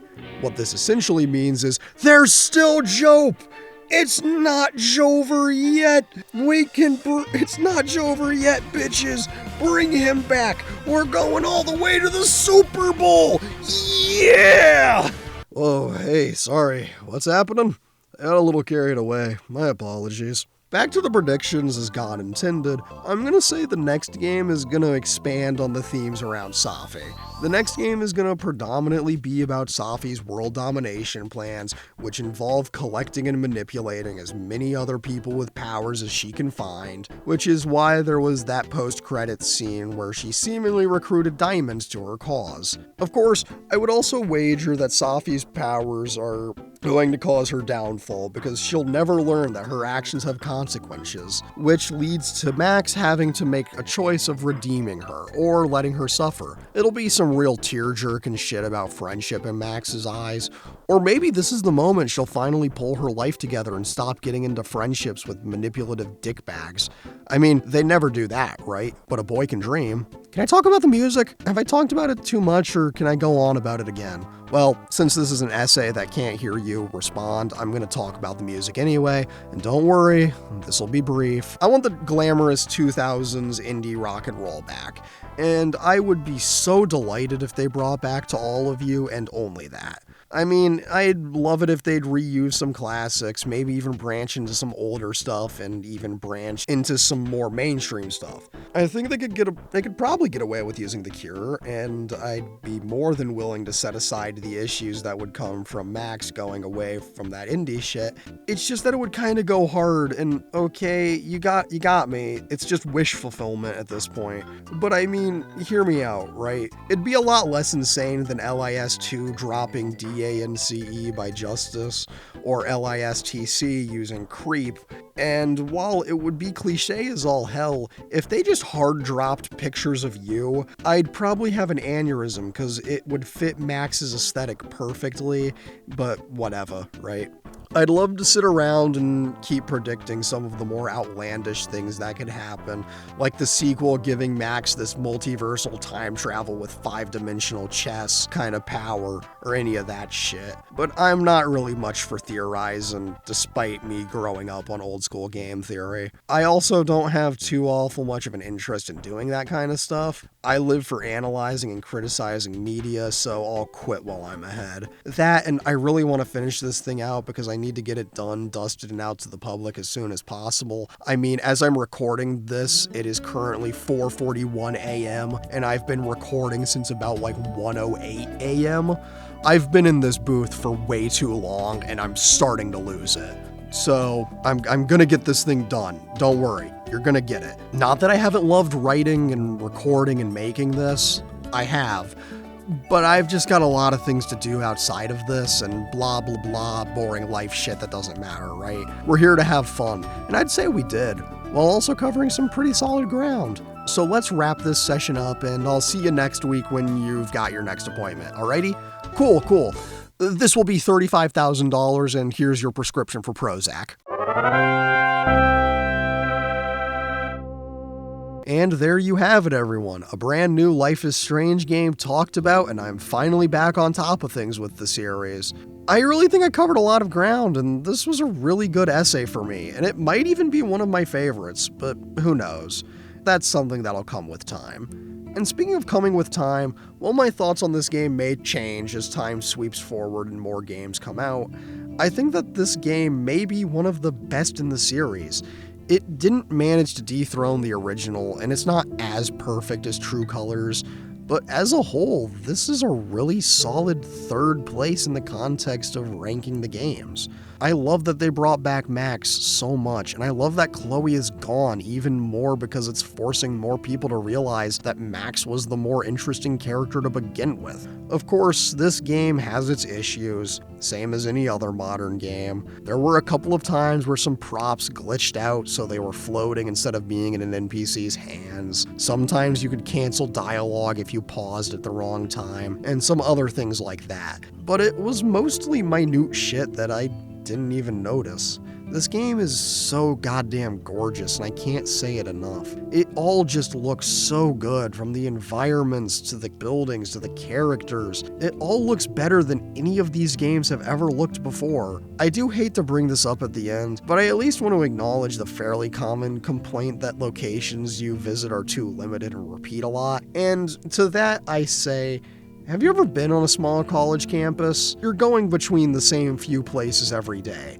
Like, there are buildings on my campus that I rarely step foot in because it's not a part of my daily path. Would I have liked to have seen more of Caledon? Yeah, but it's not a deal breaker.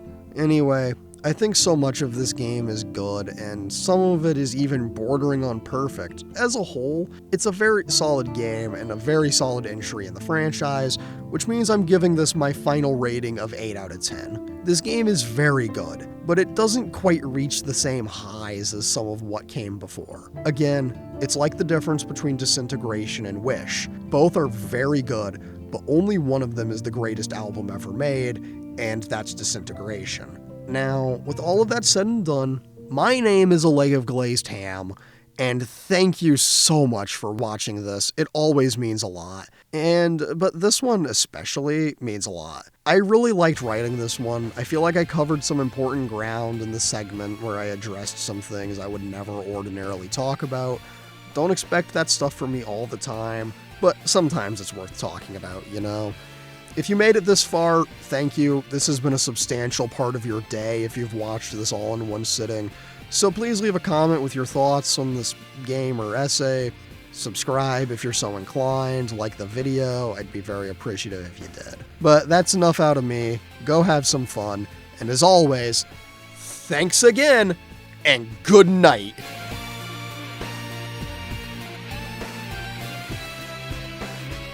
I'm serious. I will write you an essay.